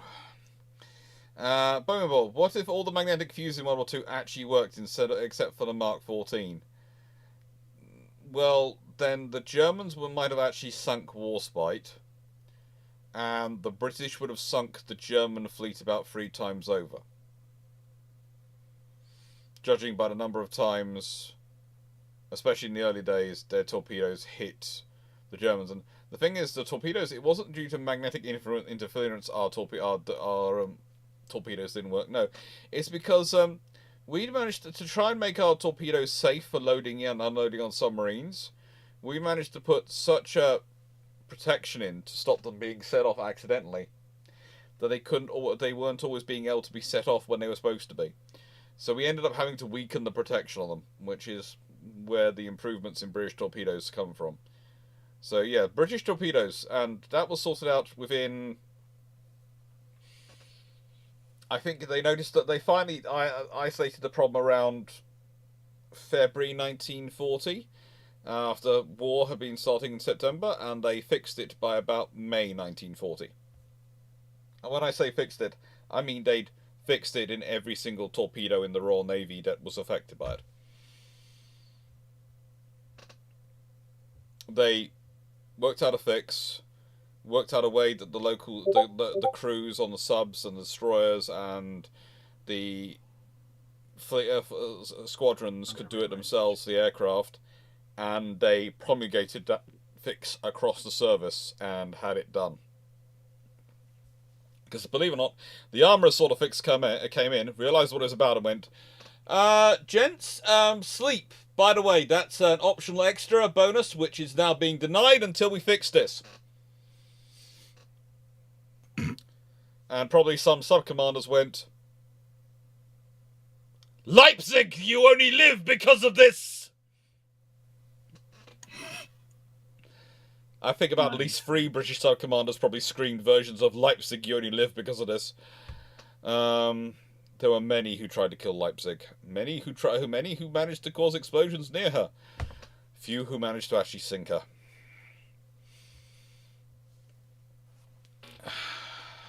Few. Thanks for the science technology. What Portuguese warships were in Mamagora Harbour in the night of the raid by the Calcutta Light Horse? I think there was actually a destroyer or patrol boat in there. I don't think there was much. I think they honestly managed to cut it out without much effect, because I think the Portuguese were... How do I put it? The Portuguese were very good at not being in the way when the British needed them to not be in the way. I'm not going to claim there was any collusion going on. I will point out that the Portuguese did find the copy of the treaty, and B, produced a copy of the treaty after suggesting we look at the treaty, there before allowing us to use the Azores under the rules of the treaty. Instead of the Americans trying to invade the Azores, or anyone else trying to invade the Azores. I'm not saying that nation which went to such lengths also had relations whereby it was a case of, oh, so you're planning on doing that? Well, it'd be better if we weren't there, wouldn't it? I'm sure it's more a case of something like, so, is your patrol ship in this harbour going to be very active? Which night? That night? Oh no, they'll be at a party ashore. You sure? Positive, I'm going to organise the party now.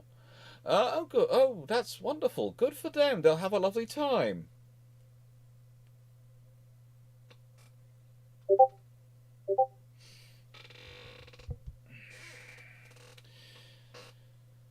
USS Montana 67. Of all the alternate timelines you've heard of, which one is your favourite?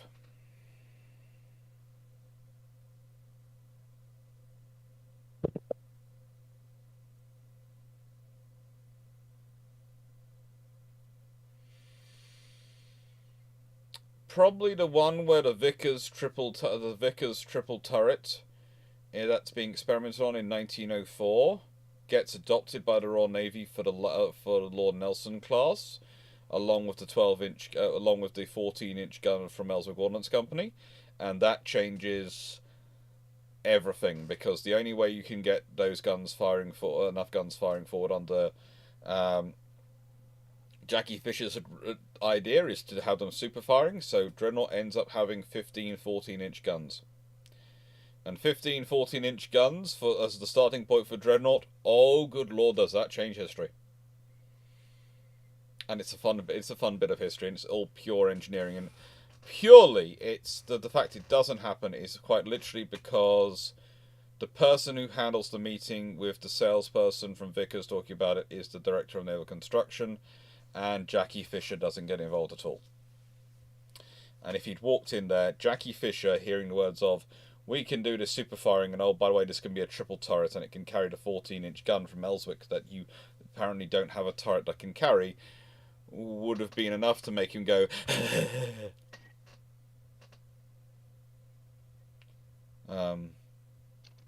anyone else? Anyone have anyone you want to suggest? I liked the Mountbatten or the Battenberg alternate history.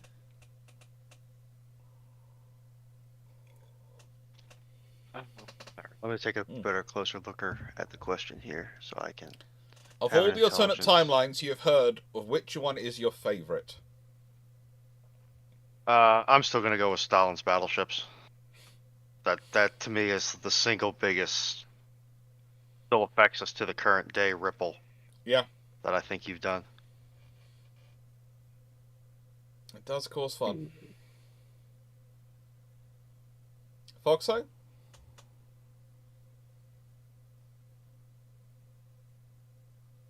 It's a bit further back. My favourite's Antebellum, which is where William the Conqueror fails to invade England. Yeah, that changes a lot of medieval history. So. Yeah, it does. And it's actually a close run thing, and honestly, if Harold had been prepared to pay the money, he could have won the Battle of Hastings. Yeah. And sort of end up with an England that's much more Scandinavian aligned than Francophile aligned in the medieval era. Lesson from history: if there is a large mercenary force in your country who are happy to work for money, and you think you're about to be invaded, hire them. Don't decide you can do without them. They're money well spent. Why do I get the feeling that the British learned that lesson early and often? Various different Englishmen learn this lesson. Let me put it this way. I mean, the Normans were very happy to pay the bill. The reverse one is William lands first, rather as basically the weather works for him. He lands first, gets defeated by Harold, but then Harold has to march north to face Hardrada at some point. Yeah. And then... Well, he doesn't have to march north if he defeats William with as much haste as he did marching south. I agree with you, because I think that there's a battle much later. Whichever way it goes on the south coast.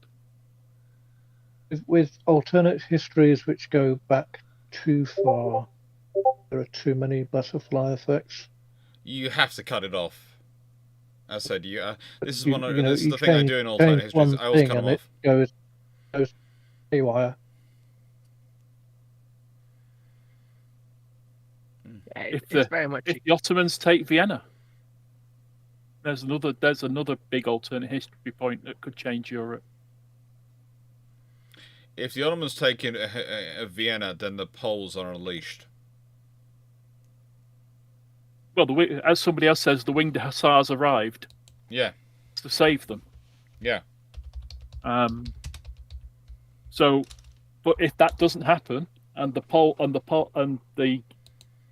Ottomans actually do take Vienna, it's a very different Europe. There's an awful lot more Islamic countries taking hold in Europe, especially in that Balkan area.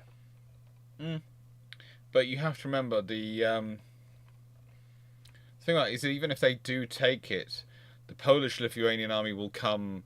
Vienna is going to be a big target to liberate. It's the capital of the Holy Roman Empire. The German princes, the Polish-Lithuanian Commonwealth, all these things are going to be working and aiming for it. You might get what's called a Grand Alliance. You might get something like, don't see until Napoleon being formed with the various states, and you might even get people like England joining in and sending troops. Spain certainly would. England's got no interest in having the Ottomans on the continent. No. And there's many ways for England. I mean, to send troops. it'd almost be like the Crusades again. Oh, it would be like an inverse version of the Crusades. So you got the Islamic Turks really far away from their own power base, surrounded by infidels who really don't want them there. Yeah, and let's be honest, in a nice way for the Spanish, who are just about doing the Reconquista and that sort of thing, at this point, it's going to be a case of, oh, frigate, they're coming in the other way. We have to stop them before they get to us. You might find the entirety of Europe unites to come and fight it, in which case the Ottomans could find themselves facing a very large army. But the trouble is, once an army of that size starts moving, the only way you're going to pay for it is by conquering territory. So once it starts moving, it's not going to stop until it's beaten or it's run itself out conquering territory. And there just happens to be a very rich city that's on their side of the Bosphorus that they could use to pay everyone. Yes. As the Turkish sultans had done before.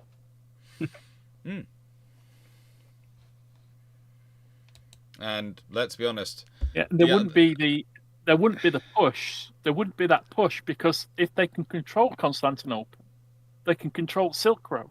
Yeah. So there wouldn't be that push to go west, looking for that other route. But if there's that. Oh, there's still a push to go west, because the nicest way way after you want to. That. Yeah. Well, they've already found that. They've already found the New World in allegedly in 1492 under Columbus. Yeah. And the big battle for Vienna is 16. Oh God, 16. I can't remember what the date is now. 1640 something, isn't it? Yeah. Correct me if I'm wrong, Alex. Yeah, broadly speaking, that. I can look it up. I'm not doing.